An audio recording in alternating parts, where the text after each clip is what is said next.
Hey everybody, it's 4:04 p.m. on the East Coast. It's Friday the 13th, June 13th. Good luck to y'all.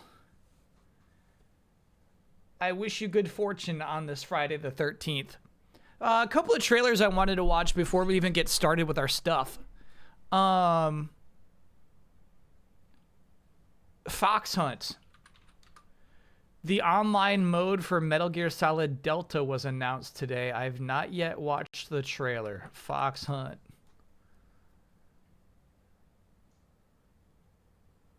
I want the official feed of that, please. Dude, it's impossible. It's impossible. YouTube search is bad.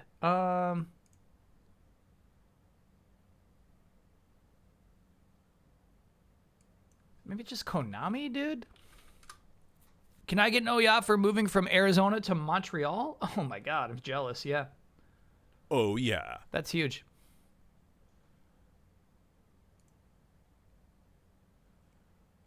Okay, so no separate upload for Fox Hunt here. Good. Good. No, that's good. They got an unboxing of the collector's edition. Okay. I will continue searching. Select start, you got one? Video unavailable when I click that bad boy. Was it not officially uploaded? Was that like a leak? What's happening here? Laser Ramon, thanks for being a 48-monther. Congrats on the 4 years. Can I get an OYA for finding the gift box that went missing from my wedding reception? Oh my god, I was thinking about that. Yeah, what was the story? So did somebody pick it up? Oh yeah. I think IGN has it. I say official upload. I say.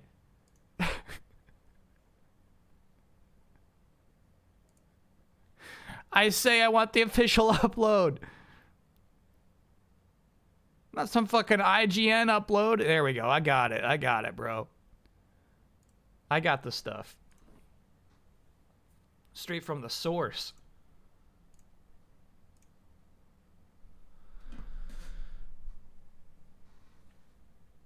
I liked the trailer for Spine Game Informer wrote about.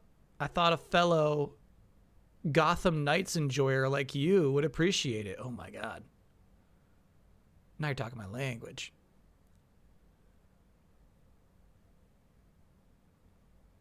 Free flow combat design. A family member was holding onto it for safekeeping. They just neglected to mention it to us. Oh my god, bro.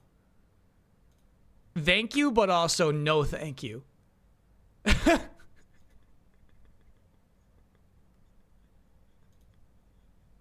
Thanks, but also you caused us a lot of undue panic. Appreciate it, but also don't do that again. Thanks for being a 47-monther. Hello, I think it's one of the first times I'm really typing something in the sub message.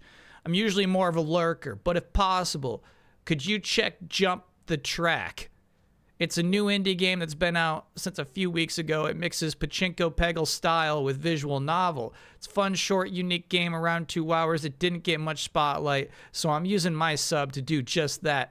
Also, disclaimer, it's developed by some friends.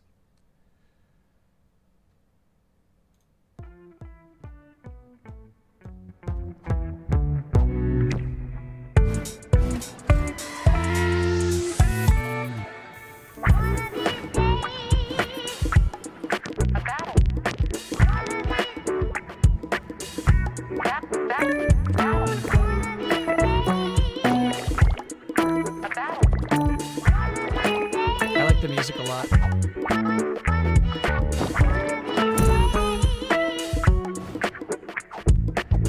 It said choice unlocked, so like the Peggle business unlocks your options during the visual novel stuff.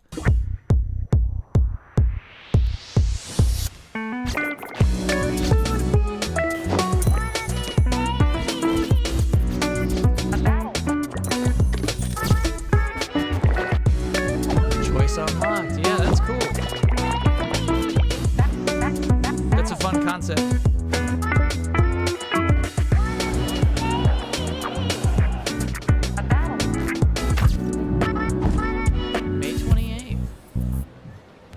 it's been out for a minute.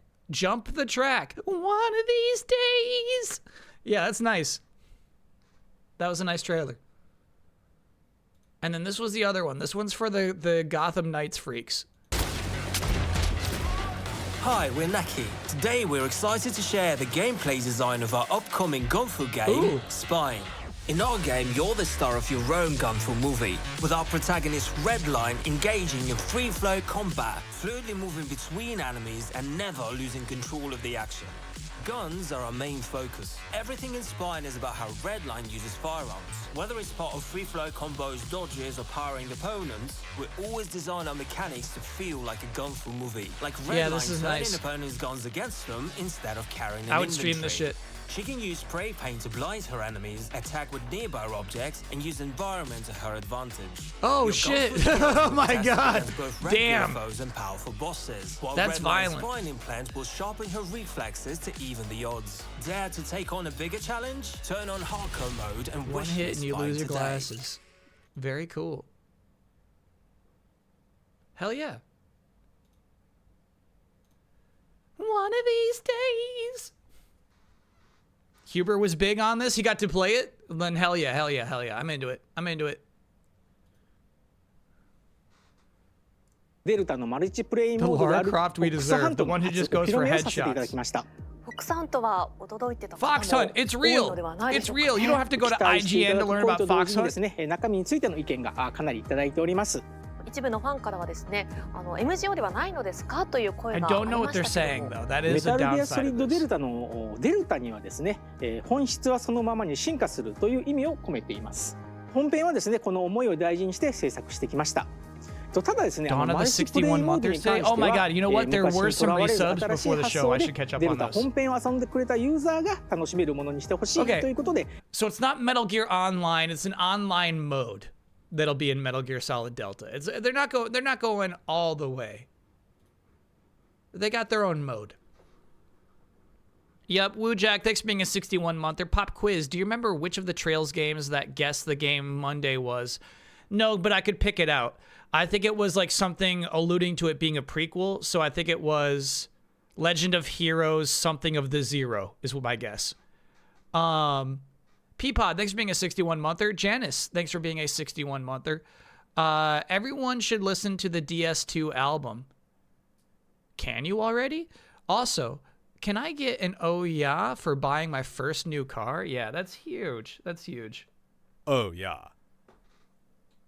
Never Too Old, thanks for being a 38-monther. Hi, Kyle. Can I get a concept album status report? You may not. Dark Lord Ty, thanks for being a 29-monther. Have you played Beautiful Joe? No. And is it time for it to come back, or is it a dead series? Dead series.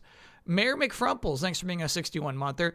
Kyle Bossman, I beseech thee, look after the chat, the patrons, and the YouTube commenters. Do this, and don't kiss each other, and the world shall be saved. Okay. No problem. Ulf himself, thanks for being a 61-monther. When your partner comes home in a white suit, smelling of honey and covered in bee stings, you know they're a keeper.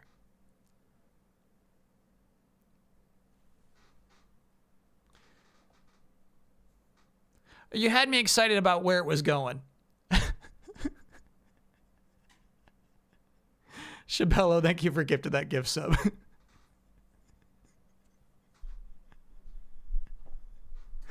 No. Ulf has done better. Ulf has done better. Apologies. Chess says they got a better link. If it's the IGN one, I'm going to scream at the top of my lungs. What's going on? No, it's not. Okay. And of course, one more thing. Yeah, that's right. That's right. Okay, let me swap it.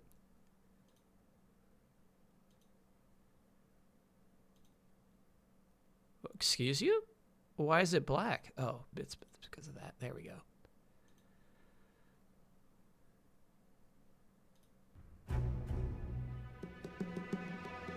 Archive.org has the highest quality of the E3 2005 conferences. DVD rip. Will you use it? Do you need links? Yeah. So hold on. Well, I'll show you what I got. Motif, thanks for being an 11-monther. Can I get oh yeah for finally getting a major role in a summer game show? Yeah, I'm tempted without more details. You know, obviously don't dox yourself, but like, I'm tempted to do double oh yeah for that. That sounds like a career move. I'm gonna do doubles. I'm doing doubles. Oh, yeah. Oh yeah. Archive.org has the good shit. So let me show you. Hold on. Let me show you what I got. One of these days. So this is what we got for Sony. It says highest quality. Force rarely see. If you're telling me archive.org's got better than this, I'll do it. For Microsoft, we got the DVD rip right here. 4K 60 upscale makes me nervous, obviously. All right, no need to be nervous. There's absolutely no 4K upscaling happening here. That is just a lie. Great. And then for Nintendo, let's see how this looks. Yeah, obviously very blurry, but this might be DVD quality as well. So if you're telling me archive.org's got better than that, I'll look at it. Mango Walt, thanks for being a 61-monther. My wife is away for the weekend seeing Beyonce, and I am gaming! Excellent. The videos you have are upscaled versions of the archive.org versions. Okay, all right, we're good then. We're good then.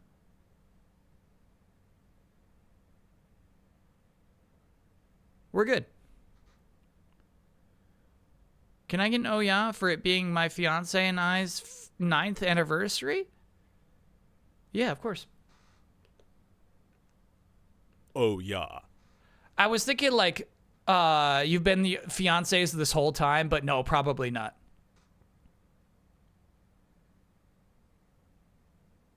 We need some reverb on that soundboard.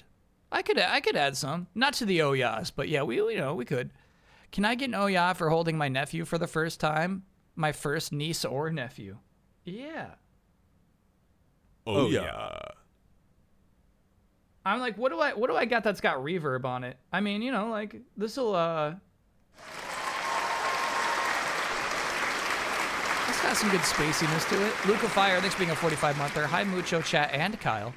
Haven't been able to catch many live streams lately. Hope everything's been good. We've been having some really good live streams. It has been a really good time. Like, we got the Switch 2 launch. We got, like, Summer Game Fest. Monday's stream was really fun. All we did Monday was watch trailers. No, we did it. We played a little bit of Soul Calibur 2 as well. But, yeah, it was, like, just fun shit. I know the focus was on the gift box, but can I also get an oh yeah for getting married in general? Yeah, that's a double. Oh, yeah. Appreciate the restraint not focusing on Call of Duty for the delayed input this week. Yeah, it just didn't fit the theme. Honestly, I had pages and pages I wanted to say about Tokon. By the way, one of the YouTube comments says it's Tokon. Let me know if that's correct, Chad. If I got to adjust my pronunciation, I'm absolutely willing to. There was a lot more I wanted to say. It didn't fit the theme of, like, respecting your audience, right? So, like, I didn't get to everything. There's a lot I didn't get to. But, you know, potentially all future delayed inputs.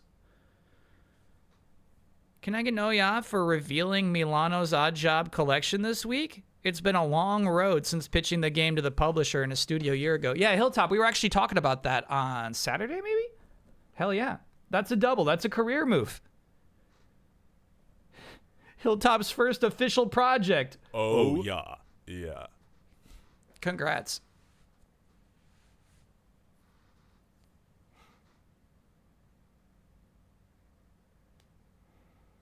The funny O should be OU. No, the line over the O is in, like, Okami. Ghost of Yote's got the line. So, it just means you fucking hit that O. Oh. Okami. Pronunciation explanations in text never go correctly. Okay, all right. If you got somebody saying Tokon the right way in a video, show that to me. You said Okami wrong? Okami.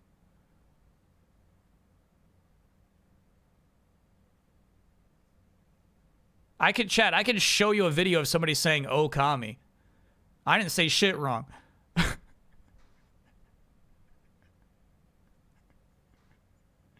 Didn't they say it multiple times in the reveal? Shit. I don't think so. Oh my god, what is this shit? 今度今度今度今度 I gotta say, that's not 今度 今度 kondo.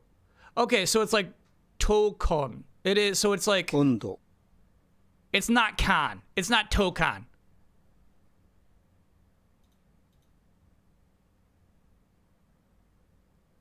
Oh my god. Okay.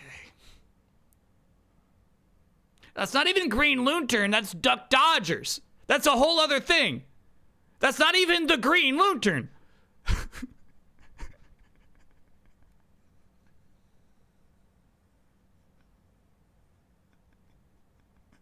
We're branching out. I deny you this. I don't want to see this. I don't want to see that on my Twitch channel. That's denied. Where were we? Fox Hunt. Tokon. Yeah, all right. All right. Yeah, that's what the YouTube comment said. The YouTube comment said it's Tokon.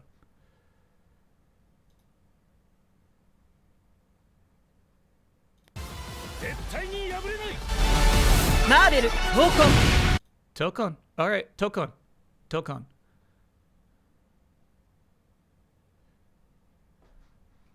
Once more.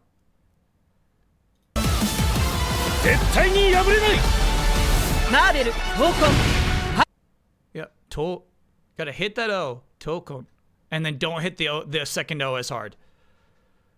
It is basically the same sound, but you just hit this one harder. Iote, Okami, Tokon. Okay, I'm comfortable with that. You know how they say lali, lule, lo in MGS? That's how those vowels will always sound in Japanese. This one's got a line on it.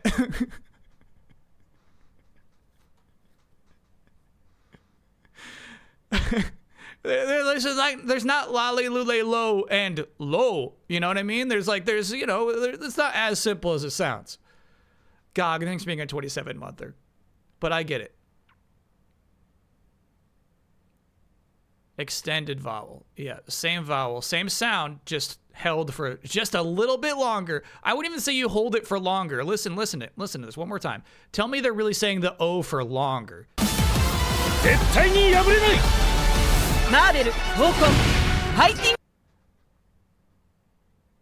Chad, if we're gonna break down that waveform, the O is said for like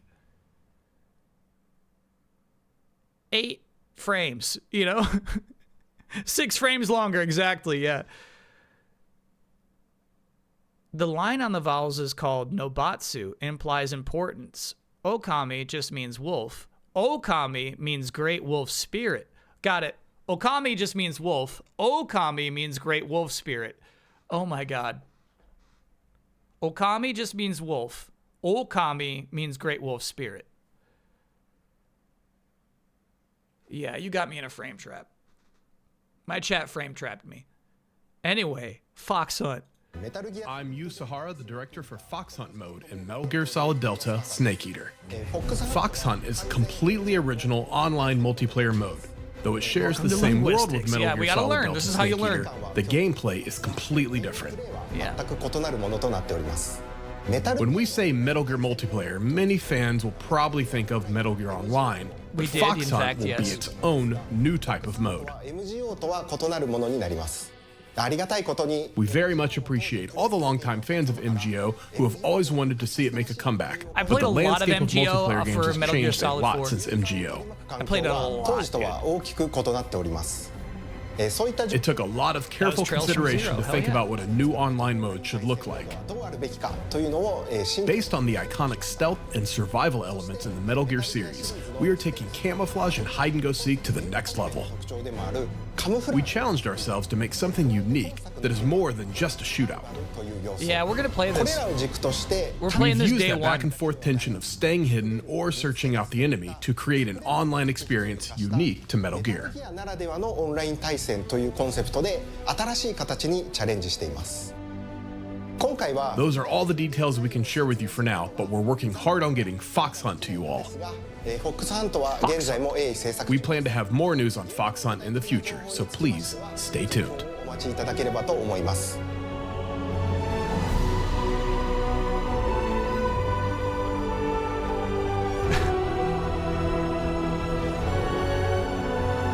You know what I didn't give the Outer Worlds 2 We video still enough have more to credit for share, was so making look fun of the forward to people hearing pointing even at more about monitors. what's coming in Metal Gear Solid Delta, Snake Eater. Thank you. Cool. Hell yeah. So the plan is when this game comes out, we're going to play monkey mode and online, and then the full playthrough we're going to save for December to stick with tradition.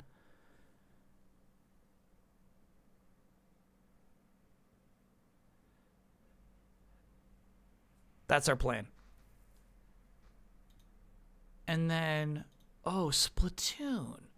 A new Splatoon game was announced this week. There was no Nintendo Direct. Didn't happen. But a new Splatoon game was announced.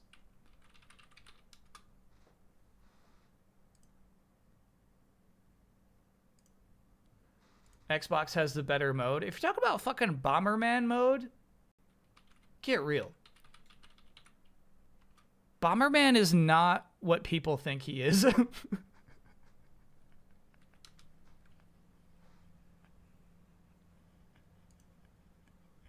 He isn't who you think he is.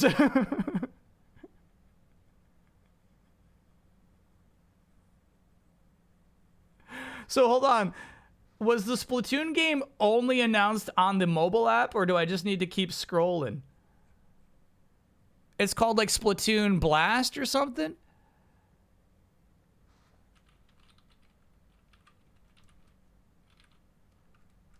Go to IGN. Yeah, I know. Raiders. Splatoon Raiders. Oh, I see. The video is titled Research Report from Squid Research Lab, Nintendo Switch 2. It doesn't even have the game's title in it. No. We got it. I gotta show you how funny that is.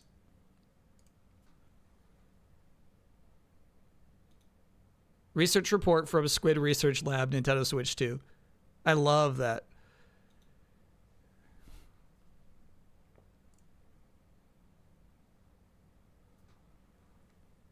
Yeah, I'm not clicking on any of chat's links for the rest of the day, but I do want to see the Bomberman mode.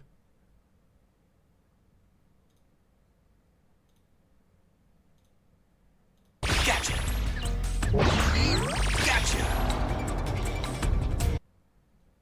All right, so chat, what you are positing, what you're proposing is that the Xbox mode is going to be better than this.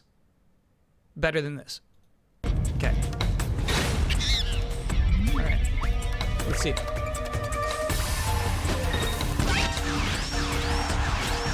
You're mine. Nope, it's shit. Nice try, chat. Chat, you know what that is? COPE. You're coping.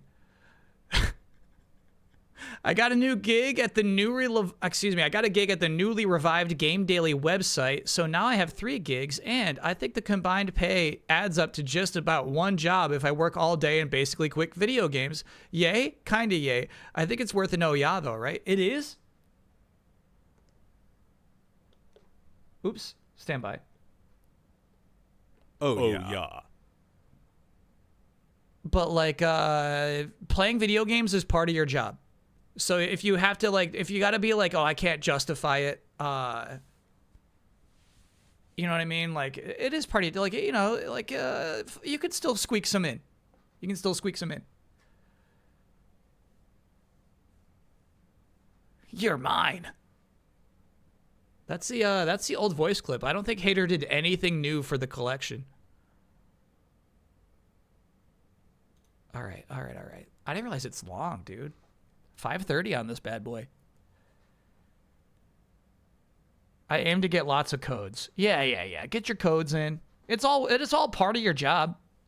Even if you're not writing an article about that particular thing, and it's staying relevant, staying up on top of your stuff. It's the closest thing to a new Bomberman I'm going to get, and God knows how long. Let me enjoy it. No. Because Bomberman R2 is coming. Like they announced explicitly a new Bomberman game. Yeah, what is it? Like it's Bomberman R2 came out in 2024. Yeah. Come on now. Enjoyment denied. Oh, it's 2023. I swear there was like a new one. Yeah, you're right. I guess Bomberman R2 is the newest one. Half of this is Splatoon 3 updates. Oh, got it. So the relevant good shit is at the top of this. Okay. Splatoon Raiders. All right, cool. Thanks, chat.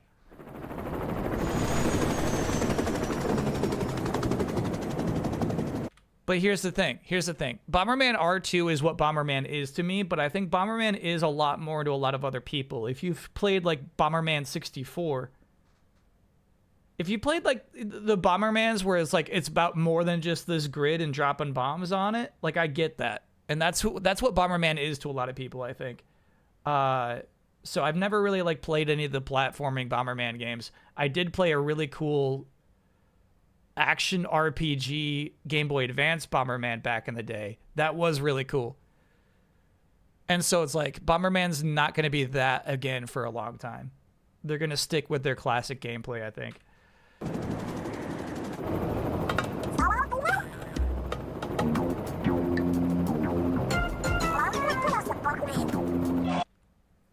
Splatoon 4, is it time for voice acting?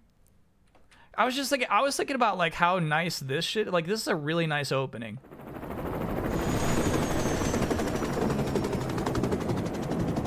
It's better without voice acting? All right. All right. How about this then? Like, how about though that like they do record original lines for each thing? You know what I mean? I want that to be the. You know what I'm talking about?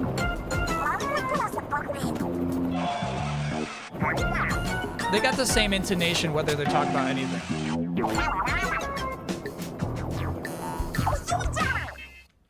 You're telling me they do? You're telling me this?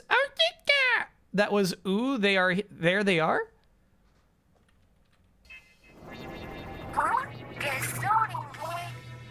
Okay.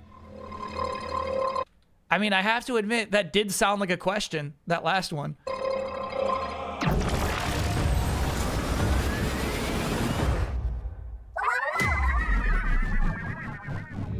Sometimes they do. Okay, so probably not when like you're loading up into the game and they're like telling you like, here's the new map for this week.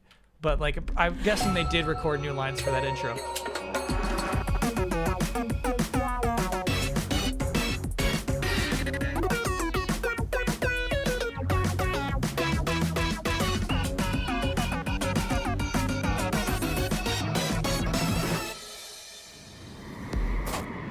Yeah, so my favorite Splatoon shit is campaigns.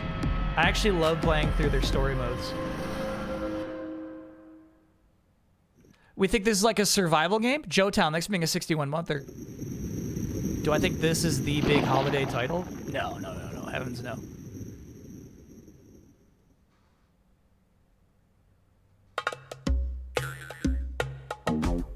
What's crackin', Squid Squad?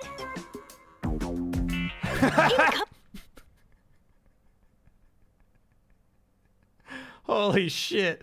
All right. Report from the Squid Research Lab. Without further ado, we're excited to share our latest findings. That's the VO I want. I know. I wanted VO. I got it. What you just witnessed are signs of the first ever Splatoon spin-off game coming ashore. Splatoon Raiders. Playing as a mechanic, you'll go on an adventure in the mysterious Spiralite Islands alongside Deep Cut. You don't really feel the visual upgrade of this going on Switch 2 though, huh? I guess here's the thing. Splatoon 3 already looks really, really good, but I also don't think this game looks that nice. Splatoon Raiders is launching exclusively on the Nintendo Switch 2 system, but research is still underway. And that's a Switch 2 exclusive, more on our baby. findings when the results are in. Got it. So that's it. And then the rest of this thing is all for Splatoon 3. Got it. Okay. That's the old State of Play VA that changed to for the before the more host focus. That's crazy. She's so dynamic, bro. We'll report more on our findings when the results are in. I hear it. I believe you. I 100% believe that's the old State of Play voice. What would you want? Higher quality paint? No, chat. I mean, come on now. Look at this foliage. Look at this shit. It's clearly the same character models. You know what I mean? There's Splatoon 4 is going to have to step it up.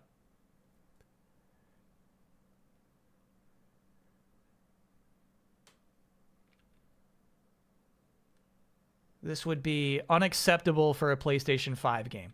If this is what a PlayStation 5 game looked like, my chat would be like, signs of the first pew, low budget, pew, you know? But it's Splatoon, so my chat's like, oh my god, next gen. Progress on Mario Kart World. I got all characters, except for all the baddies. I don't have all the baddies. All costumes I did unlock though. I went through the process of the checklist, making sure I got every costume for every character. I got 3 stars in all the Grand Prix. I don't like knockout too much because of fuck mode. Basically, you can be having a really great race and then you can get blue shelled at the last stretch. And that last half hour of racing is totally ruined. 10 minutes, but you know. It's too rude. It's too rude for everything to come down to that last stretch of the race, you know? 3 stars on knockout is crazy. Yeah, I think you have to be in first for every leg. Yeah? Because I did really good. I like crushed a knockout mode and they gave me 2 stars. And I was like, what? Knockout is more fun online. Yeah, we played one online. And that's why Crash Team Racing is better. Okay, all right, chat. I'll be honest. When I first saw World Tour mode, I did think... Sorry, free roam mode. I did think there would be, like, things that, like, drive up to you and they're like, hey, can you get that thing for me? You know what I mean? I thought there would be, like, quests. I thought there'd be, like, shops where you drive in with your coins and you'd, like, go and buy a cart. Oh, I got all the carts way earlier than I expected.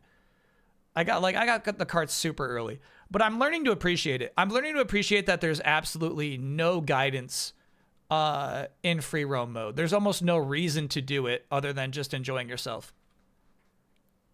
And the time trials are, like, too hard. I did Toad's Factory because I wanted to learn those shortcuts, right? But then, like, they're actually legitimately too hard. They're about, like, optimizing which coins you pick up on which laps and when to use your mushrooms specifically. I don't like the time trials as much. You play more free roam than anything else? Me too. Yeah. Because I'm done with the Grand Prix. So here's the thing. Is there an easy way to unlock the baddies? I think it's just Grand Prix and just random luck. The problem is I'm done with Grand Prix. I never want to go back to it. So I think there's just a bunch of baddies I'm never going to have. Overall, do you feel that these editions warrant the price tag? No. No. Nothing is going to warrant the price tag other than the global economy. The thing that warrants the price tag is just like the fucking what it takes to do business in 2025. There is a farming method. It's quite tedious. I might have to do that. Did you get all the bumper stickers? No, you gotta do every P switch and get every Peach coin for all the bumper stickers. I mean, I'm working on it, but that'll be a really hard thing. There's no like checklist for the P-switches. Or the Peach coins for that matter, actually. I did the Grand Prix at 150cc, put the game down. Yeah, it's not also, I mean, like, that's a good time. That's a fun game.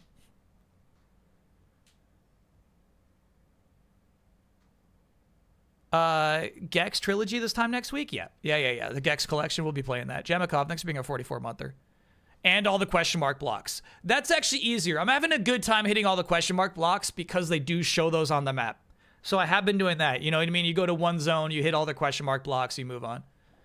I guess we shouldn't call them blocks. Pads. Pads is more correct. Yeah. Just the big questions that are like on a wall or on a floor at a hidden spot. They're so fun to find, honestly. I think they should add a ping ability to free roam. Being able to see roughly where some stuff around you is would be a godsend. Nah, it's not about that. Do you think next Mario Party is $80? Yeah. Yeah, I don't think they go back from 80. It'd be nice, but I don't think so. Riddler trophies. Yeah, so like the question is it a good thing you don't get squat for collecting everything? Is it a good thing that like there's no secret character or secret vehicle locked behind getting 3 stars or getting all the question mark blocks or all the Peach coins? There's nothing. There's really nothing. And so that's the question I've been dealing with this week.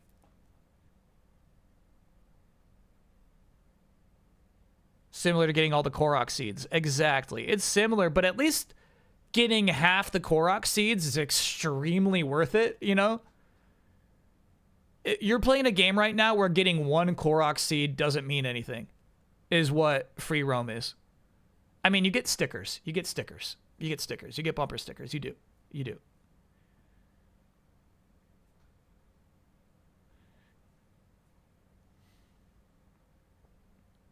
But yeah, it's weird.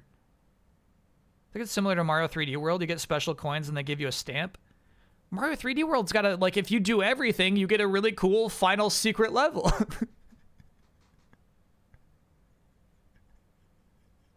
You unlock a cool extra thing that you only get for doing everything, you know? This game, and what I'm saying is, like, yeah, for sure, like, it also has other pointless collectibles, but Mario Kart World has no meaningful collectible. I guess costumes. Costumes are a meaningful collectible. And characters. But, like, the characters are not a collectible, dude. It's like dumb RNG.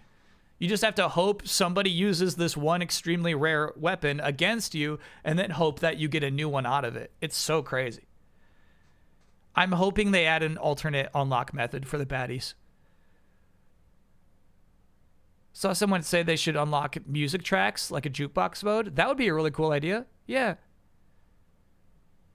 Are new DK costumes a lock for the release of Bonanza? Yeah, they are. That's why they held back. You get mirror mode if you get 50% of the stuff from free mode and the Grand Prix. I didn't know that. That's something. That's something. Mirror mode is always the weakest unlock of all time, but that's something. Gonna play the Raido remaster? Probably not. It'll depend on what else is coming out that week. Getting 100% in Batman or Assassin's Creed game to get an outfit, but I won't use it because then I'm already done with it. Yeah, but it still feels like something cool, right?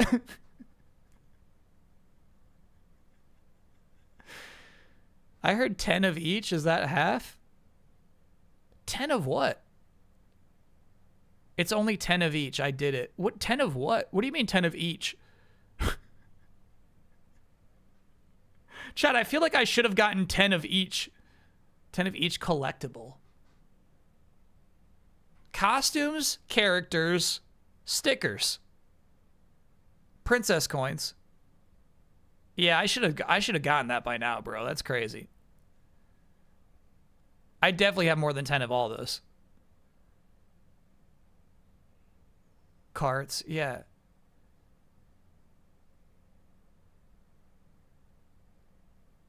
You have to beat Special Cup again after getting stuff. Okay, got it. Got it. And then there's a special step on top of that. Copy that. Okay, cool. I mean, I'll do that. That's fun. All right, chat. Let me grab my coffee. We got some good rips though. We've got some confirmed good rips. Pretty much as good as these things can possibly look. The order is PlayStation, which is about 2 hours, Microsoft, which is about 1 hour, Nintendo, which is about 1 hour. 2005 is the world. It's the world we're traveling back to. Not just a year. It feels like an entirely different space in the universe.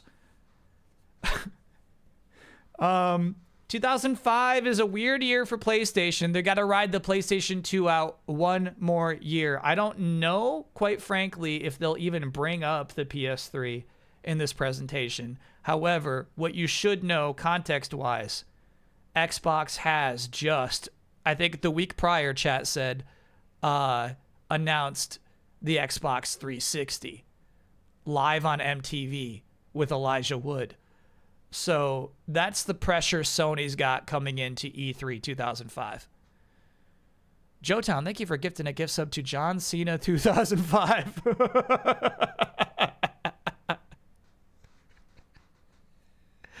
That's crazy. That's crazy. So let me grab my coffee. We'll start this. I don't think we'll finish it before the break because I like to pause a lot. Warning going into this, when we're watching old press conferences, I love to pause and talk. But I'll be right back.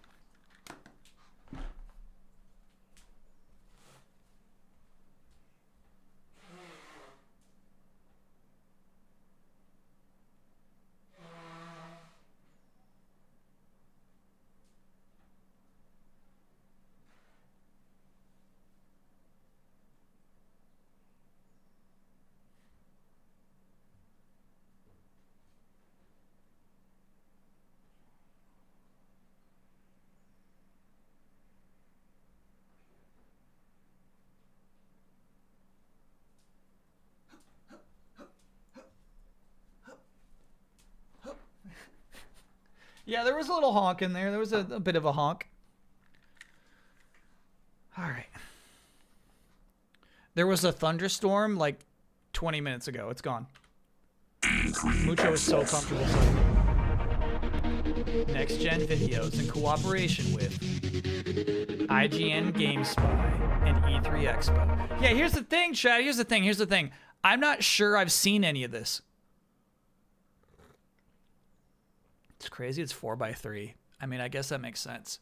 At this time, 2005, I don't even think this shit's on TV. I don't think there's any way to watch it. Yeah, we can do this, so I'm not even blocking any of it. Hard to say. It might fill up that column. We'll see. Okay, so then I can tuck myself in. There. Stand by. Let's get Mucho Cam going.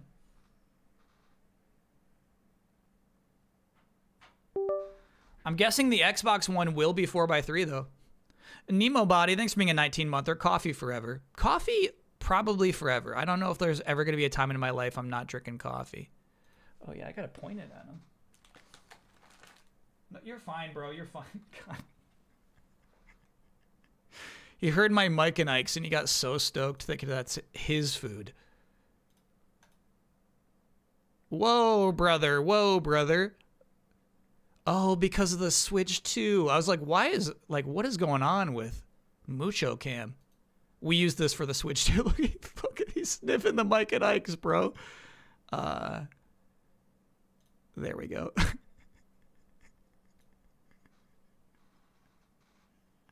We watched this on sites like GameSpot. Yeah, so like IGN had this, right? But I don't think I watched them. I think I like read the articles. I read obviously like afterward my magazines. 2005. I'm not sitting down and watching a whole press conference, quite honestly. I'm watching like a 1UP actually at the time probably do their recaps. They were more industry focused, not for gamers. Yeah. So this might be like the first time I'm watching any of these. So that's kind of interesting.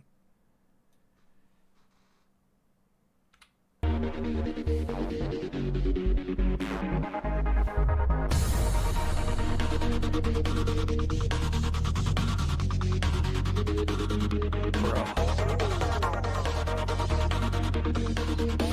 Why does 2005 feel like 1985?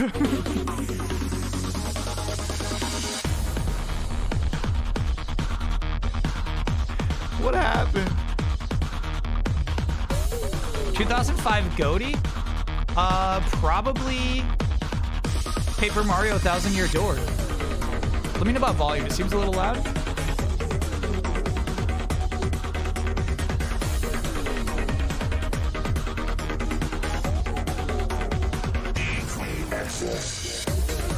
Here's the thing. I don't even think this is the press conference yet. It is a little loud. Okay.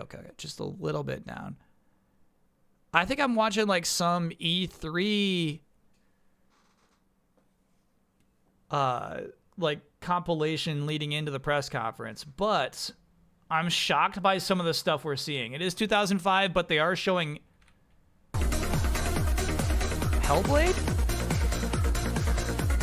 Shit, I forget the name of that game already. Oh, dude, that Zaku, I do distinctly remember that. Heavenly Sword. Heavenly Sword, of course. Yeah. The opposite of Hellblade.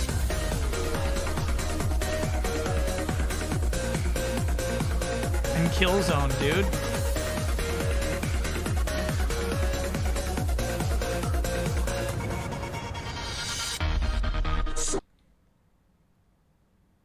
So 2005, they are already heavily marketing the PlayStation 3. Okay, all right. My expectations are now in check.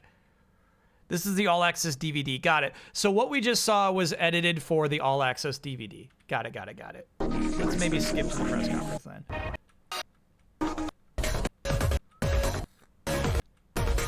I wonder how expensive these were. Okay, bro. How long? How long must this go? Damn. Here we go. All right, so I think this is the actual start of the PlayStation show. Oh my God, they started with Pong.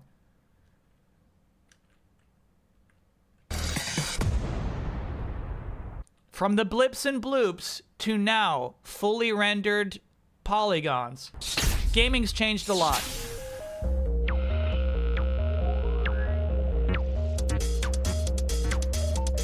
Said the best way to predict the future is to invent it. Hey, they put Nintendo and Sega in there to invent a different future. These are automated subtitles. That's not what they actually said.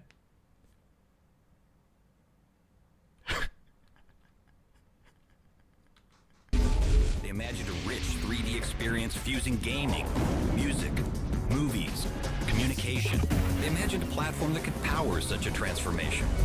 PlayStation hit the world with a force rarely seen. You go, girl. Developers embraced the platform with amazing ferocity, creating the world's richest, most immersive games. PlayStation 2 redefined computer entertainment with unparalleled power, speed, and graphics, converging movies, games, and music. I'm sorry, chat. I'm so sorry. This is so irrelevant. But like, I'm just worried for our future. Basically, history will show that instead of ferocity, that man said for us. When some fucking AI is like just scanning through what this video says, the AI will say like, oh yeah, that man said for us back then. He said Saudis. I'm freaking out, bro. Totally irrelevant. This was a 4-disc set of 14 hours of coverage. No clue on pricing because they were sold on Next Gen's site, which is now defunct. I feel like it would be worth it, bro. Imagine throwing this in your DVD player. PlayStation Portable. The next revolution. PSP, dude. Suddenly, handhelds aren't just for kids. That thing is sleek. It's sleek as hell. Just for games. From a minor market into a major cultural force, PlayStation continues to invent the future. Live in the future. Live in the future. PlayStation. This is good so far. Ladies and gentlemen, ooh, please that welcome stage. Damn. Kaz Hirai. Okay, E3 Access. I know I got that, dude.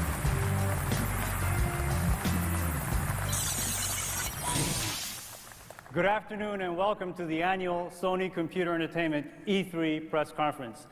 It's great to be with you here today. This is crazy. I think we watched 2006 or 2007, right? He doesn't have it yet. He's undeveloped. Underdeveloped, we should say. He doesn't have his swagger yet. At a new location, the Sony Pictures Studios. Now, first of all, are you guys all excited about E3? All right, come on. There are more than 2,000 people in this room. Let's try that again. Are you guys excited about E3? All right. That's what I'd like to hear. It's very good because exact same sound. all of us at Sony Computer Entertainment have been waiting a long time to get to this point, and we're very excited to share with you, our industry, our partners, our loyal fans, what's in store for the future of the PlayStation business. We have always attempted to do things differently at Sony, and our goal and vision for PlayStation has taken us to unprecedented levels of success and inspiration. For the last decade, we have Jeff strived Keighley in the to push audience? for I'm gonna guess constant yes. innovation by continuing to deliver home console platforms that challenge the status quo. Just keeping up with conventional technology isn't enough for us. That runs contrary to the Sony DNA. The original PlayStation offered a true 3D arcade gaming experience in the home for the very first time. The PlayStation 5 DNA. years later, with PlayStation 2, we delivered a quantum leap in technology, allowing for the most realistic gaming experience on the market. And this is still true today. They're hitting realism a lot. PlayStation 2 is the first complete entertainment hub with its ability to play games, audio CDs, and DVD video content through one box. Yep. And on top of that, He's we right about delivered an industry first, backwards compatibility. Ooh, sounded like Sarah Bond right now. With the original PlayStation library. Yeah. Today, we have shipped more than one. Pretty crazy, actually. We're still using that term, backwards compatibility. Don't fucking do that.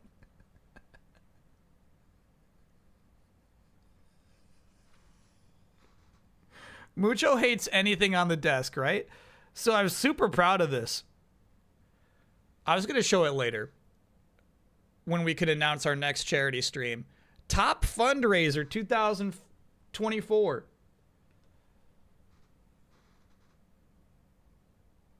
From Tiltify. Isn't that cool? They sent, it's a pin. They sent this. It's been hanging out on the desk. Mucho's been trying to knock it off. He's so mad about this shit. All right, I'll put it over here.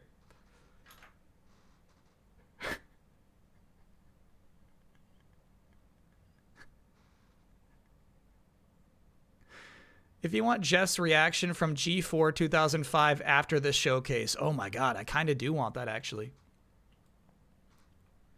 Mucho's always hated charity, yeah. It's just part of his nature. He's a very selfish creature. 190 million units of PlayStation hardware and close to 2 billion units of software, which, in my mind, is a pretty amazing accomplishment. Okay, so PS2 ended up around 150. They're at 190 right now. Still, the majority of that is PS2.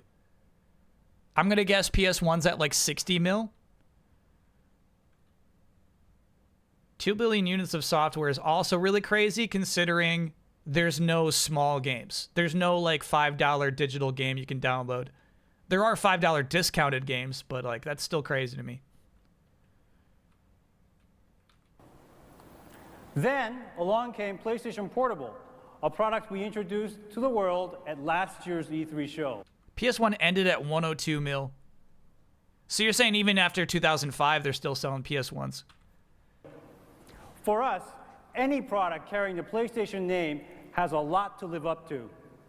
And yet again, we delivered on the promise. PlayStation Portable I'm going to guess he's on a full of board. innovation, I'm going to guess far Kazurai's on a superior board to right now. anything on the market today. Just as PlayStation in 1995 revolutionized gaming and the way our industry does business, PlayStation Portable served Full-on as retired? the disruptor Good for him. in the Hell portable yeah. space and changed the way consumers view entertainment on the go. Bro, that's an early And retirement. now, we're on the onset of a new This man decade loves for his the family. PlayStation family of products, what we're calling the digital decade. So let's take a look at what that will look like. He's still a senior advisor for Sony. Interesting. Follow his retirement, Hirai remained as a senior advisor at the company.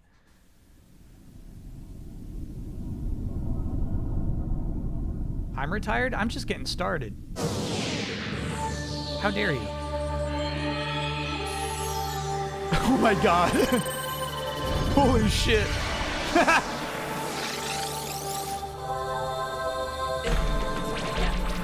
What the fuck?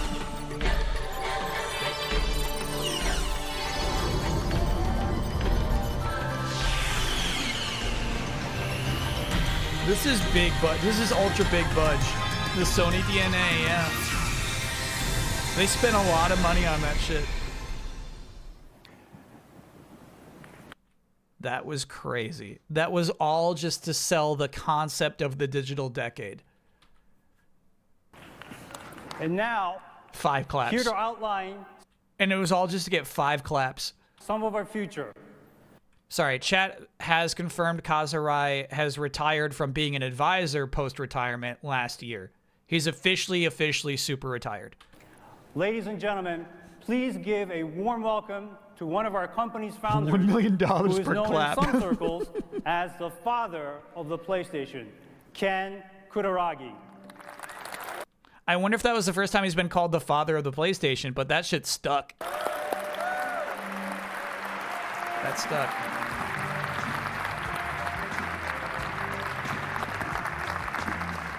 Father of the PlayStation, Ken Kutaragi. Now there's swagger. Hi everyone. Holy shit. Thank you for sharing your valuable time. That's with us charisma. today. Every time when I have a dream, What a stance. I can emerge our next voyage. I can feel a breeze. And today, we are so excited to review our third PlayStation portable home entertainment system. Sorry, to explain, none of this was live when people were watching this on IGN. This is all this person who uploaded this at the highest quality, dinking around the menu options of their DVD player for some reason in the middle of this moment. So, PlayStation 3. Sorry, I trampled over that. He just announced the PlayStation 3. And when I have a dream, I can emerge our next voyage. I can feel a breeze. And today, we are so excited to review our third PlayStation portable home entertainment system. So, PlayStation 3. Can I be honest with you? I'm reading the subtitles. I'm listening to what he's saying. I have no idea what was just said.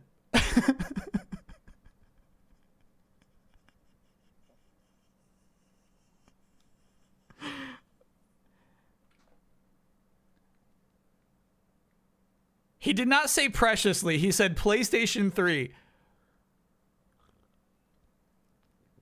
Is this the I Have a Dream, which got used for Game Trailers PS4 reveal autotune song? No, that was Kevin Butler's dream. We watched that segment again, and it was not good. It does not hold up. Let him create a breeze. Okay. He stumbled on his words. He said portable by mistake. Thank you, chat. That was extremely confusing. One more time. One more time. He said portable by accident here? PlayStation portable home entertainment system. Got it. So portable was an accident. He corrected himself. At home entertainment system. Got you. Got you. PlayStation 3. Got you. Hey, I misspeak every sentence. I get it. In 1994, we launched our first PlayStation capable of rendering real-time computer graphics. Mm-hmm. Technologies used in the original PlayStation might have been too advanced at that time for consumer products, but we challenged to integrate all of core technologies into a small box. He's saying the PlayStation was too advanced for regular people to buy it.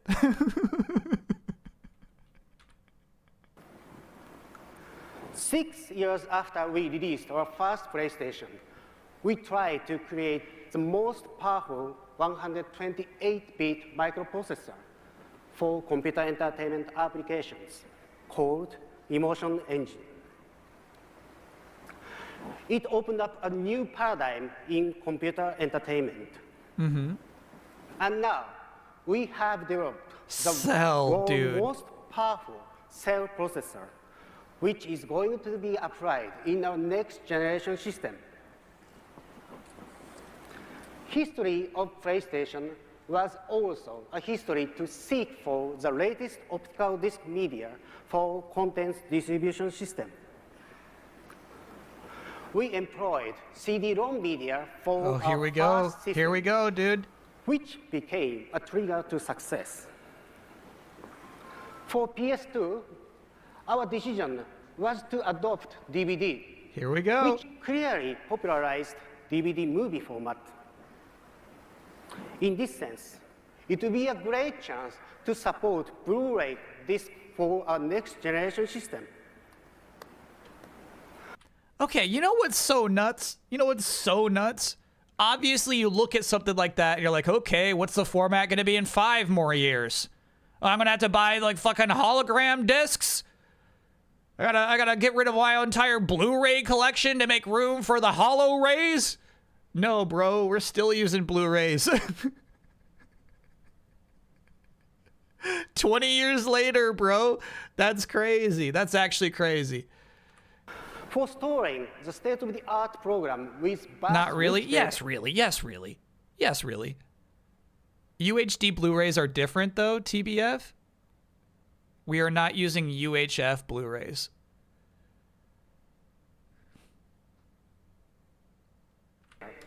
Fine. Capacity. What's the last Blu-ray you used? It's been a while. It's been a while. So I'm sorry. You're saying 4K Blu-rays are actually different tech? All right. They're still Blu-rays. But you're saying if I put it in an old Blu-ray player, if I put it in a PS3, it would not play, is what you're saying. I don't buy it. 4K Blu-rays don't play on PS3s. Oh. You got to pay your dues before it's all cookies and cream.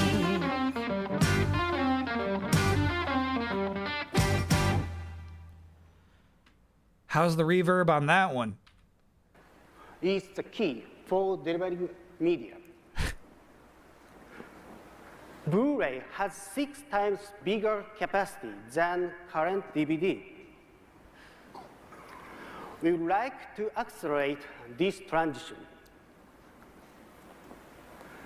As of today, PlayStations have achieved a cumulative 190 million install base in homes around the world. Exclamation point, dude. It is a privilege that This shit is so PlayStation cheap. and PlayStation 2 have become the absolute #1 platform in the world. Absolute #1. Within the last 10 years, over 13,000 titles were released for the PlayStation and PlayStation 2 format by number of publishers worldwide. These are very important asset for everyone. We are happy to announce that PlayStation 3 will have backward compatibility to enjoy these assets. Okay, important to remember, chat. At launch, the PlayStation 3 could play PlayStation and PlayStation 2 games. There were revisions. There are some PlayStation 2 games my PlayStation 3 can't play. Strangely enough. Like SSX, if it's got a blue bottom, if it's a blue bottom DVD, it simply won't play on some PS3s. Launch there at the beginning. It'll even play a blue bottom.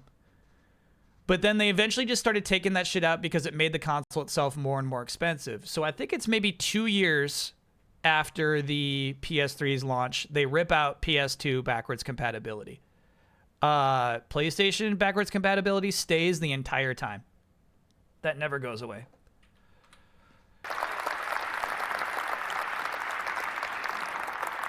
In February at ISSCC, Okay, chat, I'm getting it now. So what chat has made it clear is that 4K UHD Blu-rays are mostly just called Blu-rays for marketing, so that you don't think that you have to upgrade to an entirely new format, even though it is absolutely an entirely new format. I got it. I got it now.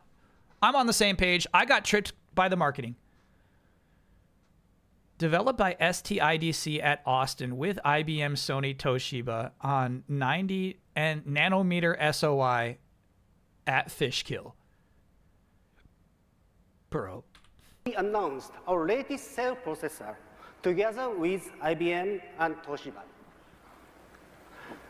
The chip consists multi-cores for real-time applications. This is a die photograph of the cell processor utilizing 90 nanometer SOI semiconductor technology.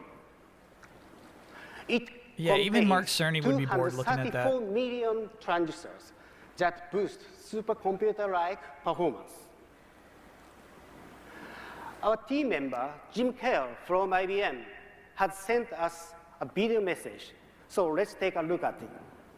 Zio, thank you for gifting gifts up to the most important project in my career. Okay, here we go. It will have a lasting impact on the technology community and will start a new generation of products that will positively benefit the end users. The development of the cell is for uses beyond games. Its supercomputer attributes will revolutionize computer technology for a new interactive world. As we gathered specialists from IBM, Toshiba, and Sony, we shared the same vision and dreams. It did not. not. The whole team is very excited about the project goals. Even though at times it seemed like an impossible journey, the incredible power of this world-class team overcame the largest challenges to meet the goals. Even IBM, who helped pioneer computer and processor designs throughout history, feels lucky to have participated in this revolutionary project. Okay, that last sentence is so weird. Even IBM feels lucky to have participated in this. That shit feels like it was written by Sony. I bet Ken Kutaragi wrote that speech. Colonel Raddick, thanks for being a 61-monther. Next Gen Videos was the only official DVD producer for E3 coverage. They ran from 1998 to 2007. This seems to be the last E3 they covered. Unfortunately, none of the pricing is listed. Did find this eBay listing for it, though. That's cool. 1998, they started sending out E3 videos. That's cool. Folding at home was pretty amazing. It really did help research. Fair point. Fair point. This appreciation has been felt by the design team. But it didn't become the electronic processing language of the world. Architects and engineers who all contributed to this great project. We are very There was some excited military and are project with looking the cells, I forward to see remember. all You would the like new connect entertainment them, right? This chip will help create. Well, this chart shows 32-bit from... Bro, they put the Xbox 360 on there? That's crazy. That's actually crazy. They just announced it. Floating-point calculation speed by Emotion Engine at 300 megahertz, as well as Xbox 360 processor at This number is so 3.2 stupid. gigahertz, Floating point and calculation. the cell processor G running flops, at the bro. same frequency of 3.2 gigahertz. Because of its Fucking massive PCs multi-core can only do architecture, 8 G Cell flops. is more than 35 times faster than the Emotion Engine and twice the speed of the Xbox 360 processor. This chart shows memory bandwidth between main Okay, processor more and relevant, main more memory relevant system. here. With Rambus XDR memory technology, PS3 has 8 times faster memory bandwidth GDDR3 than PS2 and 3 times faster compared to the latest PC. Here is a chart that shows the latest supercomputer top 5. Remember Blue Gene? Current top supercomputer has 36 teraflops double precision floating-point calculation speed for massive computing applications. One of the typical applications for these kinds of supercomputer is movie rendering for special effects. Sony ImageWorks, which is a Sony Pictures Entertainment Group company, has piled a huge number of cluster servers for movie rendering. No, this is interesting. Chat says this stuff actually got downgraded. You're saying the vision they have for the PlayStation 3 right now at this press conference, they actually had to like make budget cuts to make it a mass product? Interesting. No, I didn't know that. IBM's Cell supercomputer was the first ever petaflop machine, so it more than tripled that graph's high end. Wow. Okay. Through non-real-time operations. All right. A total number of floating point calculation speed has reached 10 teraflops. We are going to utilize such supercomputer-like performance in the real-time computer entertainment arena. No, I didn't know this shit. Photographs are generated and synthesized by cell processor. 2 T-flops, bro. With RSX graphics processor, PlayStation 3 will have almost total of 2 teraflops single precision floating-point calculating performance within the system. Yeah, 2 exclamation points for this shit. No, I didn't know, chat. This is bumming me out. So basically, the bullshit trailers we're about to see were feasible if the original vision of the PlayStation 3 was a viable product, is what my chat's telling me. With that level of supercomputer-like calculation power, we can walk through or even log in seamlessly to both real world and computer-generated cyber world. These are the basic specifications of PlayStation 3. Cell will be running at 3.2 gigahertz for computer entertainment applications. Each cell has 8 SPEs, but for PS3, 7 SPEs will be activated. Each SPE has dedicated 256 kilobyte No, none of this memory. makes any sense to me. PowerPC-based core processor has 512 kilobyte L2 cache. This shit's crazy. RSX is a joint effort with NVIDIA, which has both latest PC and PlayStation capabilities. RSX is the world's most advanced GPU that can synthesize movie quality graphics. I finally understand by the final bullet point. It takes full advantage of the power and bandwidth. The last bullet point I get, bro. One of the significant advantages of RSX is its dual screen outputs for 32 by 9 super wide aspect graphics or main and sub view application for gameplay. Each of the 2 screens has up to 2K by 1K resolution in 1080 progressive scan. For supporting a supercomputer-like horsepower, memory bandwidth, He lost me and again. its size are crucial Interesting. I mean, we're talking about the detachable hard drives. PS3 has a state-of-the-art memory system. XDR has applied the fastest bandwidth to the cell computing system and dedicated 256 megabyte VRAM system will enrich graphics expressions. As a mass storage system, PS3 will have a detachable 2.5-inch HDD slot. Bus bandwidth is another Was there benchmark applause for there? real-time applications. PS3 has very powerful bus channels for All right, each I might operation. have to start fast forwarding. PS3 will be capable of handling both digital consumer electronics. Dude, it actually did have that many USB ports. More than some of my PCs. 4 in the front, 2 in the back. Absolutely.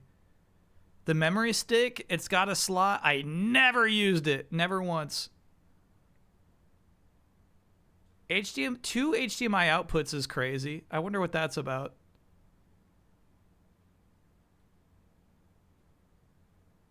Why has it got 2 HDMI outputs? This is most of this conference. Okay, we'll fast forward through the boring stuff that I can't comprehend.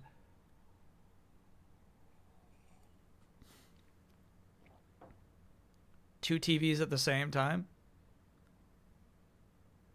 Yeah, I don't get it. I don't get it. And computer applications. One for audio system, one for TV. That actually kind of makes sense. For these possibilities, PS3 will have powerful interfaces. Okay. Next slide. Next slide. Will have next slide. Together, optical and next slide. Ethernet, sure. Built-in Wi-Fi, Bluetooth, up to 7 Wi-Fi controllers. Is also a standard feature that holds. Of PlayStation 3. In Bluetooth. Oh, he got applause for something. Controllers.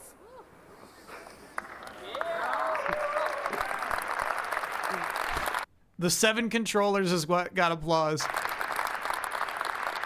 Inheriting the PlayStation gene, PS3 yeah, will clearly they were support trying a for wide 8. range 7 of is such a optical strange disc number. Formats, including CD and the next gigabyte. PlayStation 3 all caps. It didn't stick.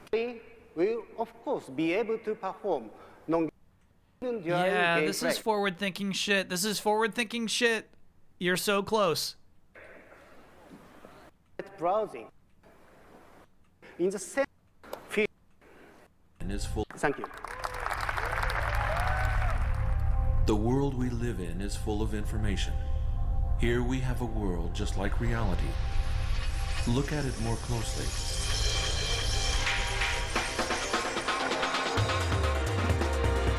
There is no concept of distance in this world. We can move instantaneously. We can see anything live. And when live images are linked to three-dimensional data, information can be directly drawn from reality. It's like the world of a movie. Take a look at another live image, a common scene captured by a camera.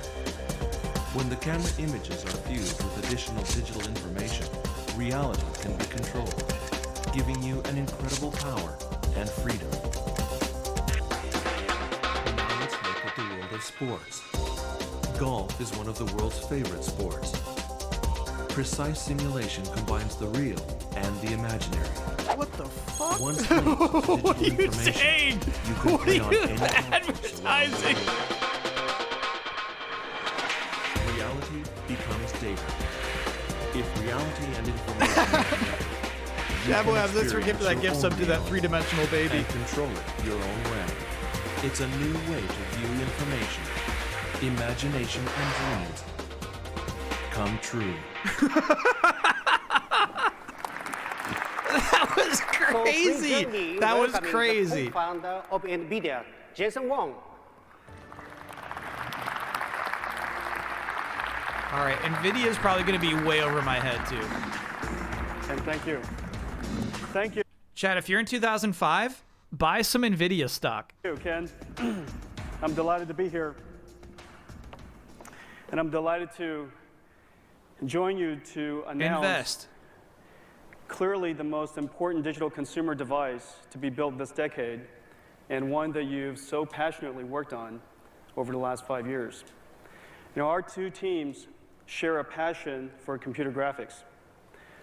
NVIDIA is home to a very large number of the world's most talented. This guy still presents for NVIDIA, yeah? Chat's acting like he does. They're like, yeah, he looks so young here. Yeah, he does. To this day, he's still CEO, still presents though. Like I feel like it was him showing off the graphics card. We've dedicated well over $1 billion in R&D to advance this technology.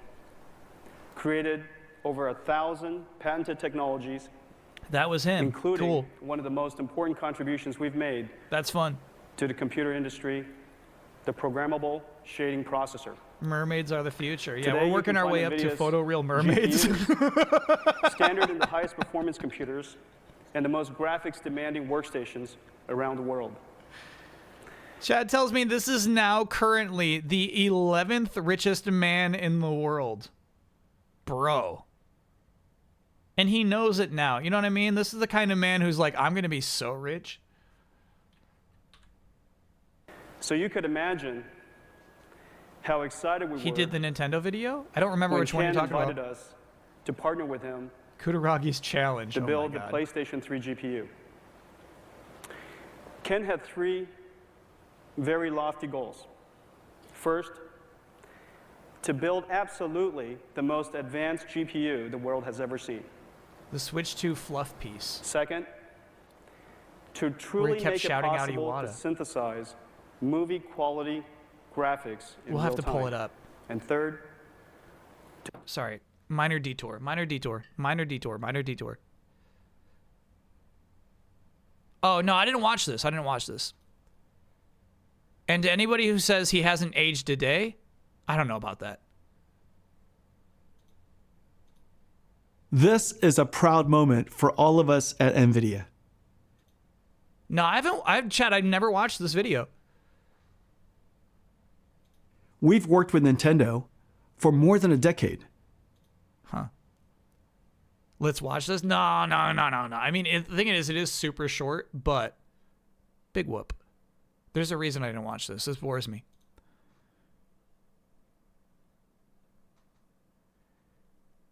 Chat, no judgment on any beautifying procedures. If I was one of the top 11 richest people on this planet, I would give myself the most insane head of hair. I would have hair down to my knees.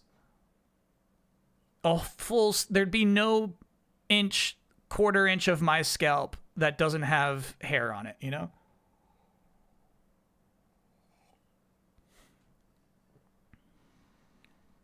The Bloodworth. Yeah. to understand and completely utilize Cosmetic the procedures awesome is the word I was processing searching power and for. throughput of the cell processor. No judgments. Now these are daunting goals. Get your billionaire hair. The fundamental challenge of graphics, of computer graphics, is that tension between beauty and speed. This is actually good. The x-axis represents the speed of graphics rendering. The y-axis represents the beauty or the image reality Materiatic, they're speaking of 61 of month the there. rendered image. Movies are because he's trying to explain these complex theories and concepts to this general audience.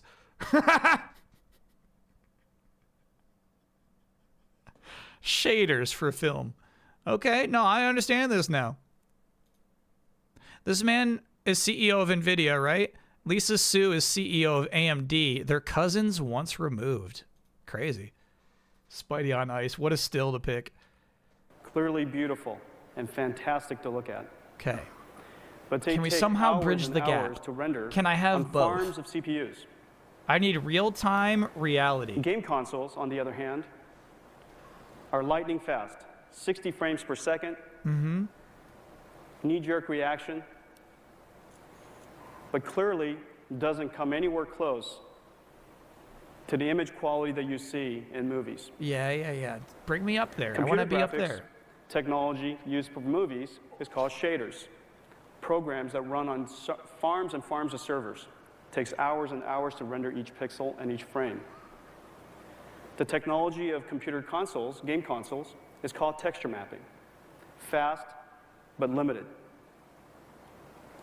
Our goal with the PlayStation 3 graphics is to overcome this fundamental barrier and bring movie quality images to game consoles at 60 frames per second.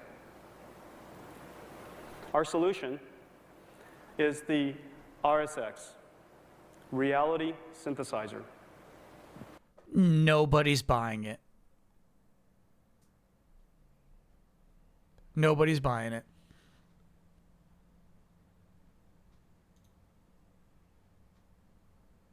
Finally found the price of this DVD set. It sold for just $19.99 or $10 to IGN insiders. Cool, cool, cool, cool. You know what I mean? Like, they're saying shit like you're gonna be playing movies in real time, and in 2005 that doesn't work anymore. I feel like we lost that when they said the N64 would look like Jurassic Park, you know? And so I feel like everyone in this audience is rolling their eyes. There are so GPU many got heavily technologies that downgraded, are I understand. introduced in the I understand. RSX, and it will take years to describe. And that's why nobody's buying this. It is the culmination of over 1,500 man-years of engineering. There are four, however, that are extremely important in the next generation of game consoles. First, the heart and soul of the RSX, the programmable shape, 30 Next slide.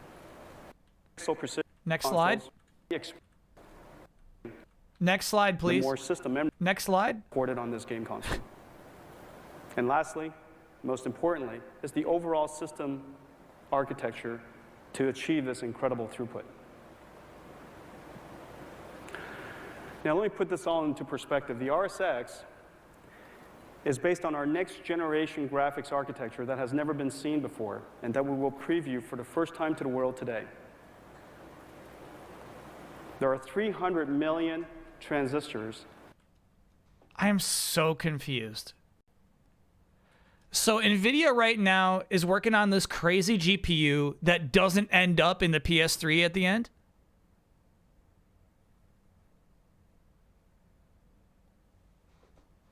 They end up going with something less than this? What happens? What happened to this graphics card?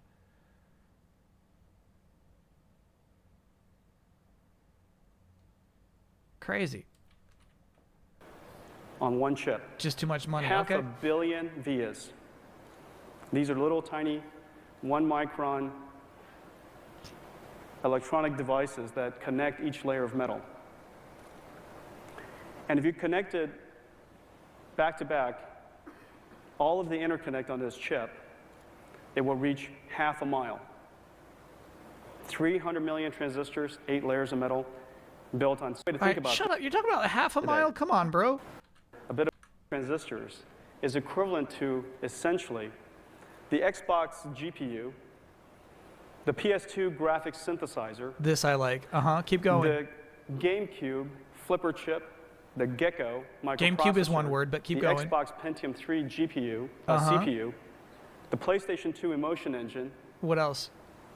And you kick in the highest performance PC CPU in the world today. All those of that combined. Combined is 300 million transistors. That's right. Now, the question, well, fundamentally, the fixed function texture mapping capabilities are too limiting, and programmable shading Who's that guy?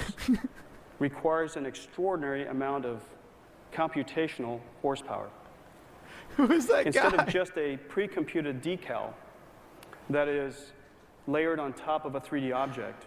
New emo is too blurry, bro. In those kind of a texture mapping architecture, it is not possible for us. I don't get it. I don't get it.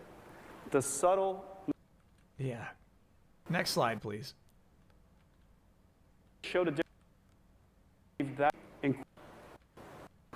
Wow, they really gave NVIDIA a lot of air during this direct. Excuse me. Our next generation GPU. Press conference. And give you a sense of what pixel shaders can do. This is Luna.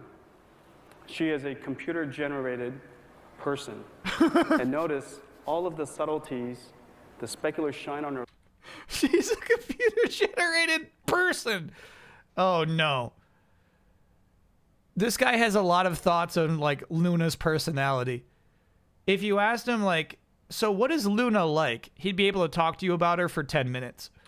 Her lips, the soft shadows under her nose and above her lips. Notice that the specular highlight on her cheeks shows the imperfections of her skin. Notice that light is penetrating her skin and scattering underneath her skin so that you see her rosy cheeks. Bro, he's talking about his fucking rosy cheeks. Okay, all right. The volumetric shadows on her hair. Her hair looks so incredibly soft. No, it fucking doesn't, bro. She looks like Vegeta. What are you talking about?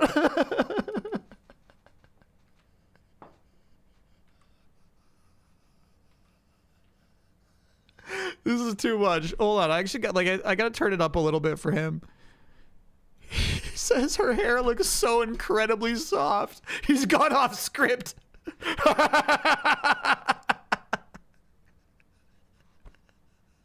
The teleprompter is lost, bro. He's just gone at this point. Notice that light is penetrating her skin and scattering underneath her skin so that you see her rosy cheeks. The volumetric shadows on her hair. Her hair looks so incredibly soft. All of these effects are made possible with programmable shaders. Holy shit. However, we want to do a lot more than that. What the PlayStation 3 is about is creating beautiful worlds that come alive. Holy fuck. I did not expect that. That was a jump scare. 3 is about is creating beautiful worlds that come alive.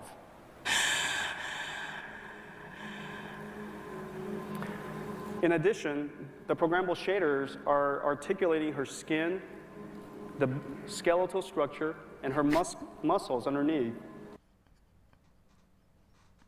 Here's the thing, chat. Here's the thing. They're doing a demo to show off realism, right? But also, they're like, make sure her skin-tight suit cups her ample breasts.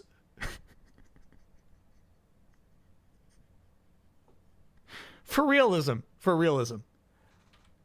In order to express the subtle emotions.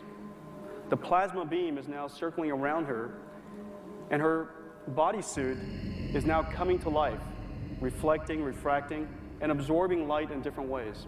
What the fuck? These lovable creatures What are the are also rendered with shaders. What are the Notice creatures? the plasma so bright in the back that it actually penetrates the membranes of their skin. What the rendering fuck? for the first time effects that have never been seen before, volumetric rendering of objects. You could see I'm just uncomfortable because their wings are giant hands, and I don't like them being so close to Luna. the skeleton in the back through the objects. That is The cool. lights are so bright that they're flooding over the silhouette of the characters. This is a simple technology demonstration of what is the possibility of the PlayStation 3. Thank you. Stay away from Luna, you creeps. Wow, that got some applause. Luna is beautiful enough to fall in love with.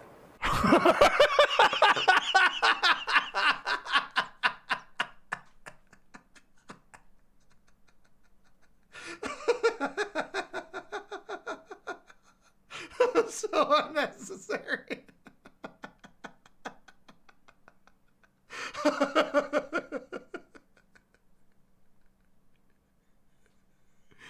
Holy shit. This man has a 3D print of Luna today.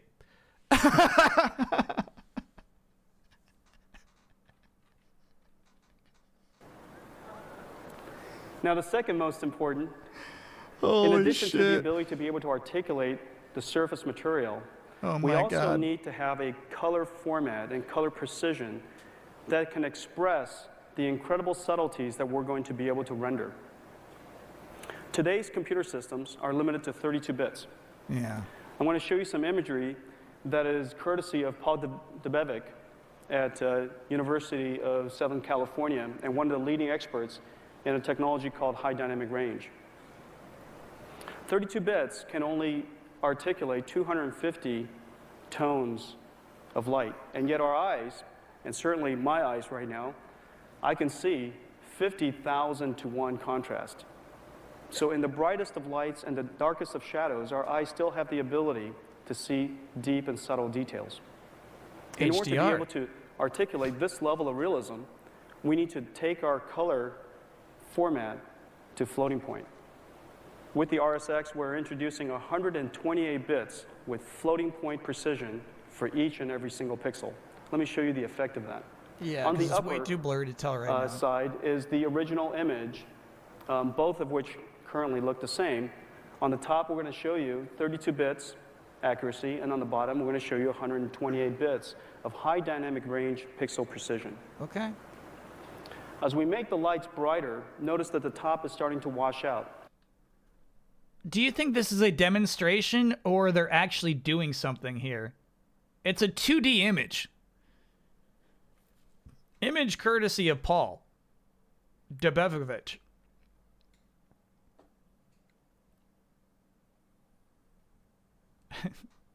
He's introducing the bloom of the DVD generation. And it's simply because it doesn't have enough precision The Blu-ray to deal generation, with I the should brightness say. of light. The details through the window are already essentially lost.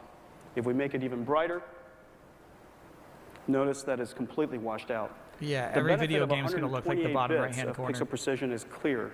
However, the amount of electronics and the amount of horsepower necessary to do so and deliver that capability in real time is staggering.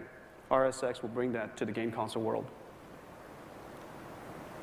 Resolution. This is the digital era. I like this shit.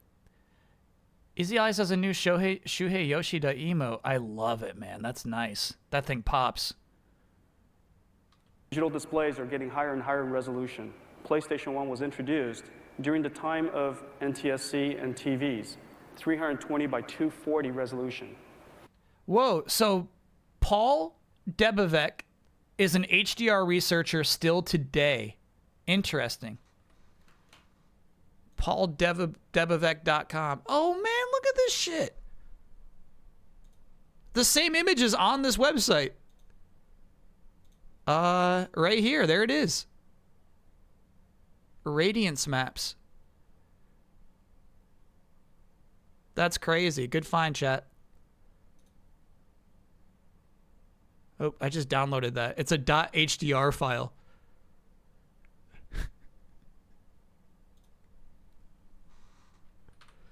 The PlayStation 2 was the first entry into digital displays and has a resolution of 720 by 46. Yeah, that's exactly right. There's no TVs that can even do HDR at this point. Is going to bring 2 megapixels to real time.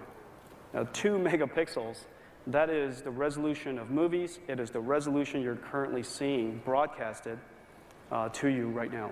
I forgot about the word megapixel. It was super popular if you're getting a digital camera.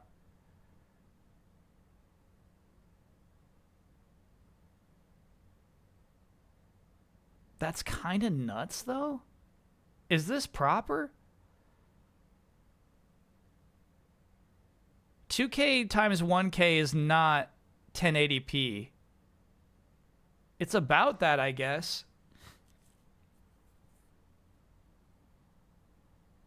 But it makes 720 so dang small.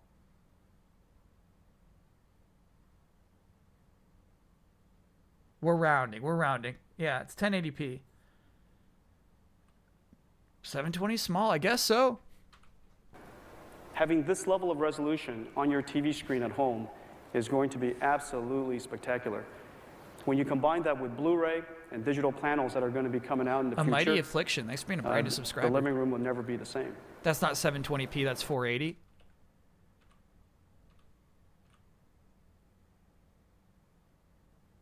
Got it. Yep. So we're skipping 720. That makes sense. Yeah, I got fooled by that number being right there. There is an in-between. There is 720 HD, which would be in between here. Okay. That makes much more sense. Thanks, chat. Is the resolution you're currently seeing broadcasted Appreciate to that. you right now. Having this level of resolution on your TV screen at home is going to be absolutely spectacular. When is 1440p streaming? When you combine that with Blu-ray and I actually got included in like Twitch test. I'm in like the trial group. I can stream at 1440p. They recommended doing a test stream first, so we'll give it a shot some point. But yeah, we'll see. We'll see about that. But what that means is Twitch is slowly integrating 1440p. They're seeing what works and what doesn't. They're pretty confident with it. But yeah, as if GigStream will let you. Yeah, that's the thing. Is like I don't know about my current internet situation, but yeah. What does that mean for YouTube uploads? Shit. So I assume the archives would be 1440p, and I would just upload those directly to YouTube. So yeah, those would, I think, benefit the same. So yeah, 1440p streams are like doable and soon on Twitch. They're trying to catch up to YouTube. digital panels that are going to be coming out in the future, the living room will never be the same. They like upgraded the bitrate allowance from 6 to I think 7.5. Putting it together, the first thing you notice is the bandwidth of the bus between megapixel the mode, cell yeah. processor and the RSX. 35 gigabytes per second. That's 7. Okay, you're losing me again? For the highest. Bring back Luna. generation of game consoles. See today.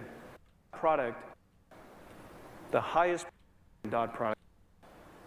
Over, and of course, most exciting, can render limited to just a 512. So how do you put all this stuff together? Demonstration game console in the next gen is Tim Sweeney, founder and chief technical officer. Tim Sweeney up next. And Josh. Where's Sweeney sidekick. on the top 100 richest people? Thank you very much, Jensen. Still hear about megapixels with phone Thank reviews you. for sure. Now here we're showing Unreal Engine 3 up and running in real time on the PlayStation 3 hardware right now. We're not going to say anything so you guys can enjoy this demonstration.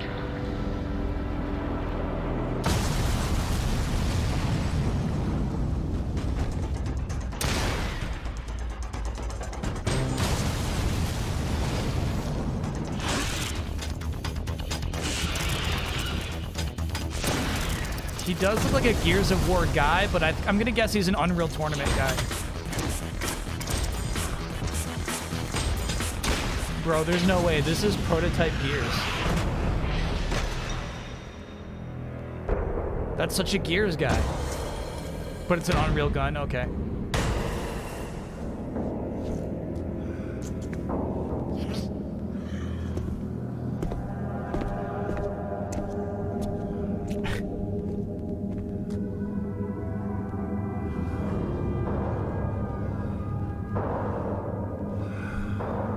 This shit sucks.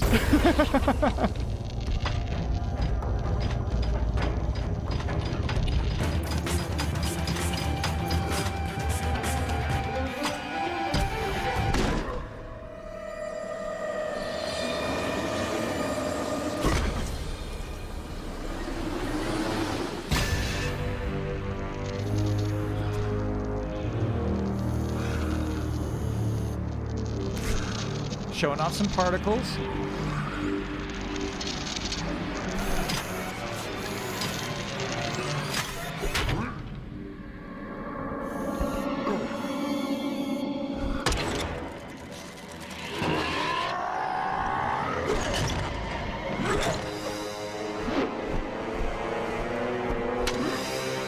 How'd he catch his gun? That dropped ages ago.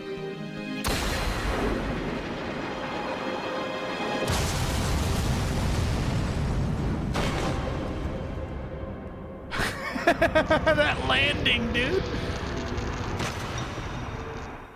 Wow, there is no way that is real time.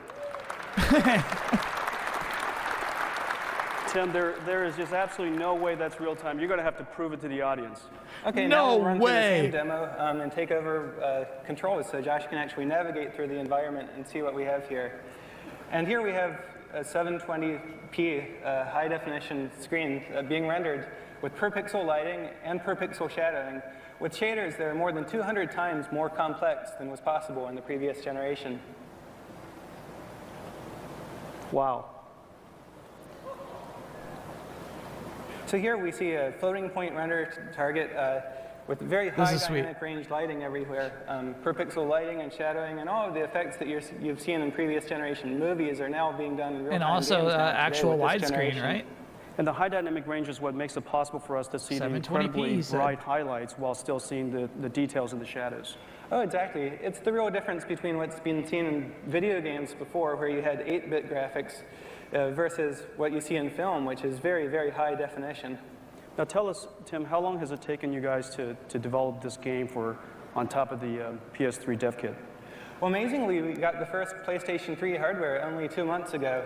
So what you see here is just 2 months of work bringing Unreal Engine 3 up and running. And this was so fast because we have Unreal Engine 3. Wow. That thing had legs. PS3 was hard to develop for. Yeah. It's like, I wonder what they actually got this up and running on. I'm going to guess it was not a PS3 dev kit. Matthias, always happy to provide a distraction.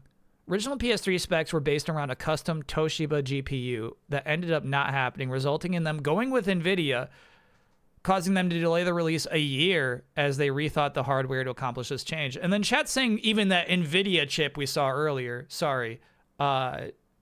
GPU, didn't end up being the actual NVIDIA GPU put in the actual console.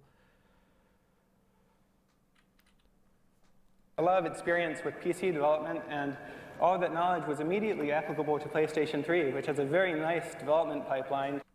Yeah, that is so crazy for him to say shit like that. It is a very nice development pipeline. OpenGL based, CG shading language based, and all standard based, and very easy to write for. Mm-hmm. That's terrific. He's lying. He's lying.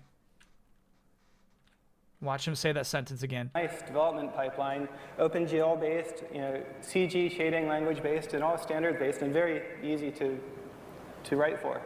Lost eye contact. He couldn't finish the sentence still maintaining eye contact. He lost it. He looked down. No one had dev kits at this point. Yeah. Delays were primarily due to IBM having production issues. Xbox also used an IBM CPU, but used a second source for manufacturing, so they were able to launch in 2005. Got it. Mm-hmm. That's terrific. This is really awesome stuff. Thank you, Josh. Thank you, Tim. Yeah, so they just had that running on some PC. Well, there you have it. That's the RSX.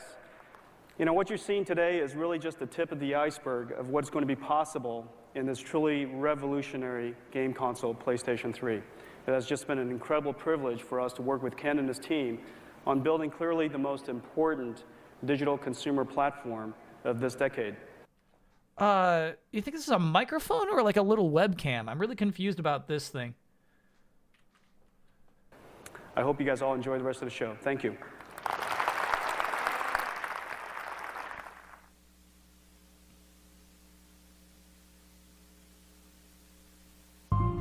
Ladies and gentlemen, please welcome Masa Shatani.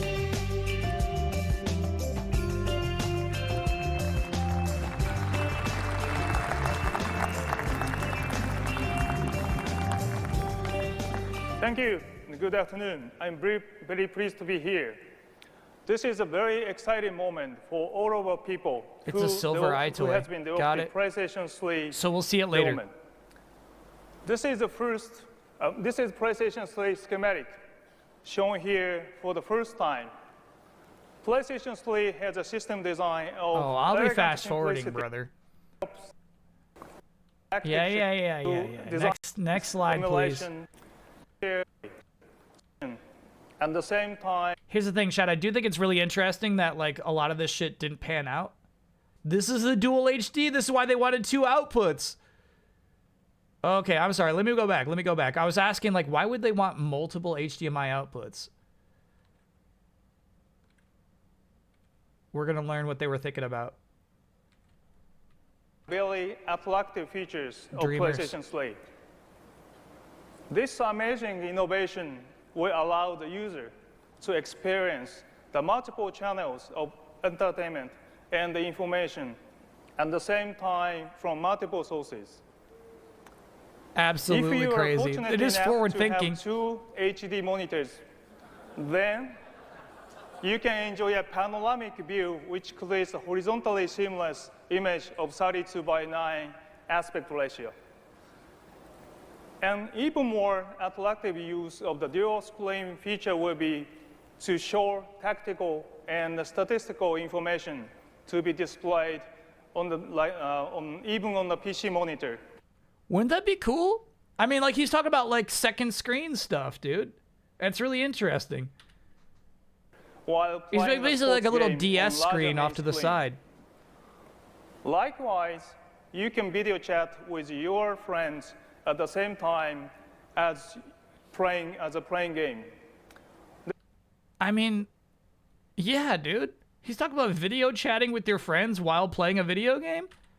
This is not simply to display of the same game, but allowing the user to command and control multiple sources of multiple channels of the entertainment simultaneously. Really crazy. Further, fusing the real and the virtual worlds together.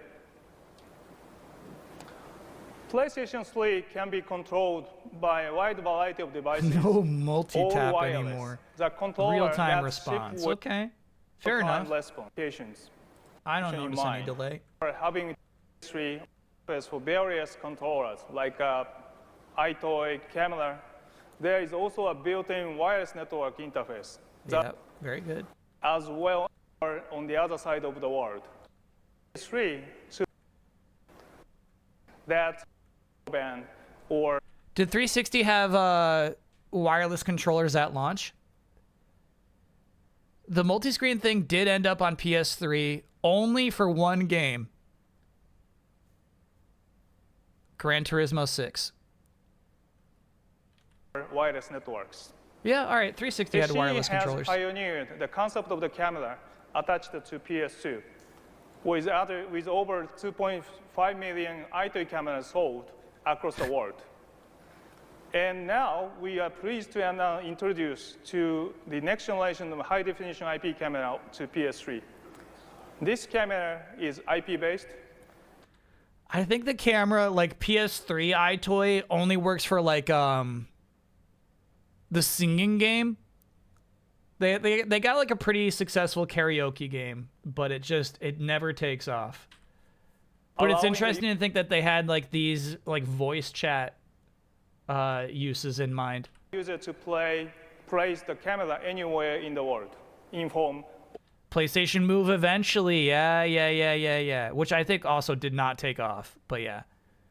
SingStar, yeah, SingStar I think uses the camera. And anywhere on the planet.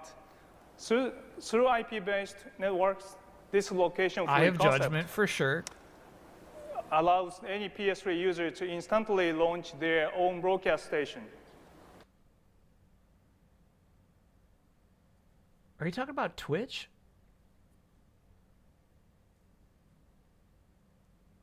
Bro, are you talking about Twitch in 2005? What are you talking about? Allows any PS3 user to instantly launch their own broadcast station anywhere in the world. Think of it as the next generation personal homepage. Rather than simple text and still images, I could provide my own high-definition video news and information live or archived from hard disk drive. Whoa. Yeah, this man sees the future. He's talking about Web 2.0.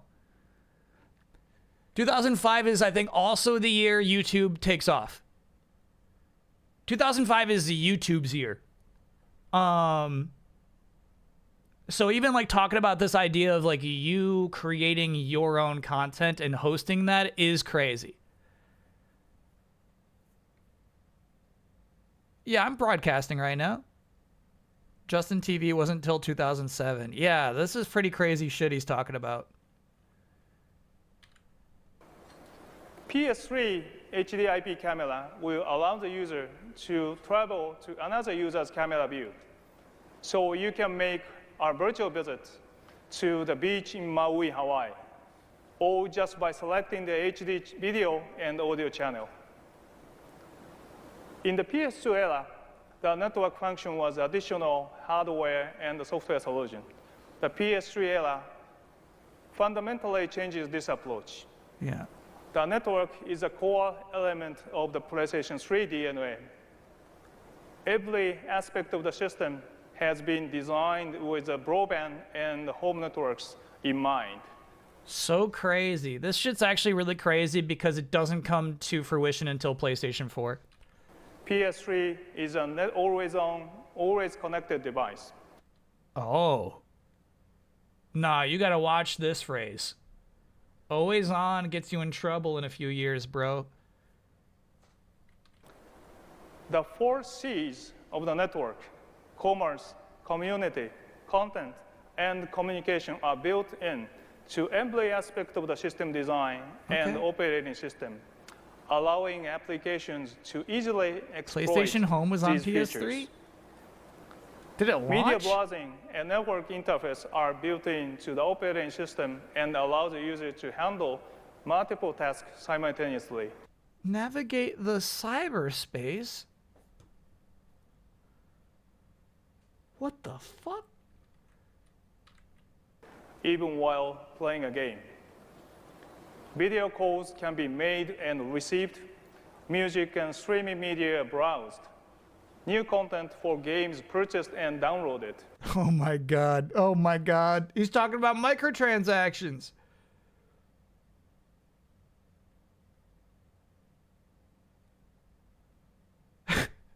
There's some execs in that audience who just like their mouths started watering, dude. Naturally, multiplayer online game feature will be also offered. PS3, I don't think the video calls ever launched. I don't think that ever took off. We recently introduced the concept of the game sharing. Yeah, chat's saying the horse armor didn't happen until the next year. Yeah. He's basically, this guy's plotting out the next 20 years of video games. On PSP, where a player can send game data to other PSPs. PS3 will also support P2P connection as one of the key methods of communication under the secure environment. Users can exchange their unique characters and items through the network. Remember we tried advantage of the network, the that Daxter game? I feel like that Daxter game had some sort of like trading mechanic with other PSPs. I hope you enjoy the rest of the show. Yeah, I'm curious. Where's this man now? What is he doing? How long did he stay with Sony? Now I would like to introduce Phil Harrison. Phil? What sucked is his name was super blurry on the screen. I could not read what his name was.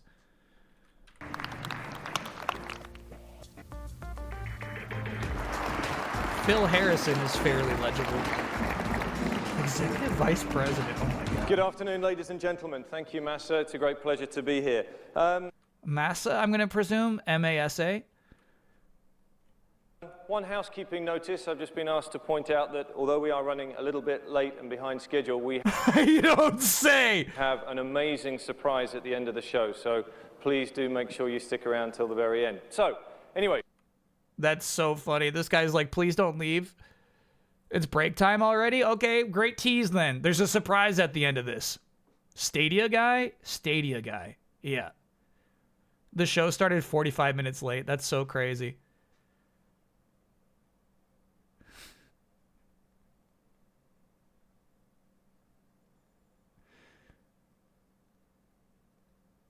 He's a hustler. He's a hustler. Good in interviews, good in meetings. That's all you got to be, chat. You don't actually have to have good ideas. Just work a room. Bengal Party, thanks for being a 45-monther.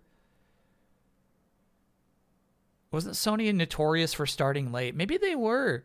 Honestly, I feel like that's a little bit of like a, you know, like a musician who always starts late. It's like a little bit of an ego thing. It's like, you wait for me. You know what? Yes, chat. Because even when, okay, so like 6 or 7 years after this, when I'm working at game trailers, and this shit is live on Spike TV, right? Even then, I do remember the producers being nervous about Sony starting late and Jeff having to stall. I do remember that. Having to schedule around Sony potentially starting late. So yeah, that lasted for a long time. Can I get an oh no for getting an office-wide email saying, be careful, somebody's been taking stuff? Yeah, but also if your stuff hasn't been taken, you're good. Fun sort of questions asked Shuhei. Why did that conference start late in 2005? Shuhei is real? I'm going to guess his answer would be, I don't remember.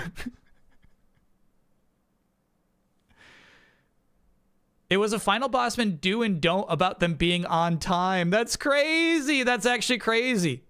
Okay, they absolutely had a reputation of being late then. That's funny.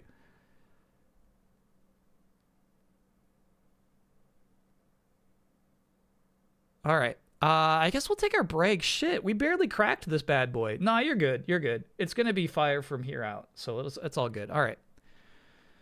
It is very interesting to watch this. I will say that.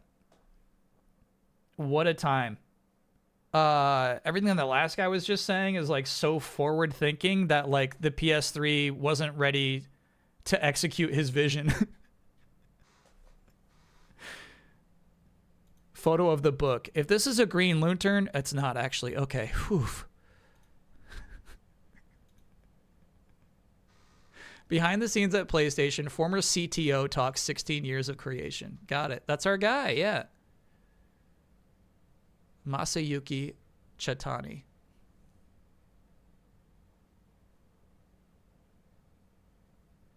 After SCE, he took several executive roles, including senior GM at Sony Corp for cloud platform development, of course. AI at Rakuten, of course. I guess that's where you would move to.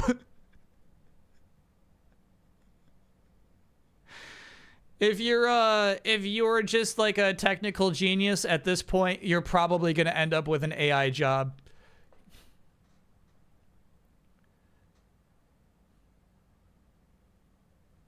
Sony didn't stop press conferences. They're just running really, really late this time. Nice.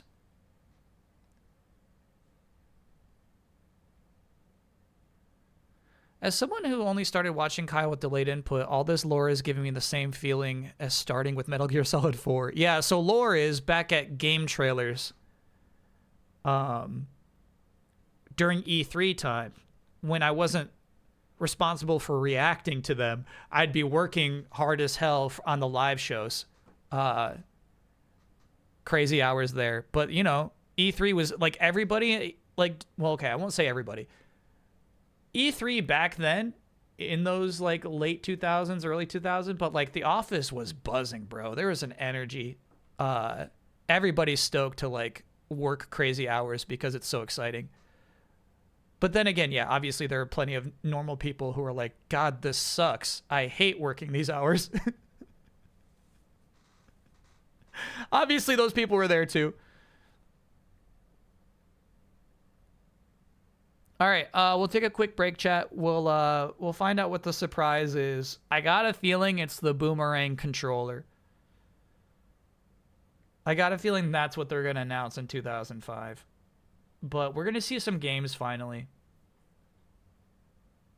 We'll see about that. This man's young here, too. Phil Harrison is like, I feel like he's like a 30-year-old exec. NVIDIA removed all their old demos that featured female models from their site around 2013, but you can still find the Luna demo floating around. Hold on, there were more? You said they removed all their old demos that featured female models. Were there a lot?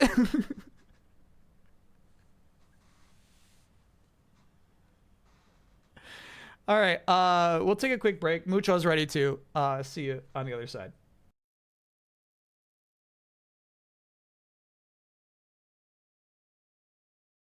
We should take it slow. Baby, keep your focus. Don't you make me change my mind. If you love me, baby, don't you switch up the vibe. Baby, don't you, baby, don't you, baby, don't you switch up the vibe. Baby, don't you, baby, don't you, baby, don't you switch up the vibe. Boy, you take me on a trip. Always up and down and back and forth in merry-go-round. I just wanna get it right. But when you go left, I'm stuck here feeling left behind. Cause something went wrong, the signals got crossed, and now we're going different directions. Let's go where we were, when no one gets hurt. Baby, keep it right there, don't you stress the flow. You're trying to pick the pace up, we should take it slow. Baby, keep your focus, don't you make me change my mind. If you love me, baby, don't you switch up the vibe. Baby, don't you, baby, don't you, baby, don't you switch up the vibe. Baby, don't you, baby, don't you, baby, don't you switch up the vibe. If you love me just like you say you do,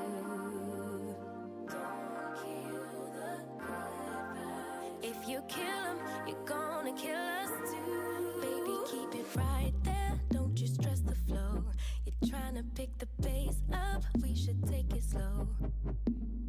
Baby, keep your focus, don't you make me change my mind. If you love me, baby, don't you switch up the vibe. Baby, don't you, baby, don't you, baby, don't you switch up the vibe. Baby, don't you, baby, don't you, baby, don't you switch up the vibe.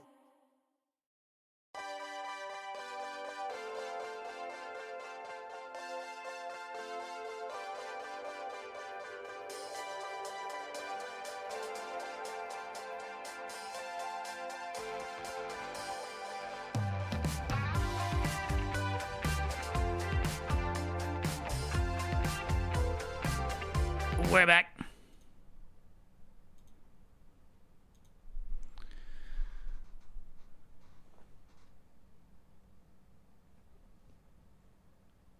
Funny We Love Katamari. Excuse you. Funny We Love Katamari was a Sony exclusive. I definitely don't think of it that way. Shadow of the Colossus was always going to win this. God of War is interesting because that's a PS2 game. One of the last ones, right? Dragon Quest 8, not enough votes, honestly. Tough one.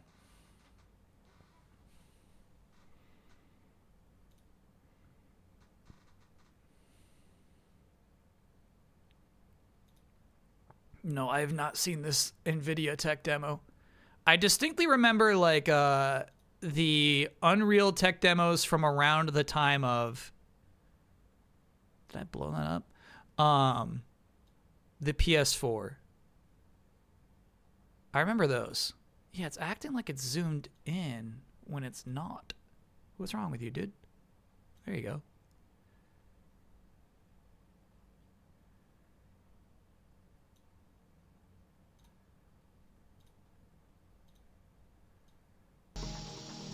So this got deleted, huh?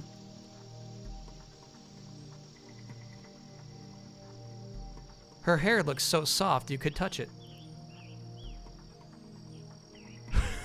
Bro. Those leaf-cupped bazongas are crazy. That's crazy. It's good you're missing... No, it's good you're missing out on that. It's good. It's good. It's appropriate.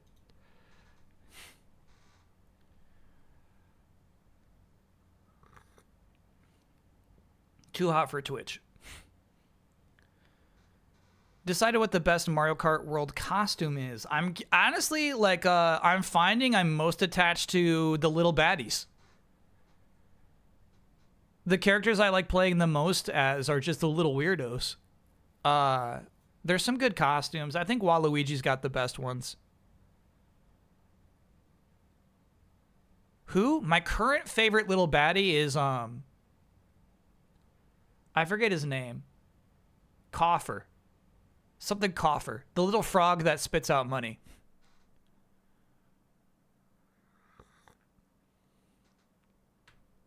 Do you think we'll have any women speak during this presentation? Weird times here. Women weren't respected in tech. Okay. Expectation? I don't think between PlayStation, Xbox, and Nintendo, I don't think we'll see a single woman talking. Now, I do remember Nintendo had some US exec who was a woman speaking during the Wii era. But yeah, I think of the 3 press conferences we watched today, my answer is I don't think any. Would Wario benefit from leaf-cupped bazongas? Yes. Yes. Wario's got some good costumes too.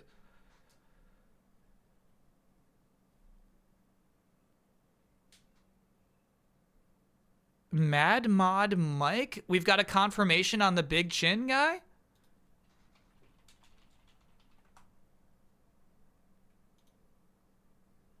Now we can make him an emote. Oh my god, that's so crazy. He was an NVIDIA tech demo guy. Mad Mod Mike.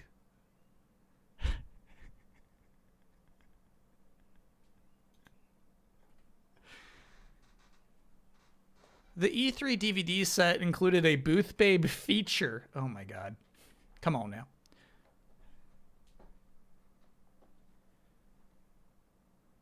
In Mario Kart World, I learned that each character has a secret stat, and it's not just aesthetics the other day. What's the secret stat? Like a luck stat? Commander Valdez, next being a 34-monther. Hey, chat, drop the best indie of 2025 I can play while watching today's stream.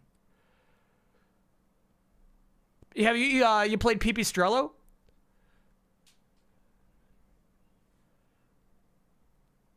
Like speed, handling, etc. It's minimal, but it's there.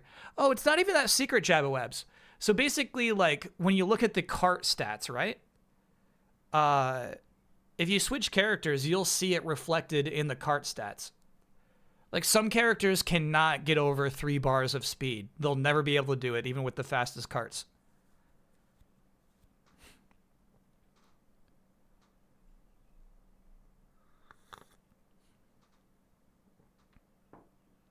Is Claire Obscura indie? Oh, hell yeah. Yeah. That would count too. That's indie game of the year, no question, right? Me another Hollower demo? Sure. You know, I'll skip it because we're playing the main game, but hell yeah. Monster Train 2 seems low attention too. Definitely what I don't even know what to call the phenomenon, but like the indie sequel phenomenon where people don't show up for the sequel. I think Monster Train 2 is suffering from that.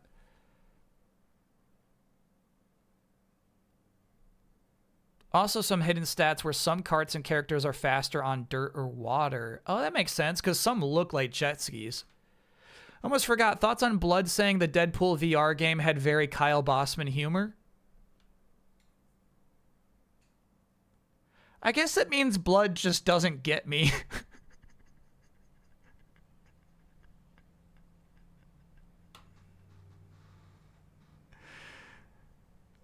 Clear Obscure is published by Kepler. Surely it's not indie. I think, here's the thing, chat. Like, if Dave the Diver was indie, I think Clear Obscure is going to be indie at the end of the year.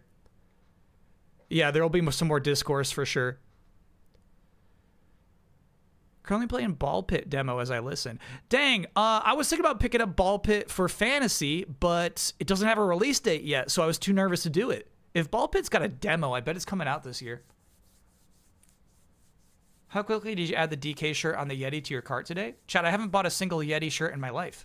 You'd have to show it to me. He said he was surprised he liked it as much as he did. Interesting.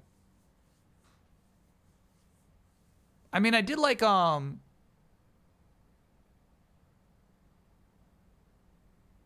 shit, I forget the joke in the actual video game itself I liked. It was like a Michael Bay reference. But obviously at the end when he says Insomniac gets Spider-Man and I get this shit, that's funny. That's a legit funny line.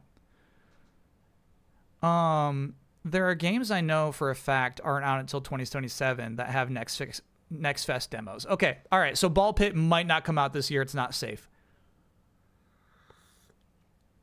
You seen this week's fantasy bids? Yeah. I got a lot of work to do.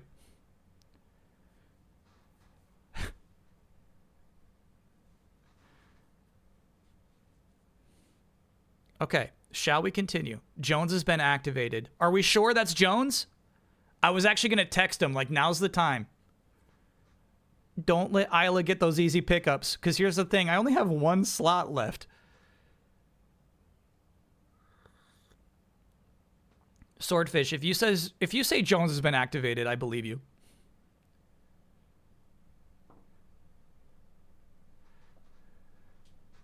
And then in our league, in the hardcore business league, I got a lot of slots. And so, you know, I mean, from last Monday, you have a pretty good idea of what what I'm going to be bidding on. It's like Keeper. Keeper is like, I want Keeper in both my leagues. And it's like, how much do I have to spend to get Keeper, you know?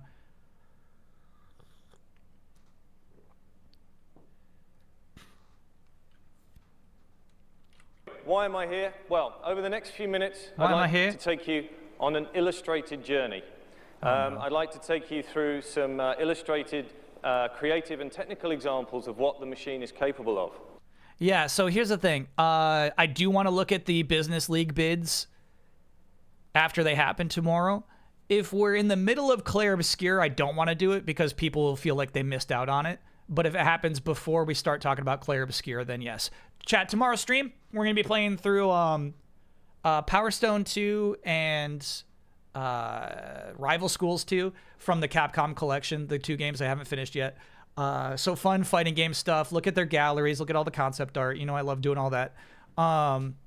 Then once that's done, we're switching over to Clair Obscure spoiler talk, where if you haven't finished the game, it would probably be in your best interest not to watch that stream, because we'll go into everything. I got a lot of screenshots and clips from my playthrough that I want to show. So it'll be a lot. It'll be everything. And so that's the idea of like if there's like a fantasy update, I don't want to do that in the middle of Clair Obscure, right? Because we already told a lot of people to go away. So that's the deal. They'll be processed at 8. Yeah, there's no saying when we'll do the swap. What's Monday? Monday is Dragoon. Saga? God, I always forget the actual name of it. Panzer Dragoon Saga. Panzer Dragoon Saga. Yeah, week 1. It'll be where we're starting it. I always think Legend of, yeah.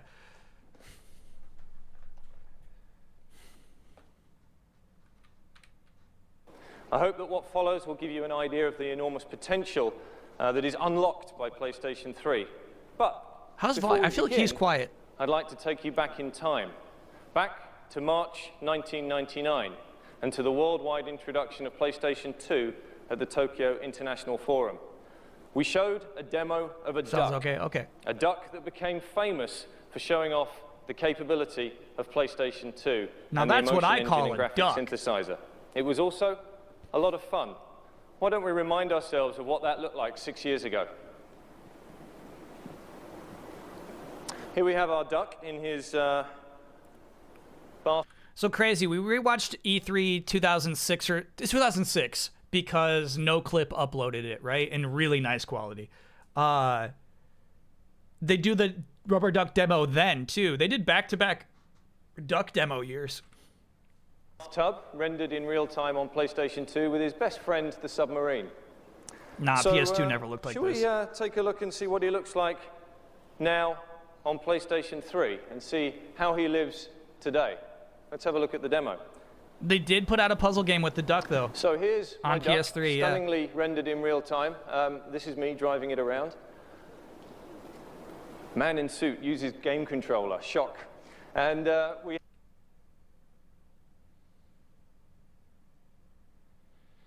He's saying executives aren't known to be gamers. have the ability to render the water in great detail. As I jump the duck in and out, you can see the caustics and all the effects that are being rendered in real time on this fantastic HD display. 2,300 square feet, that TV, by the way. Do you think the background is pre-rendered? Available in a Best Buy near you tomorrow. So, I do think our... There were people, and I don't know either. I can't tell if he was joking or not. So some people clapped because they thought this would be in Best Buy tomorrow, and some people laughed because they thought it was a joke. I do think it was a joke. Duck might be a little lonely. So let's introduce a couple of friends to him. And you can see here these little battleships or galleons. It looks bad for PS3. Yeah, that's the thing. This looks like the first realistic demo. And by the way, not pre-rendered. Well, maybe it still could be technically. This looks like the first time I'm looking at a PS3 game this whole presentation. A couple of friends to him. And you can see here these little battleships or galleons that I can move around. He was talking about the my screen control, itself. Which, got it. I'll do my best to play two players at once, which is challenging, I have to say. And you can see that as I move around the camera, the cloth dynamic is being damaged by the cannonballs in real time. Move the damn boat. Everything is there you go. working in real physics. But I still think our duck's a little bit lonely, don't you? Let me add a couple more ducks into the simulation. So here you have all the physics working and all the collisions and all the dynamics and all the fluid simulation. Yeah, this is cool. This is a good demo. But he's still a little bit lonely. I think he still needs more friends. So let's stick in a couple more here. And this gives you an example of the overwhelming performance of PlayStation 3 and everything that you can do. Some of them are so happy to leave the bath, they jump out. But I don't think that's enough ducks. I don't think you can ever have enough ducks. And for the technically minded amongst you, this demo uses LOD, which is lots of ducks. Boom. He's slaying, dude. This audience loves him.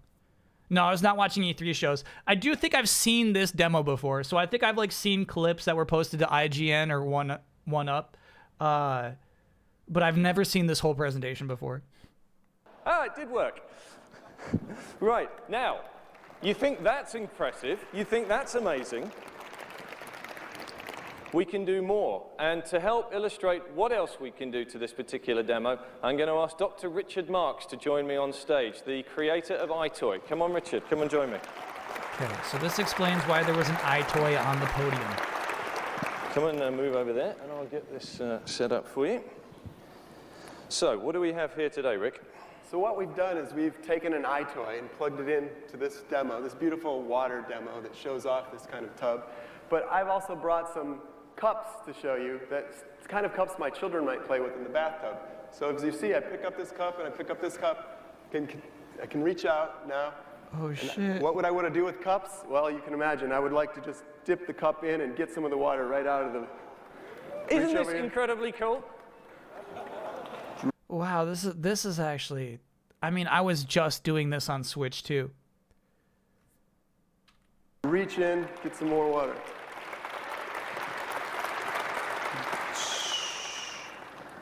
Get some water and throw it across the room. All God, of this that's a just nice using a standard fucking tech iToy demo, camera, bro. but connected directly into PlayStation 3. Rick? Yeah, so the cups themselves like are two distinct but super bright colors. I can get why this little HD camera can detect it so well. Still, that it's like detecting depth. I don't think it's detecting depth so much. I really think it's mostly just angles. You can see him kind of play with the depth a bit. That's really impressive. The 2006 demo surfaced on the internet and is downloadable for hacked PS3s. That's so cool. That's amazing. Thank you very much indeed. Round of applause for Rick. Great job. Thank you.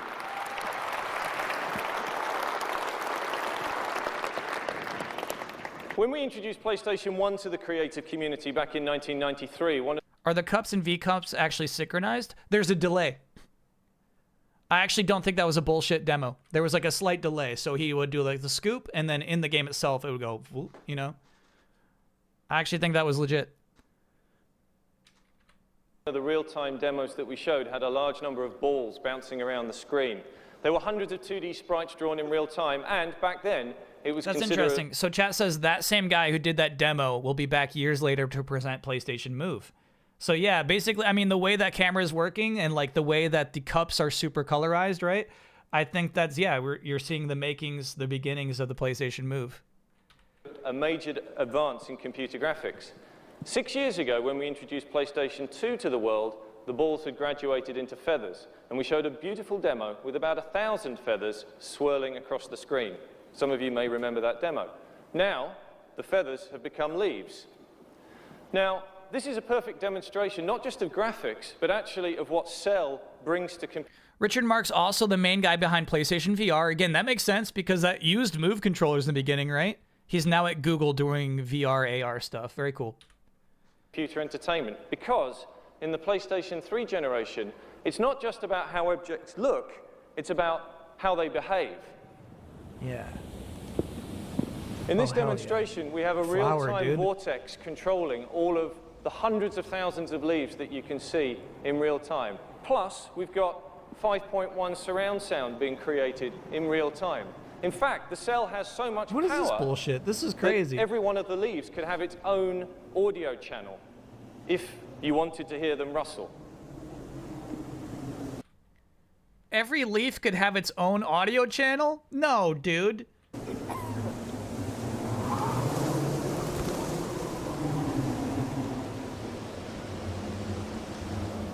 Another example of the tremendous computational power of PlayStation 3 is shown with this next demonstration.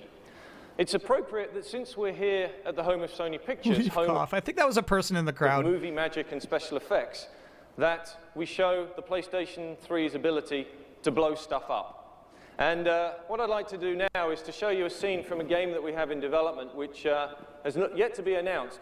Holy shit. They do announce it the year after this, but then it disappears forever. Something days? 8 days. 8 days is what the game was called, yeah. But obviously being a gas station in the middle of the desert and being a digital set, well, surely we should be able to blow it up. So let's blow it up. Now, yeah, that looks like a PS3. Nah, dude, that looks like a reboot, bro. That looks like an episode of Beast Wars. Nothing about this looks real time. So let's blow it up.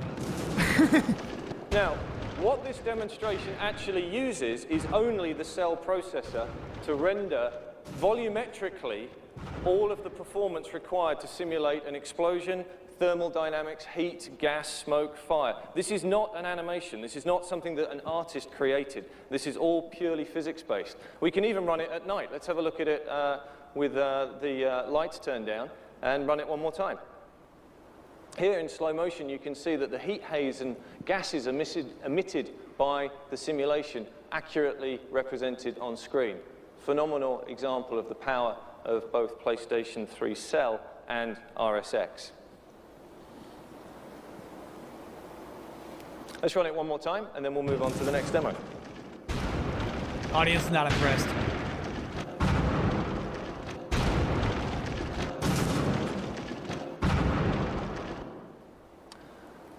It's a fantastic presentation. What no clapping. PlayStation 3 also allows us to do is to converge many of the creative industries that work in the world together on one platform for the first time. And to help demonstrate this, we turn... With audio channel, he means each leaf generates its own sound effects. Got it. To our friends at Sony Pictures ImageWorks, the Oscar-winning special effects wizards from the movie Spider-Man 2. There's so much Spider-Man in this, and I mean they eventually used the Spider-Man font for the PlayStation 3. Movie, and we got the wonderful actor Alfred Molina's performance from Spider-Man 2 in computer graphics, and here we run it in real time on PlayStation 3. I'm amazed at the response, the reaction here. The quality of the image is absolutely fantastic. You can see as we move the camera around that the light moves around also over the face, and this uses a very special technique which is pioneered by, once again, a guy called Paul Debevic, using light stage data, and we can move the light around over the face, and you can see that the shadows are cast real. It's really funny. When I watched Spider-Man 2, I thought Dr. Octopus was like an old man. I bet Molina was like 28. This looks like a 31-year-old, bro. Realistically, and even the light reflects and transmits through the ears. This is something that the cell processor allows us to get that level of detail into our 3D computer graphics. We can also change to different light stages to show in real time image-based lighting where we're using the environment to... I mean, like, this shit is more impressive than the Luna demo. It's not doing the weird shit where, like, light shines through his ears or whatever, you know what I mean? But, like, this is actually very impressive. Would I play a Spider-Man game played by Quantic Dream? No. Like the character here in a forest glade, lighting the Alfred Molina How character old was he in real Raiders? time. Like 18, and, I think. You can see as we move the high dynamic range He in was and out, 51 you when get he a made phenomenal Spider-Man. level of Okay. detail. We also were able to put this into the movie Crazy he was in No Way Home then, huh? performance and use some of the sound from the movie to bring the whole thing together. And let's take a look at that.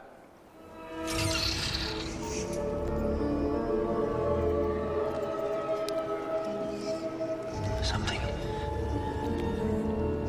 in my head. Bro, I fucking hated this take on Dr. Octopus. Something talking.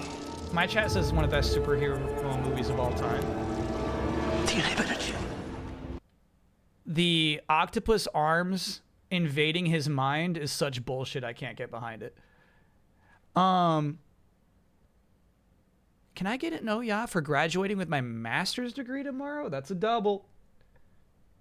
Oh, yeah. I can't get behind it. That's not Dr. Octopus's deal, bro.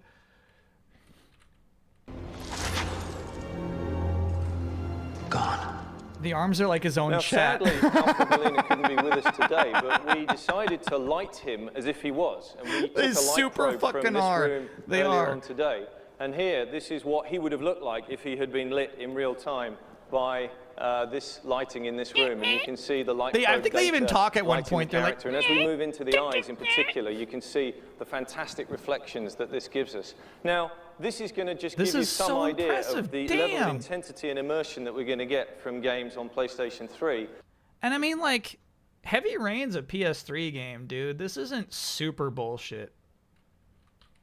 And the amount of storytelling ability that we will have working with amazing creators and amazing actors. It's a great demonstration. I swear they talk at one point. Next up, I we're can gonna find you a show- clip of the arms Yeah, talking. I think that's worth a round of applause. Last of Us is PS3. This next Yeah, demonstration dude. was Yeah. written by the brilliant engineers at the That's STI crazy to Development think about. Center, the creators of the Cell chip. And this demo, which is a real-time demonstration of a landscape being created by two bits of data, one being two-dimensional satellite imagery taken from outer space, and the other being three-dimensional height maps collected from LiDAR, which is basically Flight a simulator. laser ranging system flown over with an aircraft. And in real time on the cell, those two bits of data are combined together to create, in software only, this three-dimensional landscape. This does not use the RSX at all. So this gives you an example of the tremendous performance that we get from Cell. Even the clouds are generated procedurally using Perlin noise effects. Really stunning example of where the immersion in games will go from here on in. This next demonstration also uses a landscape, but in a very different style, in a very different setting, but equally impressive creatively and technically. This was created by our colleagues at Sony Online Entertainment and shows a beautifully rendered fantasy world. But what's the cool thing about this demo is the fact that the world can grow in front of your eyes. And so here you see the grass growing, the flowers growing, organic environments being built real-time in front of the player. EverQuest? This is the EverQuest team, yeah? Forrest with 2 R's, thank you for gifting a gift sub to Alfred Molina. You can imagine what this could mean to online games, but you could also imagine what this could mean to the ability for the player to influence his own environment and influence his own world while he's playing the game. Here the water beautifully rendered and all the characters and all the leaves and all the petals growing around you. Really beautiful demonstration of RSX and Cell working together. Now, from a complex and sophisticated landscape to a complex and sophisticated city in this. By the way, this is normal. Console launches used to be like mostly tech demos. It's going to be really interesting watching this and then seeing the Xbox show where I expect no tech demos and just games. In this case, London. London was the setting for Team Soho's epic crime thriller, The Getaway, and for the past 3 months, a team of 6 people has been working to show their vision of the future of that franchise on PlayStation 3. PS4 had tech they would like demos, to share yeah. it with the world We for watched the those. first time today. Now, this demonstration uses The a Wii lot U of had the a tech real-world demo? rendering techniques that were we've seen in earlier demonstrations. And it's not just about graphics. We can You see got in some this nasty demo screen tremendous tearing, amount Phil. of detail in the 3D objects, which are beautifully rendered with amazing lighting and amazing detail.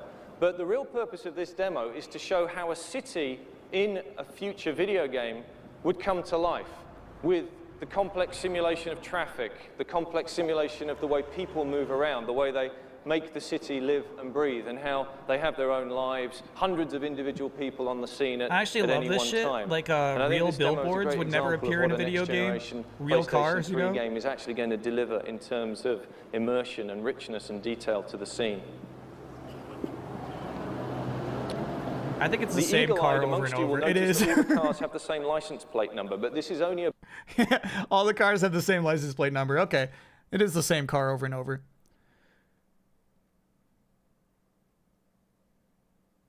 What I like about this presentation is they don't have to do all the dumb wide shots of the stage. Hey, fair enough. bug you discover when you fly halfway around the world and show it to the world. So I apologize for that, but you can see beautiful high dynamic range lighting here in the scene. Really impressive demo. A good example of what we're going to see for the future. Now, the next vision piece that we're going to show Lords of Dogtown, shows how dude. multiple Damn. forms of entertainment can share the same technical and creative DNA. And what we wanted to do here I think was MGS4 to looks imagine good still. and share with you an My example guess, I haven't seen it in of a what long time. happens when you take two billion-dollar franchises, one from the video game business and one from the movie industry. Uh-oh. Spider-Man? And collide them together on PlayStation 3. I think this demo needs no further introduction. Let's take a look. Easy now. You're going to get me muted, dude.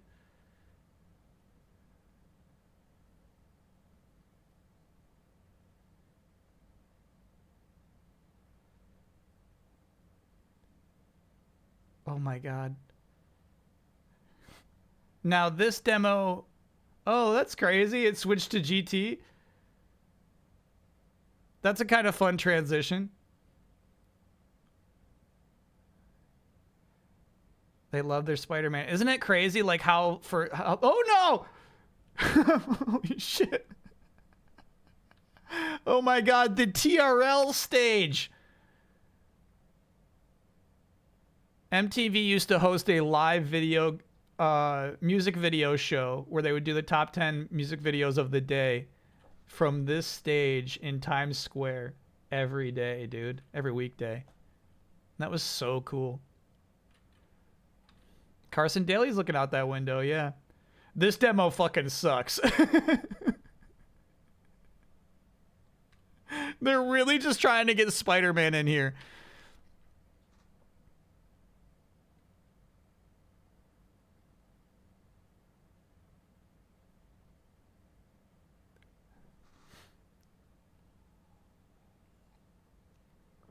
Oh my god.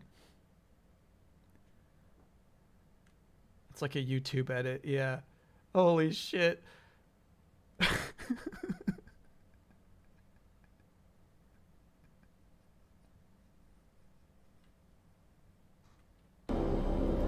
That's amazing, isn't it?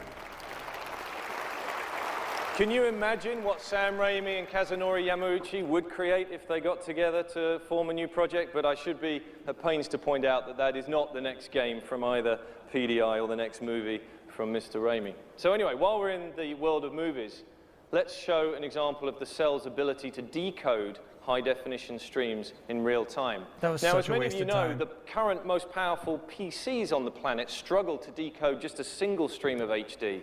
But here on PlayStation 3 Cell, we can decode 12 simultaneously. And we can select any one of them to become the main full HD screen. And this is an example of how you could navigate multiple HD streams simultaneously coming off Blu-ray disc or This is Cell coming shit, off right? a network. And I think gives you just a Bro, what is that movie? This one. What is that movie with Natalie coming off Portman? She's Blu-ray got disc short red or hair. coming off a network. It's the very end of that shit.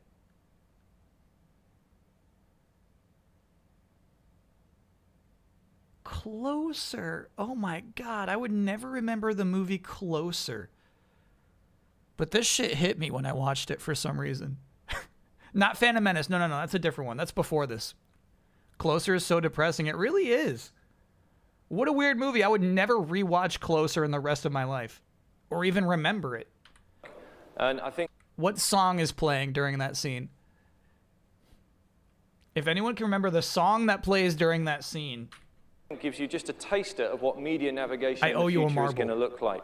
Now, as Masa was sharing with us earlier on, media navigation is at the heart of PlayStation 3's operating system DNA. And this next demonstration gives you another example of how media can be browsed on formats of the future. Here, the cell is decoding 1,000 media thumbnails It's not cold by simultaneously. crossfade. Now, these could be movie data, It's game not data, Luna. could be your family photographs. It could actually be your friends on video chat anywhere in the world. It could be the IP camera anywhere in the world. So, that's it for the show and tell.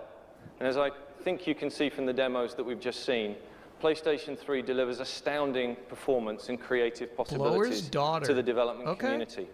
Right now, all around the world, game developers are hard at work making this potential become reality. I don't know that and song. Here to tell Blower's you more Daughter? about the games that will make PlayStation 3 come alive, I'd like you to welcome back Kaz Hirai. Thank you very much. Okay, so that was kind of nuts. Phil Harrison, I do feel like his entire speech was for the everyman. He brought out brain dead demos after all of like a highly technical speech. I think some of them were really effective. I loved the Molina one.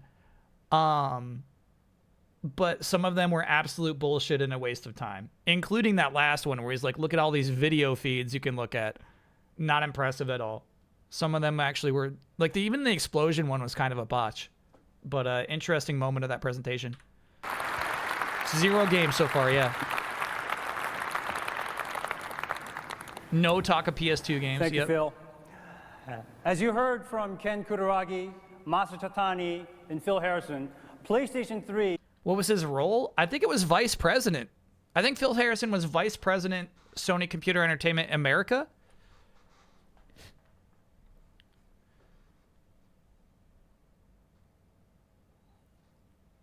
I had it. I just quoted the lyrics because I didn't know the song title. You owe me a marble. That's not how that works. That's not how that works. You've played Bandle. Is set to deliver He was the Worldwide quantum Studios. leap Damn. the industry expects to help us He was lead super the high up. digital decade. No doubt about it, PlayStation 3 is a powerful machine under the hood. But what about the games? Our development partners have been diligently working with PlayStation 3 What about the architecture games? for some time in order to deliver the type of gaming experience that consumers will expect from the next generation. Experience and they have consumers prepared right some next to each pretty other, bro. exciting stuff to share My with you favorite today. words. So first, it gives me great pleasure to introduce this company back to our stage again this year. They have been a staunch supporter of the PlayStation format over the years, and we are truly inspired what they have produced on the PlayStation 3 so far. It is interesting. I feel like there have been other teleprompter speakers who weren't staring up. So ladies and gentlemen, please help me welcome back Electronic Arts Chairman and CEO, Mr. Larry Probst. Larry Probst, Chairman and CEO of Electronic Arts. I don't think he holds this position for much longer.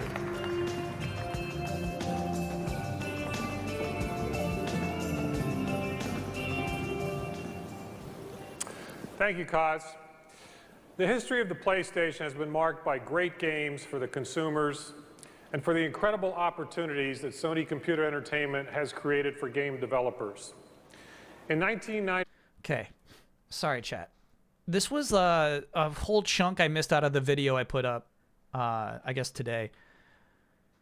The difference between speaking to your bosses, the corporate speech, and speaking to your audience, right? So, like, calling people consumers is not what your audience wants to hear. They don't want to think of themselves as consumers. You got to allow it in this transitional period of E3. The idea, like the Outer Worlds 2, three separate instances talking about the power fantasy of this, the power fantasy of your weapons, and like the same thing with Marathon, talking about like the fantasy of the like reloading your weapon or all that shit. That's how you talk to your bosses. That's the corporate speech. That's not how you talk to your audience. Your audience doesn't want to buy into like, oh yeah, dude, I want a power fantasy. You know what I mean? You don't want to hear that shit, but they like forget who they're talking to, basically. Anyway, that just reminded me of that. After CEO of EA, this guy became chairman of the USA Olympic Committee. Oh, this guy is clearly corrupt. There are no good people on any Olympic committee. 24, EA signed on as a charter member of the PlayStation 1 team. Everyone is compromised. Then in 1999, we made a huge bet. We passed on some other platform alternatives and dedicated our worldwide studios to supporting the PlayStation 2. Legit. I don't think PlayStation 2 is a super high risk, but they were there for the launch. When PlayStation 2 launched... He was at EA from 84 to 2021? Maybe as like a board member. This guy was not CEO in 2021. Launched in 2000, EA was there with 6 titles, including Madden, NBA Live, and SSX. We like to believe those were some of the games that showed the early fans what the PlayStation 2 could really do. How did I forget about SSX, dude? They were really, really there at the start. Looks like Saul's brother. Oh, I hear you there, yeah. In total, EA has produced about 250 titles and sold more than 220 million units on the 2 PlayStation consoles combined. But beyond the business, a lot of talented artists have found their calling in this medium created by Sony. Whoa, this is weird. Thank you, Chad. This is crazy. So John Riccitiello was CEO before and after Larry Probst. So from 1997 to 2004, it was John Riccitiello. In 2005 and 2006, it was this man. And then in 2007, it was John Riccitiello again, up until 2014. This guy had 3 years as the CEO.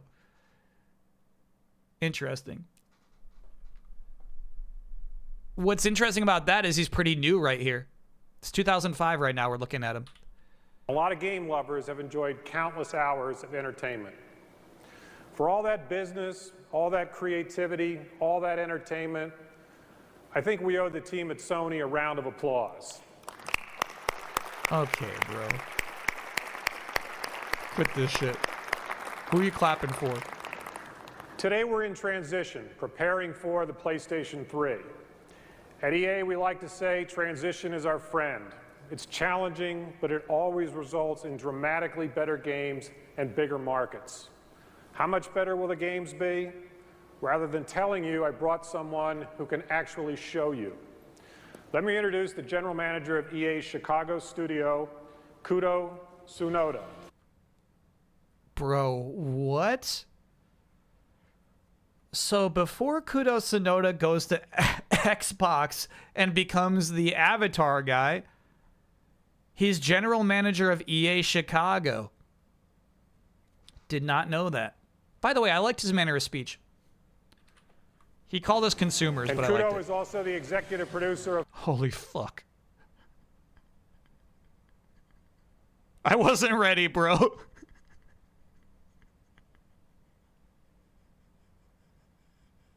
Don Matrick also at EA at this time? That's funny. Kudo Tsunoda. And Kudo is also the executive producer of Fight Night.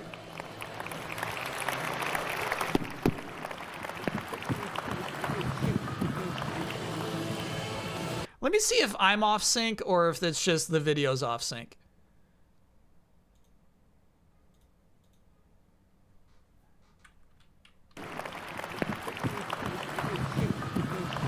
Kudo. And you fucking, oh my God. The nerve of this man to have the CEO pull off his comedically large boxing gloves and walk away off stage? That's your boss, bro. Isn't this guy at Xbox now? He's at Microsoft now. He was at Xbox for a long time. All right. So the game we're going to show you is EA Sports Fight. Shit. That's crazy. That's actually crazy. Night, which is EA's boxing franchise. And this demo, I truly believe, is a big first step forward towards delivering a new, more emotionally immersive game experience on the PS3. So I've been working on Fight Night since the beginning of the franchise, and I just can't tell you like how exciting it is as a developer to finally have the technology in our hands to build the Fight Night game that we've been looking to build all these years.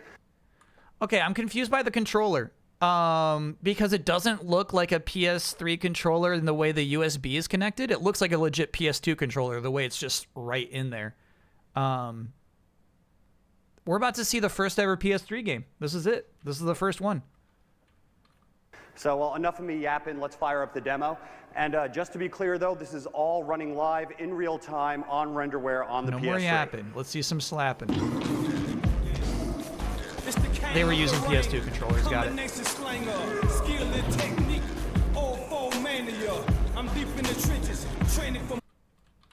Sorry. We'll get muted for that. Fight Night was a big franchise.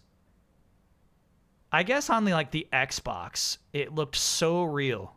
I had a friend who was super into Fight Night.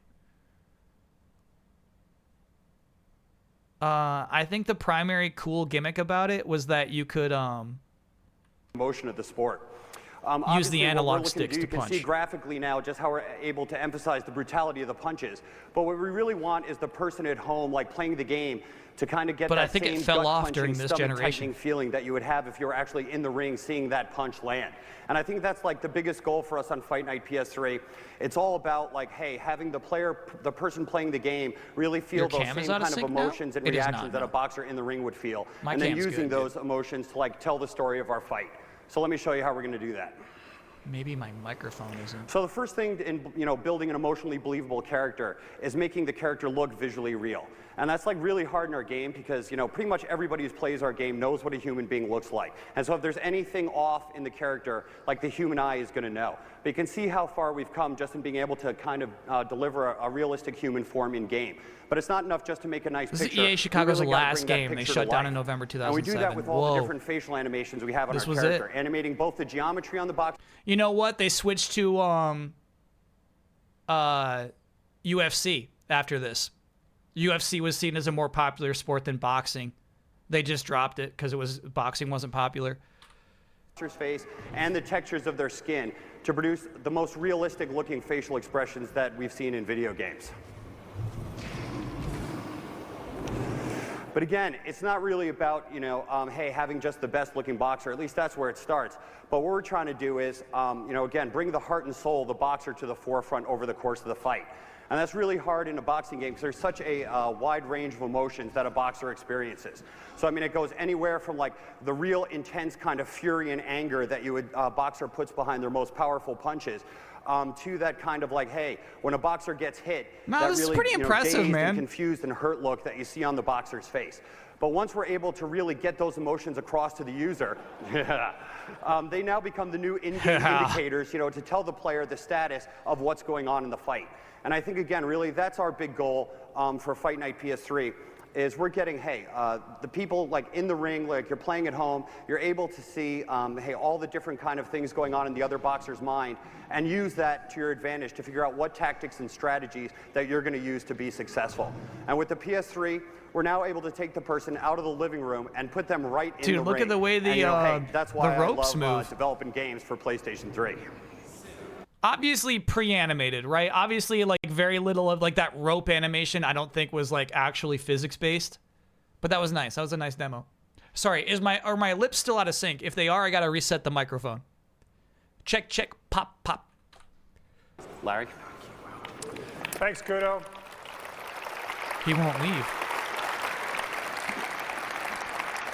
Fight Night 3 looks amazing on the PlayStation 3. At EA, we're making Kudo, go. another big bet. Your boss is talking. PlayStation 3 is going to change the world of entertainment, and the EA studios Corporate are 100% VP of Microsoft, Kudo is right now. Happen. Yeah. Still with Microsoft. Kudaragi-san, Kaz, Andrew, and Jack, thank you very much. He's the one who is never mind.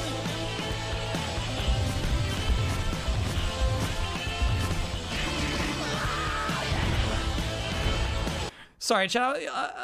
You don't want to make light of global hijinks of Microsoft, you know?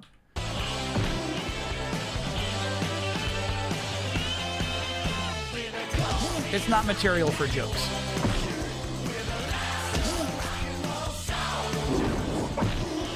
Bro, we just saw this demo. Oh yeah, shit.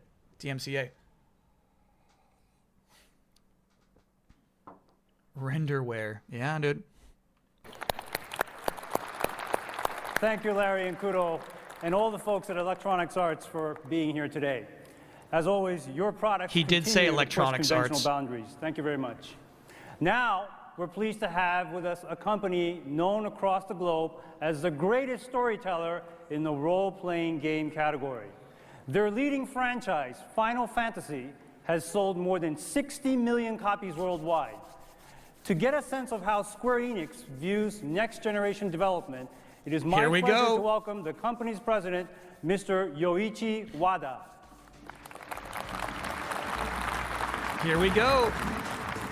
Square Enix on the stage.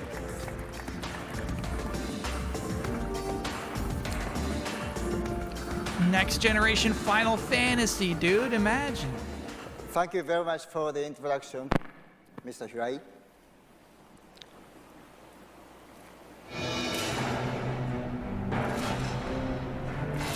Did they just start without him?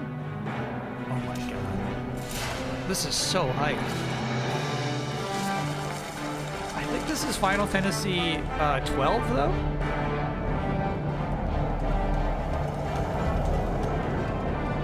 Which did come out late PS2. Oh my god, 12 is so cool.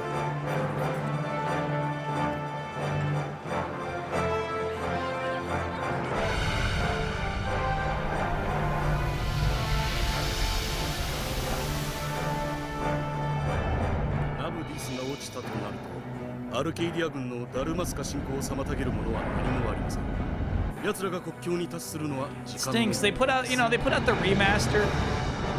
It's accessible. They smoothed over some tricky parts of the game. Anybody could play this game right now if they wanted to. I still feel like it is not a popular Final Fantasy game. With the threat of all-out war on the horizon, the Arcadian Empire invades and subjugates its neighboring kingdoms one by one.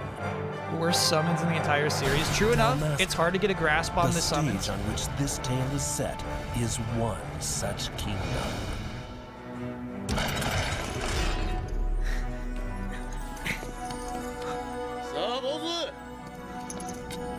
観念してそいつを俺に渡すんだ。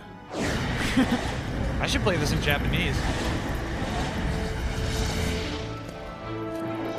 Gambit system doesn't age well, I wonder.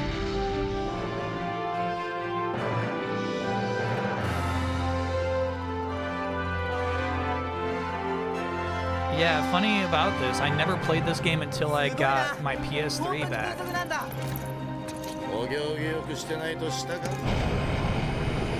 Sorry, context behind that. When I moved to LA, I didn't pack my PS3.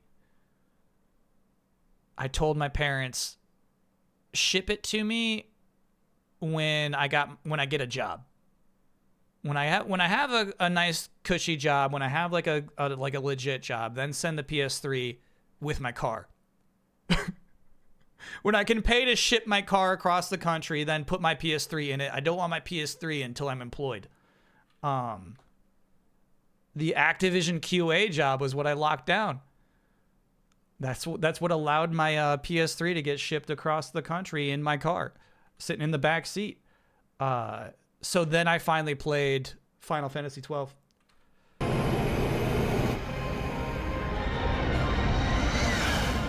Very cushy. Yeah.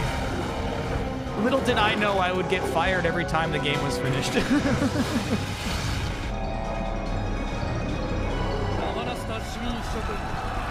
Yeah. Little did I know. That was not going to be a full-time position, necessarily. Send the car back. So the back compat was important? Yeah, I mean, but here's the thing, is like, I had an early PS3, right? Most PS3s are not backwards compatible. The story of an age. This trailer is hard to follow. This is a bad trailer. Airships plied the skies, crowding out the heavens. Final Fantasy 12. This shot's iconic, though. I love that shit. The judges. Do I still have it? Yeah, still got the. We used to stream from that PS3 from time to time. The images you just witnessed are from Final Fantasy XII, currently planned for North American release in the 2006 fiscal year. You will be pleased to note that Sony has announced that their next generation game console will be fully backward compatible with PlayStation 2 software. For a time. Please look forward to all that lies ahead. Bila, thanks for being in 28 monther. Final Fantasy 12 is my fave. Also, hi Kyle, Mucho in chat. Hell yeah. Now, I'd like to switch the focus of my speech to Square Enix's involvement in PS3 software development. Yes. First, let me give you an example of a technical demonstration our dedicated team has put together. Oh my god. An example of a technical demonstration our team has put together. Okay? No expectations.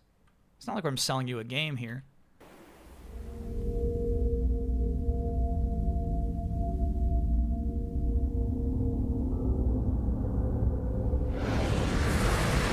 I can't believe this shit.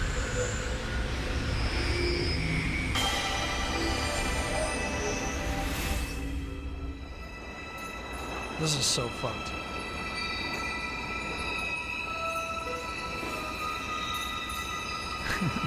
This is wrong, bro. This is wrong.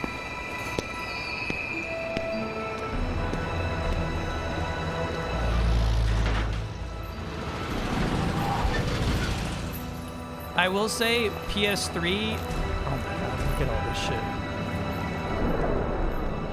The details.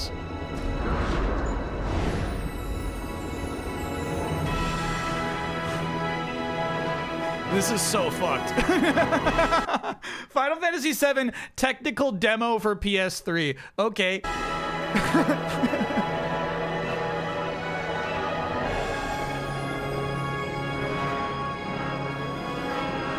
That was not quite Comic Sans. The Goblin's Bar. No way. To be fair, they were very clear about what this was. Yeah.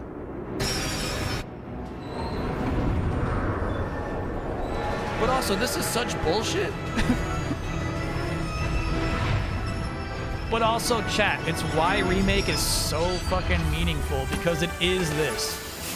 They would eventually pull this off 17 years later. Even better, you know? They made something even better looking than that.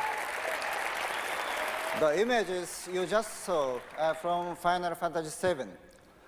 Thanks to the PS3's powerful surf processor, our acclaimed classic has never looked better. Please note that you have seen is merely a sample, and we currently have no plans on releasing a remake of Final Fantasy VII. He could not be more clear. To be fair, he could not be more clear. No remake. I don't think you understand. I don't think you understand what that would take. No remake. We're not making a remake. Smile afterwards. On releasing a remake of Final Fantasy VII.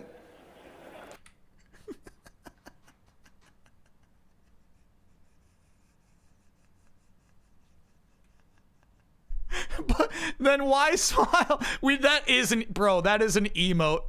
That is such a good emote.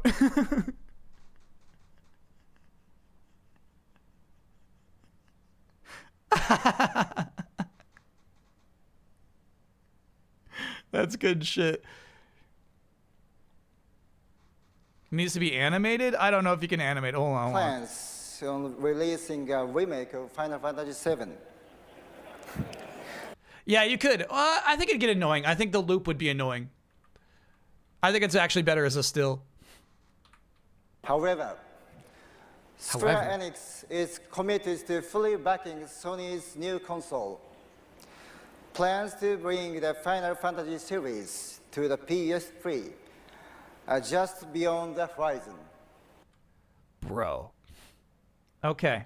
All right. We'll get to it when we watch future E3s.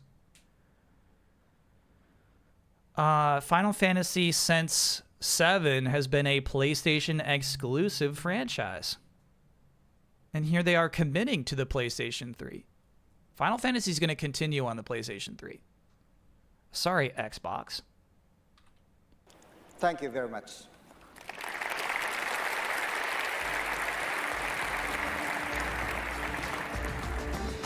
Interesting, huh? That stage is freaking huge, dude. That's enormous. Thank you, Mr. Wada, for joining us today on this very special occasion. You've heard great things and seen promising game content from both Electronic Arts and Square Enix, two of the industry's major players. But let's listen to what some other creators are saying about PlayStation 3. All right, chat, it's a tough business. It's actually pretty crazy EA and Square Enix are still doing it. Obviously, EA had to, they both had to do some shitty things to get here. But that is pretty crazy. Where it's like, he's back in 2005, you know what I mean? And it's like, two major studios. Like, yeah, that would still be true today. For us at Insomniac, making better games means creating a more immersive experience. An experience that convinces you that you are He's comfy in that office. To real characters. You're in real worlds, even though they may be sci-fi worlds or fantasy worlds.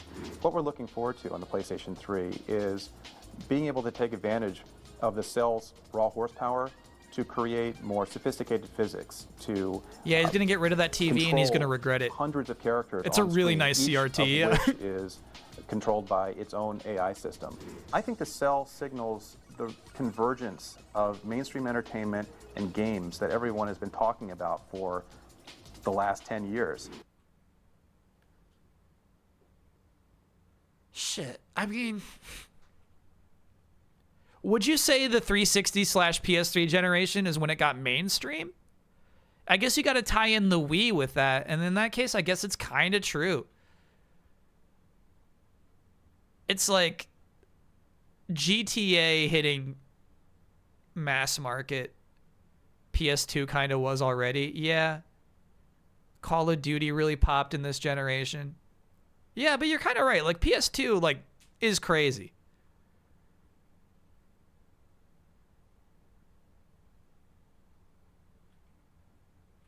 It's like you either say, like, yeah, that's when it was mainstream, or we're still not mainstream, you know? The PlayStation 3 should give us the ability to do all of these things. And you could make an argument we're still not mainstream. I'm very excited at the possibilities that the next generation of PlayStation presents. Thanks to the powerful features of PS3, we can create the kinds of high-quality graphics that until now could only be seen in movies, and create them in real time. This is a truly incredible thing. The first title... Something about this guy's vibe, dude. It's the gestures. Something about these gestures, man. I feel like I'm watching a magician. Sorry if this is random. I was watching a recent stream. Kyle mentioned a Zelda like he was playing. Can't remember the name. Pipistrello and the Cursed Yo-Yo. Worth checking out.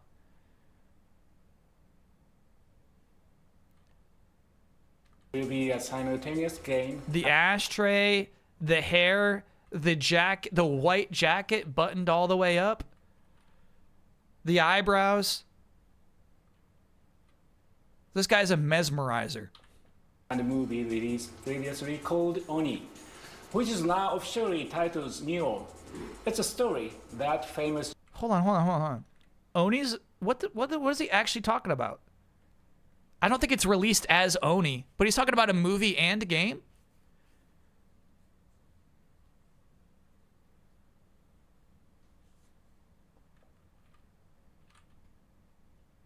Will be a simultaneous game and movie released previously called Oni, which is now officially titled Neo. It's a story that famous...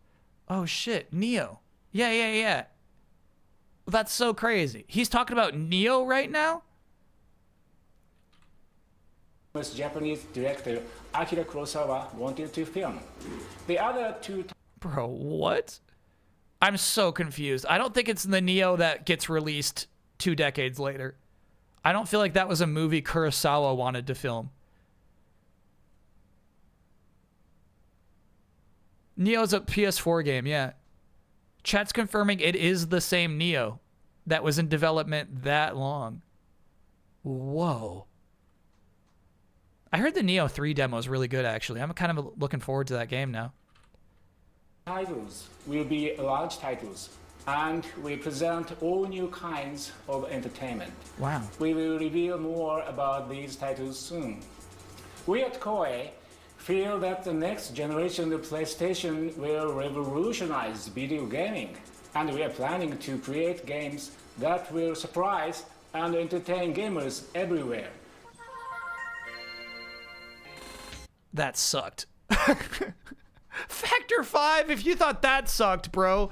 Oh, man. This one's going to bum me out. So I'm guessing Lair. I don't think we see Lair till next year. I think Lair is in the 2006 show. Neo is based on an unfinished Kurosawa script called Oni. Wow. I mean, that's what he just said, and I didn't believe him. So I guess he was just being honest. PlayStation 3 will make it possible to simulate worlds in real time and simulate interactivity for the consumer as never before. The visuals on PlayStation 3, of course, will be a huge jump, and with going to HD TV alone, it will be quite amazing what we'll see. But the most exciting feature for us really is the cell technology in there. The CPU is so much more powerful than anything not only seen before, but also what we were expecting for this next generation of consoles. That really makes things possible on a scale which will really show people what next generation is all. Let me ask you something. Factor 5, all I know them for are the 2 Rogue Squadron games. Are they previously Nintendo exclusive? Is it kind of a big deal he's even here in the Sony show?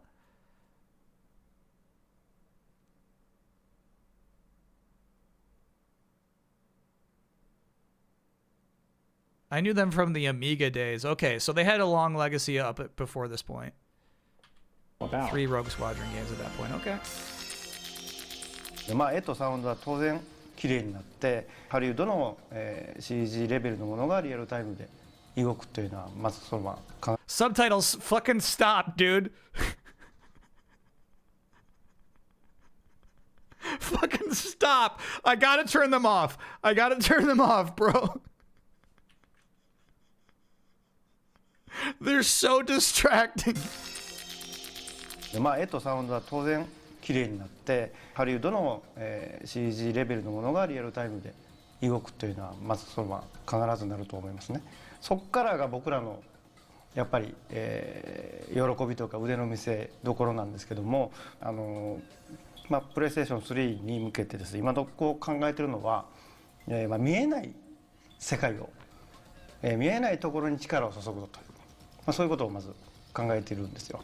送り手としてはそういうのを考えながら、作るべきだと思いますし、そういう作れる環境がようやく手に入るのかなというふうには思います。Damn. I actually think he had a tough time on the PS3. I kind of wasted years, you know? I think he had MGS4 visualized completely at this time, and it just takes years and years and years and years to bring it to fruition. Reading further, while the original Kurosawa script was dropped in favor of an original story, artistic elements and battle environments were inspired by other Kurosawa pictures. Okay. This is the key art for Neo back in 2005. Yeah. Looks much more grounded, dude. But the logo is basically the same. That part's nuts.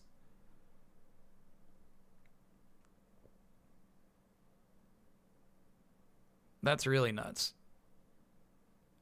And it was about a blonde man samurai, right? We got the trailer too. Well, we can save that trailer if it's going to be in a show going forward.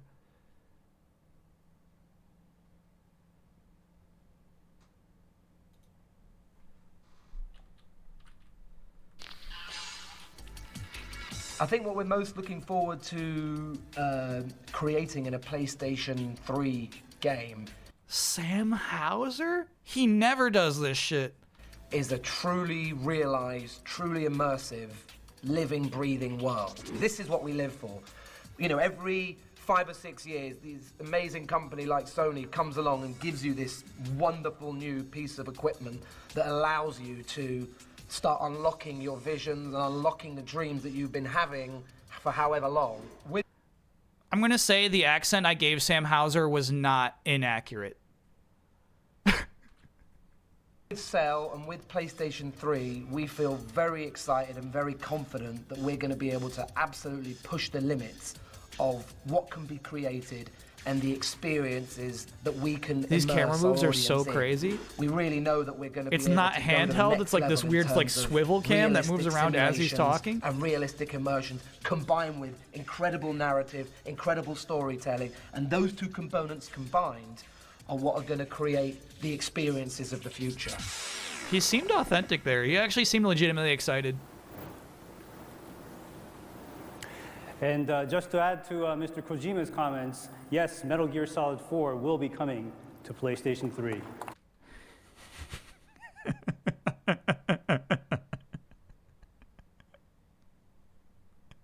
All right.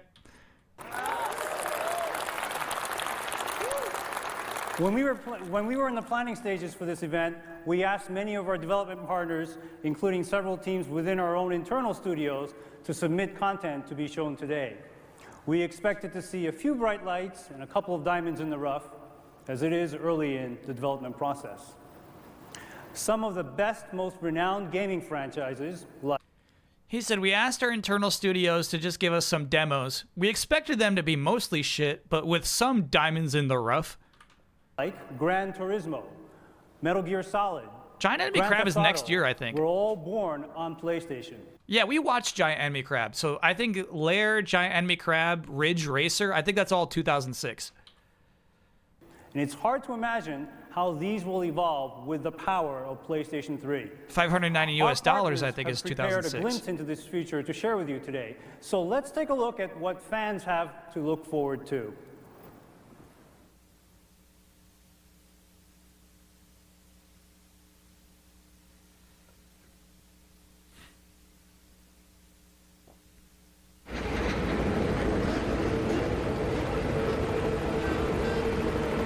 The reason we watched 2006 is no clip uploaded it in high quality.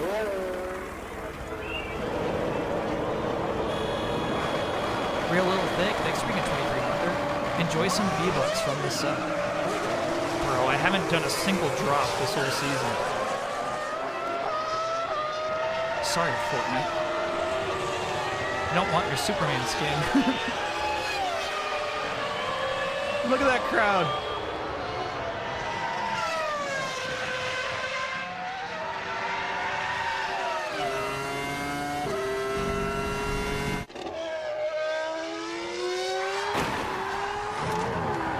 Whoa, dude. This is a crazy tech demo, actually. Look at this. Again, it's more like computer animation, right? Where it's like, yeah, that's not actually, they're not rendering those physics. Capcom presents.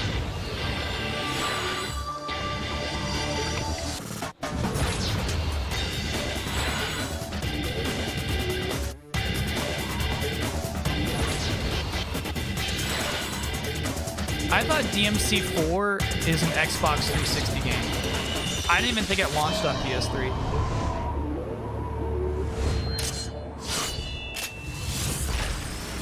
Devil May Cry. 4 is 2008. That's so crazy. That trailer sucked. Obviously, right? Obviously, they were just pushing out whatever they could. Oh, no, like, okay, chat confirms it did launch on PS3 and PC? Damn.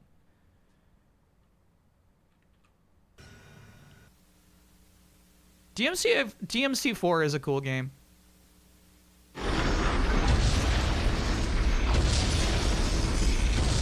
Look at these Zakus, dude. This was what got me most excited in 2005. And then this game turns out super bad.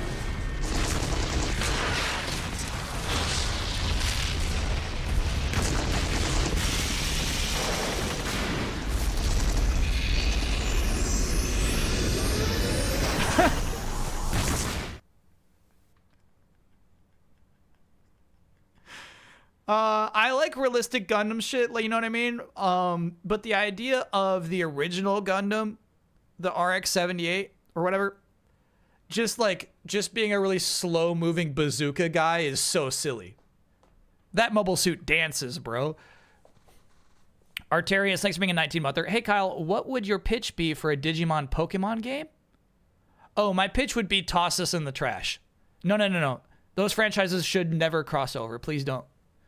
No. I would, like, if they ask me to, like, walk in and, like, give them a pitch, I would say, please don't do this. I would spend my 5 minutes to beg them not to make it.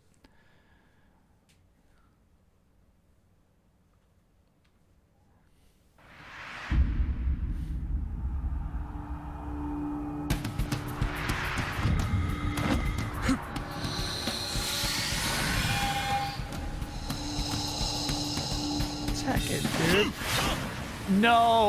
No way, dude. Okay, sorry. What's crazy about this is that's basically the Tekken 8. No, basically the Tekken 8 trailer. Showing the bulging, sweaty muscles.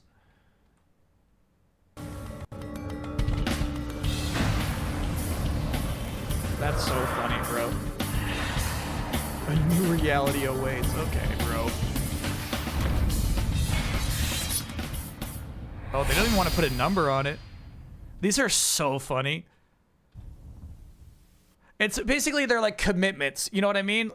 Because there's no actual PS3 tech demos, this is really all they could put together.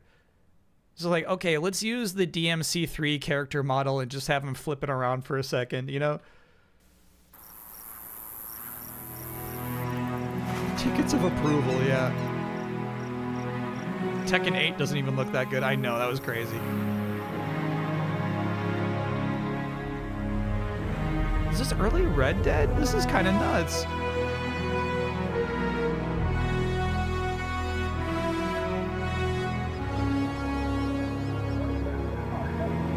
Wow. This one actually delivers. Yeah, this is probably some movie soundtrack that's gonna get me muted.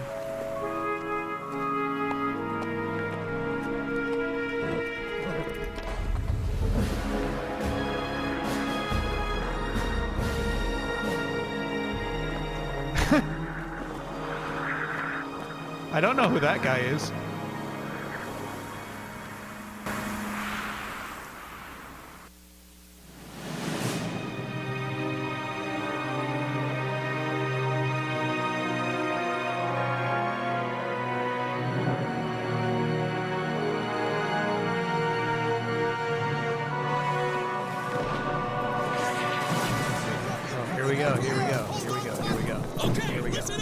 This is the one that got them in hot water.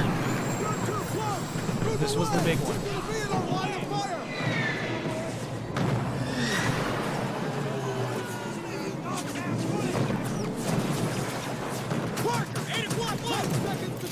Okay, listen up. This sucks. It's just a little pop.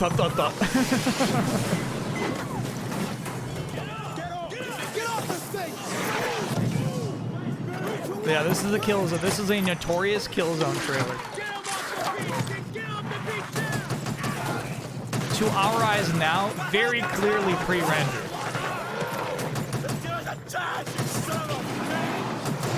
This is the High on Life 2 trailer, right? But back then, there were enough people who believed it.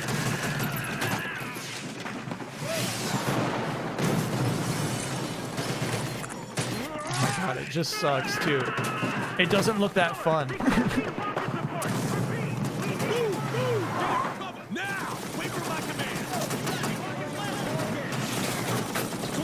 Killzone 2, right? Because there's a PS2 Killzone.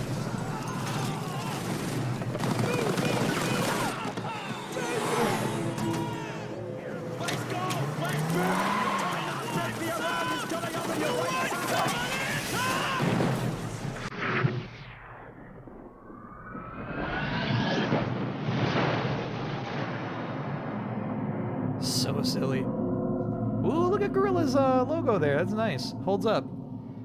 Guerrilla made this for internal viewing only and wasn't aware Sony planned to include it in this presentation. Oh my god, I'd be so upset. I would be so upset. I was 15 when this came out. We saw it live in a classroom on a borrowed projector. We were screaming and losing our minds. Yeah, that was the shit. People were more crazy about that than the Final Fantasy VII tech demo. I guess because they very clearly said that's a tech demo, and this kind of, you get the idea that like, whoa, dude, FPSs look so real now.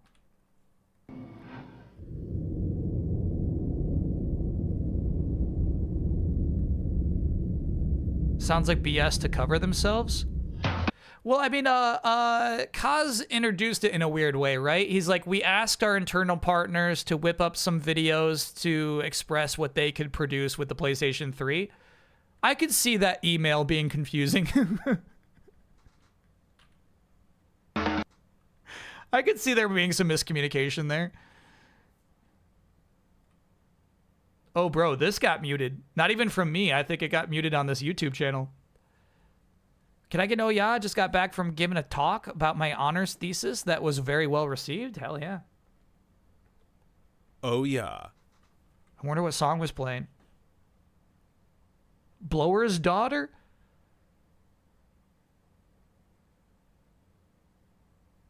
So GTA's... Oh, there we go. Oh, this is so weird. GTA took a long time to come out on PS3. I feel like this is where Prologue happens for the first time, right? Because this game took so long to develop. Sorry, GT. Yeah, not GTA. GT. No way. No way. No way. No way. No way. It was called GT5 Prologue. Yeah, bummer. You know what I'm talking about? Wasted years. I'm talking about wasted years. Obviously, you know, if you're working on something creatively, it's not a wasted year.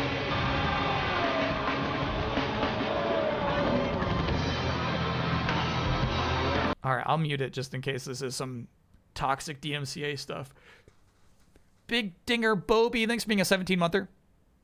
Kyle, what would be your ideal secret skater in Tony Hawk? Fun question.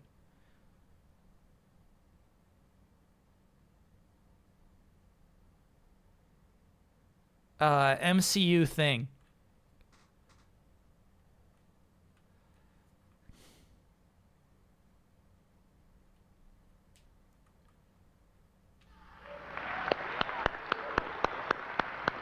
Luna is a really funny answer. Oh, this looks fantastic. Don't you They agree? did Spider-Man? All right. They used to do a lot of Marvel characters. They did Spider-Man, they did Iron Man, they did Wolverine. That used to be the deal. That's what I like to hear. So existing franchises are really the foundation. But to build an amazing platform, we need to reinvigorate the market with something new and something different. So our next video is a small sampling of new games and future franchises being born on PlayStation 3. So let's take a look at those. More bullshit?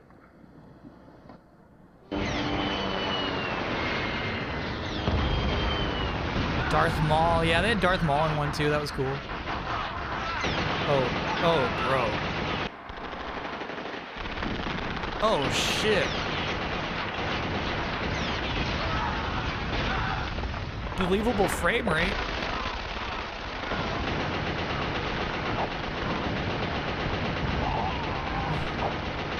Believable color palette. You know what's funny is like none of these games look fun. That was a nice little animation. I wonder if this was meant to be shown, bro. This looks so rough. No, this is Resistance.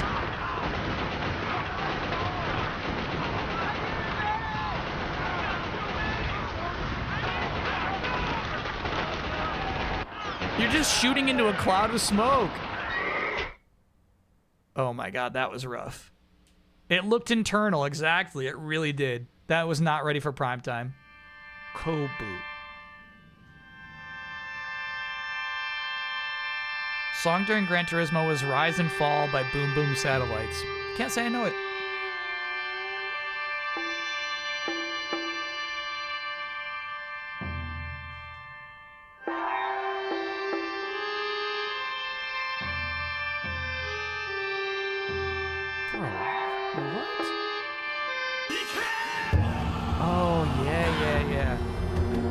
like a real-time war game, right?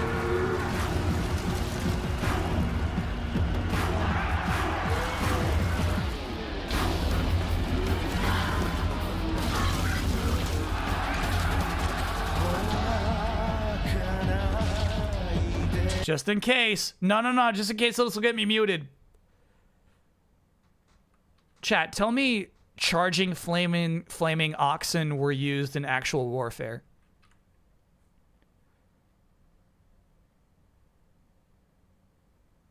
No, what's the franchise I'm thinking of that was a PS2 launch title? That was like a strategy game. Kessen. Yeah. I feel like, I feel like this is like the Kessen slot. No, that was Neo. Excuse me? Well, yeah, good thing we didn't watch that trailer when chat said, here's the Neo trailer. Bro, what?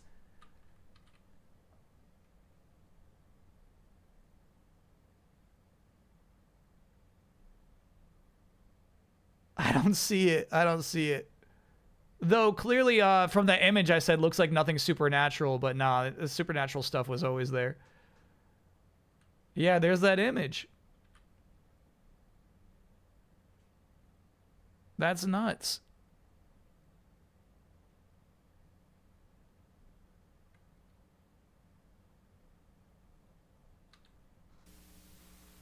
And chat, this I feel like is the Black Samurai. Help me with his name. Does he ever appear in Neo?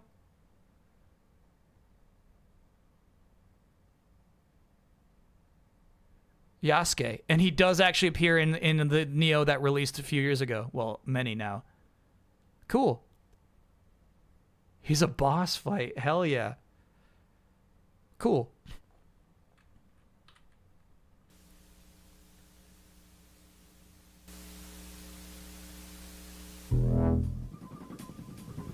There you are. Okay. You're ready? Yes, let's go. Where is he? Time is running out. What the fuck is this? I get to talk to the women? What's so funny? Hey, you too, mister. This shit's crazy. Hi. What the fuck? How's it going out there? Target in sight, all according to plan. So boring. Okay, let's switch to our plan. Roger. We'll go in, but keep an eye on us, okay? Identify. That shit's hilarious. Oh my god, ahead of its time. Super ahead of its time.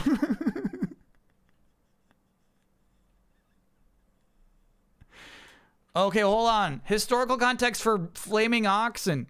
Yoshinaka's central force, having gathered a herd of oxen, now released them down the path directly into the Taira army, with lit torches tied to their horns, a strategy learned from the ancient Qi general, Tian Dan. Holy fuck. Historical context for flaming oxen. That is so cool. Thank you, chat. Obviously, this was canceled the next year. Yeah. Players are the leader commander of a team of operatives and would have taken various missions worldwide. From the looks of the trailer, the PlayStation Eye could be used. Oh, okay. I mean, that's just conjecture. Identify had this trailer and then was never mentioned again by anyone at Sony ever. This trailer is all that exists of Identify. That is so funny. We need to find the files, chat. They're out there somewhere.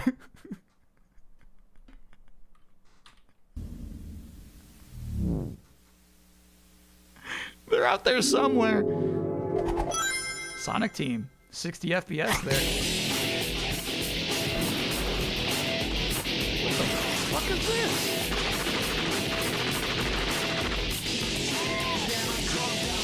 What am I looking at?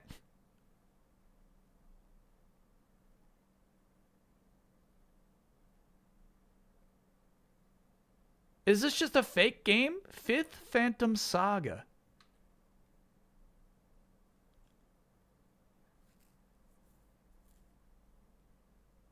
That's crazy. That clearly got canceled too.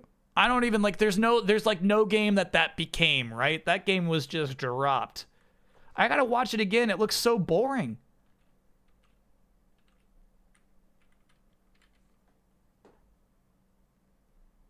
Sonic Team, dude. I kind of like this character design.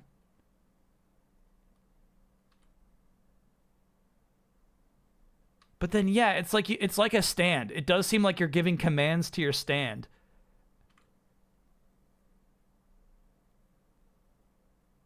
That's so crazy. Because that's the thing. I actually feel like the UI looks fake as hell, right? But this isn't like such a pre-animated trailer because the gameplay looks so boring. It looks so janky. So like it's too janky to be pre-animated. No. Stop this. It's likely that this game served as the inspiration for Silver the Hedgehog's gameplay in Sonic the Hedgehog 2006. In an interview about the game with Shun Nakamura that was included with the Sega Mega Drive collection, it is mentioned that Silver's psychokinetic powers were originally designed for a different action game. This game became Silver the Hedgehog. That is so funny, bro.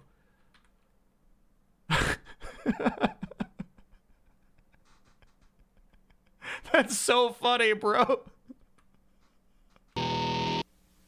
Never throw away an idea. Okay. All right. Ninja Theory. Heavenly Sword, published by Sony. Now they're just showing a lot of games, but obviously so many of them are just early concepts.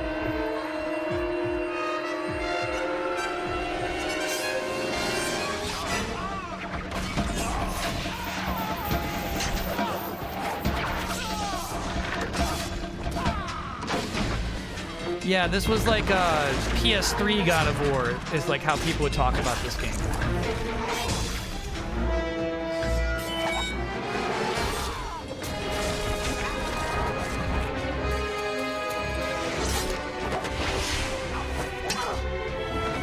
Think of it like God of War, but like super smooth.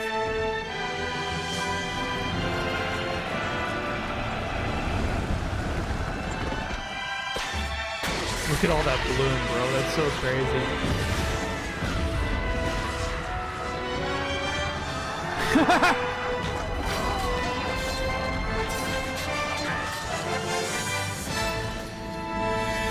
She killed a lot of men with that gun. This was a showpiece when it came out for the launch of the PS3 for sure. I forgot which Gundam game you were looking at earlier. Okay, so at this point, it's just called Mobile Suit Gundam. I forget what it actually launches as. Incognito, dude.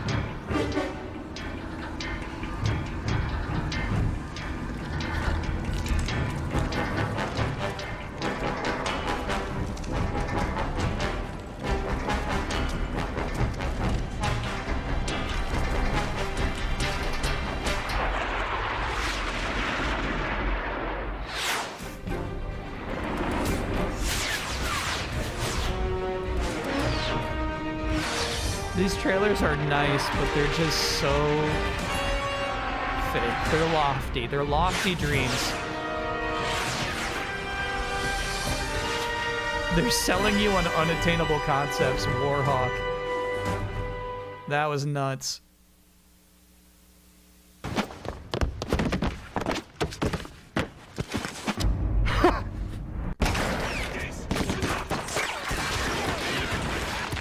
I don't know. I don't know what this is.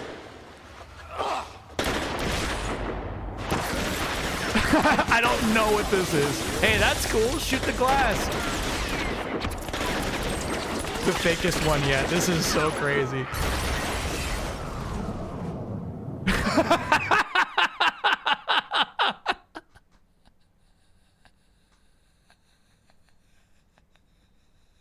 That's what it looks like when I play Hitman? Okay. There was a design contest in the game Insignia I got one in, and I won a little Warhawk statue. That's so cool, actually. Killing Day.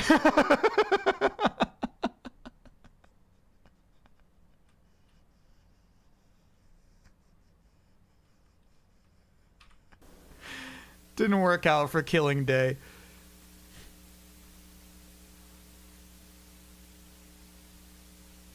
Evolution Studios. I don't know this.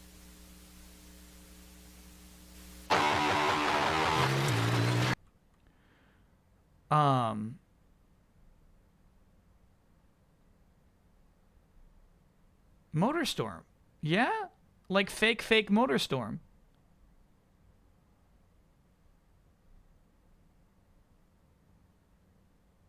Ultra fake, dude. Damn. I mean, this would be unplayable. You can't bounce around like that. Any questions?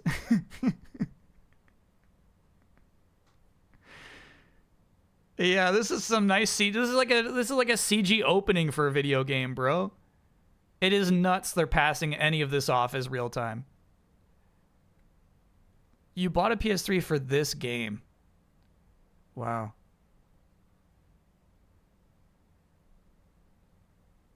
I mean, I feel, you know, like Motorstorm, when it eventually does launch, doesn't look bad. It is still impressive.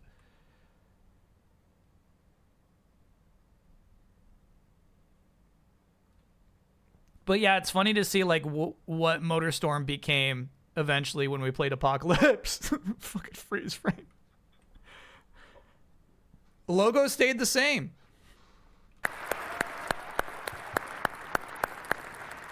So a lot of new exciting titles to look forward to. Ladies and gentlemen, please welcome back Ken Kutaragi. That was like a 50-50 real game to absolutely canceled game ratio. That was crazy. I hope you've enjoyed this Monster Machine and outstanding software showcase throughout the presentation.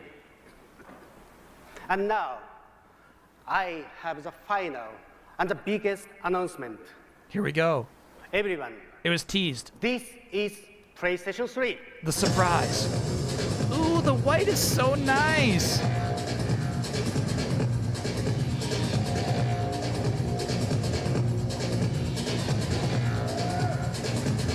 The silver is cool, dude. Yeah, Chrome console. Too expensive. Look at all those ports. Damn, I really like the design of the PlayStation 3. I think that still looks nice. The George Foreman grill was the joke at the time. Looks like a freaking George Foreman grill.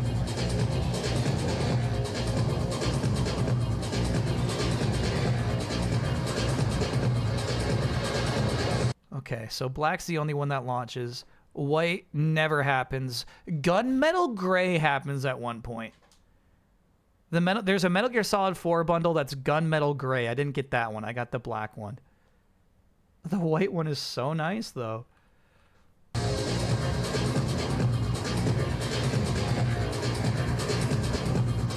2006.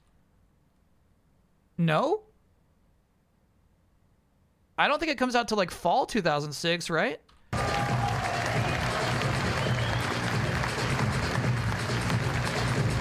They sold the white one in Japan? That's so cool. Yeah, it's November 2006 is when it actually comes out. It was a Yakuza bundle? Oh my god.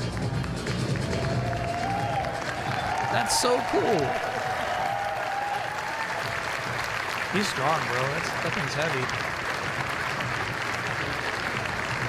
It's probably hollow, dude. Yeah.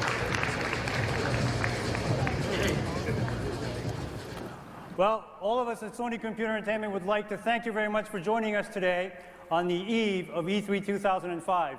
As you can see, we have a lot of new, exciting things in store for our collective future. But please, don't take my word for it. Please feel free to stop by our booth to experience the world of PlayStation for yourself. Thank you and enjoy the show. I wonder what they even let... God, chat, it is so freaking cool. This is the shit I love to death. That you can twist the PlayStation logo. I mean, the PS2 had it as well. But if you're upright, you twist it. And then if you put it down, you twist it, dude. So fun. PC demos, yeah. Like, they had nothing to play that year. It's a hot air console. Deep and melodic house, 24/7 relaxing music. Hell yeah. You can, yeah. I don't think there's anything twistable on the PlayStation 5. Watch random links until break. I'm not going to watch random links. Oh, you know which one I wanted, though? Was the Keighley reaction. Does anybody have that queued up? The Jeff Keighley reaction from the 2005 Sony press conference. Oh. Baby. Look at that bad boy. That's nice. That's very nice. Even though it's just a mirrored image. Can we save Xbox for last? No, we're doing chronological order. So I think Xbox is next.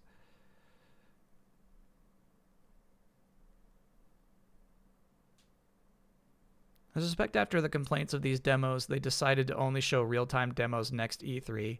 And that went as well as you think. Yeah, we watched it. I mean, that's when Lair happens. Yeah, we're right on pace. You're right. We'll be able to do... It's only 8 p.m. So, I mean, we should probably think about what our backup game is going to be tonight.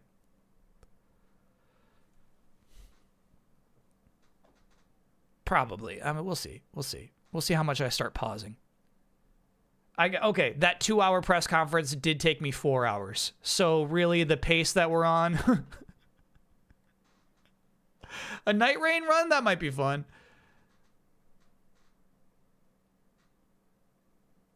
Mario Kart with chat could also be fun. Yeah, that's a good idea. Gaming magazine. Yeah, we'll see how much time we got. Yeah, all that stuff's a fun idea. I like all those. Sorry. I think I'm going to have to Google for that Jeff Keighley thing. I think the person who dropped it is no longer in chat. So, it was... What channel did he work for at that time? Before G4, there was... Oh, Bleposaur's got it? Nope, that's Green Lantern. Top 5 PlayStation moments? Get a new Dig Dug game. Whoa, this was just announced?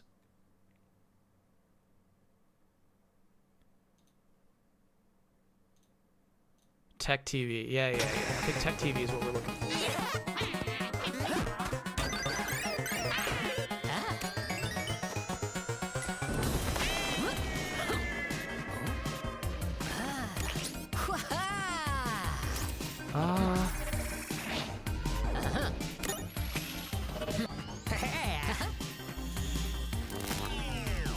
Watch the episode?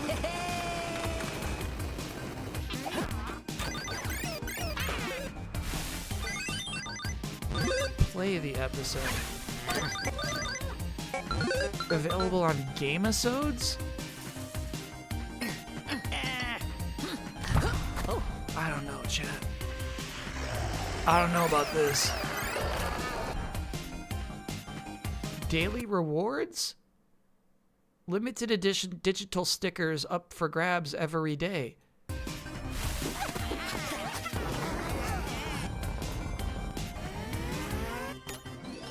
It's not what I imagined for a Dig Dug revitalization. Limited time experience. Okay, all right. Quite enough. I don't know why you made me click on that. Why did you put me through that? Thundercat So, thanks for being a 58-monther. Just curious, did you ever get the Red Ring of Death, Kyle? I got it on my roommate's Xbox 360 while he was away and didn't tell him. So that he got it later that night. And I was like, oh, no. Really? Oh, That's your Xbox for you. Kyle's a bad. I keep telling you I'm a bad person. I'm telling you.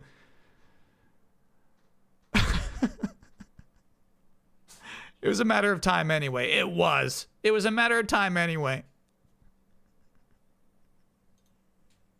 All right, we got it. We got it. We got it. We got it. A realistic immersion combined we saw with that. incredible creation. Give me the You heard Keeley. that plopping noise? That was actually the sound of a million Sony fanboys simultaneously soiling themselves. Oh my God. All right, obviously, like, look, here's the thing. This is just the Pereira on-screen personality. But what I'm saying is that didn't change in like 12 years.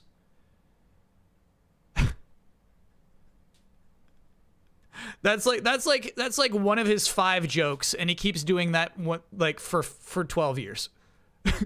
Jeff, tell me. A little pre-rendered for my taste. Well, but the great thing is but that does it look good? Yeah, because people are now debating whether this stuff is CG or or actual gameplay because it looks so good. And I think what's great about these, no matter what they are, is they capture your imagination about where gameplay But should now, go could next. it my Keeley.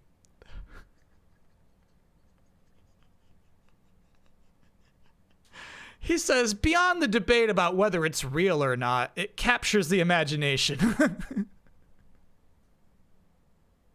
Microsoft, hire an ILM or a Pixar and capture the imagination of Well, what the great they'd thing like is that, it to do too. but Sony did show some real-time. Ooh, Kevin's. I like the stance he's taking in this interview. He's going hard. So that Fight Night demo, I mean, that was real-time running on the hardware. So it's like, I think it's as was the game from Insomniac. And as the game from Insomniac and the Unreal, I mean those. So Right. there is that potential for them to So people actually know look it like could that. get that good. And I talked to Ubisoft yesterday, yeah. and that Killing Day game, they said that Yes. CG. Which Killing Day? Oh, Keeley, you're making me nervous. Here we go. It could get that good. And I talked to Ubisoft yesterday, yeah. and that Killing Day game, they said that Yes. CG. Which broke my heart. Well, but it's an attempt to sort of recognize what it's probably going to look like on And PS3. it's early.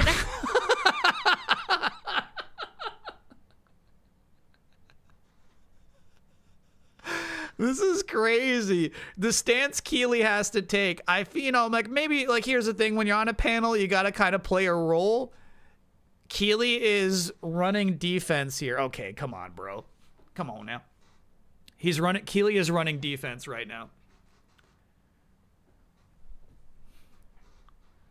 Console isn't coming out for another year. I mean, they gotta get some time to work on Right. these games and make them happen. And I think we all know that what we saw today is some gameplay stuff, some CG stuff. The only person I don't know. Is he a G4 guy? I think all of it was pretty impressive for a debut. Well, and more importantly, once again, Sony's committing itself to what has been its strength this round, which is having so many unique and varied titles available on the console. I mean, it's... We don't see you, FYI. Oh, yeah. I did hide myself. There we go. Covering Pereira now, though. I guess we could do this. I dig this shit, dude. I dig panel discussions after an E3 press conference. This is so fun. Really always been their strength. And a lot of these, I'm not a huge fan of the driving genre, but the off-road racing. It looks very visceral. The windshield wiper and the mod. Yeah. And the thing is that even the developers, I think, they look at these demos and that inspires them to think Right. about how they're going to take games to the next level. Because a lot of other tech demos for other consoles, they don't say, this is where games are going. We haven't.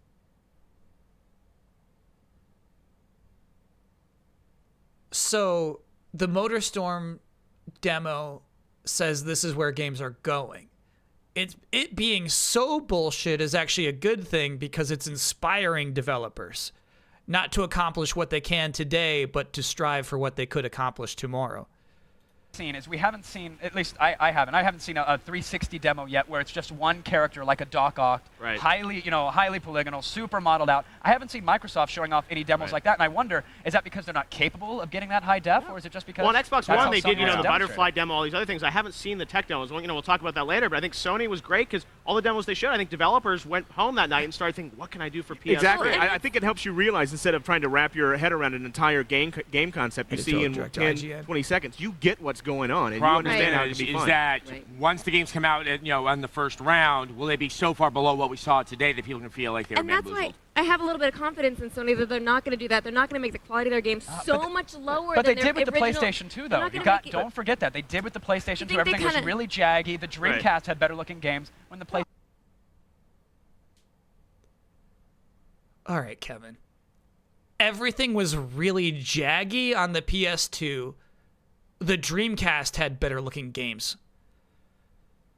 Chat, don't come in here saying he's right because of Soul Calibur. I won't hear it. PlayStation launch. But think they remember, learned there their were lesson, real-time maybe? demos there. I But it hope. was just CG. But remember, there were real-time things there. And All they right. looked pretty damn good. was They did. impressive. They did. All right, now if you left now, you'd miss the final Sony press conference report. And honestly, would you ever be able to look yourself in the mirror again? I mean, how would you shave? Tragic. Think about that while we help sell you things. That was fun. At launch. Even at launch. No. That thing launched with SSX, which looks better than any Dreamcast game. Jaggies was a popular term at the time, though. I do remember, like, if you chat, that like website you can just search through any old gaming magazine. If you search for the word Jaggies, there's gonna be like 10 years of the usage of the word Jaggies.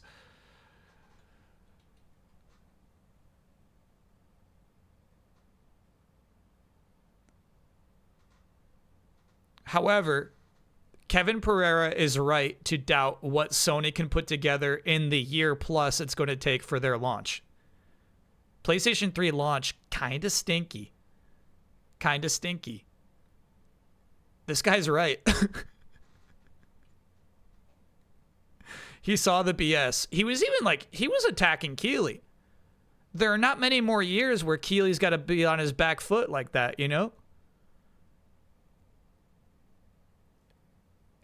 Like Keeley was talking about, like, inspiring. Kevin Pereira straight up turns his words back on Keeley and is like, yeah, they could get Pixar to inspire them if they had to. It's like, damn, this is a debate.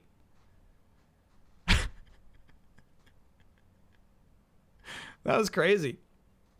PS3 was stinky for like 3 years. Yeah, because that's the thing, chat. Chat's asking like where I am in 2005. I am unemployed. Oh, no. I'm in college. Shit, I'm in college. Still, I'm unemployed in college. But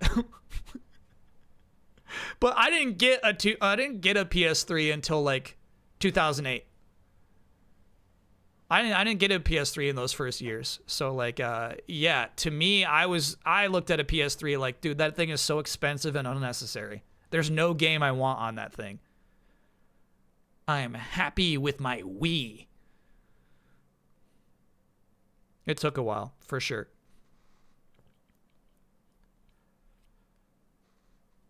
This was important context. Appreciate that. Love seeing a Keeley debate. Oh, is this the same year? Yeah, E3 2005. Oh shit, this is fun. 3. You can't come to E3 with something like the PlayStation 3 under your arm and not expect to attract massive attention and naturally some hardball questions. But luckily, the executive vice president of Sony Computer Entertainment America, Jack Tretton, is not the kind of guy who's going to shy away from that kind of pressure. So joining us now is Jack. Keeley's delivery here is so crazy, dude. Jack, how are you? Good, Jeff. Good to see you. So you are having such a great week, I think. The PlayStation 3 unveiling just wowed people earlier in the week. Why do you think people responded so positively to what you showed for PS3? Well, Keeley, you said hardball questions. Your first question is, why do you think people responded so positively? I look at it as 20 years in this industry has gone by so incredibly fast. Technology moves so quickly in this business, but really the last 9 months so much? have been what I consider to be the perfect wave, the renaissance, a time that we'll never see again, in that we announced the redesigned PlayStation 2 and shipped that out. Yeah, entire time I owned a PS3, I've never lifted that slot open and used anything inside of it. Market. Actually, I think mine's got USBs in there. Maybe. I don't know. I Expected don't think to I've ever attract a used lot that of slot. consumers with that, but given the fact that we were already in 1 in 4 U.S. households, we were kind of going after the few people who hadn't jumped on board. Right. We were thrilled to see that a lot of PlayStation 2 owners went back to buy the redesigned PlayStation 2. They loved that so much, and we haven't been able to catch up with demand with that ever since. Even though we've been out there for 5 holiday seasons, we just... You ever watch Cybermania 94? It was an early Game Awards show that Jeff worked on as an advisor when he was 14. I have not seen that. Can't seem to catch up with demand with PlayStation 2. Then you have the PSP debut just 7 short weeks ago, generating $400 million in sales at retail in 6 short weeks. It's so crazy they never mentioned the PSP. They mentioned it. They were not showing games for the PSP in that entire presentation.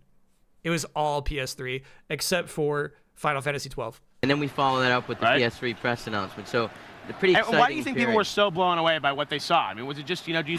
Why do you think people were so blown away? Keely, you promised hardball questions. Because your competitors are talking about how they think, the next generation is starting this year with the Xbox 360. You guys have sort of a different view, I think, right? Oh, no question about it. I think the next generation begins when we say it does. I mean, it's all about delivering a quantum leap in technology. And I think if you look back to the original PlayStation and what people were experiencing on 16-bit machines, when they saw the original PlayStation, their jaw dropped. And everybody says, well, this is as good as it gets, myself included, man. We'll never see technology like this. How can you top this? Right, but 5 years later, PlayStation 2 drops everybody's jaw. So I guess the point I was trying to make is quantum leap in technology. Okay, so I heard Keely try to interrupt there with a but. And so maybe he was just throwing a couple of softballs so that when the fastball comes, he throws him off guard. The most naive consumer could look at that and go, my God, this is just I was impressed, but one thing that Microsoft's focused on is software and services with their Xbox Live. A lot of people have been asking, what Sony is going to do with their online strategy. You guys talked a little bit about an idea called PlayStation World. Are you guys going to have sort of a unified online strategy coming forward? Because Microsoft is saying, that's going to be one of their big competitive advantages. What's your response to that? I think our motto is under-promise and over-deliver. So online gaming for console gamers is kind of a new experience. You're talking about 30 million plus consumers playing in North America on PlayStation 2, but really only a couple of million people that can consider themselves online gamers. So it's still in its infancy stages. But I think the difference is we haven't forced people initially to be a broadband player. They could be an analog player. We haven't forced people to subscribe to a service. So we really want to spoon feed it to them in the way that they want to get it. We don't want to force a publisher to get on with a mass service. We just don't think that's the way to go. Smart plan. Now, you guys showed some great demos for PS3. One of them that I really liked was a new game from Insomniac. The Ratchet & Clank guys now have this sort of interesting first-person shooter, sort of looks like a mix between Half-Life 2, Call of Duty. Tell me about sort of that idea of, putting a team like Insomniac, which is used to doing sort of these almost kiddie games, onto something that looks very mature. What was the decision behind that? Well, Ted Price is absolutely a genius, and his team over there has done an incredible job, and we've been fortunate to work exclusively with those guys back to the original PlayStation. As you said, they brought the Spyro franchise to us there, and they brought Ratchet & Clank, but I guess the little-known secret is that's the type of game that Ted's always wanted to do. Right. And he feels that this is the right canvas to paint it on. Ted so always we're wanted really to make excited what his Resistance. team's going to bring for PS3. Right. Now, I know there were some other demos that were shown there. There was Killzone. A lot of people were excited about that. People were wondering, though, was some of the stuff real? Was it CGI? It looked so good. I mean, what was the sense from you? Is there some stuff in there that's just, computer smoke and mirrors? It's definitely real. I guess we're pretty good at keeping secrets because the dev kits were out there. The dev kits are very intuitive, so people did some incredible things. And sorry, chat just says refresh will fix it. He said it's definitely real? They got dev kits? 3.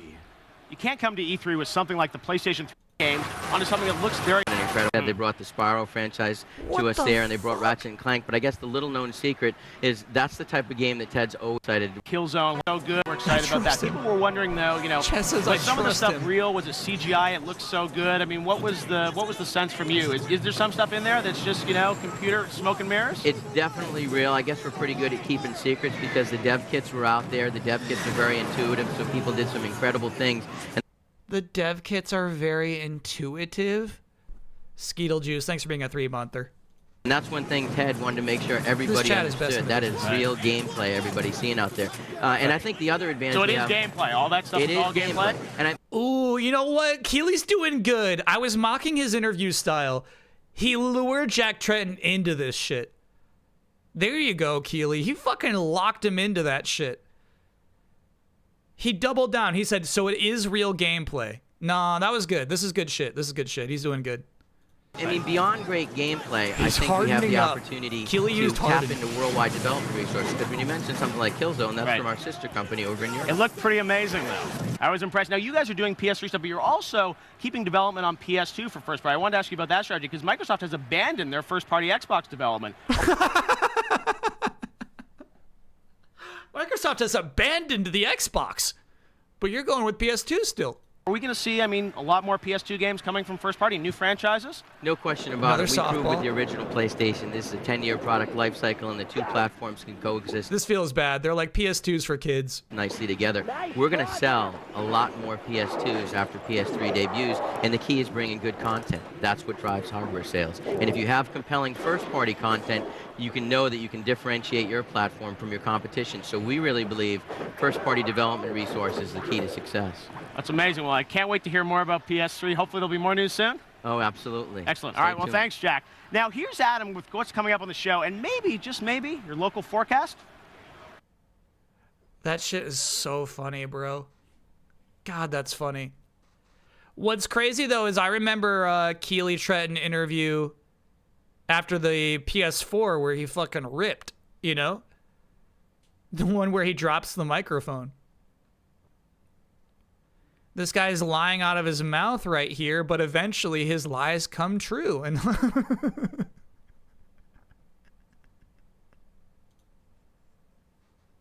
lying through his teeth is the phrase. Yeah, of course it is. When did I first become aware of Jeff Keighley? Oh shit, I think it's like when I got the job. I may have known him as the host of Bonus Round on Game Trailers, but I definitely feel like when they talked about him during my job interview, I was pretending to be more familiar with him than I was. I think that's how that worked.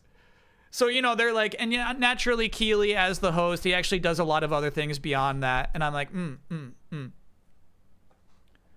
Here's the 2011 Jeff and Trent. No. We got to move on. So we'll take a quick break. Then I do think it's Xbox up next. It is. Xbox 2005. They had just announced the 360 on MTV, but this will be their E3 press conference to really blow it out, hopefully show some video games. What are your thoughts on the Spaceballs getting a sequel? Chad, if you've seen History of the World Part 2, I feel like you have a pretty good idea of what to expect from a Spaceballs sequel, if you get what I mean. All right. Anyway, quick break, chat. See you on the other side.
say you should try to find yourself. I got stuck in the valley. They say never try to hide yourself, but I spent all of my money on California. Did I arrive too late? Did I make you wait? California. We're back, baby. California. There's 4 different sets? I thought you just buy packs. SGF hit 50 million viewers in total. What is this puff piece? 50 mil? What does Game Awards get?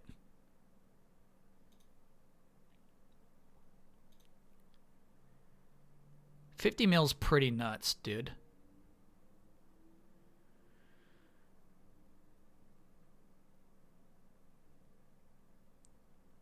One thing I think Keeley is good about utilizing is like international streaming platforms. You know what I mean? Getting himself up on Bilibili.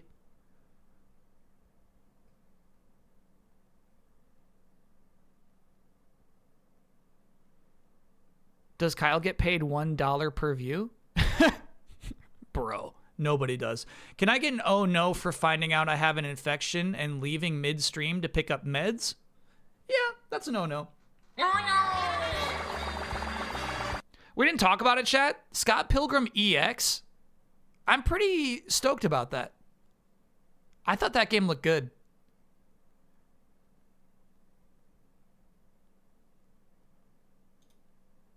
Resident Evil Requiem is like the only game really that I feel like generates a conversation positively after Summer Game Fest.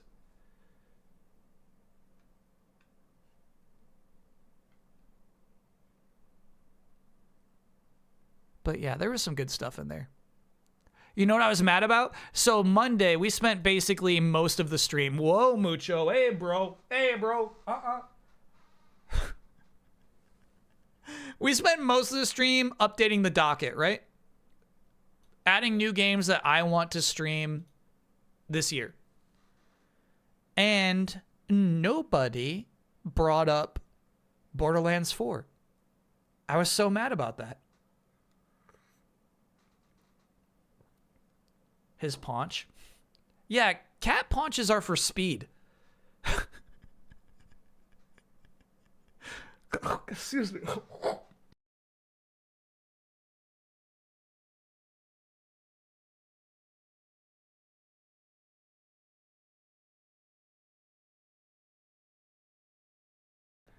I learned that like a cat paunch is just like, it's basically to make a cat faster. Sorry, I snarled up a goob there thinking about it. Switch 2 US info from Matt Piscatella. Mario Kart World #1 physical, no surprise. #2, enormous surprise. Cyberpunk. #3, Tears of the Kingdom, the surprises continue. Damn. I did see this shit. Nintendo Switch 2 setting all-time launch week records. Yeah. Yeah. They've been talking about this shit. 1.3 expected, just talking US when final numbers come in. They absolutely flooded retail. They promised they would. Maybe this is delayed input next week. They promised. They're like, we're going to produce a buttload of Switch 2s. You will not have a hard time picking one up, and they actually fulfilled on that. C.A. Brown, thanks for being a 55-monther. Felt that boxing? That's a, you know what? That generated a lot of conversation too. That's fair to point out. That's the puppet boxing game.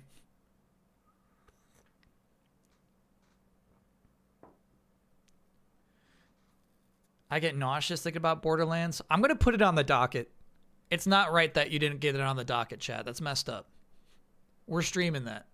Let me look at it. I feel like the MTV thing could get me muted in 1,000 different ways. I think they play a lot of music throughout the conversations. Console that's about to change. But yeah. Here's a sneak peek. Elijah Wood legit introduced this thing. I do remember watching this. Talking to you about how I did not watch E3 at the time. I definitely watched this thing. Console reveals at 2:30. Okay. Bro.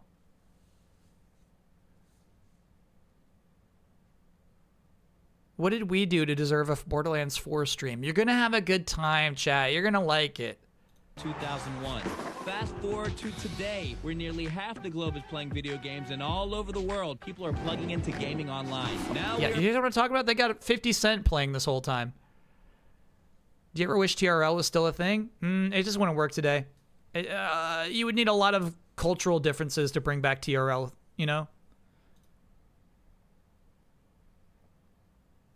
The stage is set for the new Xbox.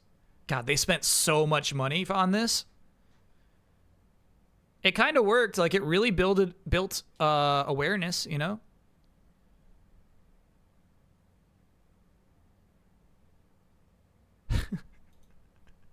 Chad, I can't even describe to you how crazy this editing is for a live show. I'm guessing this wasn't live, but like MTV production is just so wild. I'm sure there's still some music playing. Let's give it 1 second. Yeah. So like here's the thing is like because it was MTV, they had all crazy music licenses where they could drop any song they wanted to into any show. So like the licenses they had are so crazy. Can I get an Oya for getting engaged this week? That's a double. That's a double. Congratulations. Oh, yeah. Will I call Bloodworth for the Borderlands session? Yeah. I feel like that'd be a good sesh. Thing is, I bet like he's probably gonna review it, right? Oh my god, this is so dorky. Oh, look at this bullshit. Yeah, this is not edited live. These cuts are too clean. Oh my god.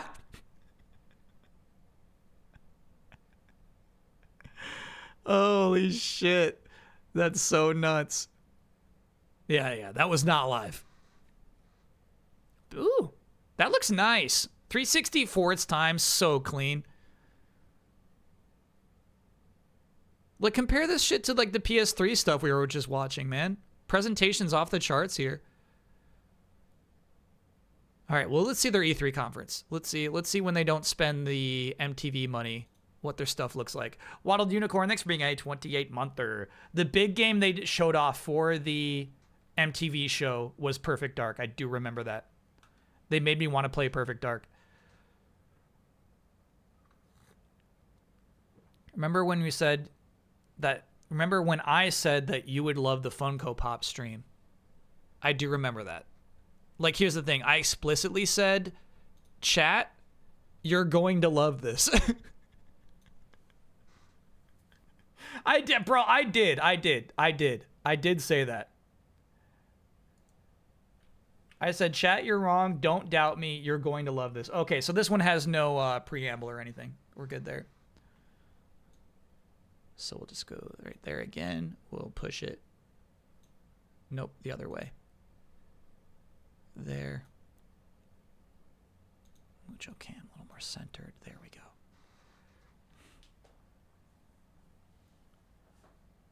Can you explain how Xbox survived red rings? Being attached to Microsoft. Being part of a corporation that can just fund mistakes like that. If Sega put out such a defective console, Sega would have died. They paid through it, exactly, yeah. Okay. When is the Dan and Kyle Emerald charity this year? Not decided, but it is, I'm fairly positive it won't be Pokemon Emerald. Because so much time has passed, it's going to have to be something else, unfortunately. I feel like that run is just gone. Basically, like, I don't feel like I can get an audience who didn't tune in last year to be excited to see us pick up a Pokemon run that we barely remember from over a year ago. So yeah, I'll figure something else out for the game itself.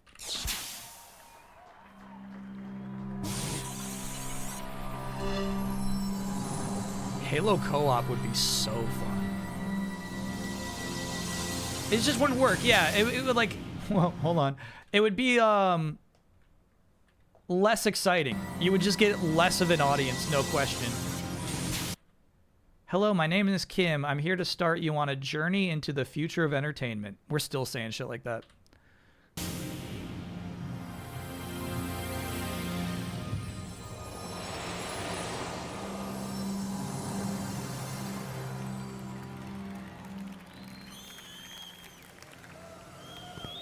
Hello, and my name is Kim.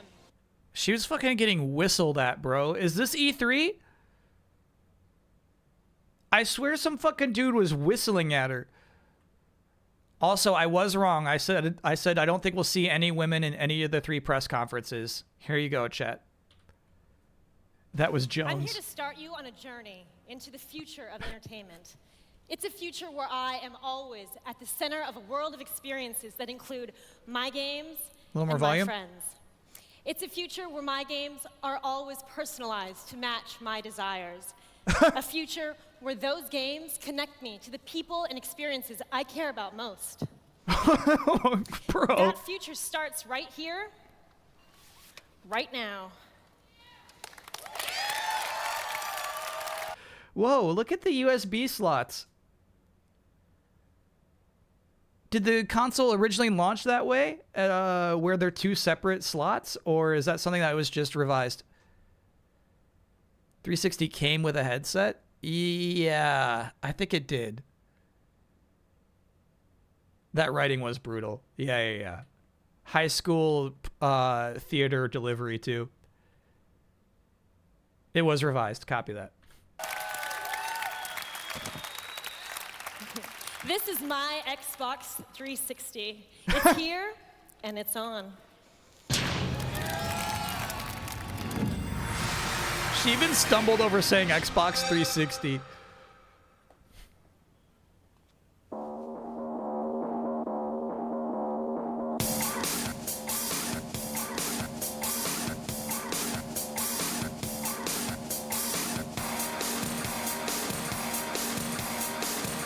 DMCA? I don't know.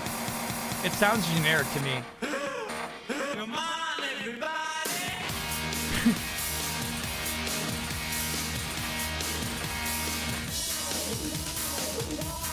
This is the kind of song you pay $5 for.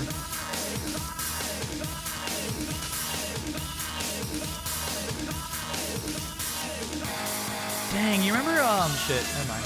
We've already moved on. All right, I'll be careful. I actually, like, this aesthetic is pretty cool. The multiple rings that are, like, different shades of green. This shit's kind of nice.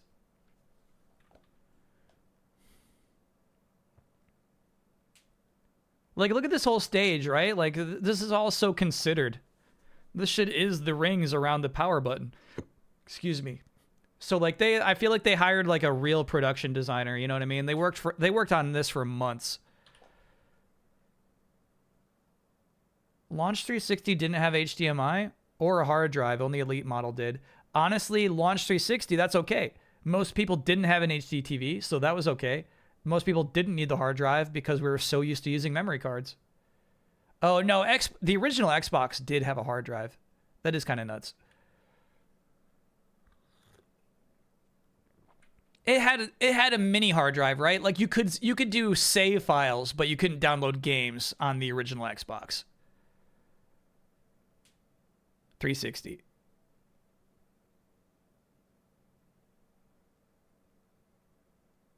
Yeah. Like I feel like chat, the extra hard drive was like unnecessary. Yeah, you could rip your music CDs. Yeah. So I have no problem with the original launch Xbox not having that. You can still save your games. You could get some Xbox Live Arcade games, yeah.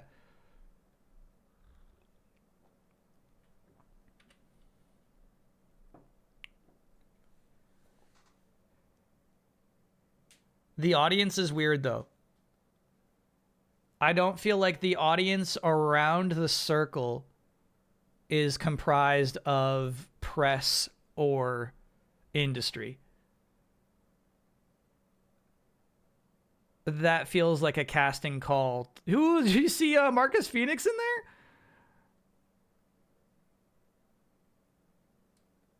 for young-looking seat fillers. Face plates, cool idea, but all of them are so ugly, dude. Jay Allard and Peter Moore. Jay Allard and Peter Moore.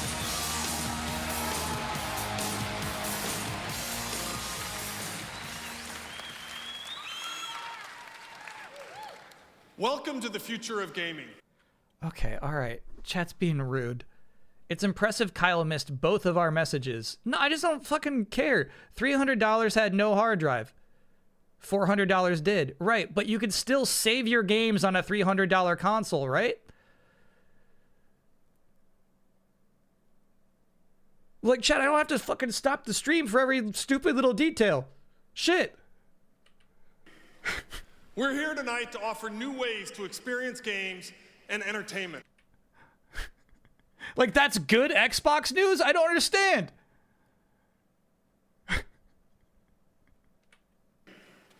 To redefine what it means to have fun. Tonight, I'm here to tell you about a new product. It's inspired by the creative power of the individual and driven by the passion of a worldwide community. With Xbox 360, we've created technology that will enable people from every age and every corner of the planet to gather together in new ways. The stage is tilted and they're so uncomfortable. They rehearsed this a lot, but you can immediately sense a different vibe of this show to the PlayStation show. This feels so much more modern. You know what I mean? These guys are running circles around Sony this year. It's a product that'll bridge vast distances through shared stories and shared experiences. A product with games at its core, surrounded by limitless, connected digital entertainment. It is kind of actually interesting that the next year they go back to a much more traditional E3 show. Tonight, I'm going to show you a world of games that are fueled by high-definition graphics and sound. A world powered by a new generation of video games, inspired by human creativity and driven by human energy. It is a world where our partners will create unbelievable game experiences that will transform the very idea of entertainment. Okay, bro. Tonight we stand at a watershed moment in the history of entertainment.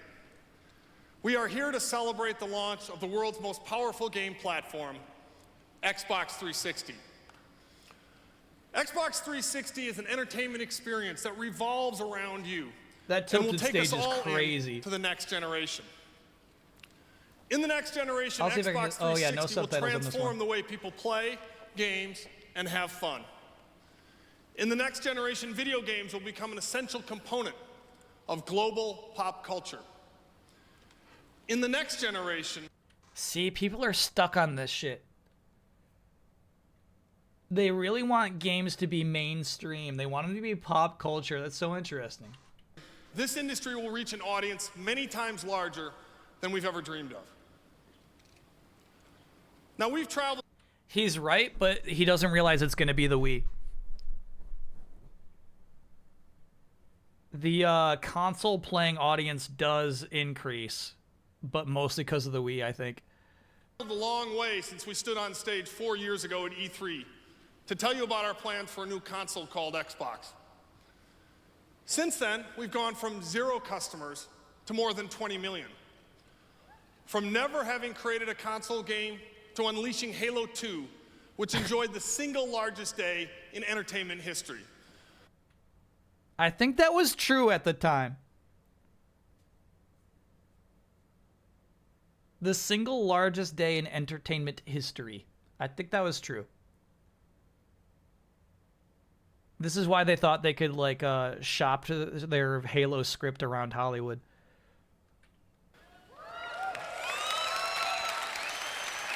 Oh, he wants applause for that. Not just gaming industry, entertainment history. $125 million in one single day.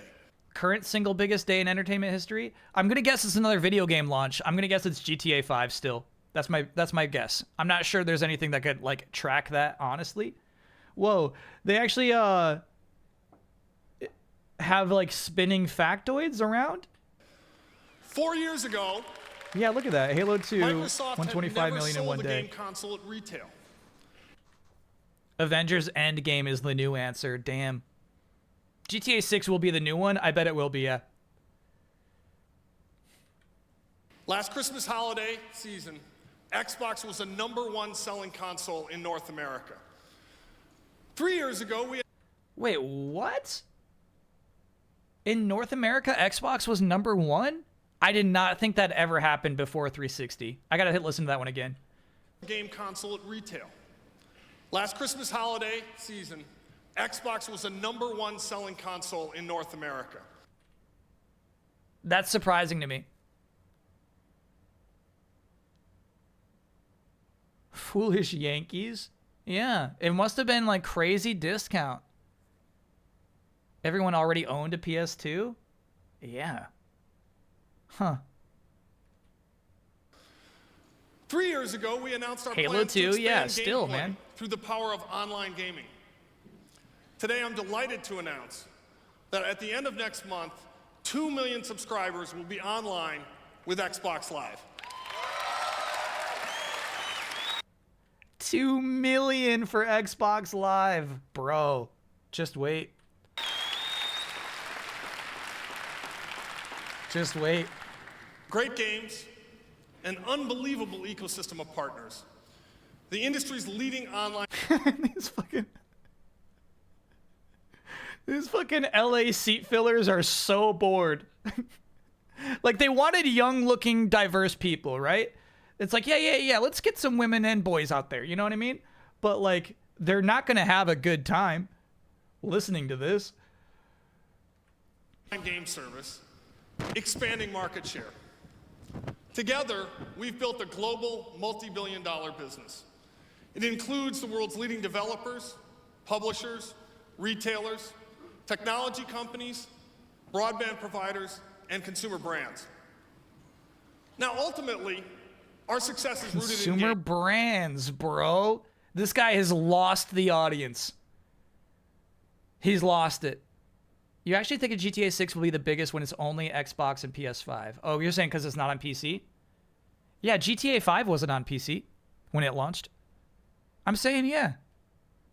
Because here's the thing. It's so much easier for a video game to get day one money than a movie is.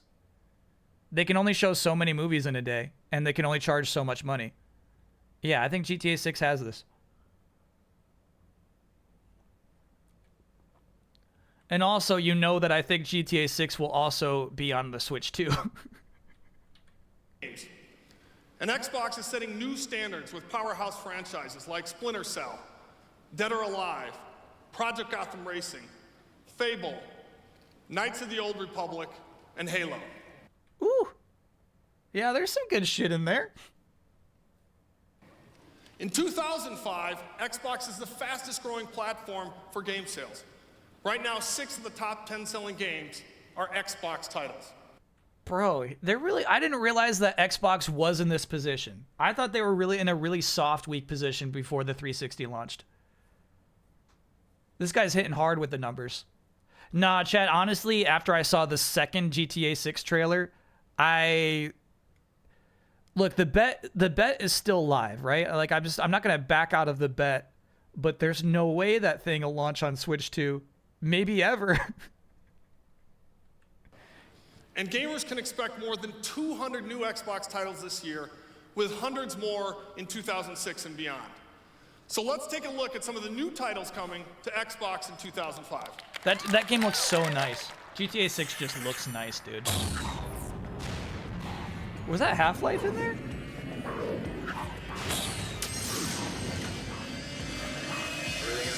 I guess the orange box comes. Yeah, Half-Life 2. That's crazy, bro. Drop this back in Black Mesa. Oh, orange box does not come out. He said he's talking original Xbox. So this is Half-Life 2 on the original Xbox. You played this on the original Xbox. That's wild.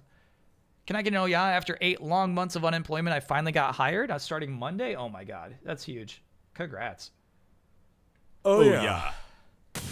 Good luck out there, buddy. Gonna need it.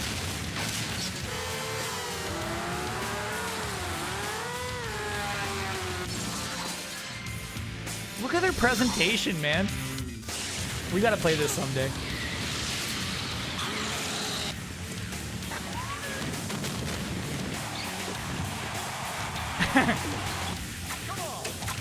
This too, the DMC Nightmare game. Gotta play that. I would play this shit too. Batman Begins?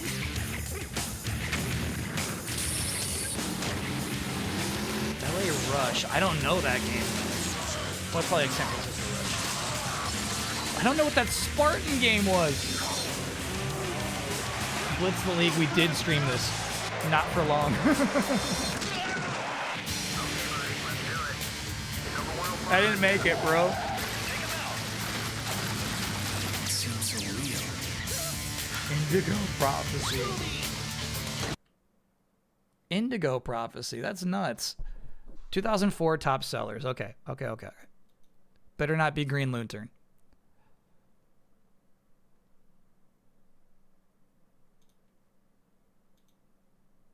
Oh, gotta move this up. Okay.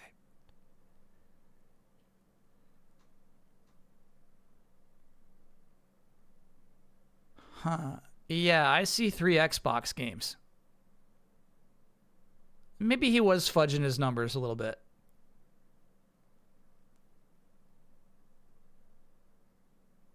Bro. All right, talking about how much the industry has expanded. GTA just selling 5 million in 1 year? That's rough. You can sell 1 million copies and get in the top 10. That's crazy. This must be US. This can't be worldwide.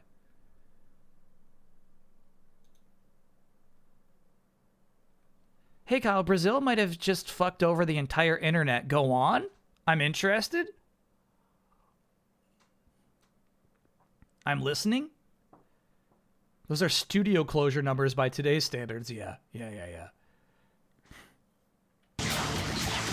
They were US numbers confirmed. Okay. Was that the Scooby-Doo game we played? See that Kids Next Door game? We got to play that shit too. Scooby-Doo Unmasked. I don't think we played that one though.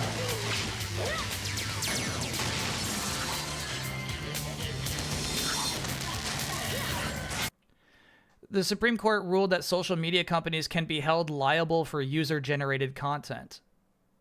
That's good. Sorry, explain why that's bad. That's good. That's nice. They should be.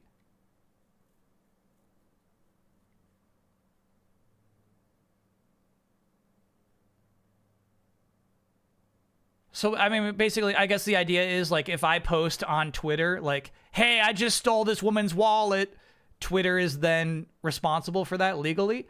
Is that what we're saying?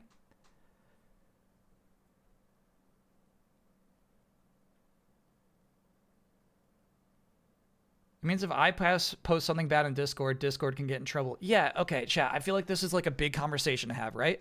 But I do feel like, and like I'm saying this as somebody on Twitch who is broadcasting right now. I do feel like there are a lot of people out there who have audiences that are absolutely irresponsible with them, and that is because of these platforms not moderating, right? So look, I'm always talking about how like children's TV shows like Sesame Street have children's psychologists behind them, and they have to like go by all of these regulations that are already predetermined, but you can just post any shit on YouTube and a child can watch it. You know what I mean? So I feel like I'm okay with that, with like YouTube being responsible for a child watching Spider-Man get his head chopped off on YouTube. You know what I mean? It'll lead to big companies being overly censorious and smaller ones being shut down due to being unable to comply with it. I'm okay with that. I am actually okay with big companies being overly censorious.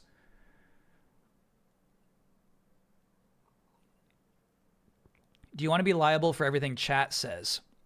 I want Twitch to be liable for it, yeah.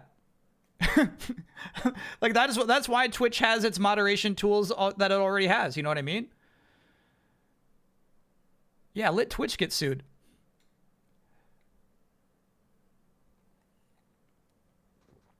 YouTube is too big to moderate. Maybe that children's parents should be responsible for it. Nah. No.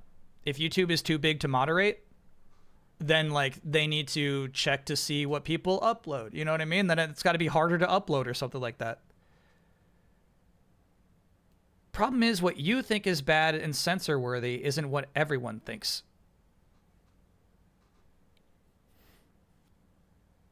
Yeah. I mean, obviously, yeah, chat. Like, here's the thing. It's like, can somebody on Sesame Street be mean and sarcastic? There's a line there. Can Elmo say fuck? No, Elmo can't say fuck. He can't do it. He can't chop off Spider-Man's head. I don't give a shit. Like, I know there's blurry lines, chat. I get that.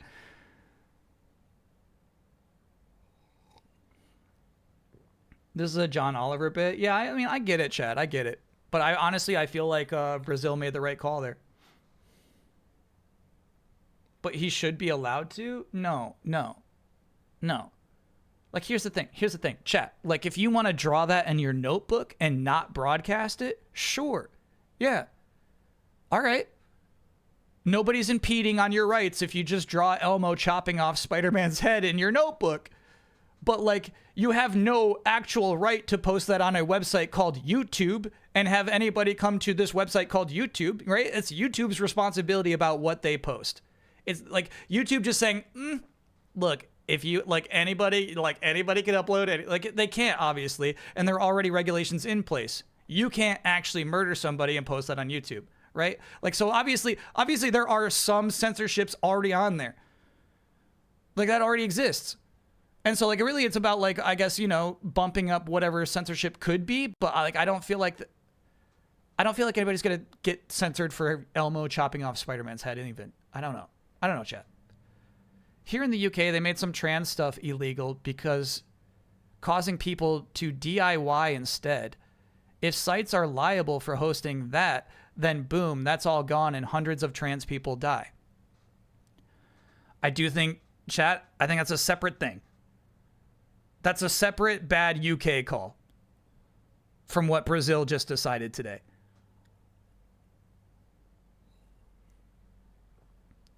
Chad, I think you're crazy if you think there's hardcore regulation coming to the corporate social media space. I think, yeah, also it's probably unlikely to ever come to fruition. Social media will be overly cautious in bad ways you're not thinking about. Yeah, I get what you're saying. Like the over-censorship not being to protect children, but to be protecting a narrative. The idea that, like, if you want to say, fuck my government, that would count as censorship. I get what you're saying. Yeah, I get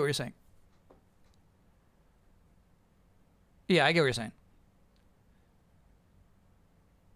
No, I get it. It could be used in the wrong way. I get what you're saying.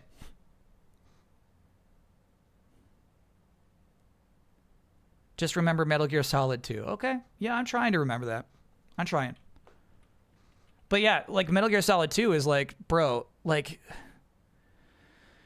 I guess, Chad, here's the thing is, like, I feel like if TikTok and YouTube and Twitch stopped, I feel like, you know what I mean? Like, if Instagram was like, well, shit, now we have to shut down now, it would be like, good. If TikTok was like, well, I guess we'll just shut down forever, I'd be like, you know what? I'd be like, yeah, good. Okay, good.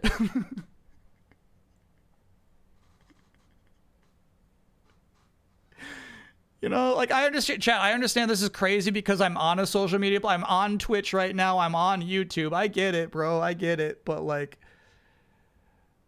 I feel like these platforms are doing more bad than good, you know? Maybe sleep on this? All right. Okay. I'll sleep on it. Social media can be bad. It also connects people and helps them. I get it. No, I get it.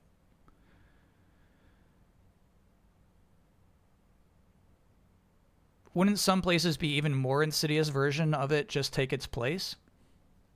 Yeah, and then there's also that, right?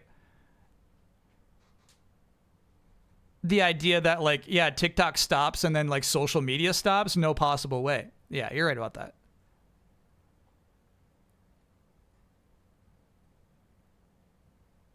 There's no going back. There's like reforming and, like, managing social media. Like, the messages it gives to, like, developing minds are, like, so negative, Chad. It, like, really bums me out, right? It bums me out what TikTok is doing to a young developing mind. That hurts. And so, like, that's the perspective I was coming from. But I get it also that there is, like, good in communication that people are giving instead of established news, right? The idea that, like, I can share this message of what is happening on the streets right now, and I could get lots of people to see it without me having to put it through CNN and crossing my fingers and hope they actually air it. I get it. So, I mean, like, shit, it does. Like, it works both ways. I get what you're saying. I get it. I get it. Here's some dumb fucking video games.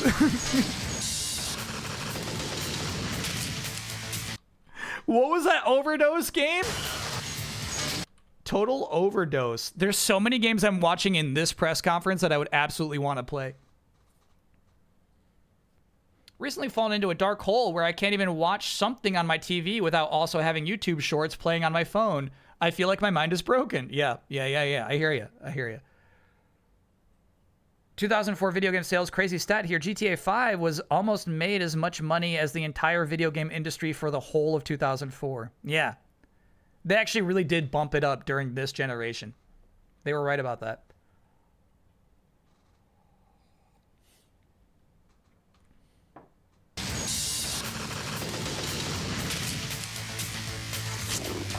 Stubbs the Zombie, I'd never have dug this. No, not my vibe.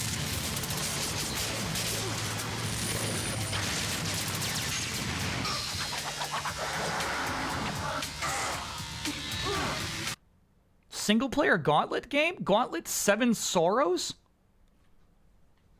Did that come out?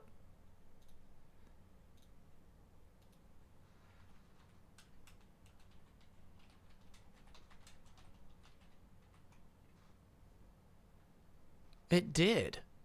It's the follow-up to Gauntlet Legends and Dark Legacy.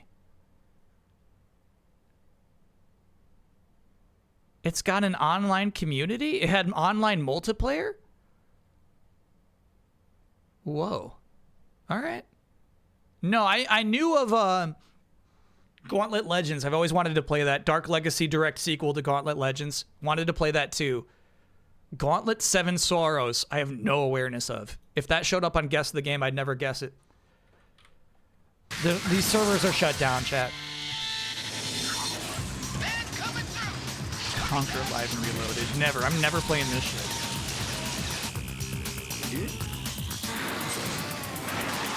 Burnout Revenge. Hell yeah. They're showing a lot of good Xbox games, you know?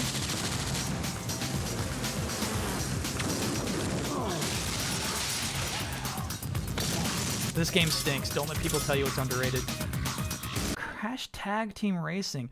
What was the deal? Is there like a hub world you run around in? Like, what is this? This doesn't look like a tag team racing game.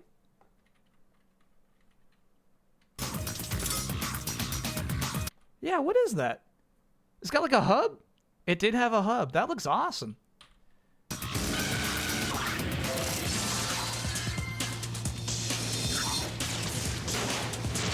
Time Shift. Oh my god, I would play that. That game looks awesome.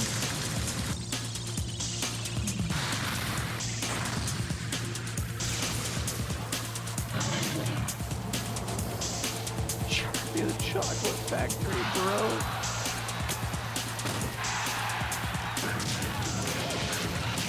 Shaolin Monks is 2005? Dang. Can we trim the video on the left side a little, please? We got some off pixels. No, I kind of like those. Oh, no, not trim, not trim. Just push it over. Got it. No trim. Good looking out. This montage keeps going, bro. Rewind? Did I miss something? Okay, my bad. For Shrek? Yeah, right, chat. My chat thinks I light up every time I see Shrek.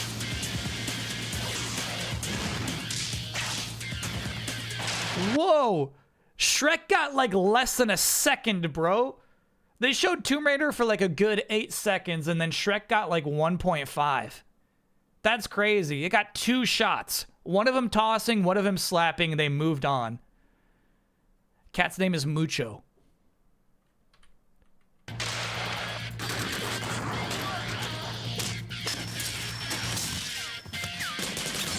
All you gotta see. I don't know about that. That felt disrespectful. Battlefront 2, dude. Hell yeah. What a year.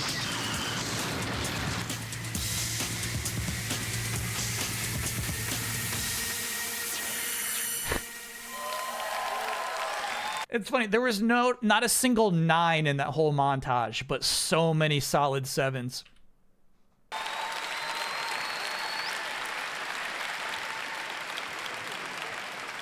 Maybe Burnout.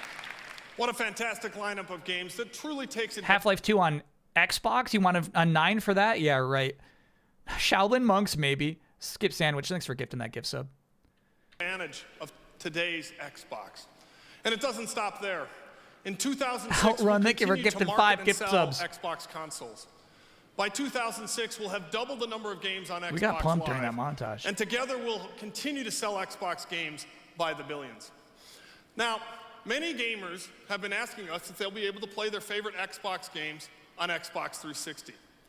Tonight, we are very pleased to announce that Xbox 360 will be backwards compatible with the top-selling Xbox games. Backwards? Oh! No, don't start clapping yet. Don't start clapping yet with the top-selling games. Now, it turns out to be, chat, it turns out to be like 80, 90%. But there are some games that just don't run on 360. Pan-Fried Dolphin, thanks for being a 50-monther. Cheers to 50 months of you and your little muchacho. Hell yeah. That's my muchacho.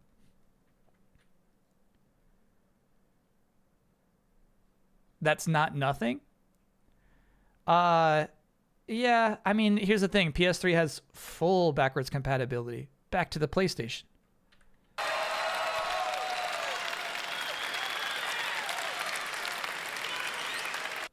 This is actually fucked.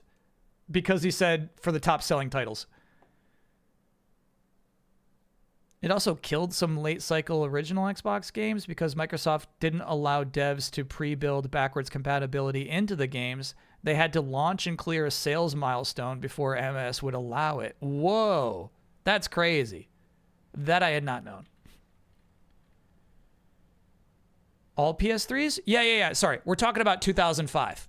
We're talking about this guy smugly saying backwards compatible in 2005 at E3. At this time, PS3 fully will be backwards compatible.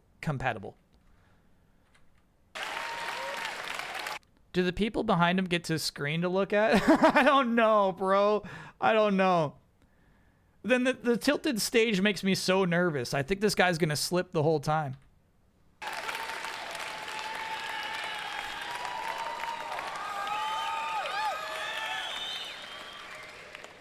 So that brings us to Xbox 360. Our team has worked with passion and commitment to build the most powerful game platform in history. And Xbox 360 will drive category growth for the entire video game industry. Growth that will create an increasingly profitable worldwide business for our partners.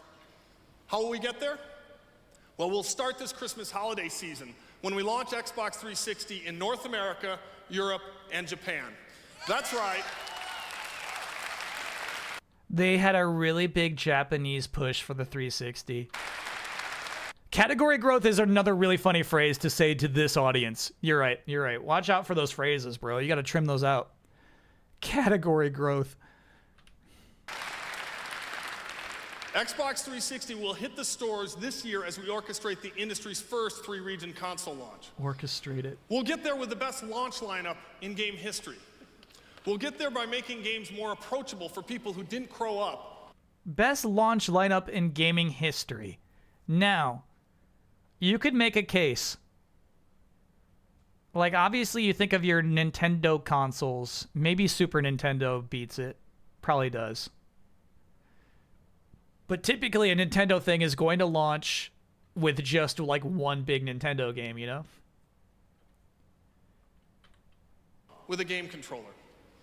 We'll get there by offering games that deepen the social experience of playing games with your friends. And we'll get there by integrating all of your digital entertainment devices and content into your gaming experience. Working together, we will transform thought leadership into market leadership. What are you saying to this young crowd? Thought leadership into market leadership? What are you talking about, dude? Kamos, thanks for being a 60-monther. Congrats on the 5 years. We built Xbox 360 with a mission. A dream, if you will. Another dream. Here's another dream. Kutaragi said the same thing. Built Xbox 360 with a mission. A dream, if you will. That dream is to inspire people to think about entertainment in new ways. To revolutionize the way people think about having fun. Now, at its core, Xbox 360 is a great game console. And Itagaki-san and Tecmo have always been at the forefront of delivering what a platform can deliver and what great games can achieve. Ladies and gentlemen, Dead or Alive 4 exclusively on Xbox 360. Oh, and of course, Dead or Alive as well. So Dead or Alive, maybe there was. Perfect Dark was shown at the Elijah Wood thing, but first game they're showing here at E3, Dead or Alive. Crazy to know now the Xbox 360 console would have a 54% failure rate, and Microsoft knew it. They didn't know it. You think they know right now? They didn't know that.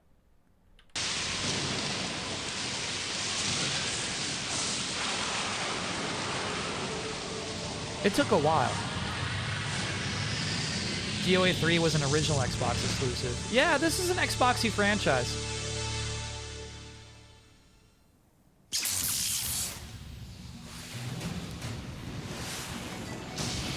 They were aware of the issue, but I don't think they could have guessed the extent.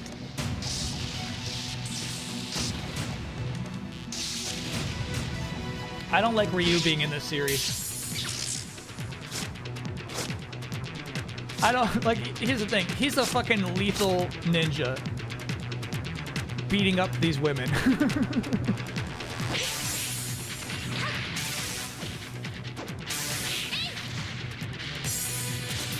He's been in there since 2. I don't like him in there. I don't like him in there.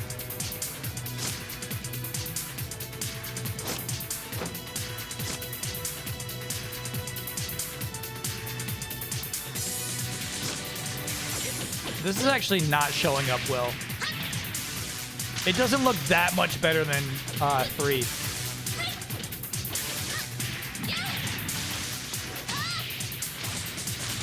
That wall run was cool. Fucking monkeys.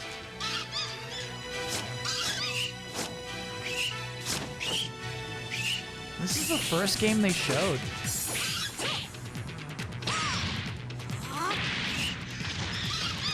Falling downstairs, it's so crazy.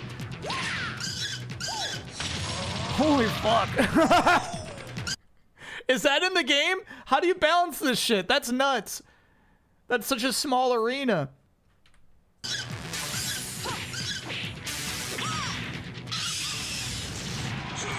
Yeah, that was a kill.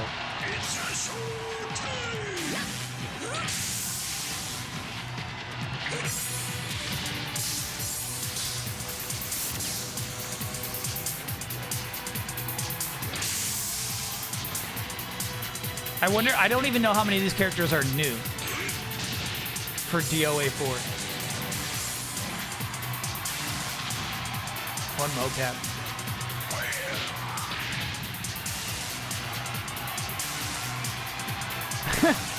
I like this character.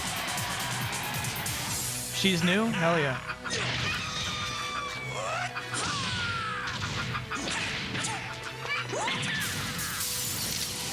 Level Wata.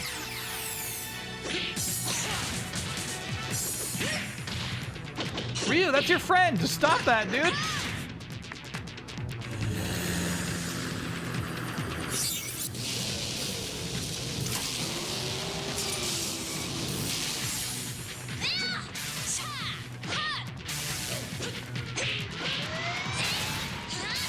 Some questionable costumes here.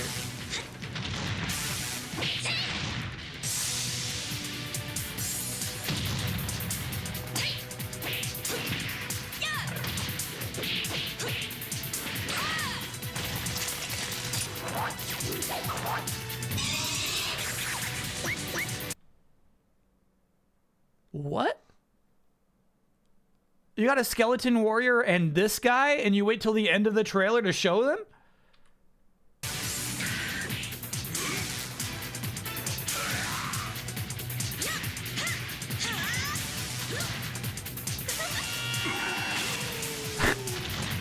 What an annoying fighting stage.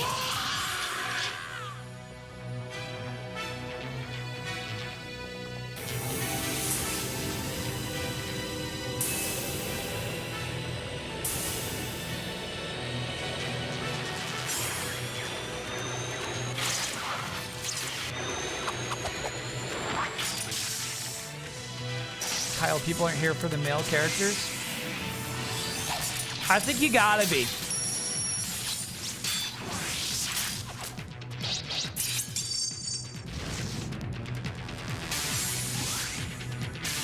If it's just like, if the reputation of a game is just like only the women matter, and they're all hot, and like it's basically just like it's the hot women game, you can't succeed.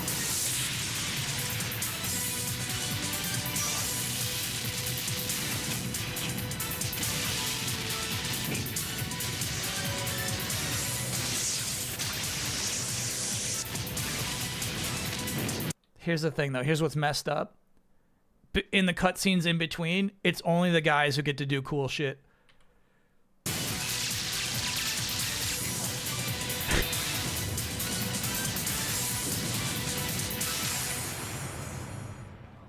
That's messed up.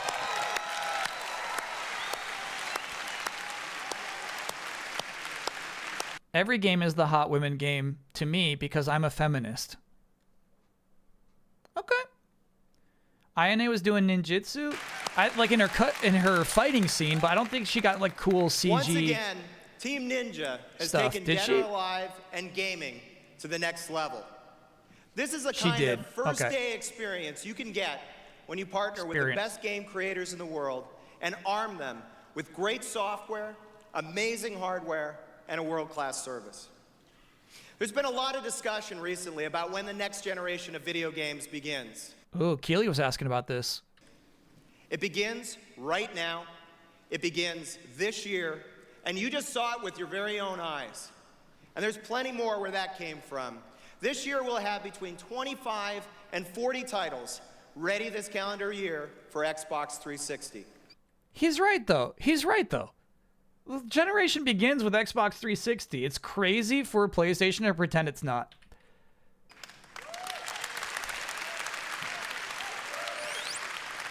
We already have 160 titles in development. The last game was DOA Venus Vacation. It dropped the volleyball and other minigames for pure dating sim and resort management. It's fully the Hot Lady series. Nah, dude, that's how you kill your franchise. Schrock Boy, thanks for being a 4-monther. Franchise dead at that point. The arrival of Xbox 360 signals a shift as important as any shift we've seen in the industry to date. 30 years ago, we saw the birth of this industry with the arrival of the first 2D games. Games that appealed to everyone. They found a very broad audience that numbered in the tens of millions. And we all remember those great ads from that era, where entire families surrounded the TV on the couch playing games together. Well, then we made the leap from 2D to 3D, and we expanded and jumped our industry past the 100 million mark. What ads is he talking about where there's a whole family around a TV? They were not like that. Sega Genesis ads were not like that. How'd they get a full year head start on the PS3? Chat was telling me it was about the graphics cards. PS3 wanted to launch in 2005. They just couldn't get the hardware going. At that very same time, we narrowed our scope. He has to be talking about Atari, yeah. Today, we're poised to make the leap again, this time from 3D to the HD era. Now, of course, the HD era is about high-definition graphics and unbelievable sound. But the implications of the HD era are even more profound than that. It's about the ability to connect with your community and to personalize your experience. It's about unleashing the creative power of human energy. This audience is so bored. If we work together to create games and experiences that really deliver on the... They're fucking dour, dude. Damn. It looks like they're just like, they are not into this. Promise of the HD era. As an industry, we'll take games places they've never been before. In the HD era, we're going to reach 1 billion people with our medium. He said 1 billion?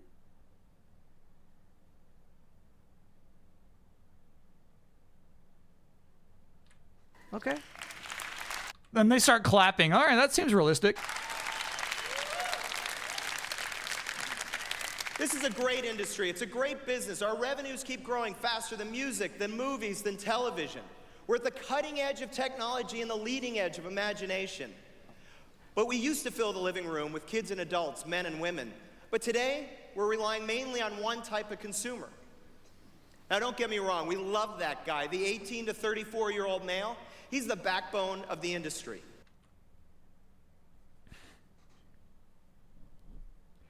The 18 to 34-year-old male is the backbone of the industry. We love that guy. But can I pull off the blazer over hoodie look? I think I wore that to E3 one year, actually. I tried it. I can't pull it off. And with guys like Dead or Alive 4, he's guaranteed to get the incredible gaming experience that he craves.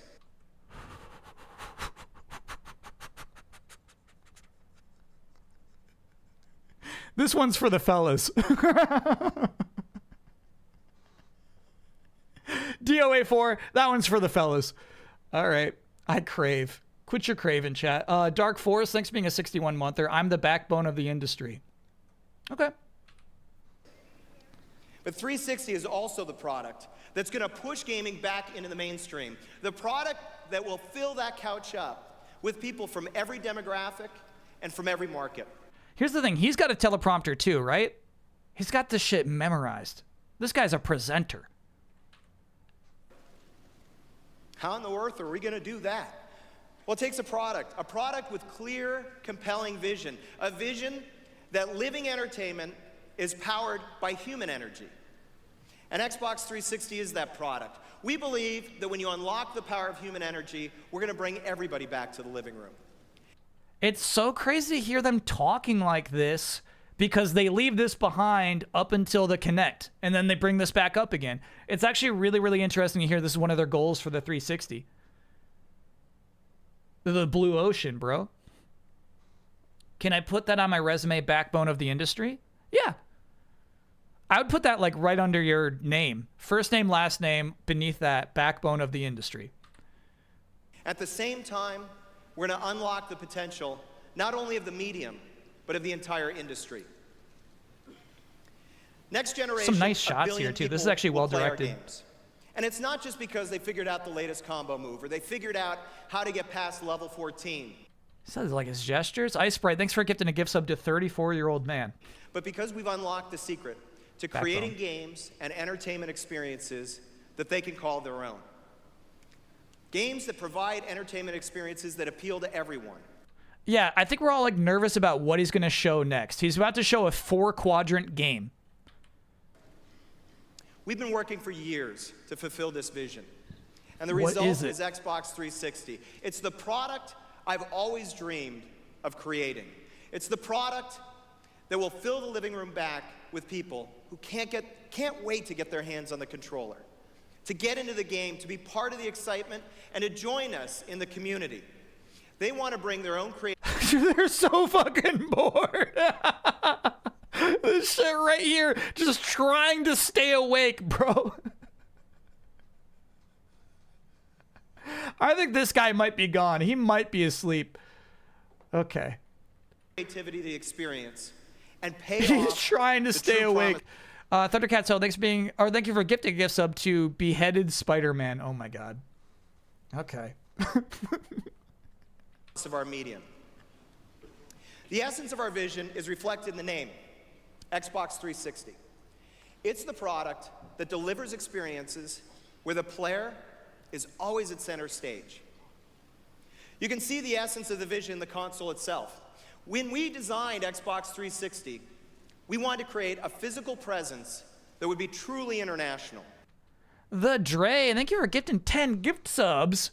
Also, I would like you all to know, it must have been like a straight up prototype 360 that had the 2 separate USB slots here. Because even like when they got this product page right here, that's designed for a truly international audience, we got the single slot. The single door. Thank you, Dre. It's been a fun stream today. It's actually been really informative to me as somebody who ignored these when they came out. We collaborated with two of the best and most innovative design firms in the entire world. HER's Experimental Design Laboratory in Osaka, Japan, and Astro Studios in San Francisco. What they created is a product that distilled our vision to the very essence. It's a simple and elegant design, a design that reflects our hopes for the medium through its brightness and its optimism. It's a product that'll be worldwide in its sensibility. I'm sorry. I can't stop looking at this guy trying to stay focused. I've been here. This is like me during an 8 a.m. lecture. This guy is trying to stay here. Hilarious to you, he's saying all this and then 360 was utterly dude bro and Wii was the family friendly one. I mean, here's the thing. They did come back with the Kinect. They tried to get the no. Elegant design. A design that reflects our hopes for the medium through its brightness. Look at his stare, bro. I've been there. It's a product that'll be worldwide in its sensibility, yet timeless in its appeal. When we started the console, but the unity of our vision extends to the entire family of products look at that will webcam. all look great in the living room, no matter where you put them. The family includes a wireless controller. Okay. That finally untethers the gamer from the console. Finally untethers. Don't even mention the Wavebird. Iconic controller. That's a nice controller. Huge upgrade. Actually, I mean, the Xbox S controller is also really nice, actually. But this thing is such a big deal because it works on a PC. And that basically is like the standardization of ABXY. That controller right there. I think it's really interesting. Batteries, it'll be lighter, smaller, and more comfortable than today's Xbox controllers. Woohoo! Let's sit down and take a stroll with Cameo.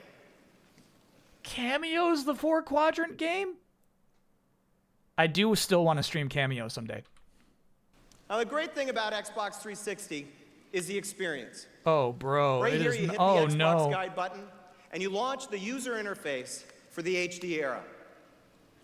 It's an interface that's clean, consistent, and customizable. I think the blades are Another nice. click, and you have instant access to your games, your friends, and all of your entertainment. This shit felt cutting Here's my edge. gamer card. Today, everybody in Xbox Live has a friends list and a game tag. But this time, we're going to take it to the next level with new. Look at this little quest, though. Find the mystery gamer in Perfect Dark Zero, 7 to 9 p.m. Eastern. Gamertag Xbox Live. Beat him and win a customized Xbox 360 faceplate. That's so fun.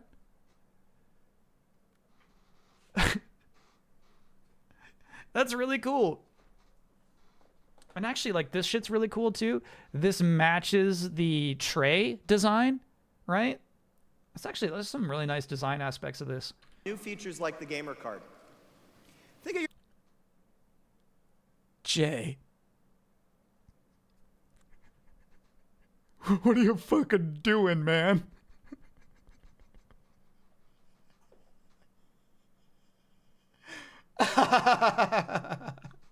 This guy is such a college professor, bro. This is iconic. Yeah, this is iconic. Yeah, that's cool. And then everybody has to, we were wondering, no, they do not have their own screen. So everybody has to turn around and look up here to watch it. Your gamer card kind of like your online trading card. It includes your reputation, your gamer score, the zone you like to play in. This is cool. This is like your little like instant messenger tag. PlayStation also had one of these for a minute where like you could like, you just had like a little space to like write a sentence about you. Those are funny. And your motto. With zones, you're going to be able to match up with players whose style of play matches up with yours. So whether you're in the family zone or in the pro zone, you're guaranteed to match up with the right people all of the time. That's such a strange idea. Interest-based matchmaking. Yeah, obviously, like everybody here, we're all going to go in the pro zone. But if you want to win, you just go to the family zone. We've also what was mine? Mine was my heart isn't in it. I do remember that, actually. These are sort of a record of everything you've accomplished across your entire library of games. Let's say you haven't figured out that final achievement in PGR3. Just ask a friend online. In the HD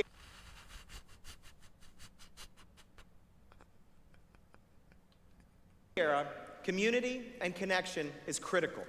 This shit's funny, dude. With Live, even if I'm offline, my friends can still find me and leave me messages in the integrated message center. Yeah. Either with text, voice, or video. And all of this connectivity is available. Did you find Mystery Gamer? Sorry, I gotta go back and read these subjects. This is so funny. The idea like this event where Mystery Gamer is hiding somewhere in Perfect Dark is so funny to me. Care to get schooled? Oh my god. You keeping up? All right. That shit's funny. And all of this connectivity is available whether you're playing a game, watching a movie. What's crazy is I don't think any of these icons make it into the 3.6 bear. So I wonder if the idea is you could upload any image to be your icon? Listening to music. At any point in time, your friends are just a click away. Let's say you played online with somebody that you'd like to reconnect with, but you forgot their gamer tag. Well, in the Xbox 360 universe, you can easily connect with any one of the last several hundred people you played with. Like if you beat somebody in Street Fighter, they could like send you a message afterward. With Xbox 360, Live is going to offer something for everybody. We're going to make it easier and more accessible than ever before to join the community. Because on Xbox 360, Xbox Live will offer a free level of service directly out of the box. What's the free level of service? You heard it right. Everything I've just shown you will be absolutely free as part of our silver service. Whoa. Okay. No, I forgot about Xbox Live Silver. Obviously, we all remember Gold, but I don't like for some reason I forgot there was a Silver even to build up to it. And if you want to supercharge your experience, you can upgrade to Gold, so you can take advantage of additional services we'll be rolling out. Like what? With features and services like this, we're going to extend our online leadership. This fucking guy is so sprawled out, dude. Look at this shit. He can't believe he got roped into this. All right. Features and services like this, we're going to extend our online leadership and connect. He's not looking up at the monitors. He's not looking up at Jay. He's just like, this guy is just so checked out. Over half of the Xbox 360 game consoles to Xbox They stole Live. his human energy. I think so, yeah.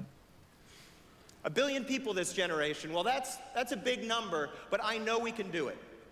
To do our part, we thought very differently about our approach in designing the product. We knew we had to tap into a lot more markets. We knew we had to fit into a broader range of lifestyles. So what we did is we created a number of scenarios. Scenarios that informed our decisions and shaped our direction every step of the way. Out of the gate, we knew we had to create an amazing product that would blow the roof off gaming for our core audience. People like this guy, Stryker. So these are the scenarios. He's our hardcore gamer, the lifeblood of the industry today. The lifeblood and backbone, Stryker. The guy that stands in line for 24 hours to get his hands on the next hot release first.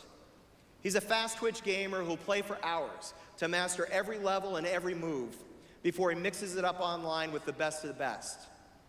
Well, last generation, we opened a whole new set of experiences in a universe for gamers like Stryker. Xbox Live is going to expand the boundaries even further by making it easier for folks like Stryker to find other competitive players with to battle online. And hardcore gamers are going to love seeing the new features, like spectator mode and tournaments. These are called personas in UX design. They're really common. So you're trying to come up with like use cases. So you build up these different people of like, okay, so this person is fairly online. They know how they like will understand these menus simply. And you're like, this person is not typically using software like this, and we will have to ease them through it. I get what you're saying. It's kind of wild he's talking to this group about these things that should just be in a meeting.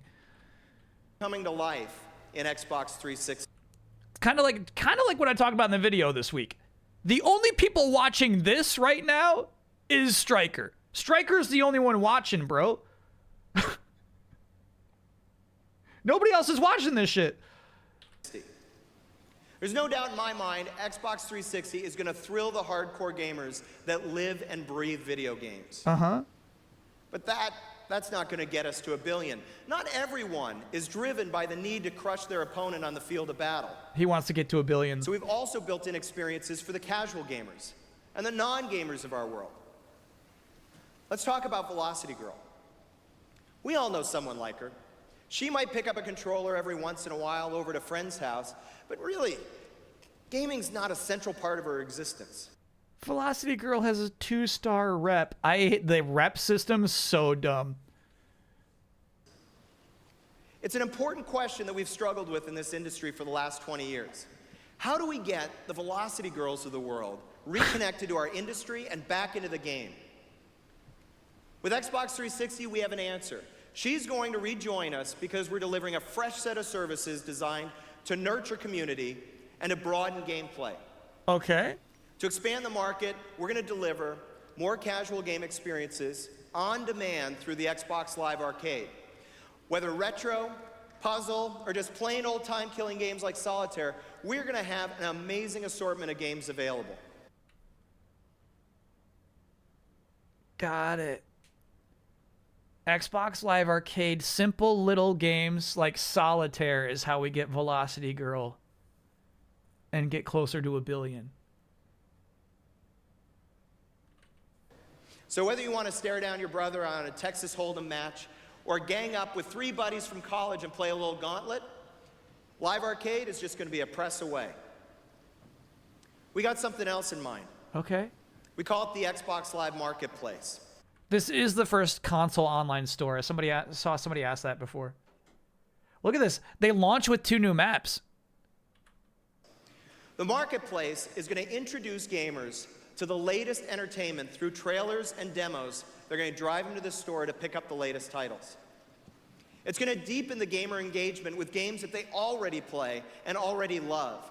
Downloading demos is so cool, dude. I forgot how fun that was. You don't have to get a magazine. You don't have to go to Pizza Hut. you just get some demos straight from the store, dude. With episodic content. They'll see new maps, new levels. Episodic content we're talking about in 2005 already. That's crazy. It's going to deepen the gamer engagement with games that they already play and already love with episodic content. They'll see new maps, new levels, new weapons, new cars, and much, much more. But maybe most exciting, the Marketplace is going to be a way to get Velocity Girl re-engage with our market and re-engage with games. Because on the Marketplace, she's going to be an active member of the community of people that play games like Tony Hawk. Now, she might never pick up a controller, never take a run in the half pipe, but she'll be able to design and sell stickers, shirts, boards, soundtracks, and even design her own skate parks. Bullshit.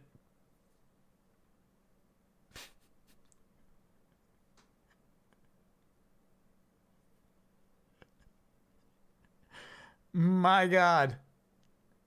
Like, bro, what? What is even this vision? That's crazy. Also crazy that like this idea, like she's never gonna pick up a controller, but she can still design courses and shirts. All right.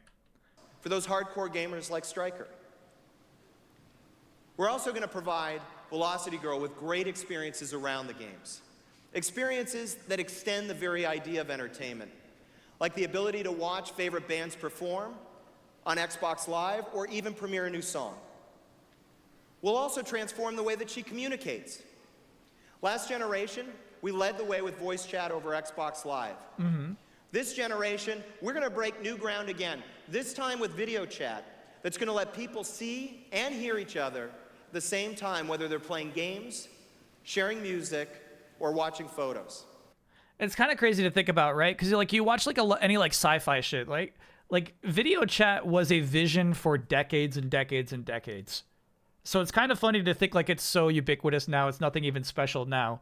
But yeah, video chat was like, oh, we're so close. We're almost there. Imagine chatting with somebody over video. Velocity Girl is gonna love Xbox 360. No, she's not, dude. She's not. But we're not stopping there. Velocity Girl is gonna get a Switch. Here's Beat Builder. Beat Builder is our technology trendsetter, the one that has all the latest devices. Lets the rest of the world know where the world is heading.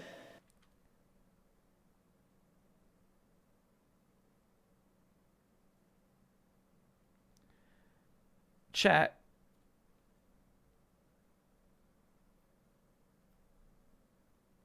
Is it racist to make Beat Builder an imaginary black man? What Beat Builder's telling us is that in the very near future, entertainment, it's all digital. And he wants to see it all on his high-def TV. Xbox 360 is perfect for Beat Builder because it works with everything. It's got games, it's got TV, it's got... Also with 2-rep. No? Here's the thing. It's like, no, it's not. But I do feel like we're getting a slight idea of the demographics, right? The hardcore gamer was the man. The less hardcore gamer was a woman. You know what I mean? And like, yeah, in isolation, that's not like that. Got music, movies, digital photos, online music services. Xbox 360 is going to connect. Let's give them one more. We'll give them one more. We'll give them the benefit of the doubt. To a world of digital entertainment devices, including hundreds of mobile music players and digital cameras. I see a zoom. Not just from our partners, but also from some of our competitors. Yeah, hold on. I see a PSP. What's this shit? Xbox 360 is going to connect to a world of digital entertainment devices, including hundreds of mobile music players. It connects to a PSP. And digital cameras. Not just from our partners, but also from some of our competitors. You're right. iPod is also a competitor too. Yeah, of course.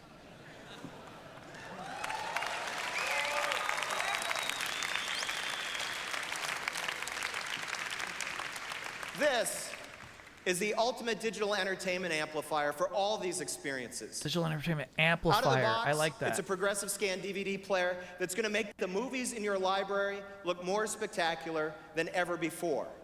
And remember, it's going to keep you connected. So they're not even talking about HD DVDs yet. It's also the projector that lets you show up on your big screen TV, photos in your living room, or share them across the world while you narrate. When he's not playing games, Beat Builder's going to use this digital amplifier to open the door to incredible new high-definition experiences. He'll be able to sample and purchase content online. He'll be able to stream high-definition entertainment stored on his Media Center PC. He'll be able to bring this entire experience to life in his living room. No. Very funny pick. 3 Doors Down is a very, very funny pick.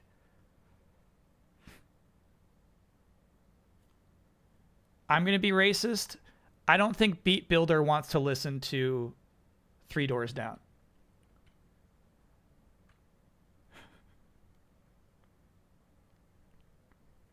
But here's the thing. I feel like this is like forward thinking, right? Like I don't know like how interested this audience is, but like I get this idea of like this online, like Sony's trying to get this shit too. They want people to buy music and videos on their platform. That's wild.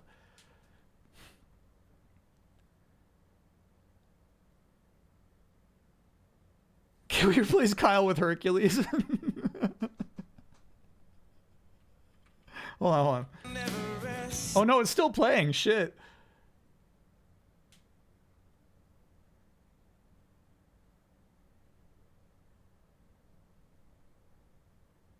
Wait, I have to know though. Is he listening to Three Doors Down while watching this?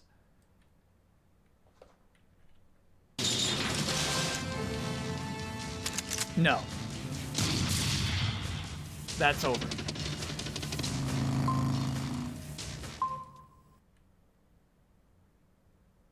Tom Brady and the Patriots take on Stephen Davis and the Panthers. Chat, who do you think wins that one? Ultra Mav, thanks for being a 46-monther. Hey, bro, that'll get me muted. Go, Stephen Davis. We got an invite from Striker. Go, Stephen Davis.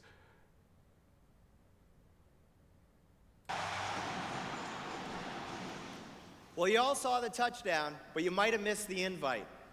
Only on Xbox 360 will your high-definition entertainment experiences always be connected.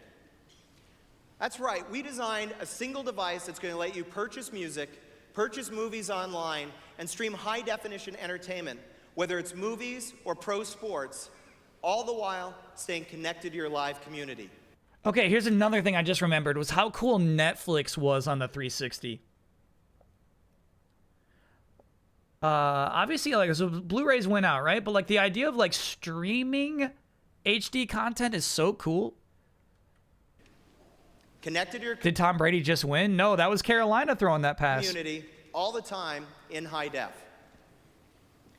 Striker, Velocity Girl, Beat Builder. We're checking off the list. This is insane. These are just some of the people that we thought about on our journey to build the ultimate entertainment product with truly mass appeal. Striker makes me nervous, bro. Striker's got some thoughts. It's really all about achieving the true potential of this medium by working together to reach Striker would 3D print a gun, you know? a billion people. And I promise you, we thought about everyone, and we've got them all covered.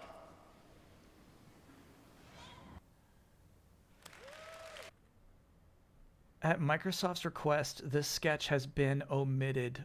What sketch? Chat, can you find the sketch? Can you find the sketch? I need to know. I need to know. I need to know. You got it? Mr. Brownie's got the... Oh, fuck. God damn it. How do you have this shit? How do you have this shit locked and loaded?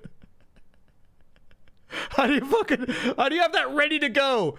How do you have that ready to go? And it is, for the record, that's a new loon turn. Too eager. I mean, I gotta see what sketch this is. A sketch? In the middle of this dry show? The Giant Bomb version has it? Okay. Let me see if I can pull that up real quick. That technically was a sketch. It wasn't, obviously not the sketch that I wanted.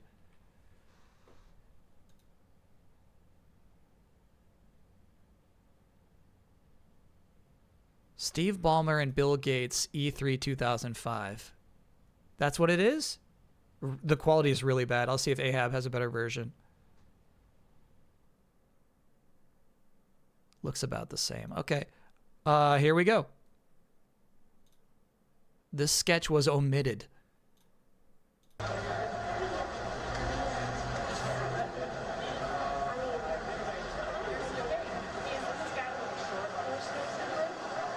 Okay, Star Wars fans. Executive retreat. Yeah, baby. Me, you, the executive team, brainstorming like crazy about. What are you fucking saying? The audio is so bad. I heard executive team. Now, let's fire up the Xbox 360. You know, we may Chad, I like Balmer. have to extend our retreat. It's not looking good for tickets today. So I spend another day punishing you, Bill? I can bullseye a womp rat from 500 yards, you know. Xbox 360 rocks. 3 symmetrical Power PC cores running at 3.2 gigahertz each. 2 hardware threads per core. Beautiful. Right, Bill. It's about customization, personalization, making your games, your online identity, your Xbox 360, what you want it to be. That's what's cool. No, come on, wrong. 512 megabyte GDDR. Okay, I was hoping this got canceled because of something offensive, obviously. They just asked for it to be removed because of how cringeworthy it is. They just wanted to delete this off of the internet because of how foolish they look. 3 RAM, 700 megahertz DDR, a full unified memory architecture. Check out that 5.6 gigahertz front-side bus. It's enough to make you weep. You're making me weep, baby. You're so wrong. I want the high quality version of this Balmer, bro. You're making me weep, baby. It's rock. That simple. These characters are jumping out of the screen, grabbing you by the throat and wrestling to the ground till you can't breathe. That's HD, baby. HD. Okay, but without that teraflop of targeting computer power, what do you have? Millions of gamers fighting each other on Xbox Live. Easy access to digital music and photos. Bigger than live games. A win for gamers and a win for me. Checkmate.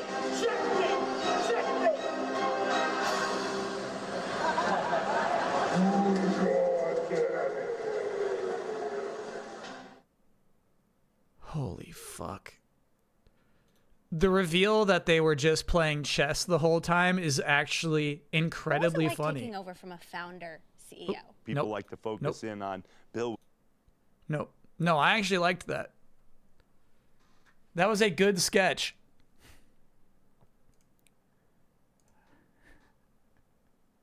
Check out this alternate disclaimer.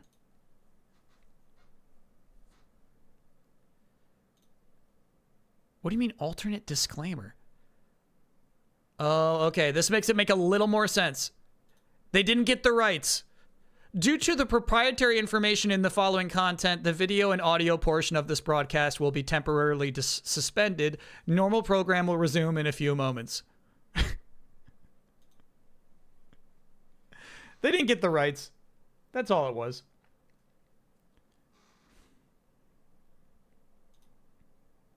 Oops, wrong one.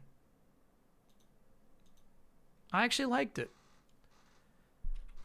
It was not something that Stryker or Velocity Girl would have appreciated.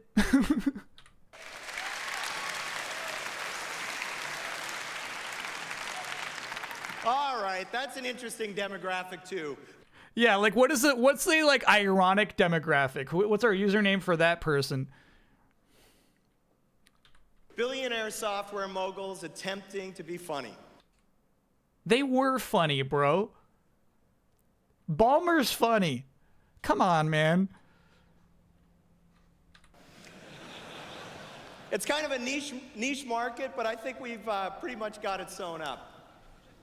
Oh, Bill's right, of course. Without amazing hardware and software, we've got unbelievable technology. And this unbelievable technology is going to light up the imagination of creators and knock the socks off of customers. But Steve was right too. There's a lot more to it than pure computing power. With XNA, we're going to satisfy the needs of game creators to make sure that they have the best in software and best in tools so that you get the best in games. We're also going to form new partnerships to really bring the true potential of the HD era home. And we're thinking about customers more broadly than ever before. They've got so many cameras for this thing. So together, Steve and Bill are both right, because we've combined the hardware, the software, and a world-class service to create the most powerful games platform ever created. What are you looking at? What are you looking? I think this guy might have painted his eyebrow or his eyelids, dude.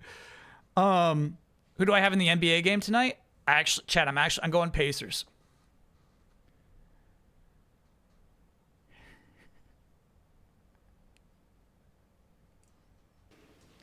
It's a platform that delivers power and elegance. It's a close game? In perfect Hell yeah. balance.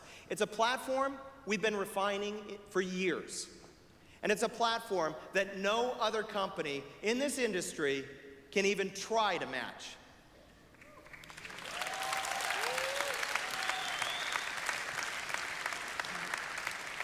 Next generation, this platform will enable us to turn the entire world into gamers. And that's how we're going to reach 1 billion. That sounds so scary. He wants to turn the entire world into gamers. This is some Borg shit, dude. Now, of course, we built the Xbox 360 to also capture some of the energy and some of the key consumer trends that are shaping our culture. One of those is the urge to personalize. It's everywhere. And next generation, you'll be able to personalize just about everything in your Xbox 360 experience. That shit's cool. You can change the look of the interface to match your personality or add a favorite photo as a wallpaper. And with faceplates, you're going to be able to match the look of your console to your interests, your living room decor, or even your own personal sense of style. In fact, as a thank you, on your way out tonight, we're going to be giving you all a limited edition E3 faceplate.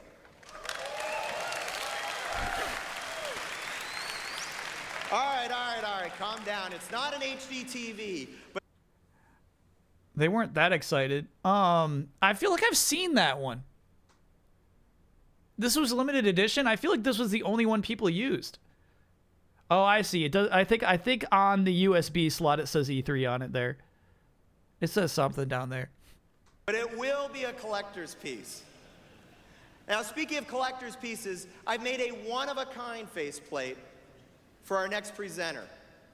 Please welcome me in introducing Mr. $300 on eBay? You gotta be okay, bro. You gotta be joking me. Can't believe how much we've lost customizing console UI these days. Bring back themes. Yeah, it's not trendy anymore. Oh, if he's doing that for Peter Moore, that's so rude, actually.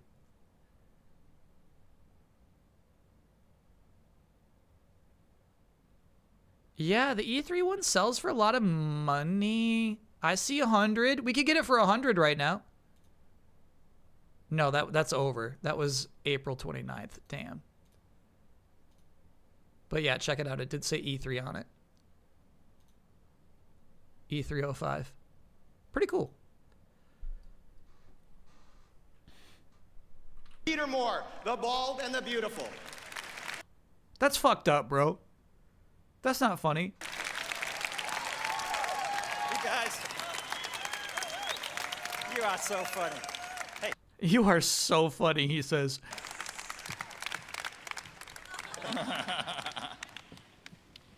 Thank you, Jay. I think he pulled out a comb. No. What just happened? Okay. So to begin to understand the promise of the future of video games, think about some of the most absorbing experiences of your life. Here's what I'm going to guess happened. At rehearsal, he did have that line. Peter Moore already saw that image during rehearsal and thought it was pretended, played along like it was funny, and he was not offended. I think in his dressing room, he took out a comb. So he's like, I'm going to add on to the bit. I'm going to shake his hand and then comb the hair that I've got and he doesn't. I think is what just happened. The comb bit didn't play. It wasn't like many lit. of you in the audience this evening, I'm a runner. There's that place that you can sometimes reach on a long run where you achieve a kind of perfect mind-body equilibrium. It's been called the Zen of running. The what? Sorry, he's so quiet. I'm going to turn him up a little bit. Perfect mind-body equilibrium. It's been called the Zen of running. The Xenobrenic? What's it? The Xenov. What is he saying? There's that place that you can sometimes reach on a long run where you achieve a kind of perfect mind-body equilibrium. It's been called the Zen of running. Zen of running. In the HD era, we're going to deliver the Zen of gaming. Next generation. It's known as the Runner's High. Oh, I've heard of Runner's High for sure. Games will combine unprecedented audio and visual experiences to create worlds that are beyond real. And they'll deliver storylines and gameplay so compelling that it will feel like living a lucid dream. Okay, the result Damn. is a state where you achieve the perfect mind-body. This guy's like, you hear that? Lucid dream, dude. They had some sort of reaction. Equilibrium. The result is a state where you achieve the dream. What happened here? What's happening the result, here? It's a state where you achieve the perfect mind-body equilibrium. The result, it's a state These two are flirting, where you achieve the perfect mind-body equilibrium as you forget your physical surroundings and you become Something happened completely there. immersed in the game itself. She's still talking to him. They're flirting. This controller becomes an extension of your body. Okay, Peter, it come on now. becomes the gateway to the Zen of gaming. The Zen of gaming, dude. So let's see what's possible when the most creative minds in the world of game development have access to the ideal canvas on which to express their vision. Let's begin by stepping inside the incredible world of Lost Odyssey, a new game under development from the legendary Hironobu Sakaguchi, the creator of the original Final Fantasy series. Yeah. There you go. Now they're showing games. Show me the lucid dream.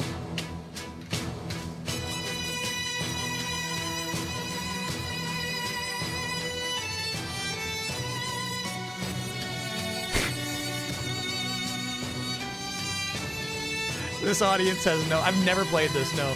This audience has no idea, bro. I would play this, though. I think we talked about it. It would be low difficulty level to get on the docket. I just think it's the length. I think it would, like, take 2.5 months to stream this.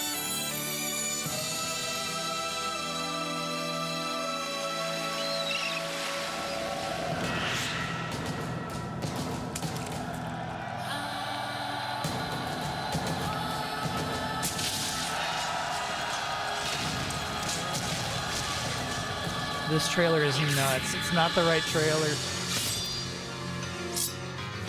It's stylish, I guess, but like, you don't have a clear idea at all about like what this game actually is. This trailer's a mess.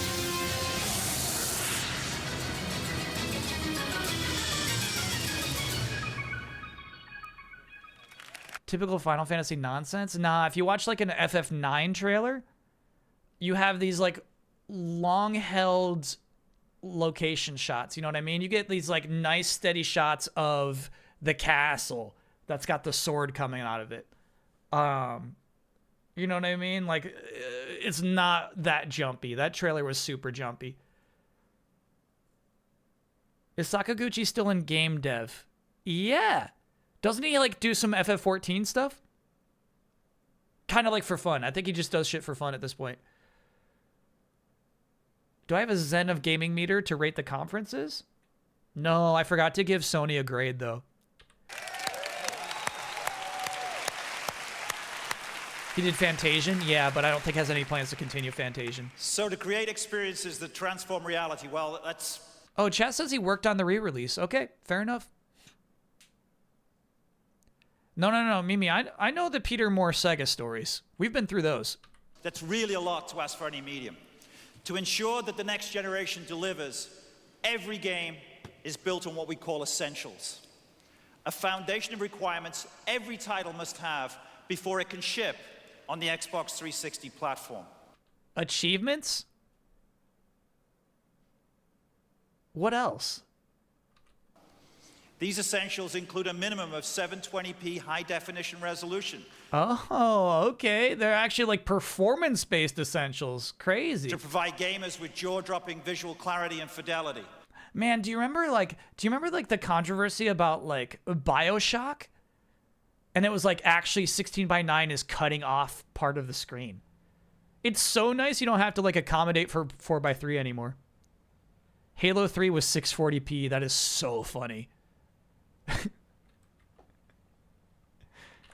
Many developers are already working on games in 1080i. 1080i, bummer, dude. Every Xbox 360 will be designed for high-definition widescreen television and will support... What's funny is the Sprawl guy, his vibes have spread to a Sprawl partner. These two guys are sprawling, dude. 16:9 aspect ratio to expand the storytelling. They're gonna slide right out of those chairs by the end of the show. Let me just state very clearly. Sprawl These guys games also look amazing on standard definition TVs. In addition, Xbox 360 will provide anti-aliasing that gets rid of what we all... This woman's like tucked in, dude. This crowd is so bored. Holy shit. Called the Jaggies. Well, you know what? Jaggies. He's talking about Jaggies. Standard definition TVs. In addition, Xbox 360 will provide anti-aliasing that gets rid of what we all call the Jaggies. Well, you know what? With Xbox 360, the age of the Jaggies is over. The age of the Jaggies is over. We don't have to use that word anymore. Superseded by smooth, lifelike visuals of cinematic quality. To be truly cinematic in the next generation, sound becomes incredibly important. Xbox 360 games will offer a minimum of 5.1 multi-channel sound, so you can hear the thunder of cars as they roll down the track and hear the rustle of leaves behind you in the breeze. So many people thought Project Gotham Racing 2 was one of the best racing games ever to appear on Xbox. There's no doubt that certainly it was one of the most innovative when it came to enhancing the racing experience on Xbox Live. Yeah, you know what? When I think of Project Gotham Racing, I don't think of it leaving the original Xbox. India leading at halftime, but just by 3. They got to keep up that momentum. PGR 3 will immerse you in racing like never before, with real velocity-based motion that delivers the feeling PGR 4 is good, and that it stayed on the seat 360 as well? Okay. as you drive some of the fastest and most beautiful cars on the planet. PGR 3 will be one of the first titles to take full advantage of spectator mode with Gotham TV. You can cheer your friends. You can scout your opponents. You can learn new tracks by seeing how more experienced players negotiate the corners. Ladies and gentlemen, start your engines. I mean, I've been doing that with Mario Kart. Just watching the ghosts. Same thing. Does it actually take place in Batman Gotham? Sadly, no. Sadly, Gotham in the more general sense.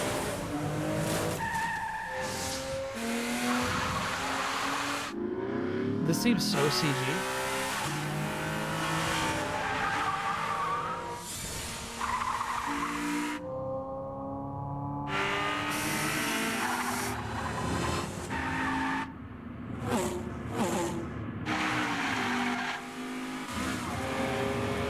Excellent shots, though.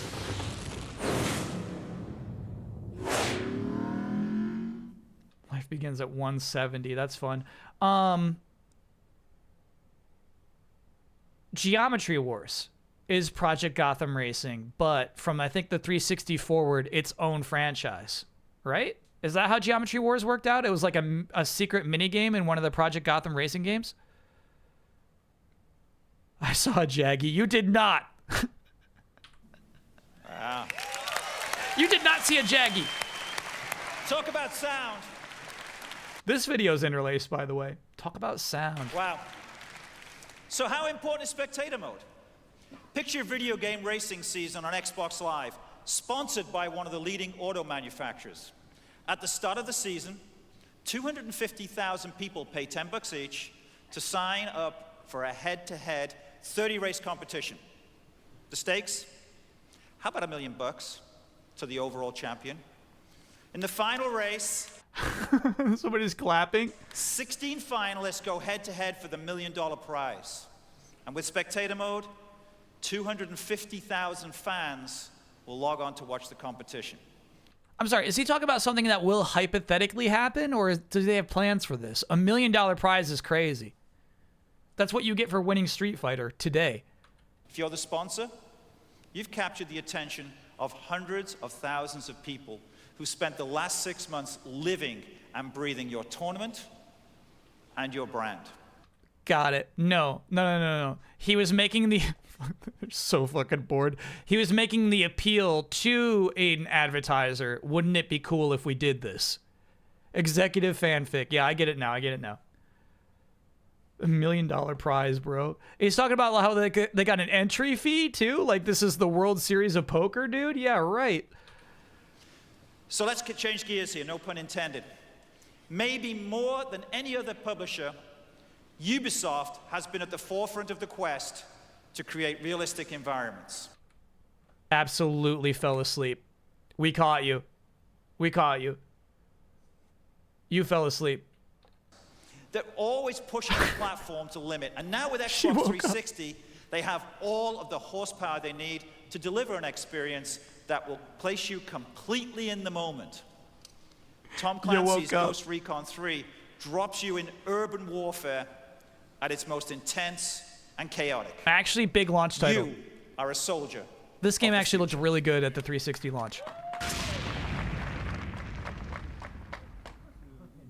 Wait till you see the smoke grenades. In 2013. Oh my god. Ghost, command. UAV detects enemies to the north. Eliminate them. Wait, this is incredibly confusing to me. They're like using the in-game models, but it's still pre-scripted and pre-animated, right? This is weird. Yeah, what is this, dude? This is weird. It's fake, but like, if you're gonna fake it, fake it. As Joey said on Friends, if you're gonna cheat, cheat.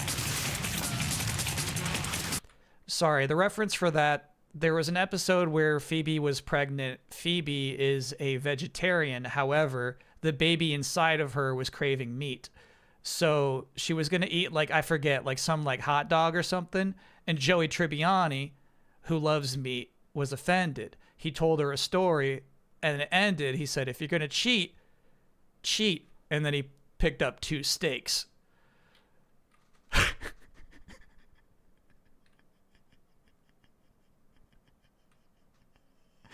Anyway, why that's relevant, it's like, okay, if you're going to make a fake trailer, like, at least make nice character models. Break time after this trailer. And you mock British humor? No, I mean, I wasn't saying it was funny.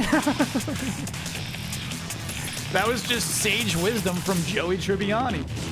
This is what I'm saying. Like look at this, dude. Damn, I was telling my chat this game looks nice, and they're showing up like this. This trailer stinks. We've taken up positions in the embassy. The president is safe. Entrances and exits are locked down.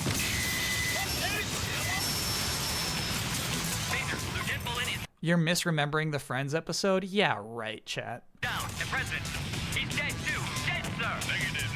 The VIP is down, but needs help. Repeat. I told my chat, wait till you see the smoke, and they blew it, dude. Chat, I swear this was an impressive launch title.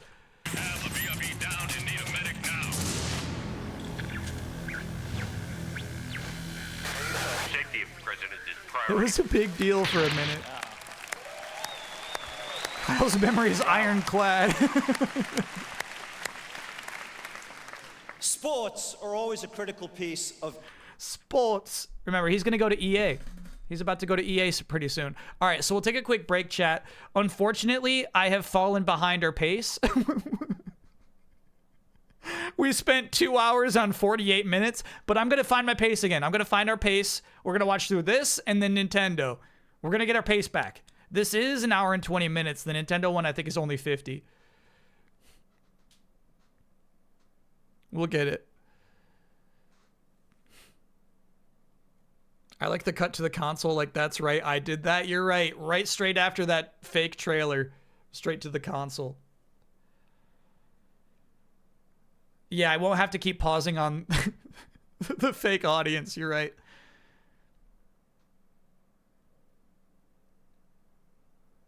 Thanks for hanging out. Video besties, what I'm going to guess, but let me know if that's incorrect. All right, chat. Quick break. When we get back, rest of Xbox 2005, Nintendo 2005. I don't think we're going to have bonus time for a bonus game, as I foolishly thought we would have 2 hours ago. This shit's so fun to me, though. I love watching this stuff. This even more than E3 2015. You were right to bring this up, chat. This stuff's so wild. Beastie! Video Beastie. Excellent. Thanks for hanging out, Video Beastie. All right, chat. Quick break. See ya on the other side.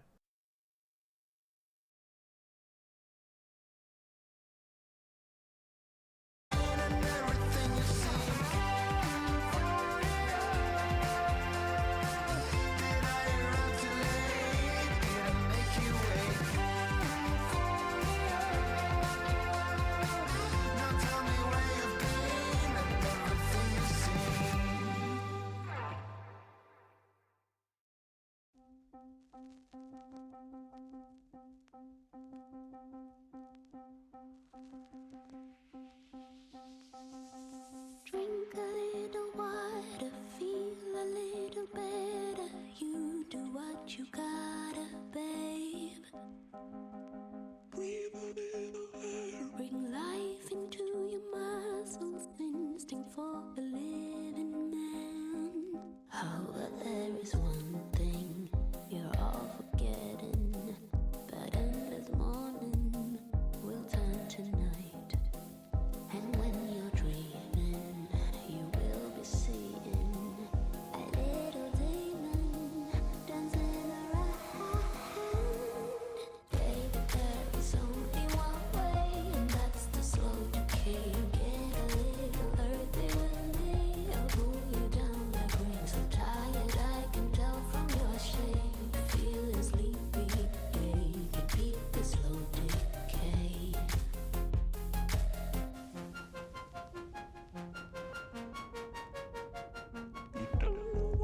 Saying life, it is confusing longer if you're choosing right.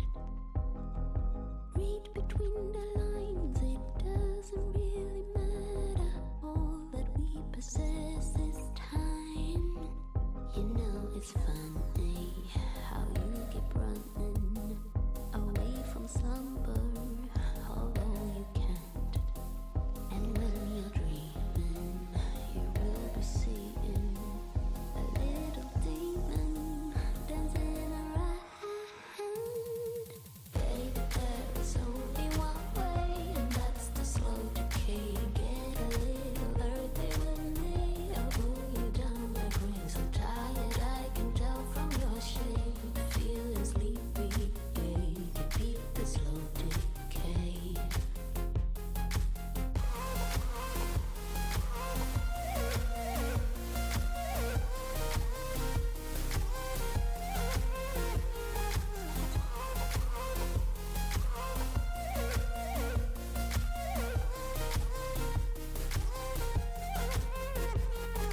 Baby, there is only one way, and that's to slow decay. Get a little earthy with me. I'll pull you down like rain. So tired, I can tell from your shape. Feeling sleepy. Best tomato type? Beat the slow That is an example of a poll that makes me upset.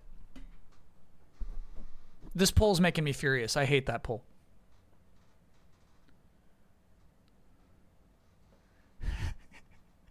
If ketchup was on there, I would be less mad, yeah.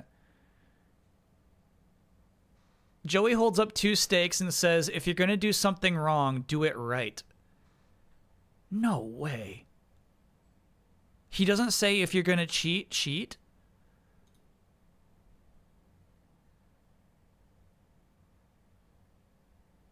No freaking way. Now here's the thing. I'm gonna have to watch this muted. Here, we'll put on subtitles. Nah, shit. If you play this video, NBC comes for you. Yeah. You gotta be ultra careful with this shit.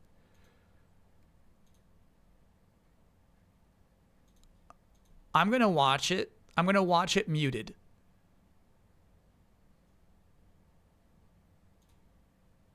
I'll be the judge. Can my girlfriend get a creepy happy birthday? Happy birthday, Aile's girlfriend. No problem. Shit. Oh, yeah. Chat can't hear that.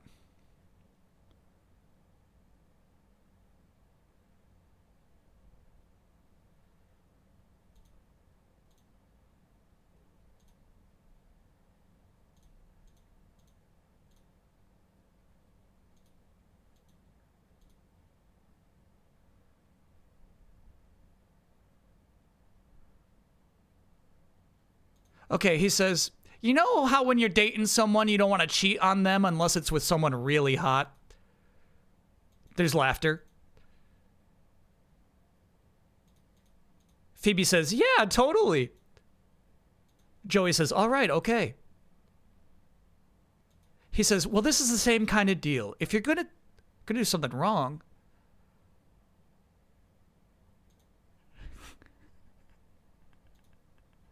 and then he says, do it right.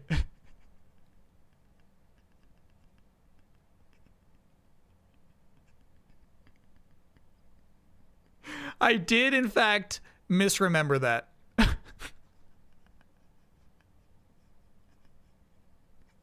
That is an absolute emote face. We'd have to get like the actual HQ rip, but that's a really good emote face.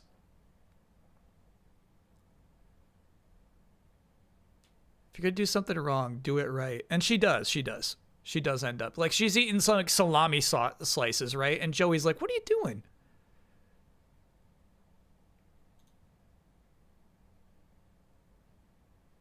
Huh. Dude. Friends is freaking wild. Look at that guy in the back. Look at how these men dress, dude. Insane. Friends is from 1985. Emote for when Kyle uses cheats on an old game. That's good, actually. That's really good.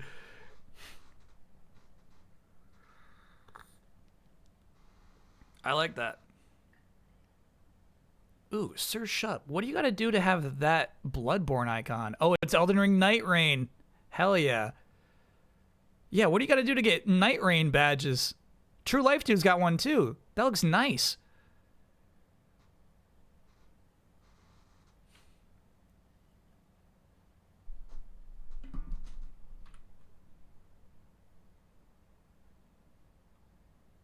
Oh, sorry. I gotta get my desktop audio up again. There we go. I shared a clip from the release day. You get it just from watching? Oh, yeah. So, like, some people have the Witch, too. The Recluse. Can you get them still? Oh, so they're exclusive. Like, I can't even get those anymore. Nice job staying on track with the videos. Okay, Chad. Sheesh. We're going to get through the videos. We're going to get through these. Did Kyle pay dues? Oh, my God. All right. Forgetting the line wrong. You got to pay your dues before it's all cookies and cream. Edwin Dahman, thanks for being a 39-monther. Visual Concepts always shines. They have consistently pushed the boundaries of realism in sports video games. Tonight, it gives me great pleasure to give you an early look at NBA 2K6. Ooh, NBA 2K6. Just checking, is tomorrow all reacting to old Friends episodes? No, so like tomorrow is actually planning to play some video games. We're playing some games tomorrow. Fighting games, chat. Fighting games I've never played before. Actually, I have played Power Stone 2 before with Easy Allies.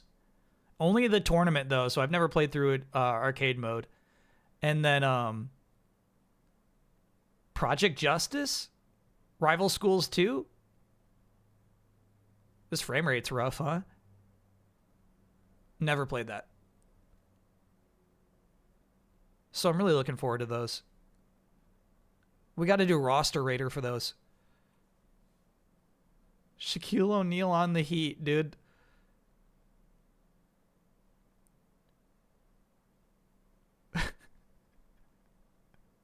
Didn't really look like him. Oh my God, come on now. If the games are bad tomorrow, do you have backup friends? No, chat. God damn it.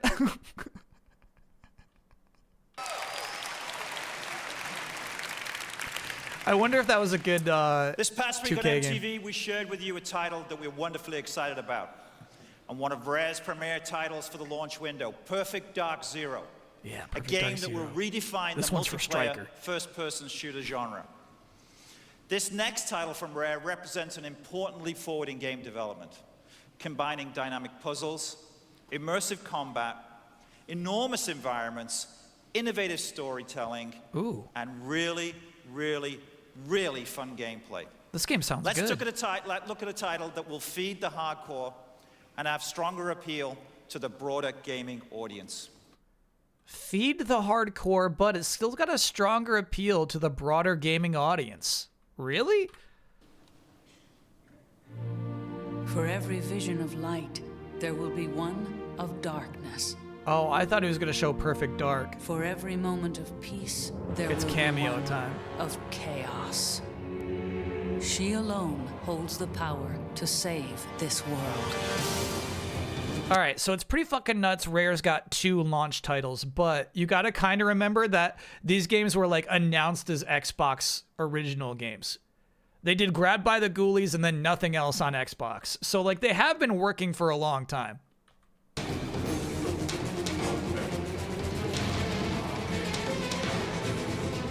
A legion of warriors hidden inside the body of one. Only you can unleash them.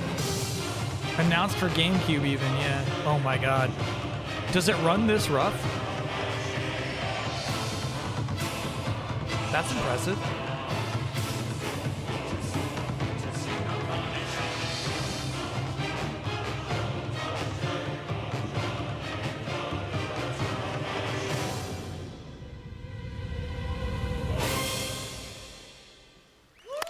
Holiday 2005. So it wasn't a launch title, but I would say like launch window, bro.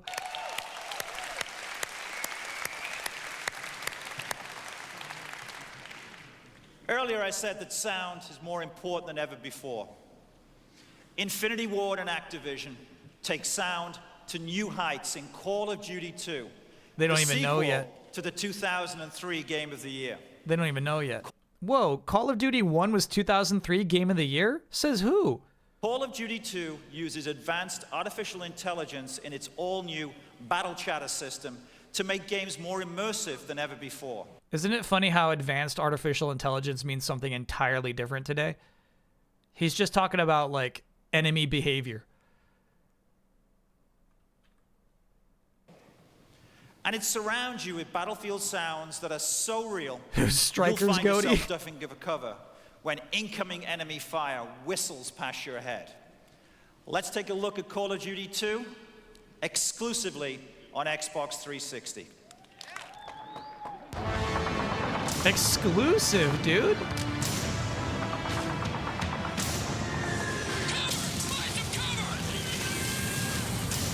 Hacksaw Ridge.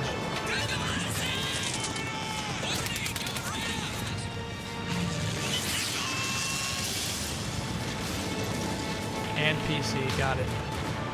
Exclusively not on PlayStation.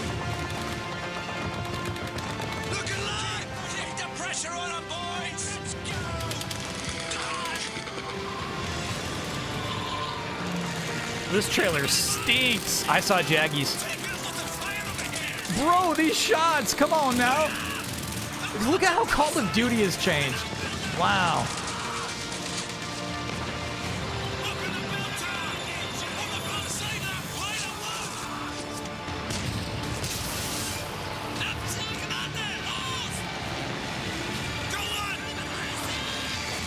This trailer is so rough.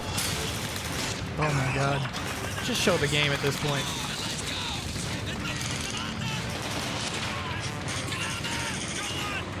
Because here's the thing, they're like super zoomed in. Like they're so afraid to use UI or show UI. I actually think they like zoomed in to the middle of the screen. Maybe I'm wrong about that, but some of these look like the field of view is so limited. It looks like they really just like cropped an image.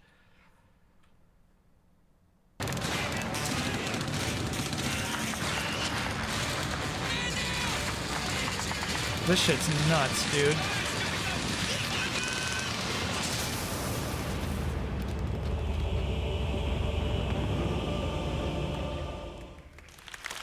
Rough trailer. Really rough. Spectacular. So how about this? Spectacular. How about a brand new, full-featured, next-generation role-playing game in the launch window? Yeah. Morrowind was one of the best-selling role-playing games ever. That kind of role-playing game. On the Xbox. The sequel to this incredible game is called Elder Scrolls 4: Oblivion. It promises to feature one of the largest open-ended worlds ever created for a video game. It also includes thousands of characters. I wonder if my favorite sprawler got a talking to. Because he is sitting up right now, dude. Characters that are governed by groundbreaking AI. These characters eat, sleep, and complete tasks. Someone slapped him with a ruler. And they make their own choices based upon what's going on in the world around them. Welcome to the world of Oblivion. Welcome to the world of Oblivion.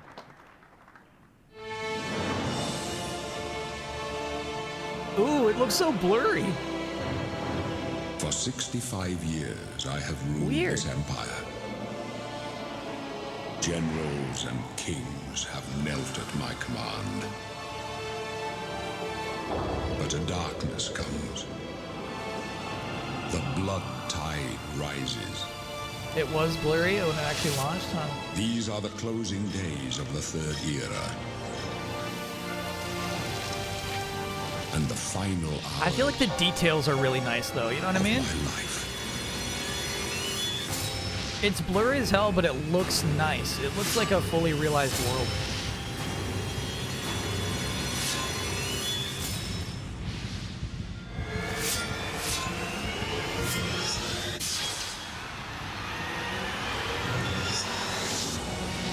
This trailer's pretty nice.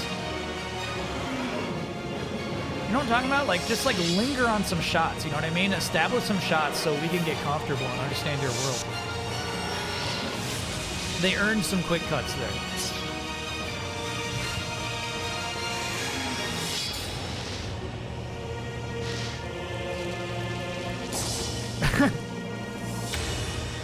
Very dorky, though. And close shut the jaws of Oblivion.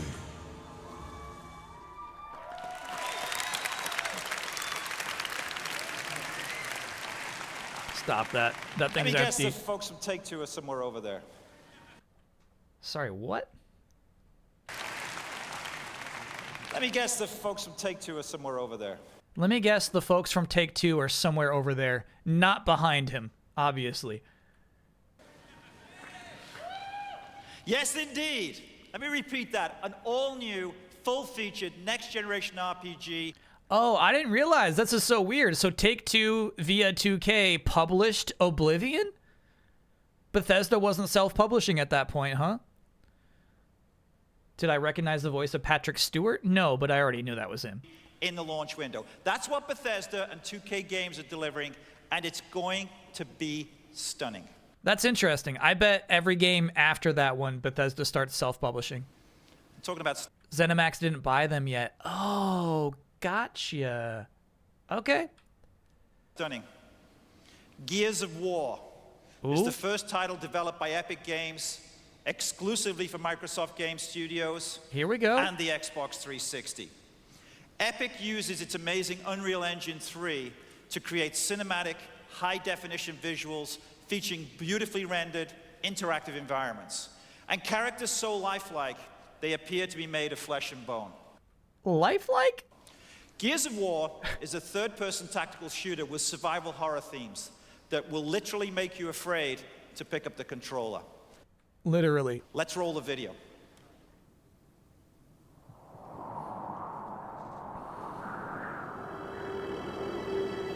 Big meaty men full of life is so funny.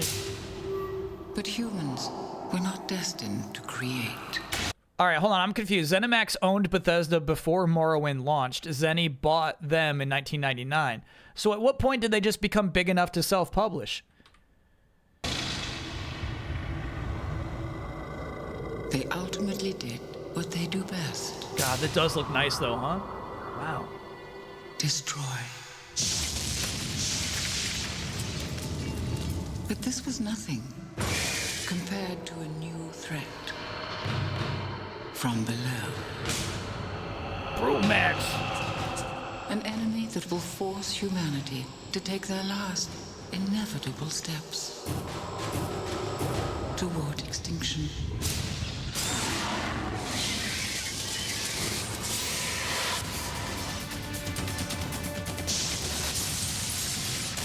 Is that proto Marcus Phoenix?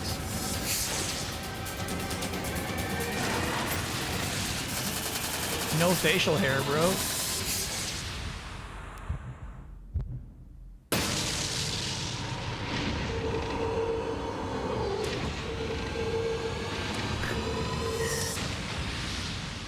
That was a bad trailer. Emergence Day 2006. Did they hit that? Cosmic Schwartz, next being a 32-monther.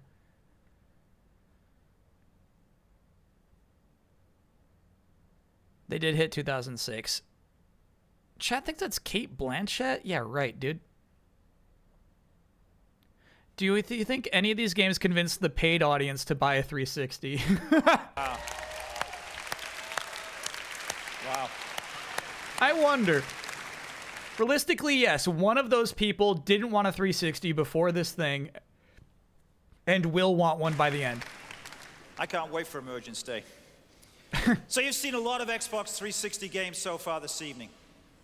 Additionally, we have many exclusives coming from powerhouse publishers and great partners such as THQ. She blew a kiss, bro. So you've seen a lot of Xbox 360 games so far this evening. Watch this shit. Additionally, we have many exclusives coming from powerhouse publishers and great partners such as THQ. She's flirting.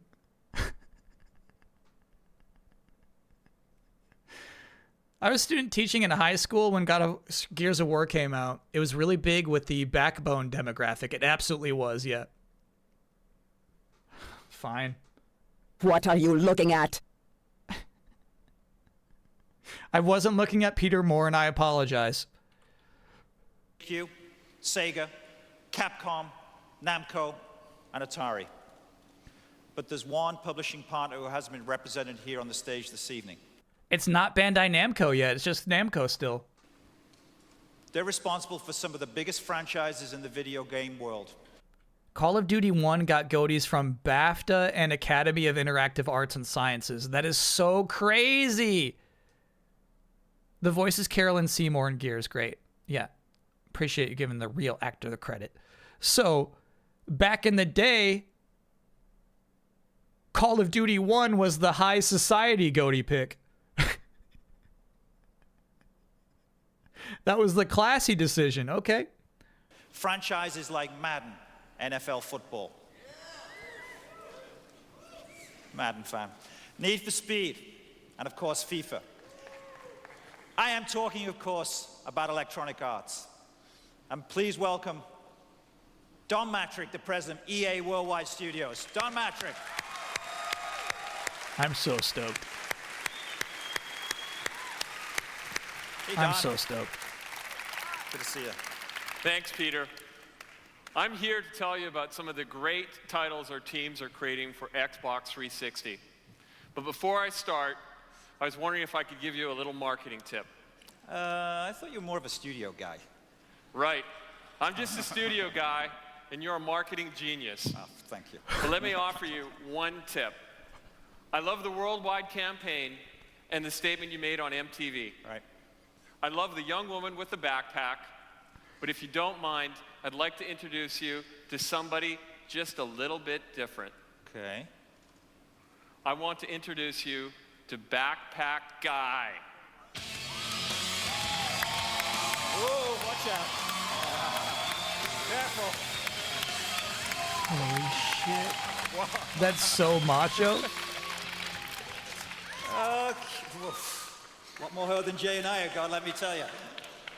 So let me guess, your name's not Kim, right? Okay. No, let me introduce you to Oakland Raider All-Pro Robert Gallery.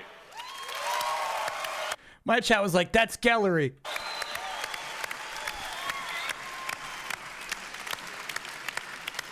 I hope you don't mind. I brought along a few new ideas for Xbox Ideas 360. Are good. Thank you, Robert. Ideas are excellent. Man, do you play games? Yeah. Would you own a console? I got the Xbox. What else? Okay. What's your favorite game? It's called Madden. Okay. Two right answers. Yeah, that was Godfather in there. I So can't how tell about any this? others. I'll make you a deal, because I'm kind of a Raiders fan. You get those Oakland Raiders back on that Super Bowl path, and the day that we launch Xbox 360, we will have a brand new Xbox 360 delivered to your house that morning. Chat, the Raiders have not been good for a moment since this was recorded. Not even good. Not on the not in the Super Bowl path. I just mean good. I just mean like they have not been pretty good. My dad is a Raiders fan. This is true. It's been rough for that team. What happens when this behind the stage when someone keeps touching the mic? Do you have protocol? Yeah, if it happens a lot, there are like shit. No, there's no protocol for this scenario because you can't say cut. Typically, like somebody would run out a handheld mic. That would be protocol. If it was going to talk for a long time, it's like, okay, let's run out a microphone. If it's just like right here, there would be a stage manager who is trying to motion and being like, trying to motion to get the hair off of the microphone. They went 4-12 in the 2005 season. That's so funny, bro. Tell you what, I'll hold up my end of the deal, and you better have that at my doorstep the day it comes out. He never got that Xbox. Hey, Robert's great. I know you get me in training camp. Thanks a lot, man. Robert Gallery. All right, so what was that shit about? So I'm guessing Backpack Girl was part of the MTV thing too. So Kim, who introduced the beginning of this show, is Backpack Girl. And Don Matrix says, I like what you did, but let me introduce Backpack Guy. And then a huge fucking NFL football player walks out here, hands Peter Moore some video games. He's like, here's some ideas for video games.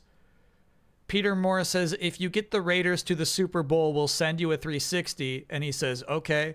And then he runs away. That was crazy. The Raiders only made the playoffs in Oakland once after that. Damn. It's more than I thought. Wow. Is he just freaking huge or what? I mean, He has your home address. This is the largest development commitment that EA has ever made in support of a new console. Right? Whoa. No, we saw EA promoting the PlayStation. Right now, we have more than 25 EA titles in development for Xbox 360. And when it hits the stores this Christmas holiday season, our goal is to have at least 6 EA games waiting so gamers can see what Xbox 360 power is all about. Honestly, though, right call. They made the right call supporting the Xbox 360 from that first year. EA made a lot of Xbox money that entire generation. I think the EA team's up there somewhere, I sense. The titles include Need for Speed Most Wanted. I love Don Matrix's delivery, man. The Godfather, FIFA Soccer, NBA Live, Tiger Woods PGA Tour, and the big and one. Madden NFL 06. 06. Madden fans back here. Next, I want to show you some gameplay footage that reflects the breadth and depth of EA's support. We have a montage of imagery captured from 6 titles, followed by gameplay captured from Need for Speed Most Wanted. Okay, so we have imagery from 6 titles, gameplay from 1. At least he was very specific. Oh, how dare you. Oh man, do you remember that trailer? The football game at night with the snow? What was that edit? Teacher, I see Jaggies. Actually, I think the Jaggies I'm seeing is just because this video is interlaced.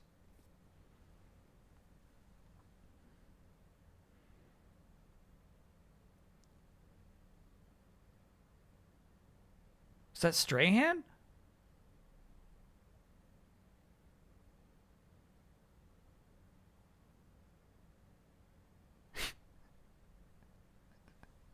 Chat, was that the Pacers? Did we get him in here?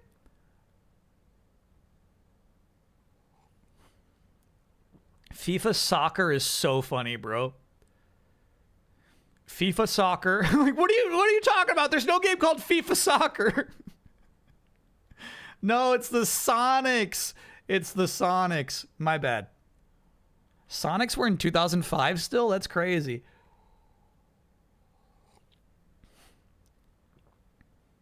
Pacers up 84-76, by the way. Oh my god.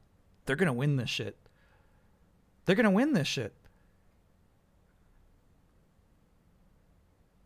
Okay, so I got a question. Was it the PS2 that had the trailer of the nighttime snowy football game? Because it almost seems like that footage is created to be like, and now that is finally real. Still third quarter. OKC doesn't come back from that. They don't have the heart.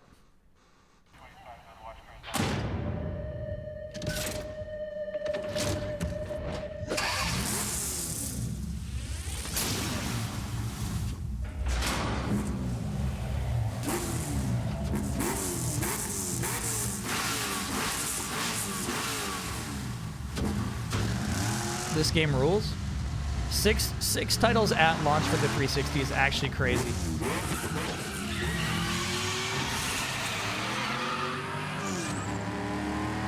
Perfect shit. Dude, manual shifting, yeah, right.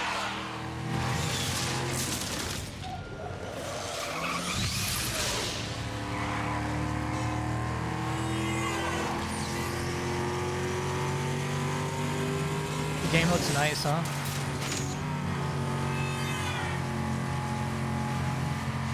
If you can see through the blur.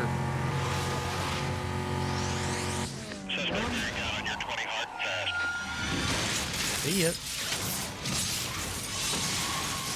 Blues Brothers, bro. Bye-bye. You should play this as FMV cutscenes. Oh, this is the one?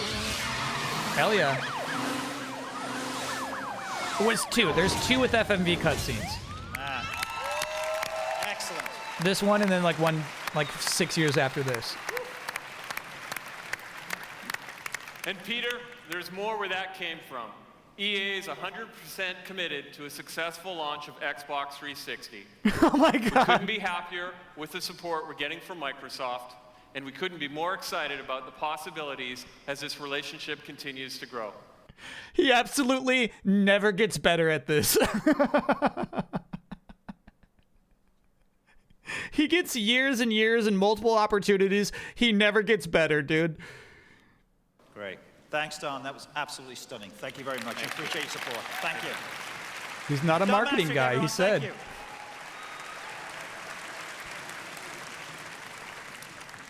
So I think you can see why we're so excited about the future of Xbox 360. All of these games, all of these visuals, all Where's that the same power thing every time? in Nice this big one gray box. suit. Yep. Without a doubt, this is the best team of developers and publishers working on any game platform anywhere in the world. And with their support, we will have the best launch lineup in the history of video games. Thank you.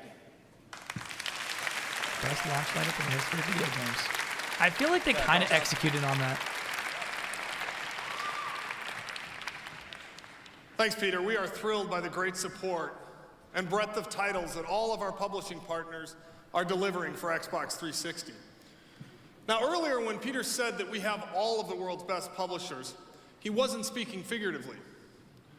Tonight, we are pleased to provide the final piece of the puzzle. I'm very excited to announce that one of the world's great publishing houses is creating games for Xbox 360. Square Enix? I'm honored to present our newest partner. He said all. He said all.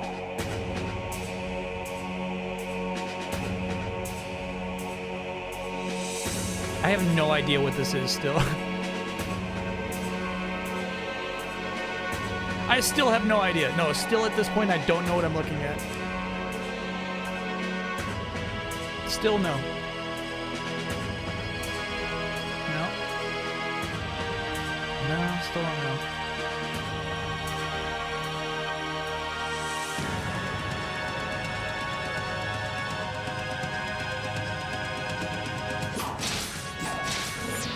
It's Final Fantasy 11? So it was Square Enix. That's crazy, dude.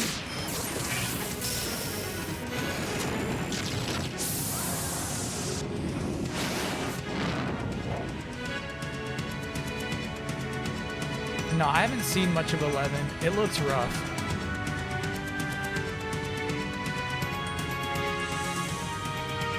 The summons look cool. That looked like a Kingdom Hearts character, bro. That was crazy.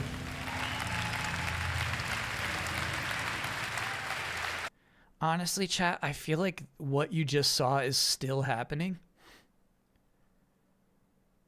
Xbox is like, Square Enix is finally bringing a cherished franchise to Xbox. And it's like Final Fantasy 16 2 years after it came out, you know? Ladies and gentlemen, it's I feel like this shit is still happening. Yuichi Wada, president of Square Enix.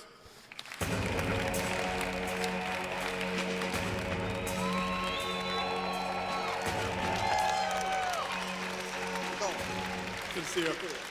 Thanks for being here. Thank you, Robbie.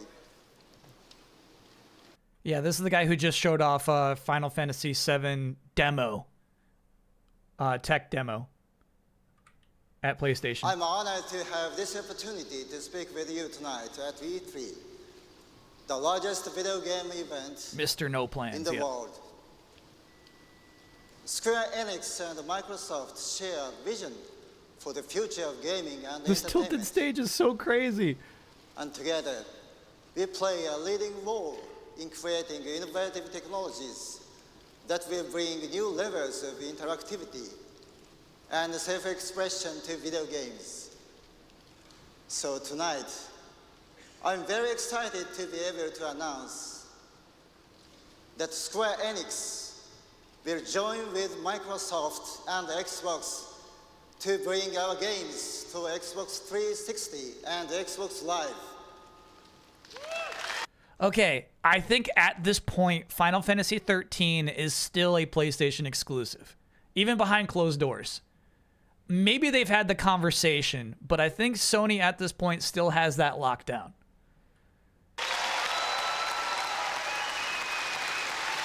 But it kind of seems like that's what he's implying there, right? We are deeply impressed by Xbox 360's outstanding features, such as HD graphics, network connectivity, and personalization. We are also impressed with Microsoft's deep insight into online gaming.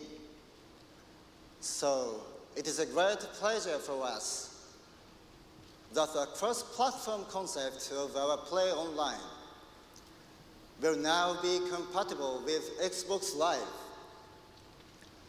Users of Xbox Live can now share with PC users. This is so fucking nuts. Like, this camera movement, this speech, all feels like he's delivering something truly important. He's just saying Final Fantasy XI is going to be on Xbox 360. The worlds we've created.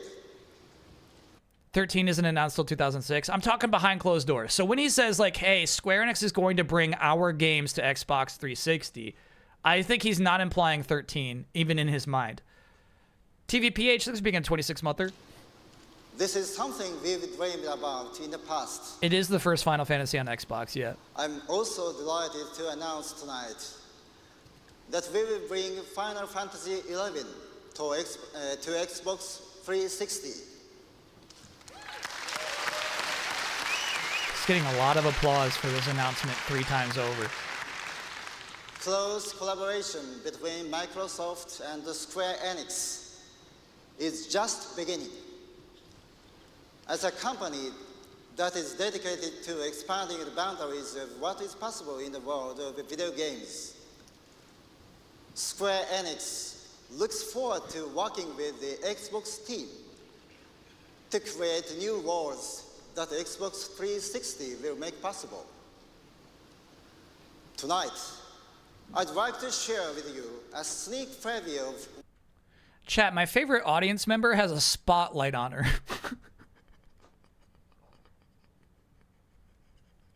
What is this, bro? Is it maybe... Okay, you know what? I feel like this is his spotlight. Maybe? Nah, because, bro, this has... Like, this person's getting no light.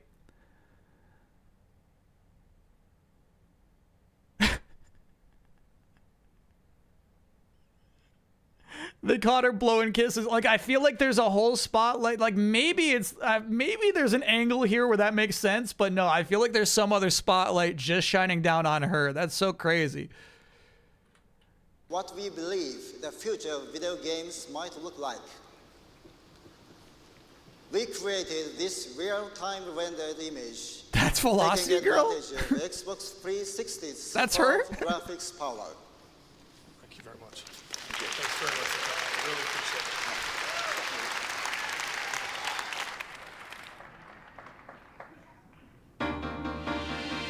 appreciate All right, this is what games might look like on the 360.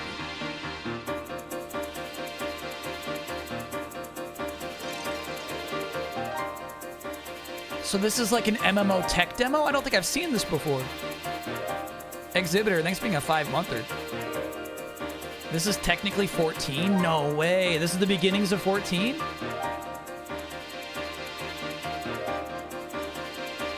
That's nuts.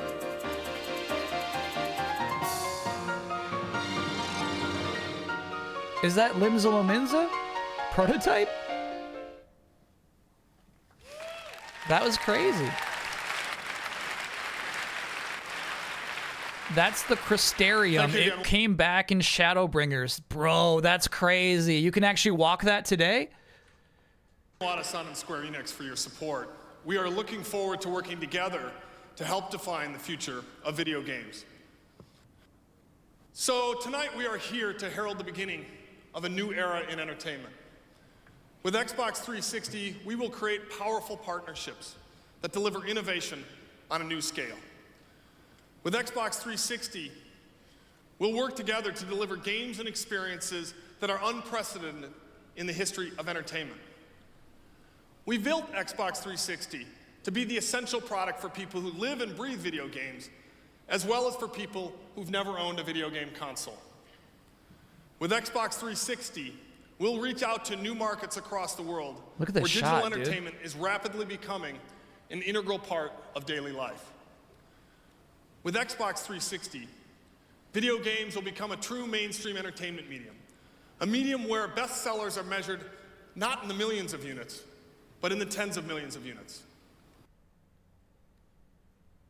He's fucking right about, he's right about that.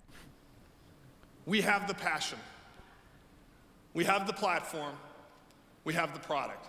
We have the partners and the games. And we are inspired. Inspired by a vision that once would have been too audacious, too bold to consider. Our goal? To reach 1 billion consumers. We'll do that because Xbox 360 will be the most powerful platform in the next generation.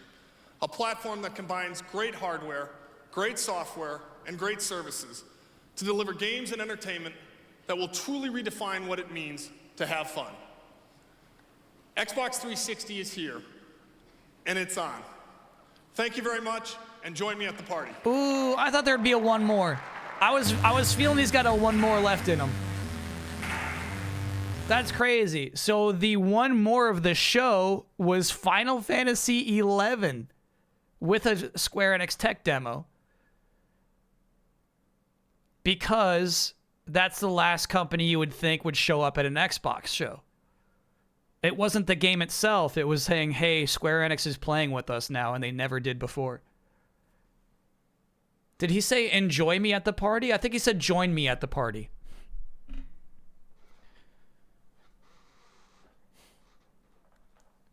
I want to see an update of all our favorite members of the bands who used to go to the Battle of the Bands. Phil Spencer's still going, bro.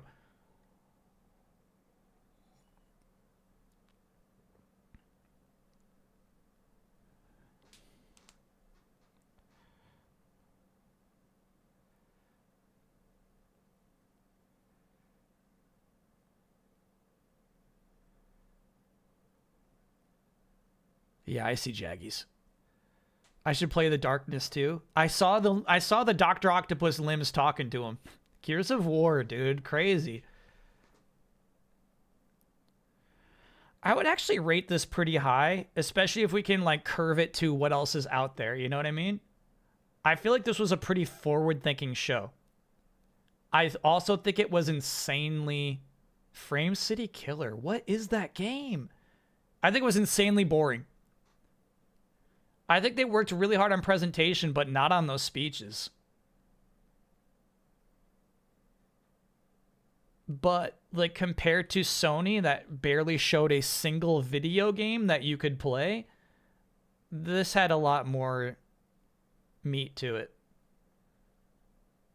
Dead Rising in here! The original face!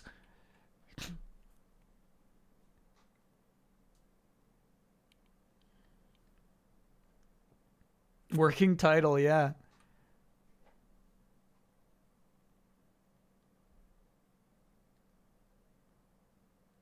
That guy got chopped. So disrespectful. Dead Rising's only in the ending montage, bro.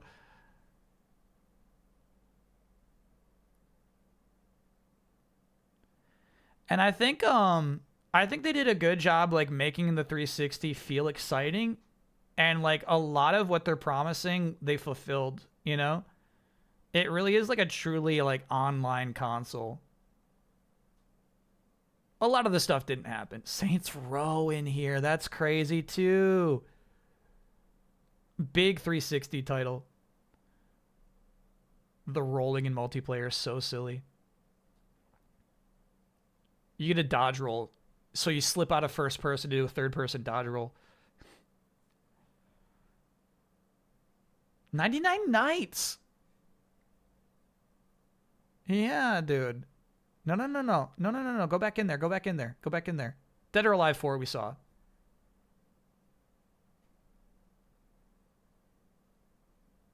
Oh, that's the end of that. Okay. Bro. So, what we just watched was ripped from a DVD that you could get after E3 happened. So this company would send you DVDs of what happened at E3, but Microsoft requested to that company, please take out the sketch with Ballmer and Gates. Take it out. When you publish this DVD, don't let that be a part of it. That is so crazy. That's nuts. All right, we're going to pull up before, you know what? I'll do grades afterwards. I'll do one for each. Let's pull up Nintendo. I want to see what they were like in 2005.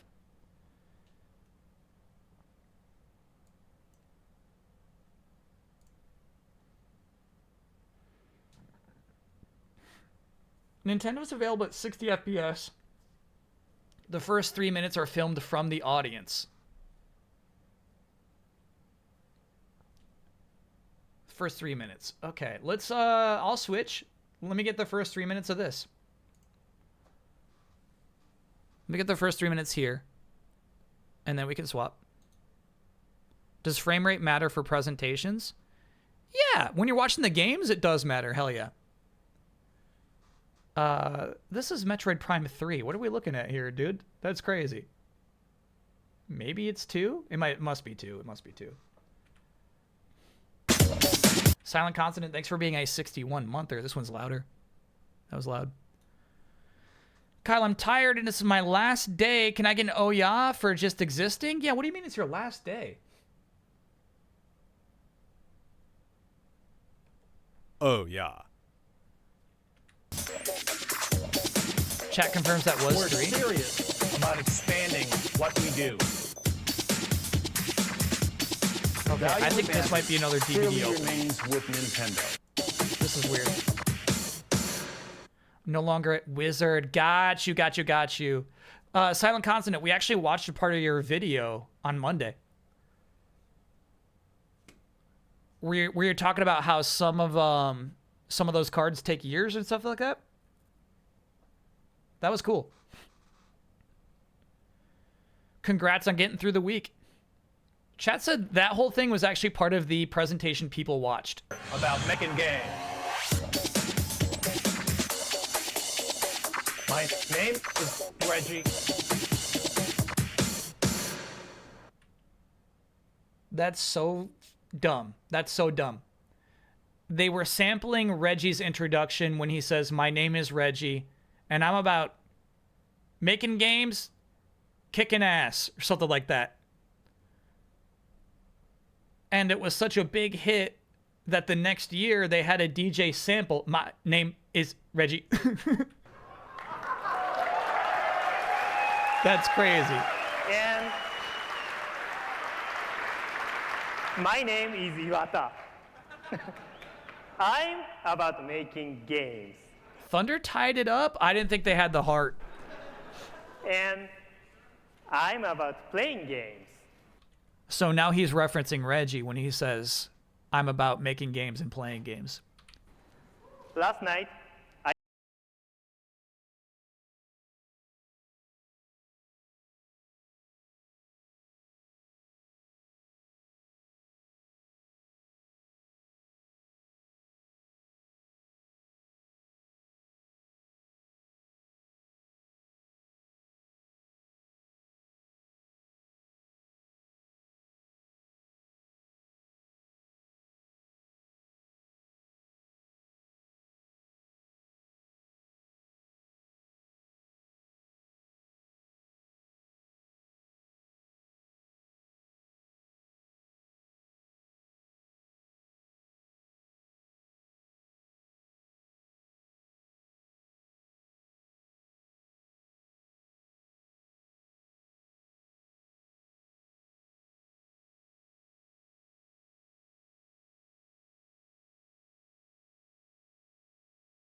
to 60 FPS. Okay, let's see if the video quality is okay.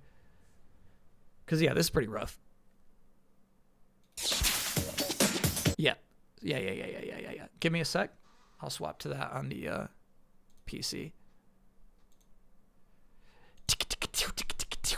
That was Killer 7. Thank you, chat. Thank you.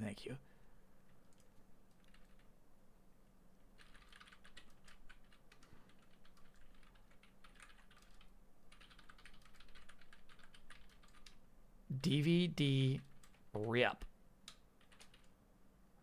4K 60. Upscale. Don't worry, they did not actually upscale it.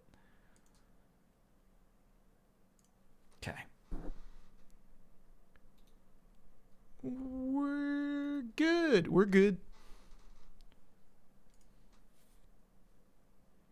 And they said 3 minutes in. There we go. Beautiful Joe.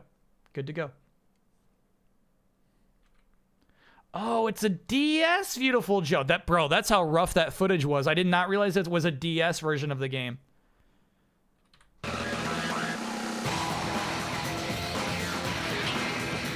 Yeah, this is nicer. This is a good feed.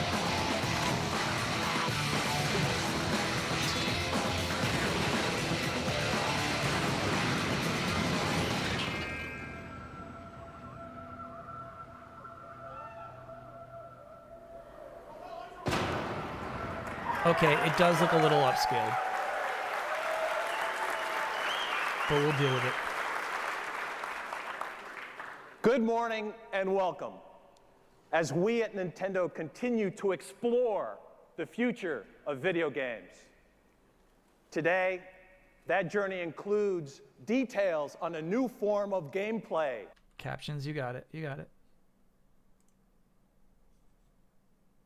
A new form of gameplay. On Nintendo DS. The first meaningful information about Nintendo Revolution. Shit. Meaningful information on Nintendo Revolution. And the latest incarnation of a legend. Zelda. Yes, I think you know which legend I'm talking about. Now, I know many of you today walked in with numbers already swimming in your heads. 360. 16 by 9. This shit's funny, bro. Okay. 360. 16 by 9. 1080. 8.2 gigahertz. Well, we'd like to add one more number to the mix. Okay. And that number is 2. You gotta laugh for that. As in 2 billion games.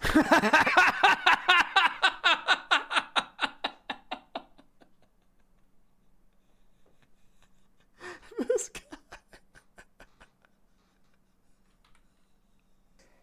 That's the number of games Nintendo has sold since we entered this business. That's 20 too much, years ago. bro. Some people might call that a great run. I'm here today to tell you we call it a great beginning.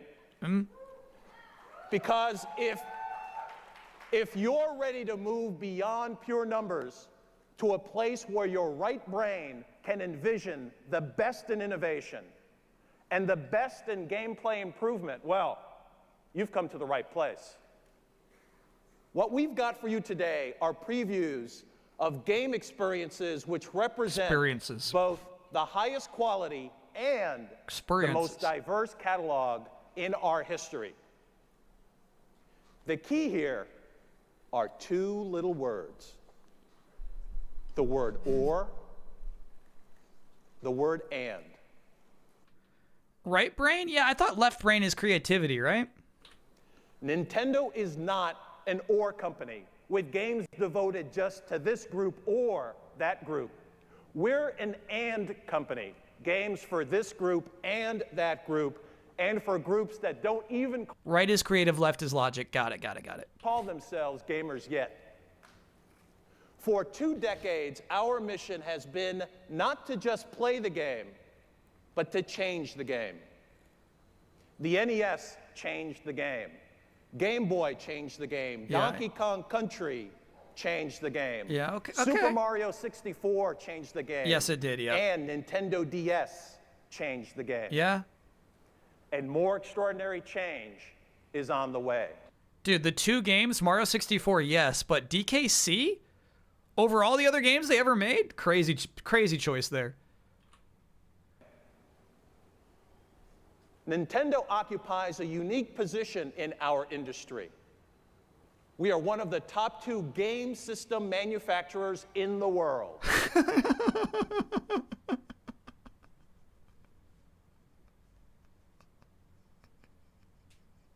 He's one of the top 2.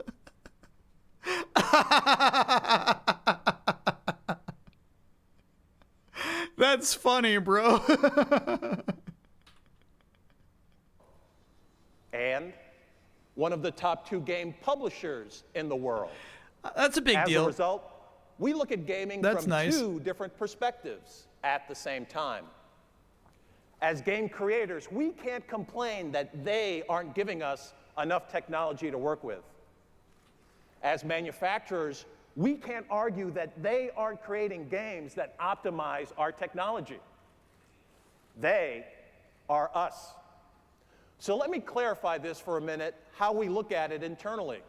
No, this is actually kind of interesting. I don't feel like they get into this very often when talking about being a console manufacturer and a developer, software developer. Because I do feel like there's so much more overlap than even like with Sony, you know what I mean? What they do with their studios, where it feels like all one company. Like everything happens all under one roof with Nintendo. Nintendo remains first and foremost a content company. We exist for the love of the game. He's smooth out here. We're about the levels, the characters, the interface, about the entertainment. We're about reaching what's known and going to the unknown. This is the place where the right brain goes to play. Today, you'll see a new game dimension on Nintendo DS. Today, you'll begin to understand how our revolution is preparing to storm the gates. I was so stoked for the revolution. That's so crazy. So they're like, the only thing you can pick up from this is that it will have backwards compatibility with GameCube discs and play DVDs. But most of all, what you'll see today are the first steps in delivering our next billion games. Our next billion.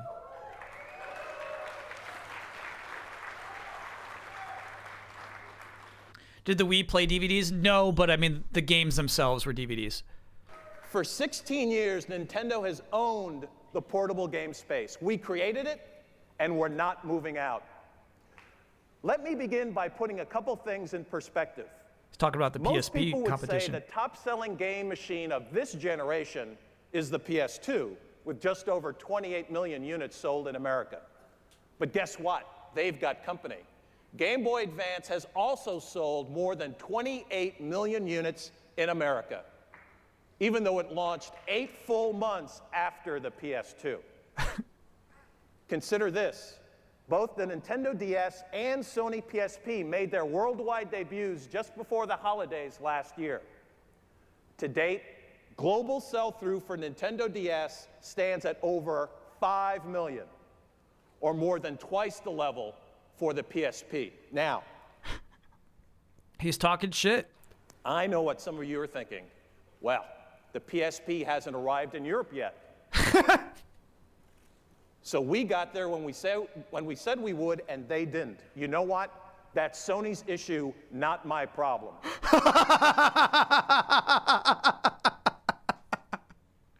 This is so aggressive. This is crazy. This is actually crazy.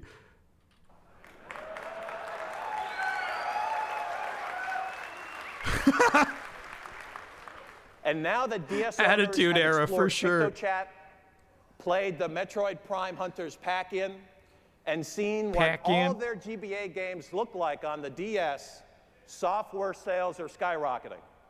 Monthly tie ratios were up to 4-to-1 in March. Tie ratios. What does that mean? I think tie ratio is like games to console, right? How many games a person buys per console? Games bought with the system. Attach rate. Cool, cool, cool, cool. Better than twice what the PSP's is. Bro, 4 games per console is pretty nuts, actually. Finally, let's put all combined sales for all currently available portables up on the screen. Lifetime sales.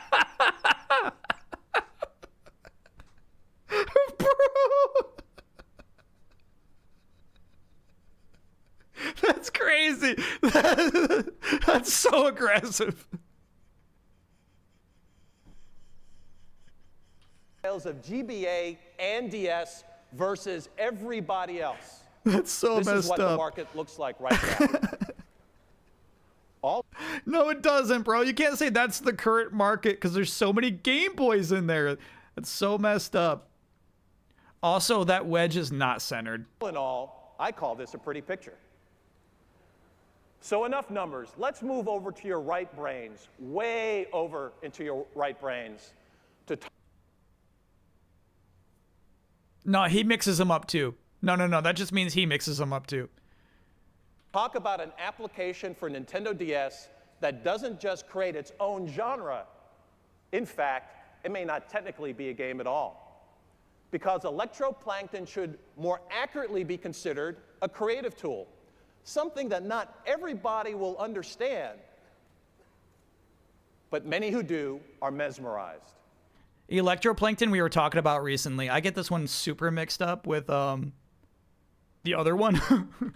And I like my only exposure to it is the Smash Bros stage. At least as much fun as competing. It's an excellent example of new kinds of software that reach out and attract people who don't even consider themselves gamers yet. To show its potential, we took electroplankton to David Hollins, Elebits and electroplankton I get mixed up all the time. DJ into an art form, who's the musical director of the award-winning De La Guardia phenomenon off-Broadway, and who's taken his sound from the Indiana farm fields to London, Barcelona, and Moscow. My name's David Hollins. I live in New York City. I'm a DJ. This is crazy. It's so quiet too. It's so quiet here.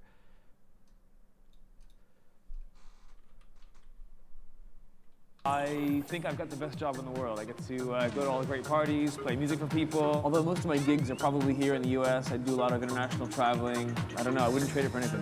I've been gaming since, I think, the beginning. I'm probably 6 or 7 years old. We got our first little home unit with like Pong and stuff. And now, Nintendo has this electroplankton game. It's not a goal-oriented game where you have to go do something. It's more of an interactive art and music device where you manipulate these bioluminescent fish underwater. And hold on, Bloodworth used this game to make a song? I do not remember that.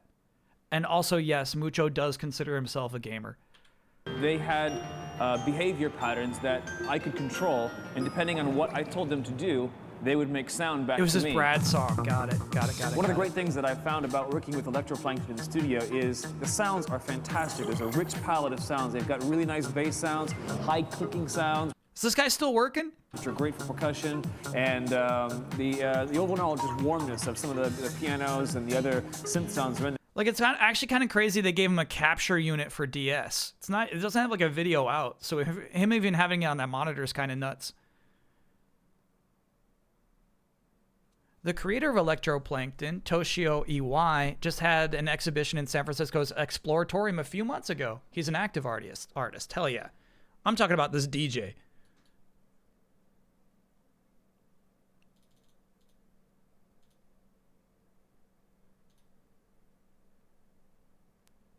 Yeah, look at what Bloodworth set up here.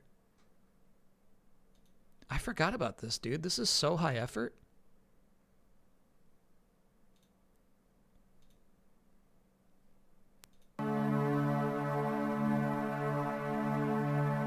Dark Knight next meeting 61 month there. Bloodworth. Damn.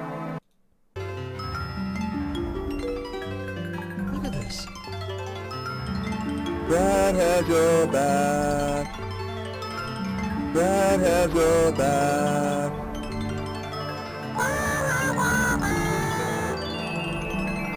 Honestly, I've heard Radiohead songs that don't sound that different.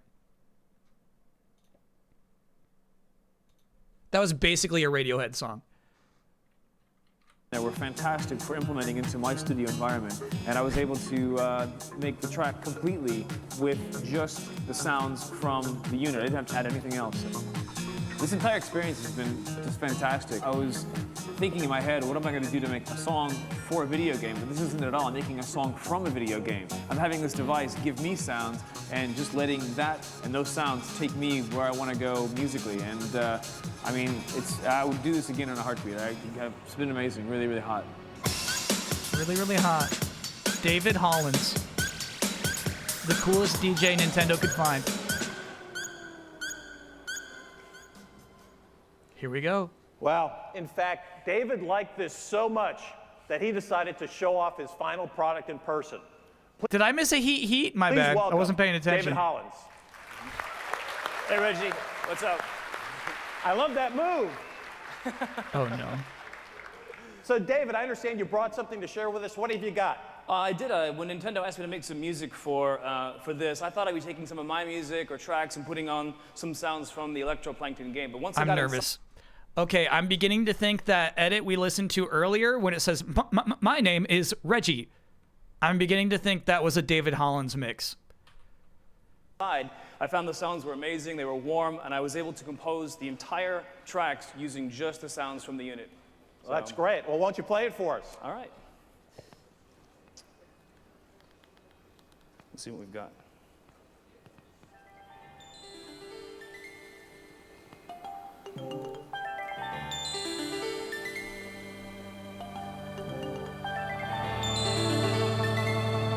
Okay.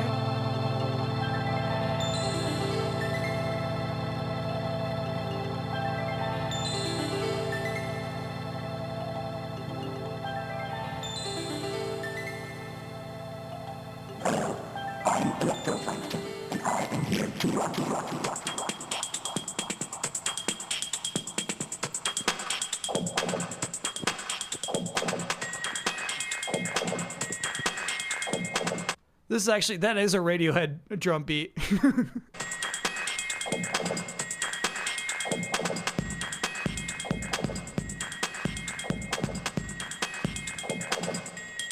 What song am I thinking about? Ice Age coming, Ice Age coming. Take the money and run, take the money and run. Same beat, right?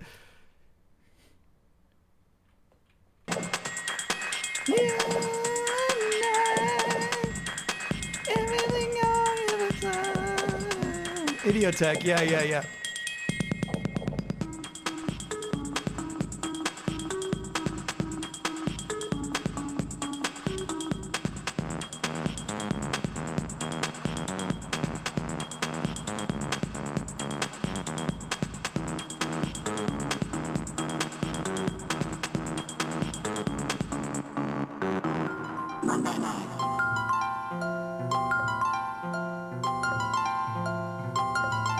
Little close there, camera guy.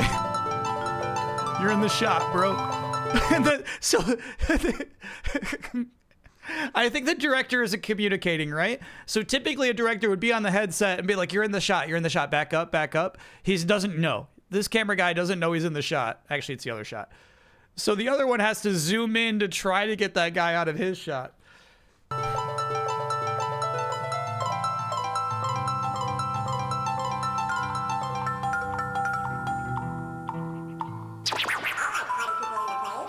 Oh, bro.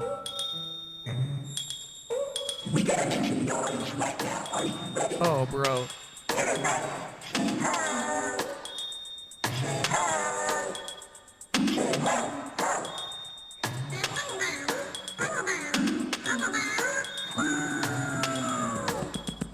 I'm waiting for the drop.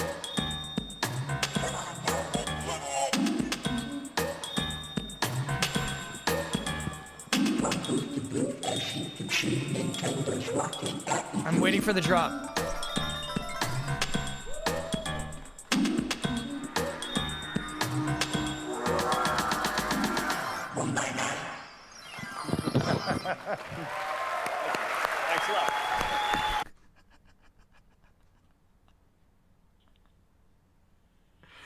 Bummer, dude. Bummer. Okay, so it's hard to say if the software wasn't there to meet up with their expectations or if this DJ just wasn't hitting.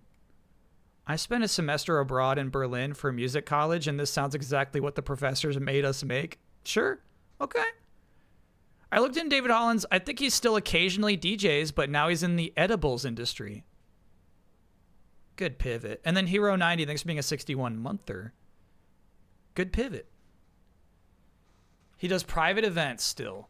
LinkedIn says he co-founded a company leading product development and research for a new cannabis edibles company in Massachusetts. Hell yeah. Excellent, Reggie. Keep working on those moves. What's that? Keep working on those moves. Thanks, David. Well, we know more Thanks, creativity David. means more fun. We also know more. Thunder up 4 with possession in 23 seconds left. Oh, they missed a shot. That's game. Wait, what? Chat, I need a quick bio break. I'll be right back.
That was a misstep.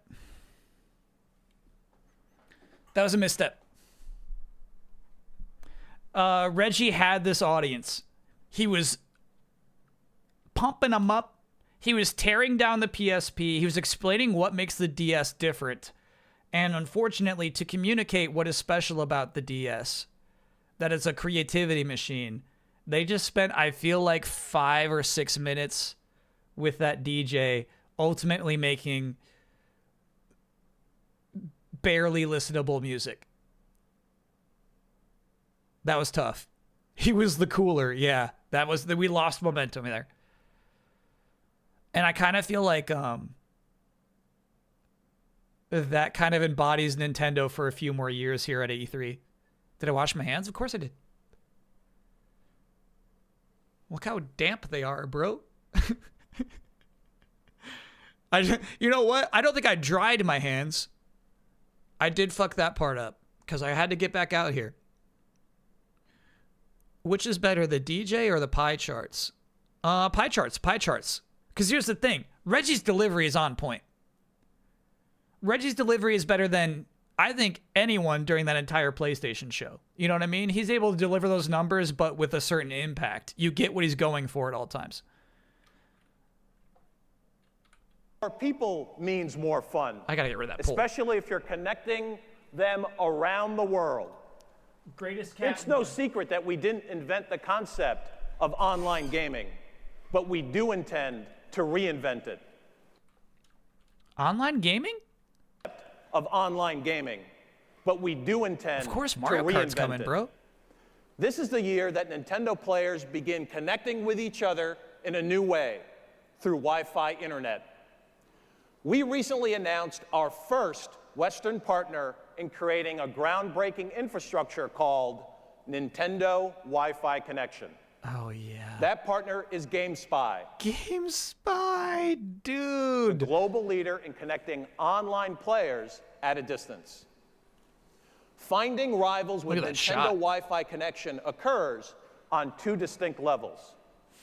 If you choose, you will find only the friend or friends you want to compete with. This level may be most appropriate for certain kinds of games and certain kinds of players. The second will offer links to similarly skilled unknown opponents.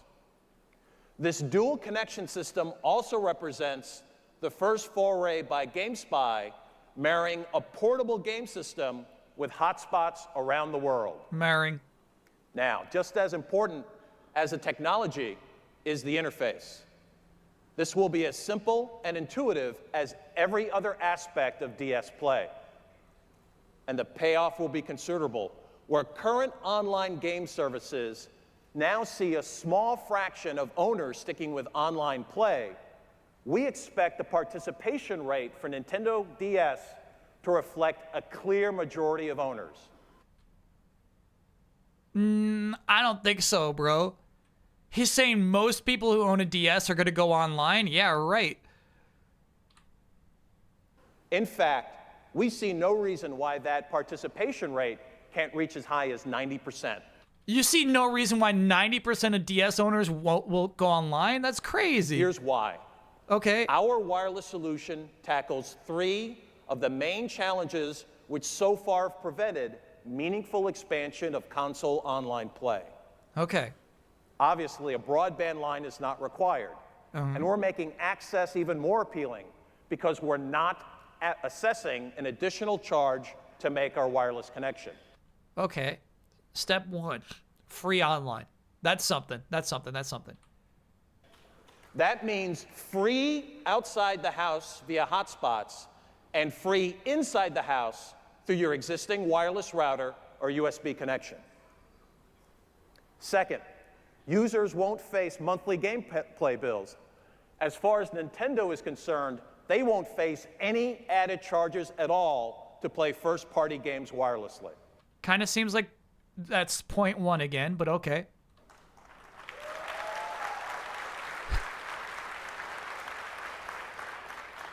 And finally, we're working to overcome the overly macho nature of the current online console game world. That is so funny. That's so fucking funny. The overly macho nature of the currently online console game world. He's talking about Striker. OKC wins 111 to 104. I'm actually super surprised by that. That's a big win. They're now positioned to win the entire series. That game was so important. I don't know how I feel about the Pacers winning the series now, chat. Damn. Where a handful of the high testosterone Mathurin crowd solo choked the fight game for away. Nobody solo chokes a game. No, that's wrong. That's wrong. That's not right to say. If they passed him the ball and he didn't score, like that's not a solo choke. Supremacy while the massive casual game players stay away. You see, it's about control. Missed 3 of 4 free throws and 2 fouls before inbounding the ball. I see. Yeah, that's really bad. Ease and entertainment. And we envision using your DS. Rewind 10 seconds. Okay. Oh, I see. Yeah, we got a Mario Kart on the screen.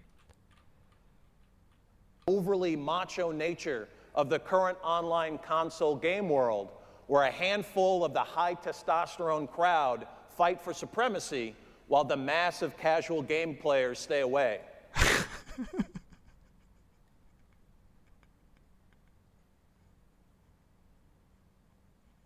Yeah, that's fucking funny, bro. You see, it's about control, ease, and entertainment. And we envision too much testosterone online. Turn the key for full Mario Kart action, racing against multiple opponents, all located on different continents, while sitting on your lunch break or waiting for your plane to board. Yeah, here's the thing, chat. When I'm playing Mario Kart, my testosterone gets too high. That's a testosterone issue. We will make Wi-Fi internet play as welcoming as sitting around the living room with a bunch of your friends. And this is a comfortable proposition for developers as well. Around the world, 25 independent publishers are already at work on DS Wi-Fi games, including Activision, Bandai, Bon Presto. Capcom, Electronic Arts, Konami, Namco, FromSoft Sega, is on there, bro. Ubisoft, Vivendi, and Square Enix. Let me finish with I something used DS more at band specific. practice in between sets. We intend for you to I be played playing a ton of Mario Kart online. I Kart played a ton of DS Tetris DS online. and Animal Crossing DS, both by DS wireless internet and both by the end of this year. One of my friends had to take my DS away. He legit hid it because I was so behind on my homework.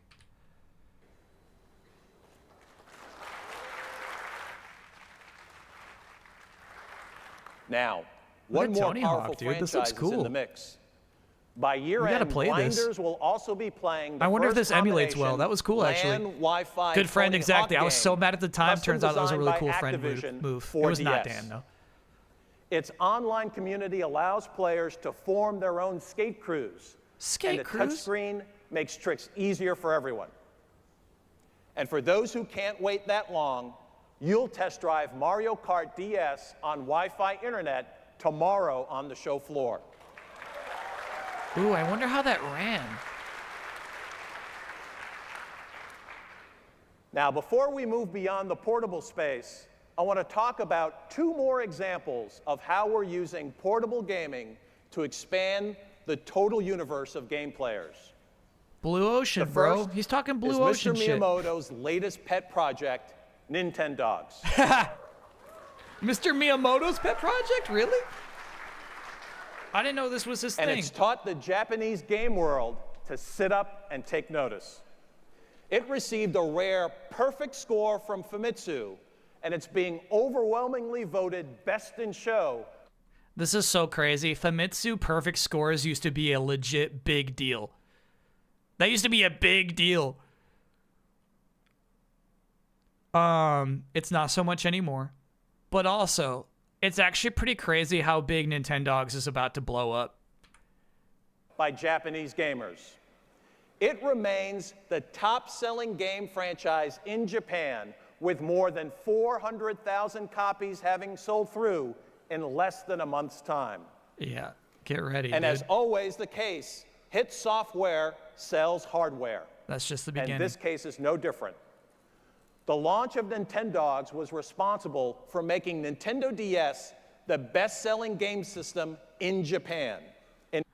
As of December 2022, the Nintendo series has sold 28.65 million copies worldwide. Yeah. In fact, selling more than 3 times the rate of the PSP. Okay, about the PSP again. Yes, those cute puppy faces have the game blogs panting and slobbering.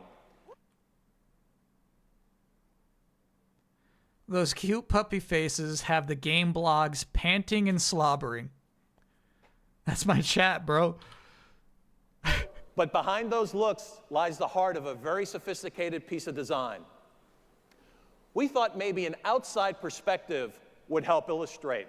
So we've given an advanced copy of the US version to Tina Wood, host of GTV.com, the hit interactive show on G4 Video Game TV. And she joins us here today to help put her puppy through its paces. So please welcome Tina Wood. These are terrible ideas. Woo! This is so exciting, Reggie. I'm so excited to play Nintendogs today. I have really been training my dog really hard for the last couple days, and I'm so curious to see how she's going to do this morning. Well, that's great. Let's see what she's going to do. All right, let's wake this puppy up. Let's go. Here we go. All right. Now, the first thing you have to do in Nintendogs is go to the kennel and pick out your dog. So I picked out a pug. She's a girl. I named her Mia. I want to introduce you guys to Mia. I gotta be honest, she's And you doing let me really know how well. cute that you think she is, because I think she's adorable. Oh, there you are, girl. Oh, playing fun She for works the for audience. Microsoft now. Interesting. Come here, girl. Come here, Mia. Hi. Oh, good morning. Good morning, Mia. Now, the first thing you want to do before you start training your dog is show it a little bit of love, right? Okay, can you say hi? Say hi. Good girl. That's my girl. This is kind of cool. Yes. Lay down. Oh, Bro, good look. girl, Mia. Now, these tricks are fine, but what's great about this is that you can actually name the tricks anything you want. So I thought I'd have a little bit of fun. New Zelda. No, I know you haven't seen the new trailer. New Zelda. New Zelda. New Zelda. Fuck, it's not working. All right, let's try this. Every dog has a nemesis. Let's try this one. Come here, Mia, come here. I know, they're gonna write really nice things about you. She's mad that Link's been getting all the attention. I know. It's fucking waggling its butt. Did you hear how she said like they're gonna write I feel like blogs are like a really big part of this shit. I feel like they're reading like Kotaku and Joystick. I feel like they're reading that stuff. She's talking about what they're gonna write about this dog. You know what I mean? She's like hyper aware of like, oh boy, if this doesn't go well, we're gonna eat shit on the blogs. Come here. Come here. Ready? Here we go. Let's try this one. Ganon. Ganon. You get him, Mia. You get him. Good girl. Very good. All right, well, after you train your Mia's only trick is waggling her butt. dog, you got to have a little bit of fun with her as well, right? So Nintendo was kind enough to loan me a little Mario Kart. And I'm going to actually get to control it with my A button. So let's have a little bit of fun with Mia. Hey, girl. Stop saying same. Woo, come on. Oh, do you guys recognize that music? There you, oh, I know, don't be scared.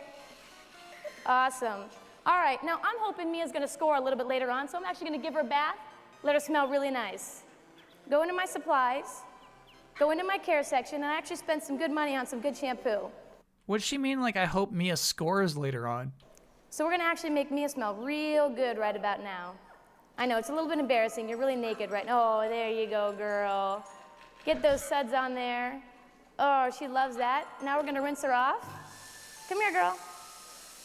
Good job, Mia, you're doing great. There's no breeding function. No, this game has You're no doing breeding function. great. Stop that. All right, so now that our bath is over, one of the most innovative aspects of Nintendogs is the bark mode. Now this mode uses wireless technology to search for another dog that Mia can play with. So let's see how this works. We're gonna actually go to our link. And it says, do I want to search for a friend for Mia to play with? Absolutely. Mia's a little flirt, but I taught her well. Here we go. Would you like to have Mia bring one of your supplies? Absolutely not. I worked very hard to get Mia's supplies. We're not going to give any of those up just yet. Do you want to turn the DS wireless function on and search for a link partner? Yes, I do. Now I'm actually going to shut this, and hopefully we're going to hear a bark. Maybe somebody out there brought Nintendogs with them.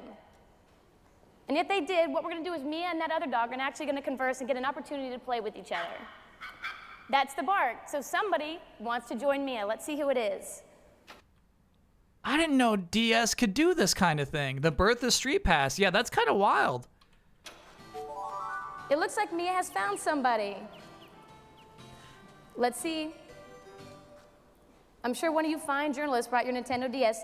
Bill's dog Mario has come to play. Bill's dog. Oh.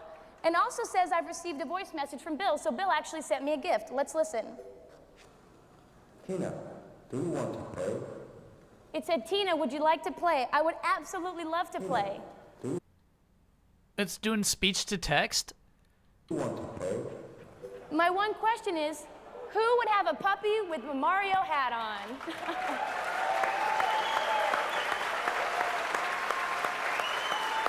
Woo! Tina, I want to know, how do you like my Nintendogs? Mr. Miyamoto, I am a huge fan of your Nintendogs. I hope you're not mad that I was showing it off, but Reggie actually made me do it, so.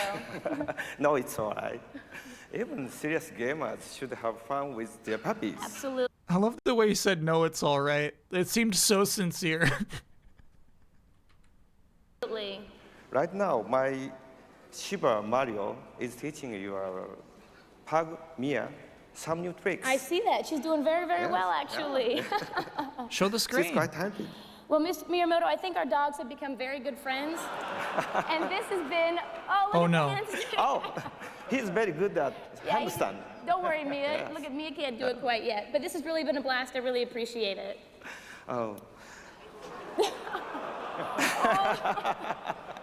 I cannot believe they're not showing us, bro. What's it? No, Mia is not scoring. I think they're doing some funny tricks and like messing them up. Yeah, it's so weird she said Bill. So I wonder if maybe she accidentally connected with Bill Trinin's DS, but no, it's more likely that Bill Trinin had this one and was like working them up to like a save file. They're good friends. Some books.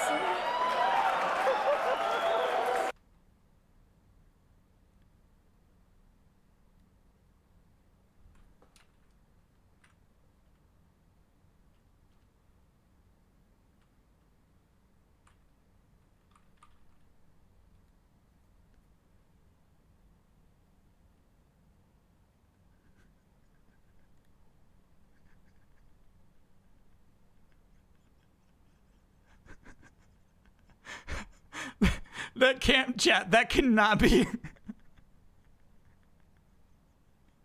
That cannot be an emote. It can't be. It can't be. No, no, no, no.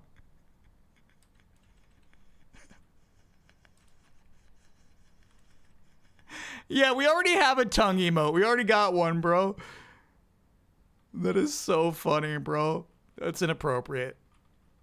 Oh my god.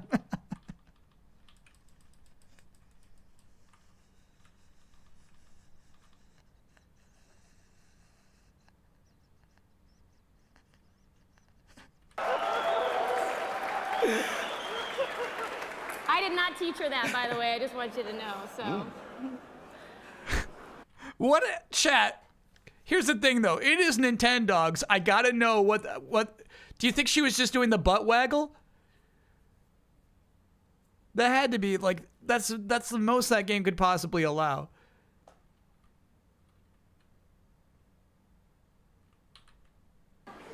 You probably don't know all the software. No, I don't. Yet I've only had the game for a couple of days, so I'm working on it.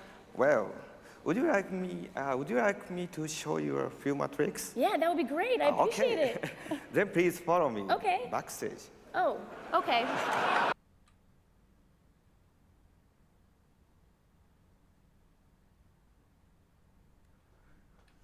That's so fucked. That's so fucked. You can't do that shit. We were so excited. We finally got like an actual female presenter. You know what I mean? We're talking about how like only the men get to present. And then like, if you're a woman, this is how you get treated. That's messed up. That's messed up. Hold up. Chat's got what actually happened on the screen.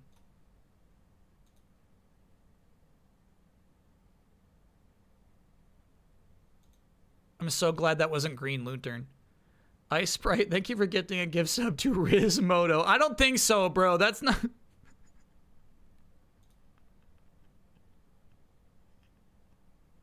That's not Riz. That's not Riz. Shampoo. So we're gonna actually make Mia smell real good right about now. Okay. Absolutely not. I worked very hard to get Mia's supplies. We're not gonna give any of those up just yet. It said, Tina, would you like to play? I would absolutely love to play. Do you want to play? My one question. Yeah, so I'm going to guess that's Bill Trinin's DS that he was playing on. Outrun, thank you for gifting a gift sub to Nintendo NGSS. Question is, who would have a puppy with a Mario hat on? Too much testosterone. Reggie, come back. Ice Sprite, thank you for gifting a gift sub to Creepy Moto. Tina, I want to know how... This is a good find, chat. This is nice. Shabello, thank you for gifting a gift sub to O Miyamoto. How do you like my Nintendogs? Mr. Miyamoto, I am a huge fan of your Nintendogs. I hope you're not mad that I was showing it off, but Reggie actually made me do it, so. No, it's all right. Even serious gamers. The way he said, no, it's all right. I thought he was just like a really sincere guy out here, you know? Should have fun with their puppies. Absolutely. Right now, my Shiba Mario is teaching your pug Mia some new tricks. I see that. She's doing very, very well, actually. She's quite happy. Well, Mr. Miyamoto, I think our dogs have become very good friends. And this has been, oh, look at the handstand. Oh, he's very good at handstand. Don't worry, Mia. Look at Mia can't do it quite yet. But this has really been a blast. I really appreciate it. Oh.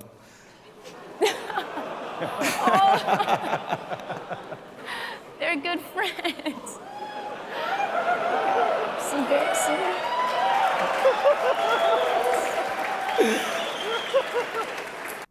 No, they're just two dogs being sweet.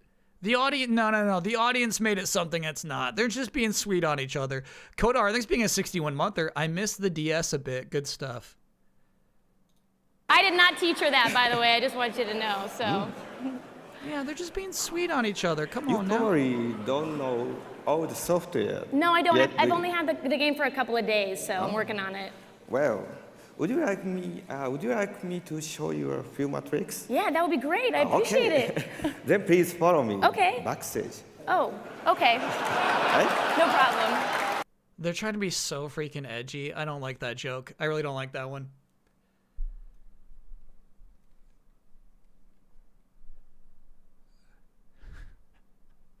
Chat, women have to make this face 400,000 times in their lifetime.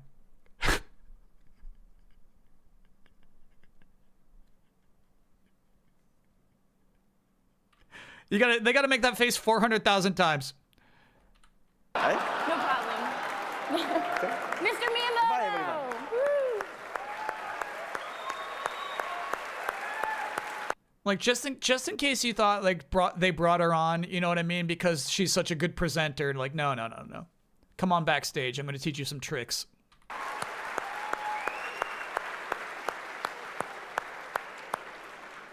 Thank you, Mr. Miyamoto, and thank you, Tina. But truly, I think that bit was written to like be edgy. You know what I mean? Like the same thing. Like if Reggie says I'm like about kicking ass last year, and they got a positive reaction to that. You know what I mean? Like they're trying to find some shit the blogs will eat up. Now, I said we had 2 more examples of the future of portable gaming for you today. And here's the second. They knew Nintendogs was weak. It was showing really well. It was showing I know you well. haven't seen this. Oh, the mini, bro.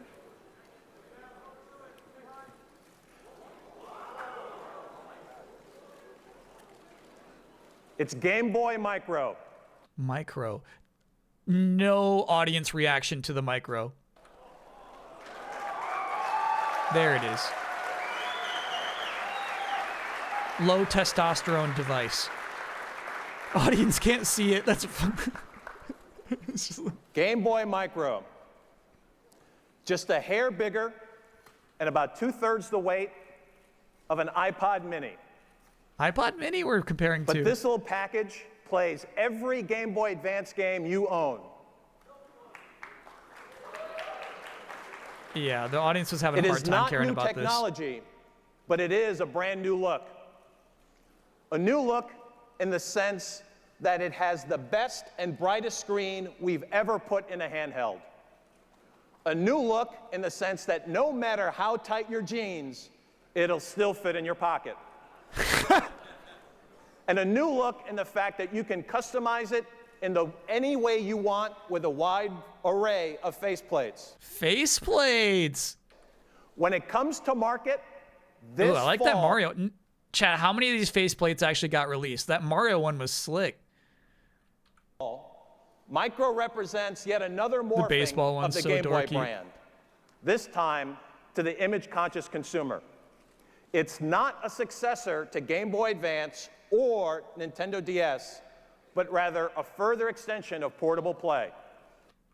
If you're image conscious, Special Famicom edition. I feel like I've seen that one. Yeah. This one is super nice. And it's not just a faceplate. I mean, look at that thing. That thing is like a nice red, beautiful red.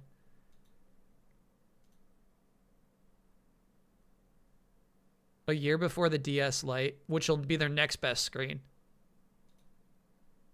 Yeah, that thing is that's dinky. That's a pretty cool faceplate too. Willie, thanks for being a 35-monther.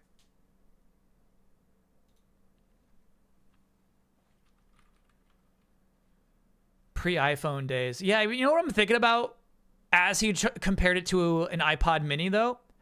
I bet all these people are watching Steve Jobs press conferences and saying that's the ideal. I think they've been watching those press conferences and they're like, that's what we need to achieve. We need to be like that. If competitors don't like our 2-to-1 advantage, dominating market share with both SP and DS, well, I've got bad news, because we just made it 2.5 to 1. He's so serious too. Holy shit. Micro means a new way to play Game Boy. Wi-Fi internet means a new way to play DS. But to repeat, at heart, we remain a content company. What's most important are the new games available to play on your Nintendo handhelds. New games. Micro not a hit. Yeah. He's talking about image conscious. Like, that thing isn't less dorky than a GBA. You know what I mean? It's maybe more dorky. Just like these.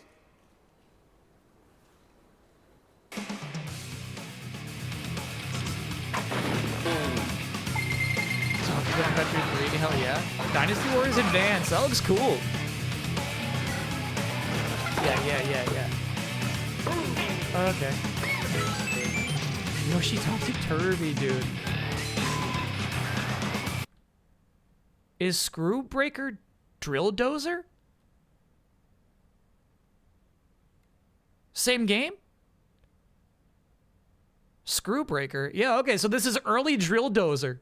That's crazy.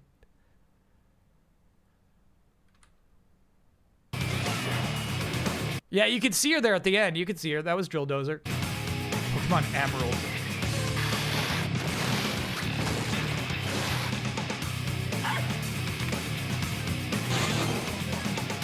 Dude, Mega Man Battle Network 5 Double Team DS.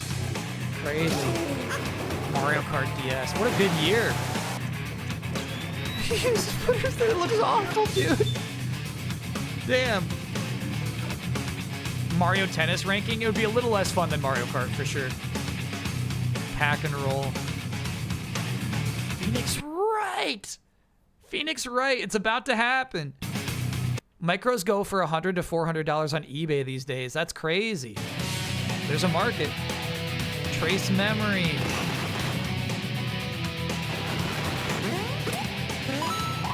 It's called Mario and Luigi 2 at this point. Cool, dude. Wait, isn't Mario and Luigi 2 the one with babies? It's something in time, right? Oh yeah, there were babies. There were babies right there. Partners in time, yeah. Yeah, the babies are there. Animal Crossing DS. Yeah. Oh, you got a lineup, bro.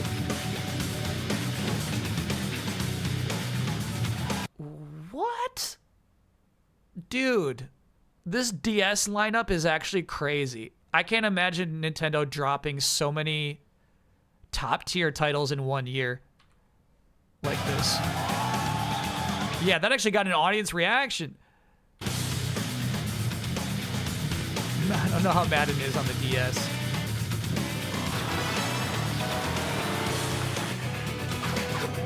Ooh! Oh my god, yeah, this is good.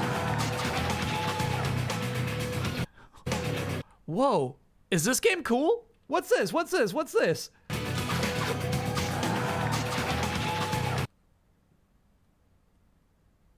You own this?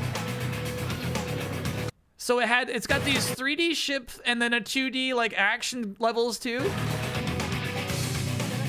Trauma Center, yeah, dude, yeah. Beautiful Joe DS. Wow.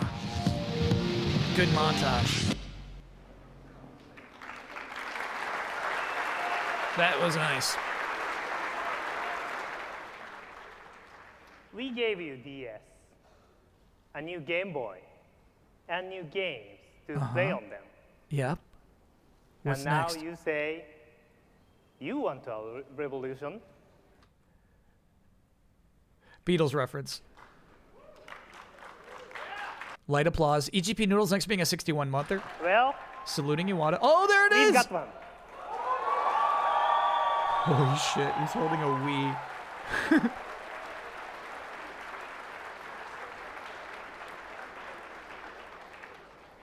This is a Nintendo Revolution prototype we have with us. Okay, it's got 3 buttons on the bottom, which is kind of crazy. This thing's got 5 buttons on the front of it. For meetings this week in Los Angeles. Clearly, Revolution is by far the smallest console we've ever manufactured. Oh my god, dude. In its final form, it will be even smaller than this, about the size of 3 standard DVD cases stacked together. God, I remember that comparison distinctly. Yeah, so I think they announced Revolution ahead of this thing, right? And you're looking at that thing, and you think, oh no. It's not going to be as powerful as the PlayStation 3. All of those faceplates did release, but almost exclusively all in Japan. The cow one even. That's crazy. I like the Mario 64 one. That was a nice render. It will play either horizontally or vertically.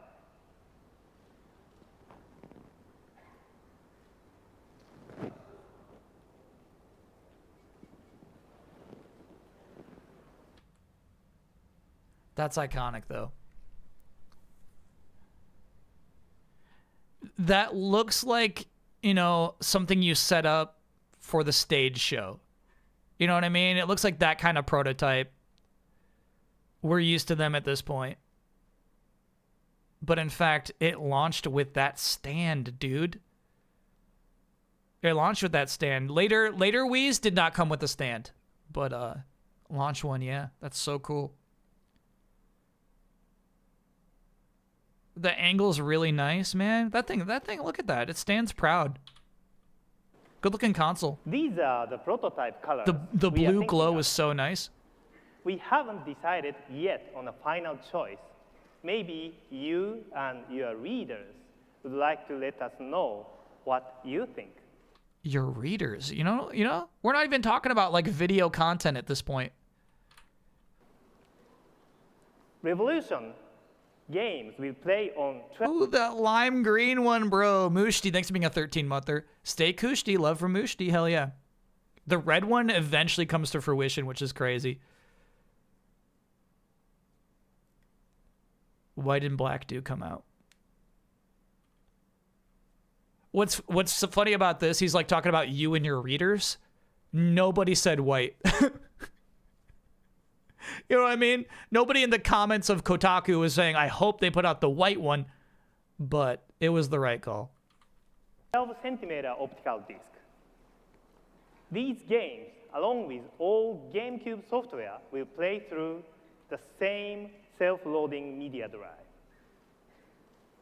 Self-loading means it sucks the disc in. Owners can also choose a small internal attachment to play movies and other DVD contents. What were they imagining at this time? A small internal attachment to play movies. Like a fucking laser replacement? What was he imagining? A small internal attachment. Mod chip. Oh, so it's more about licensing? Is that what we're saying? Basically, you need a certain license to be a DVD player. Is that what we're saying there?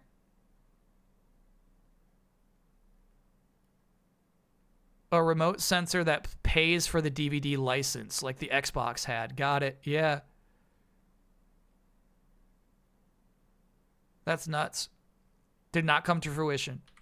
Did I like Nintendo Land? Absolutely yes. We haven't streamed it in a long time. The system will contain 512 megabytes of onboard flash memory, as well as the option to add SD memory cards. 512 megabytes. We had built-in DVD support. It was just software disabled. Yeah, because you remember, one thing I remember talking about Netflix, there was like a Netflix Wii disc that you could put in the Wii to make Netflix work on it, right? Hacked Wii's Play DVDs. Easy to set up. Kills the laser fast. Whoa, dude. Whoa. We will also be incorporating our own digital rights management software to deter sharing of intellectual property.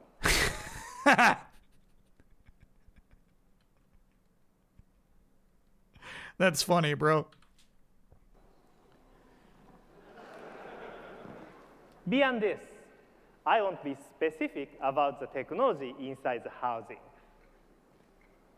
So I hope you let me create some elements of mystery to my further remarks today. Okay. Maybe we can look at this as a form of puzzle game. First, let me assure you there is no mystery to the development of our core technology. When you turn on Revolution and see the graphics, you will say, wow. Famous quote. Our partners, IBM and ATI, are working with us to assure this. IBM and ATI. You're right. I do remember the light blue one. I've definitely heard the red. We saw the red one. Light blue. I do remember that one too. When you turn on your Revolution and look at the graphics, you will say, wow. And like, it almost looks identical to the GameCube. You know what I mean? Like if you're playing Twilight Princess, besides like which sword Link is holding, sorry, which hand Link is holding a sword in, like, can you tell the difference? But the advances I just said, wow, it looks like the GameCube. Got it. You did say wow. in our technology. Wow, this sucks. Jaggies. Taco, thanks for being a 60-monther. Iwata the GOAT. Hell yeah. Will also relate Best to in the biz. areas that Eternal. have no direct bearing on gameplay. I know, this is one of those mysterious comments. Yeah, sorry, what's this about the gameplay? Areas that have no direct bearing on gameplay. Relate to areas that have no direct bearing on gameplay. I know, this is one of Sorry, one more time. One more time. are One more working time. with us to assure this. But the advances in our technology will also relate to areas that have no direct bearing on gameplay. What is he talking about?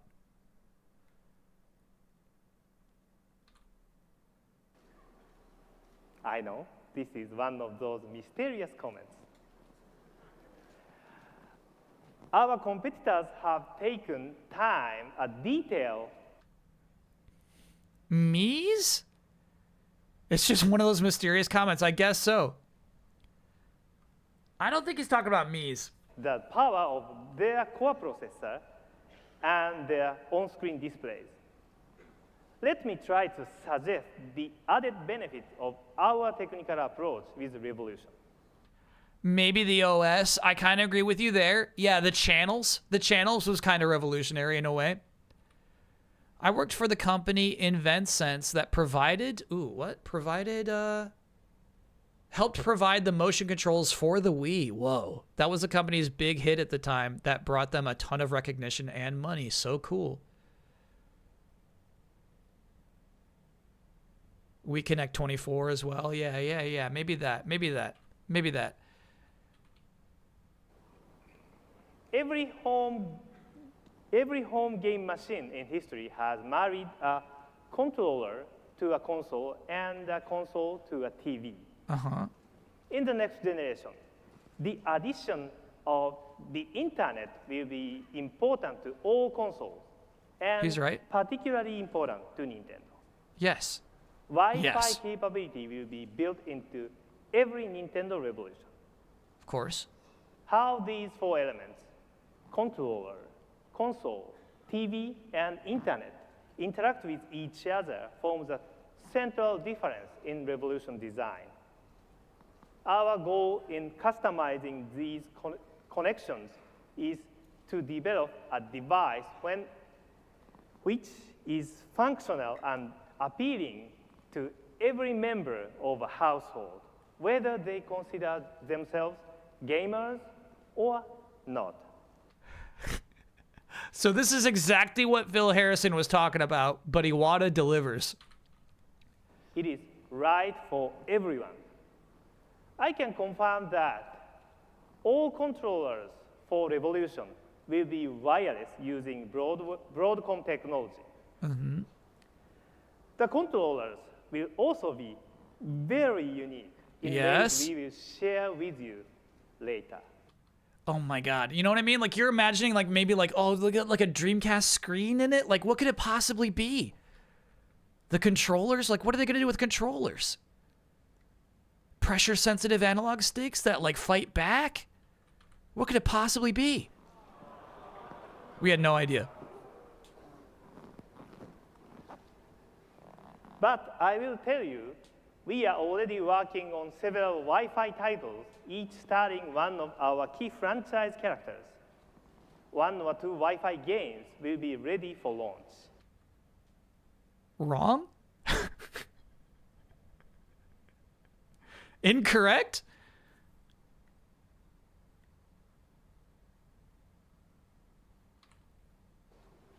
And I am pushing our teams to make sure Smash Brothers is one of them.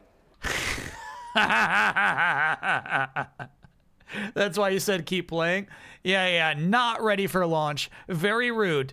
Don't pressure Sakurai like that. Don't do that to him.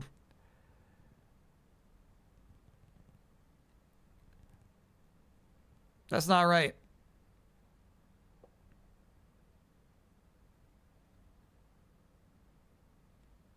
Yeah, we're back.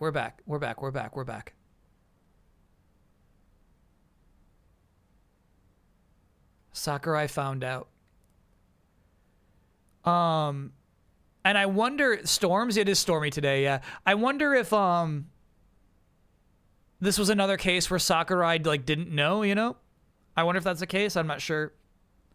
I'm pushing our teams to make sure Smash Bros is one of them. Is so funny. But yeah, I don't think they have any online games ready at launch.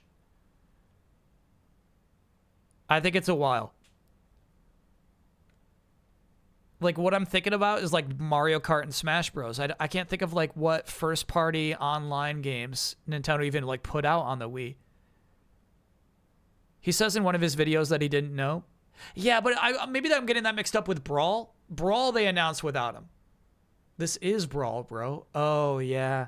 Yeah, okay. All right. Yep, he didn't know.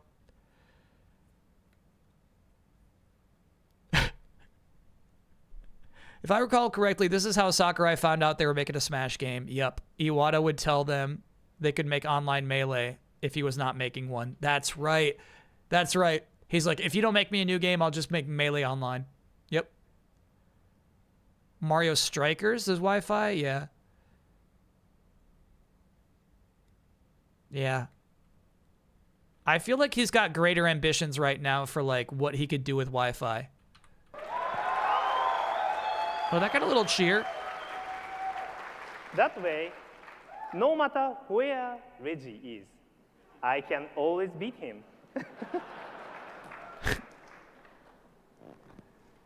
In fact, it is the game experience that will most separate Revolution from its competitors. So let me talk about other games for a few minutes. Okay. Of course, we all love what Mr. Miyamoto has created over the years. But for Revolution, he is challenging his team to create something brand new. His newest creation is set to debut with Revolution. What is that? I'm sorry, but Mr. Miyamoto is keeping quiet for now. All right, my guess would be Wii Sports, but I didn't know Miyamoto had a strong influence on that. I did forget about this. Only online Wii game in 2006 was Pokemon Battle Revolution. Of course, it would be foolish to ignore the Oh, you're right. Wii Music was Miyamoto. That was his thing. Oh, shit. It is Wii Music. Good call, chat. No. Miyamoto was not super involved with Wii Sports, but he was super involved with Wii Music. franchise. We've already created the best group of game stars in history. Still true. So you will certainly be seeing them on Revolution. Next generation versions of Mario and Zelda are already underway.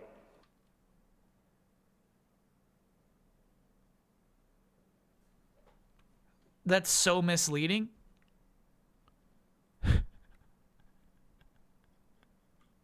That's so misleading.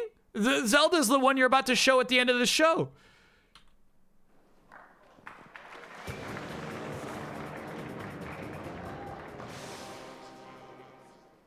We also have a big... Wii Music was a couple of years later. Okay, all right. I'm choosing to believe it's Wii Sports. I'm choosing to believe. Wii Sports was big time Miyamoto. Okay, I'm going to believe. I'm going to believe. I'm going to believe. Wii Music wasn't until 2008. Okay. Plan for Metroid in our Revolution, a franchise that has evolved constantly with each appearance. Now And that with game doesn't Revolution, come out till 2007 or 8. Will take you places you've never gone before. The key here is this presentation is paced so weird. That should have been an applause moment, but the way that he's speaking tied to the way the visuals are popping up on the screen, no applause whatsoever for Metroid Prime 3. not what you are playing, but how you will be playing. He does have nicer slides than Sony though. We expect that, much like Nintendox and Electroplankton, Revolution will act to create entirely new genres to expand the definition of video game. Okay, I think that's true of the DS. I don't think that's true of Wii. I don't think Wii created new genres. Unless Wii Sports counts. Well, I mean, like... I feel like it really launched the minigame type of game. Minigame collections. Help us, key second-party developers who have been so important to game creation for Nintendo GameCube will provide exclusive content for Revolution. All right, hold on. We got some more fact-checking. I see no indication Miyamoto was heavily involved in Wii Sports. He and Iwata had to be convinced by Reggie to bundle it. Yeah. I don't think like he was heavy into Wii Sports. I'm with you there. Motion controls has got to count. As a video game genre, Trauma Center's on DS. We're talking about expanding gaming. We're talking about creating new genres. You can't say Trauma Center when we just saw that on DS.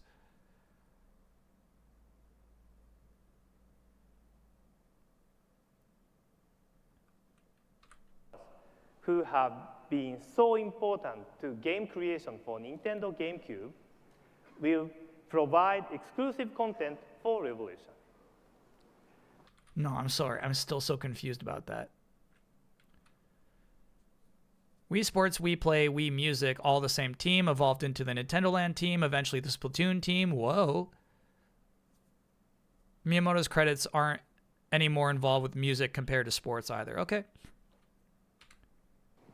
To help us, key second-party developers who have been so important to game creation for Nintendo GameCube will provide exclusive content for Revolution.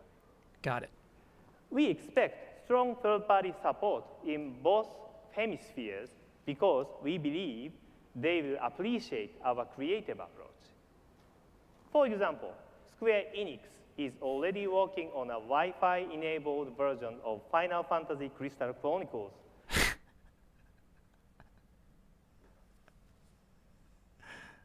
That's is this the third person game that eventually got launched? Miyamoto's credited as general producer of Wii Sports. Okay. Isn't it a single player one? Yeah. I think this evolved into something else entirely. For Revolution.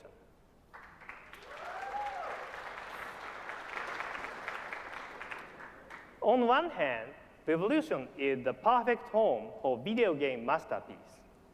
Games that look beautiful, games that play flawlessly, masterpieces that connect you to the game's story like no system before. But not everyone sets out to create an expensive, time-consuming masterpiece. And here, Revolution also earned its name. We are convinced game creation on Revolution can be the most developer-friendly, simpler, faster, and less expensive than any other new system. In this next generation, development cost will commonly move well into 8 figures. Chat, he's talking about this. He's talking about like, hey, we want to enable people who don't want to make masterpieces. He's talking about this. You know what I mean? He's like, look, we understand not everybody's going to make a big freaking expensive masterpiece. We're going to, like, third parties are going to realize that. Crystal Chronicles game on both Wii and DS had online play. Okay. Weird. Yeah. So I think there's a Crystal Chronicles after that, a game I've always wanted to play, where you have like some like sort of like tether, right? I really want to play that game someday. But you're saying regular Crystal Chronicles did release on Wii. Miyamoto played a major role in the development of the Wii, a console that popularized motion control gaming, and its launch game, Wii Sports, which helped show the capability of the new control scheme. Miyamoto went on to produce other titles for the Wii series, including Wii Fit. His inspiration for Wii Fit was to encourage conversation and family bonding. Okay. All right. Developers will become more endangered. For them, we offer a solution to help maximize creative freedom while controlling development investments. He's talking about cheap games. He's legitimately talking about cheap games. He's like, you could put your games on this thing for cheap. This is a console where the big idea can prevail over big budgets. Where a big idea can prevail over big budgets. A bunch of pigs doing Olympic competition. He's right, though. Yeah. He's actually super right. Kyle hates indies. No. He's right about this.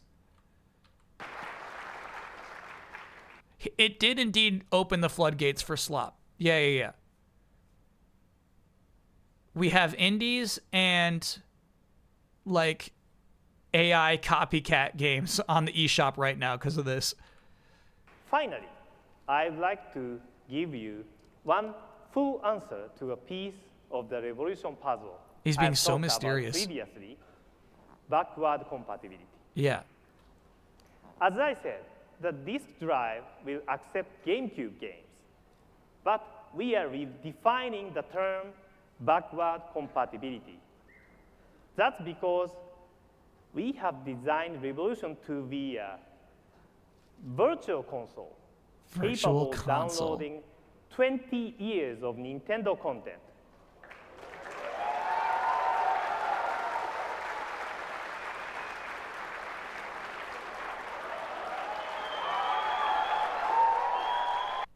Okay. You're still gonna have to pay. You still gotta pay. You still gotta buy those. You see Max discovering the eShop? I did not. But here's the thing, like, Max said the eShop was full of hentai. It is. But here's the thing, like, the Switch one was too. It's not like the Switch 2 shop is different and new. If you checked in on the Switch eShop, it's that, bro.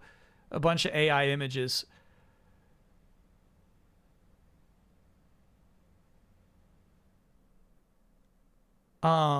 This is nuts. This felt like what the revolution was always kind of tying to, and it's like so fun that he's got a mystery still about it. You will be able to purchase great games originally created for NES, Super This is nuts, and we still go nuts for this. NES, and Nintendo 64. It is accurate to say that Nintendo Revolution is technically capable of playing virtually every Nintendo console game ever created. The idea of a single device transporting us back to the first Excitebike, Earthbound, or Punch-Out should make us all feel young again. He's actually excited about this. At least for a while. At least for a while. So realistic. We got Iwata asks receipts for Miyamoto being quite involved with esports. Okay. All right. Don't just copy a bunch of paragraphs. I get it. In the end, Nintendo Revolution. Just trying to watch a video right now. Vision with one we outlined for Nintendo DS last year. The machine is just a tool. The experience comes from the software. So let me conclude with one more hint. Those of you who consider the possibilities of combining embedded content with an internet connection and a wireless connection and our flash memory may begin to make educated guesses on what game experience we might be constructing. When it arrives next year, we intend for Revolution to fully serve the core gamers with new titles that fully meet their requirements. We will attract casual gamers better than anyone using consumer-friendly content, control, and interface. Bro, he fucking crushed that.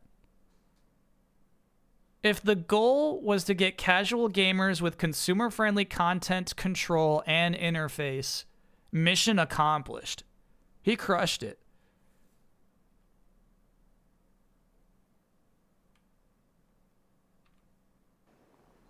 And we will even draw non-gamers to our revolution, showing them how much fun there is in what we all do for a living. We call this all-access gaming. In short, more games, more players, more opportunities for developers, and more imagination in defining what a video game can be.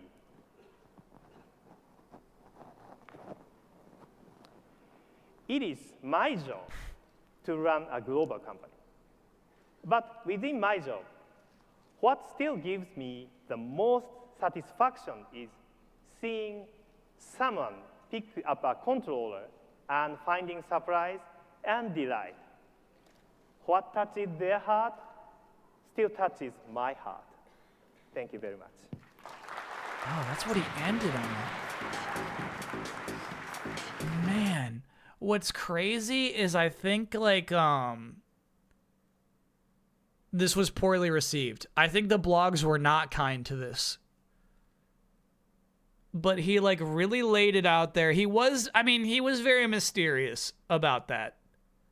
He says I think you get what we're doing here. And I'm still I don't know. It's you can make an educated assumption about what kind of game we're making. I don't know, bro. It was a mysterious speech where he basically said all he could without showing the controller.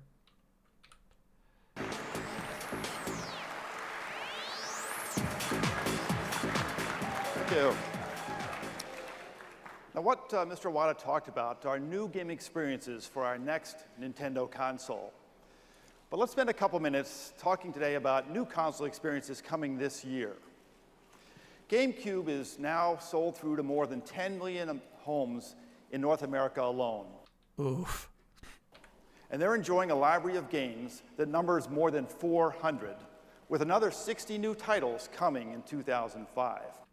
Just compared to the PS2, bro.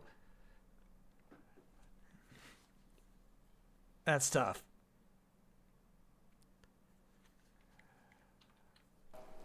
Now, our approach has been consistent.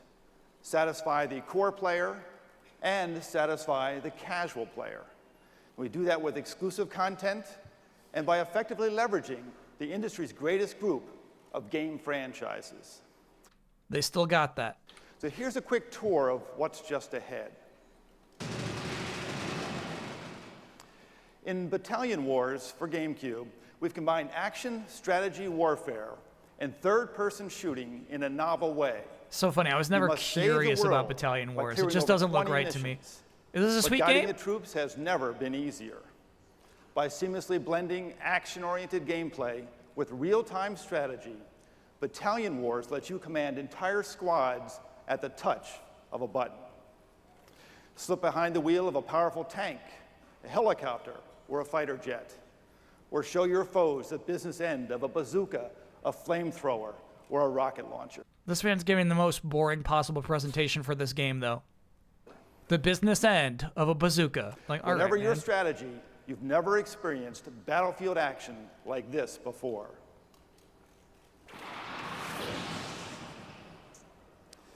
Now, Pokemon returns to GameCube in a major way with the impending launch of Pokemon XD Gale of Darkness. Oh my God. This game embarks on a whole new adventure, a full-fledged RPG. We streamed this, by the way. We got a full playthrough of this game. Plot sets a serious tone for this mega adventure. Serious tone for this mega adventure. That's just as it should be, because Pokemon is serious business. Bro. Who the fuck wrote this? With over 140 million units sold worldwide, and the recent release of Pokemon Emerald heading straight to the top of the sales charts. Players can look forward to bringing their Emerald and other Game Boy Advance battles to the big screen in 3D by connecting to Pokemon XD when it launches in October.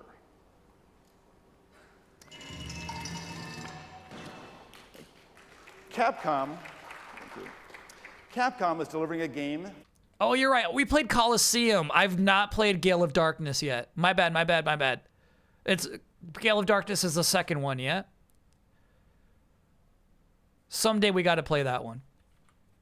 The developer Hiroyuki Kobayashi describes simply as Developer Hiroyuki Kobayashi. Blood, swearing, and mayhem. Killer 7 is unquestionably unique and mind-blowing. A storyline revolving around a main character with 7 personalities That's embedded in a Suda51. graphical Got it. Thank you, presentation chat. that achieves the developer's dream of creating a work of postmodern art. And this year, we're not reducing the workload for the hardest working guy in the video game industry, Mario. Fresh from his starring performances on the golf links and the tennis court, Mario's taking on 4 new leading roles. You're overdoing it. First, he'll grab a glove and step onto the diamond in Mario Baseball. Oh, cool game, though. Hitting and pitching with multiplayer elements. Actually, for a cool 4 game. Competitors. Signature Mario action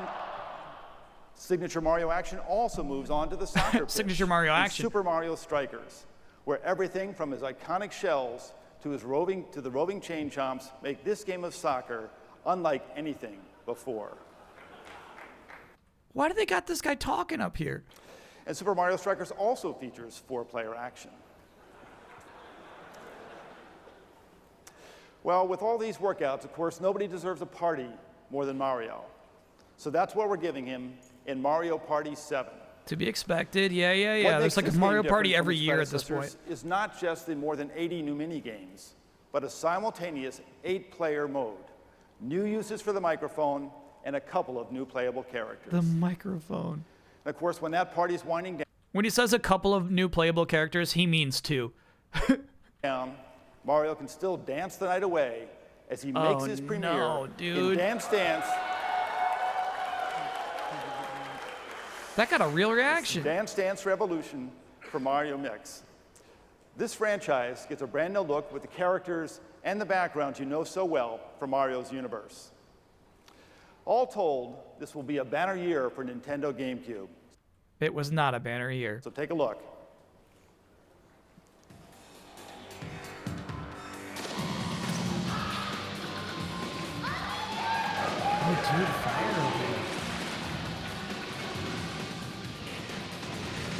Here's the thing. They think that audience isn't interested.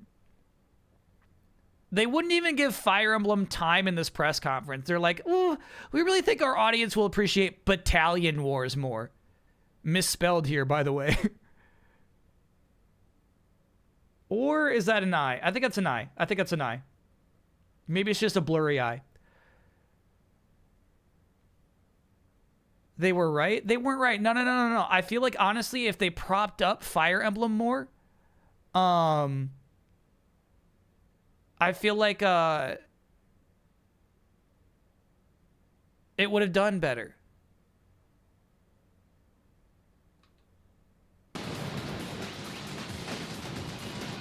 It was a bigger project for the West investment-wise. But, like, it's a better game than Geist. You know what I mean? You get, like, I understand, like, there's, like, different audiences for shit. I do. And I feel like they're, like, watching trends and shit. Like, oh, man, look at Halo 2. What do we have that's like that? But, like, they had, like, a top-quality RPG right there. It was right there. They had it. They got that. And they, like, didn't even print that many copies of that game.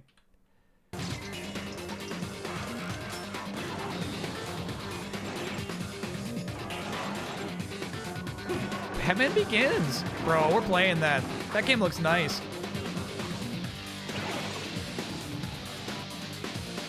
Yeah, that's the sequel. We gotta play this, too. Chat's right. This will be on Nintendo Switch Online, which means it'll be way cheaper than the disc costs right now on eBay.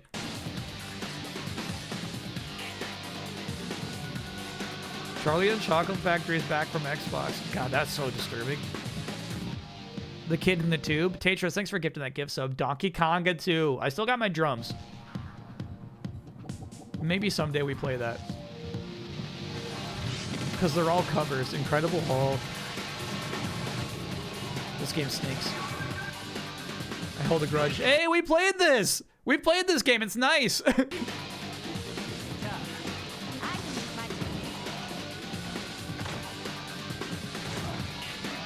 They got Madden on the GameCube. Nintendo's about to, what is a One Piece game? Nintendo doesn't even know they're about to lose Madden. Isn't that nuts? Because of what they do with the Revolution, soon to be Wii, they're about to like lose games like this. The Wii had Madden? No way. Was it like a different version? Madden was on the Wii. My chat confirms. Okay. The Wii had Call of Duty. Call of Duty Wiis were different, though. They were definitely like their own different versions.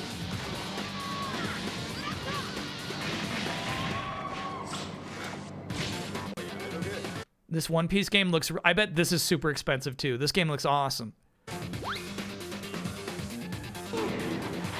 Yeah, we gotta play the Scooby game. There's that Spartan game again. Weird.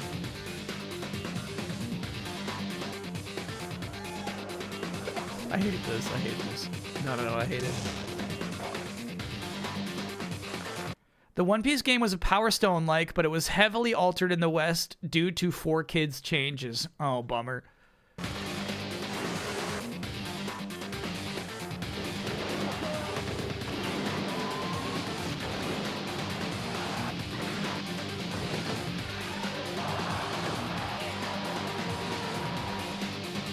Mario Strikers is pretty sweet. Nintendo Pennant Chase Baseball. Did this ever release? What is that?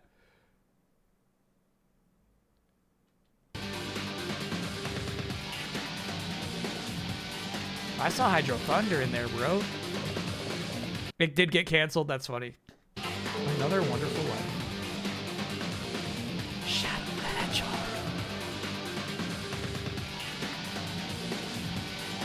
What an edit.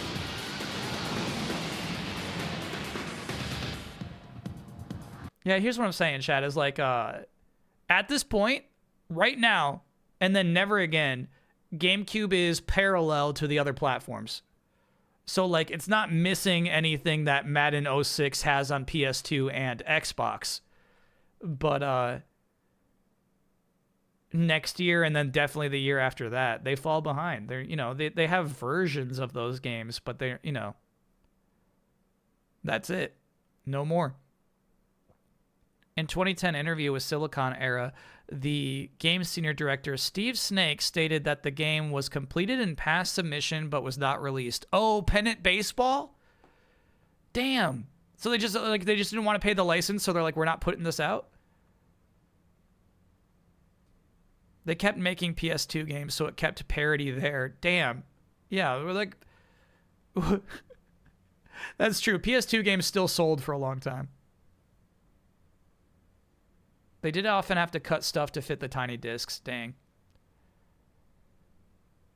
Not sure if you care. Amazon and Nintendo seem to have made up, and their games are now getting sold and shipped by Amazon. That is weird.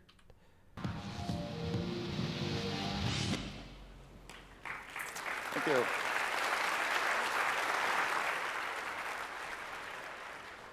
Well, of course, we have saved the best for last.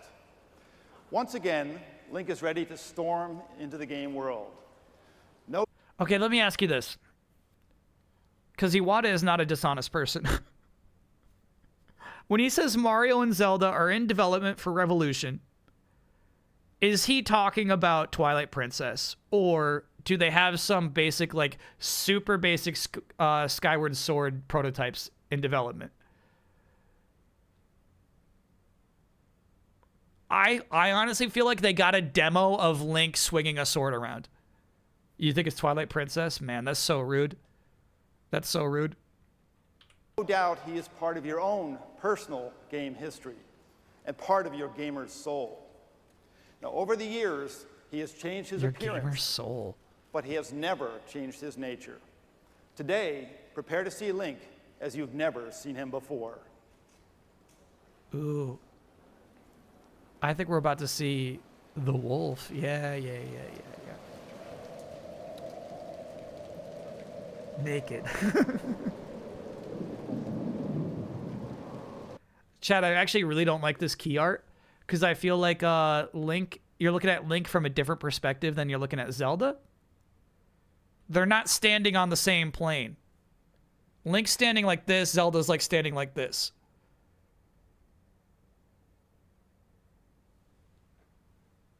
We got a top-down look of Link and then like a horizontal look at Zelda.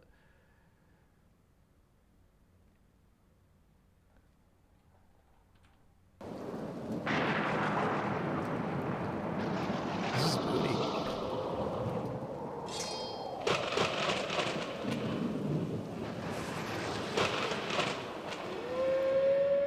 What's happening right now? There you go. That was crazy. Just some sound effects to get you hyped.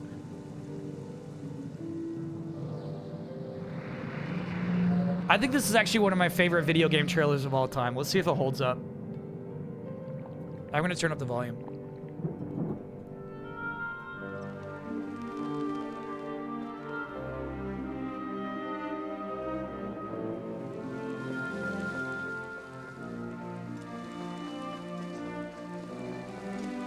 This is good.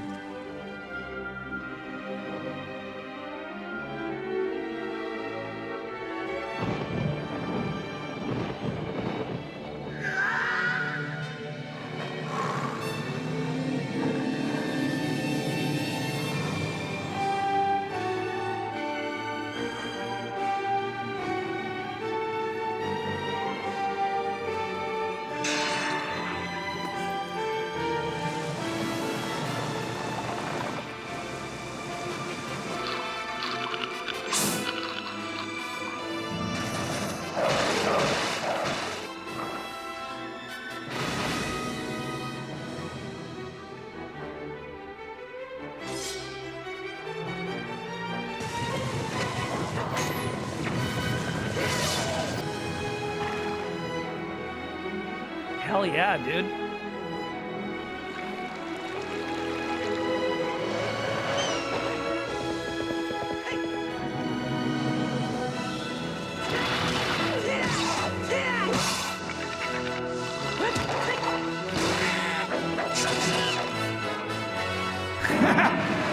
This is nuts. This is nuts.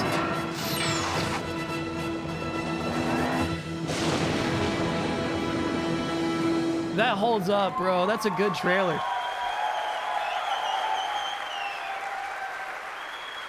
That's cool as hell. Please welcome the producer of the Zelda series and the director of Legend of Zelda Twilight Princess, Mr. He Eiji swallowed Aonuma. Zelda. He swallowed it, bro. I've been there. I've been there. Thank you. Since you Question. Is this Anuma's first like opportunity to be like the front man? Look at him taking the stage and all this. This is cool.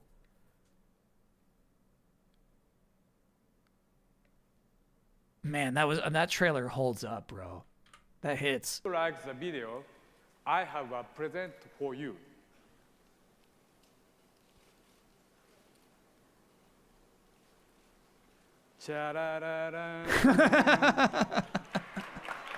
The trailer's on a Guys, is DS that- cart. Yep. What's that on eBay? You will receive the video on the Nintendo DS card. When you pick up your press kits.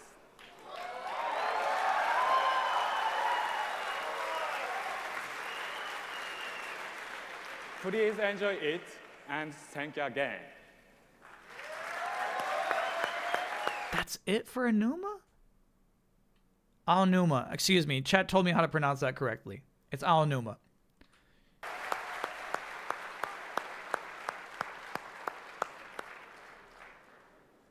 As we said at the outset, it's about exploring. This year, not just Zelda, but wireless Mario Kart, Nintendogs, and a slick new way to show off your portable passion. Then, beyond this year, a revolution. A slick new way to show off your portable passion. I saw one at eBay for $3,000. It's $3,000 or $4,000 loose, $5K with the little card case. My God. And they say being a gaming journalist doesn't pay. You just got to hold on to your shit for 30 years. Okay. Revolution awaits. We look forward to seeing you on the show floor tomorrow, and be prepared to let your right brain run wild. Thank you. You see that shit? You see this? You see this? This is what a pro speaker does. You set up themes and then you call back to it later on. You know what I mean? That's some good shit.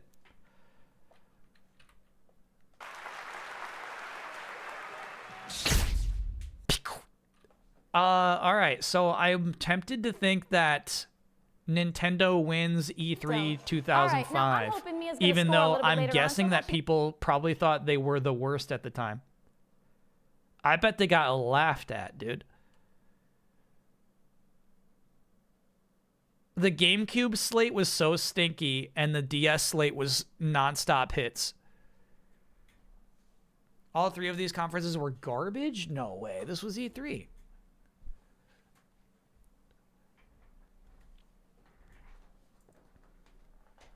Chad, I just think it's kind of messed up if at this point they know Twilight Princess is going to be a Wii game and they don't even hint at that. You know what I mean? I guess there's no release date. There's no release date is the thing. This doesn't say coming to GameCube this year. So I guess it's not that misleading. Can I get... Oh, no. EB Games sent me Switch 1 Joy-Cons instead of Switch 2 Joy-Cons. Oh, my God. Just the difference in price alone is so frustrating. People are pretty hyped about Virtual Console and Zelda. Yeah, I remember personally being excited about Virtual Console. I remember that shit. That Revolution speech was so crazy. I feel like this presentation, minus the Miyamoto part, had pretty good vibes. No, this guy was kind of flat. All right. Yeah. Oh, the DJ thing. I think Reggie spitting hot fire was kind of cool. Yeah. He says, we don't give a shit about HD. We sold 2 billion games. You got your 1080p. Yeah. You got your fucking 35 gigahertz. Well, we got 2 billion games sold. Ooze Clues. Thanks for being a 6-monther. 1 month till Hoo Hee. We're so close. 16 by 9. What was your trailer of the night outside of Twilight? Shit, that's tough. That, like, the Twilight Princess trailer is such a standout trailer. That was so well done. It had its own soundtrack composed basically beat for beat for that.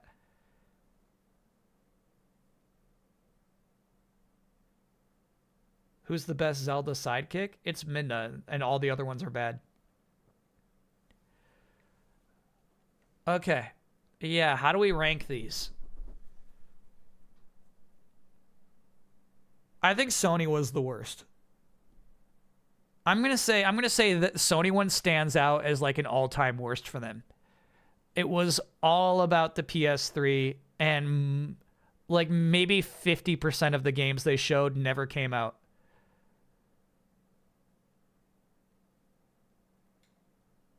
PS3 Nvidia guy wins because he found love. Chat was saying he was married at that point and still is. He had 2 loves. Zelda in Spirit Tracks as a buddy? I guess so. You can get that trailer on DVD as well. That's sweet. That was a nice trailer, bro. I thought they used the Conan soundtrack for Zelda. It was before this. The E3, I think 2004 has the Conan, excuse me, song in the trailer. And obviously from this year forward, they realized like, oh, Zelda games should have Zelda music in the trailer. Like, yeah, obviously, dudes. All right, so Sony's last. Sony was like truly embarrassing this year. I think at the time they were more impressive. You know what I mean? Keeley saw the future of gaming in that show. That's Mario 3, bro. So like they did something right. They did at least trick people into truly enjoying like what they could potentially show off, but it does not hold up. I didn't like the speeches they did. I didn't like their presentations. The slides were crazy. Chat was like, PowerPoint was just bad back then. I was like, no. PowerPoint was fine back then. They just did not put in the effort. The Xbox show was interesting in its production. The speakers were so boring and it was so crazy. They had the young people in the audience who were just falling asleep. So like they really lost any effectiveness they got in what I thought when they first opened it and they had this nice set design and everything. I was like, oh, this show feels fresh. But it was bad. It was bad. Backpack Guy being the Raiders player. So brutal. And not like any really big surprises. Their final announcement was Final Fantasy XI. I think what they did well though is like they were positioning themselves like we are going to be the next generation. Here's it. Like here's the blades, like here's messaging your friends, here's our online store. They did a lot of good stuff with that. We didn't need to hear about like the use cases. We didn't need to hear about the scenarios, the 3 different types of customers. When Nintendo would the day after that do such a better job of it. So I'm going to give it to Nintendo. But I wouldn't even say, chat, you're kind of right. I wouldn't say there were 3 trashy showcases. But none of them were good. So like Nintendo C+, Xbox C, Sony D. I think that's what I would have to do. I can't even give this a B-, bro. Reggie and Iwata carried. They really did, yeah.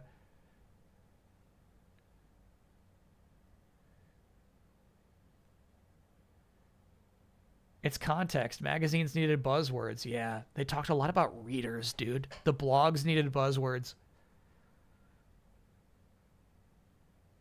What was my favorite number among the press conferences? I mean, this one.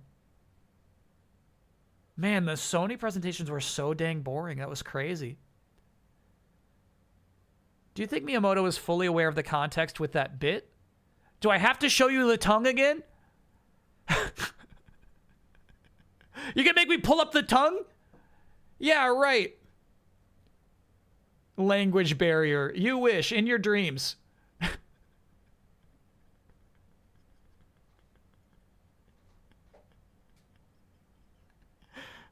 A playful tongue. Okay, maybe it was just a playful tongue.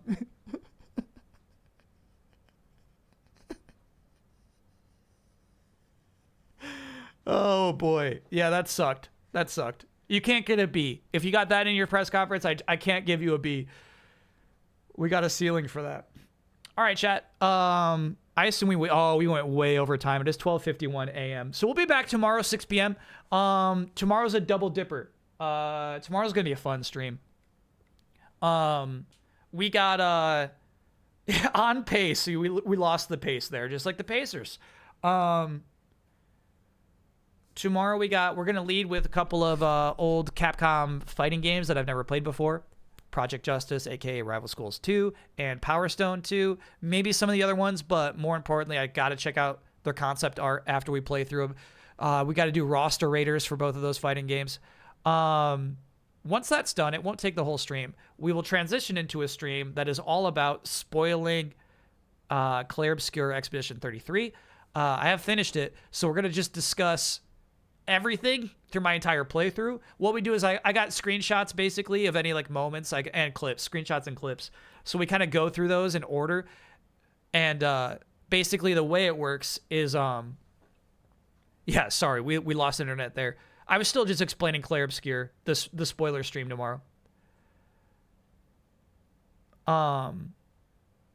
So we'll be doing that. Basically, oh yeah, the way we do it is, yeah, nothing's off the table. We'll be talking all spoilers, but we do it in chronological order. You know what I mean? Just so it's not just like, and this happened, and what do you think about that thing? Well, let's talk about that thing. We'll do it all in chronological order. Maybe, we try to get the platinum at the end of the stream. We'll see. We'll discuss what has to be done to get the platinum. But there's a possibility of that.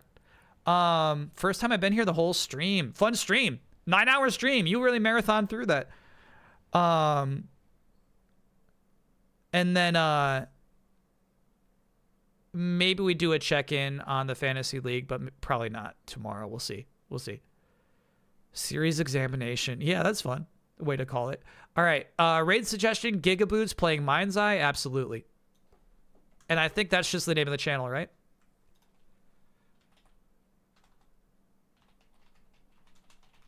Gigaboots. Good job, stream watcher. Yeah, good job, stream watchers. Good shit today. This was a fun stream, bro.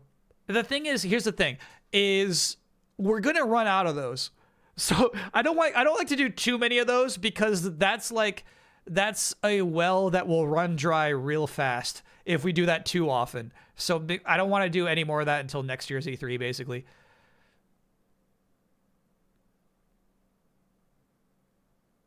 Good job, backbone of the gaming industry. Thank you, chat.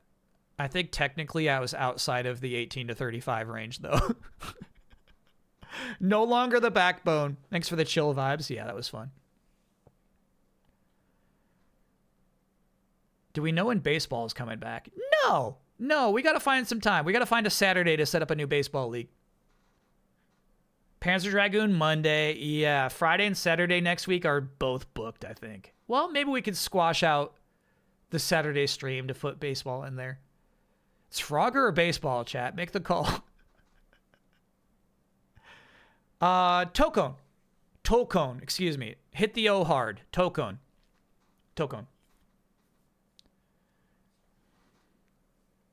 There's just so much to do. Yeah, we got a lot of good streams coming up. All right.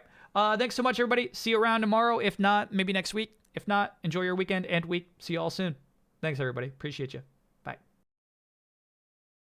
It's a robot party. It's a robot party. It's a robot party. It's a robot party. Tie your shoes. It's a robot party. Pet the dog. It's a robot party. Collect the clues. It's a robot party. No eggnog. It's a robot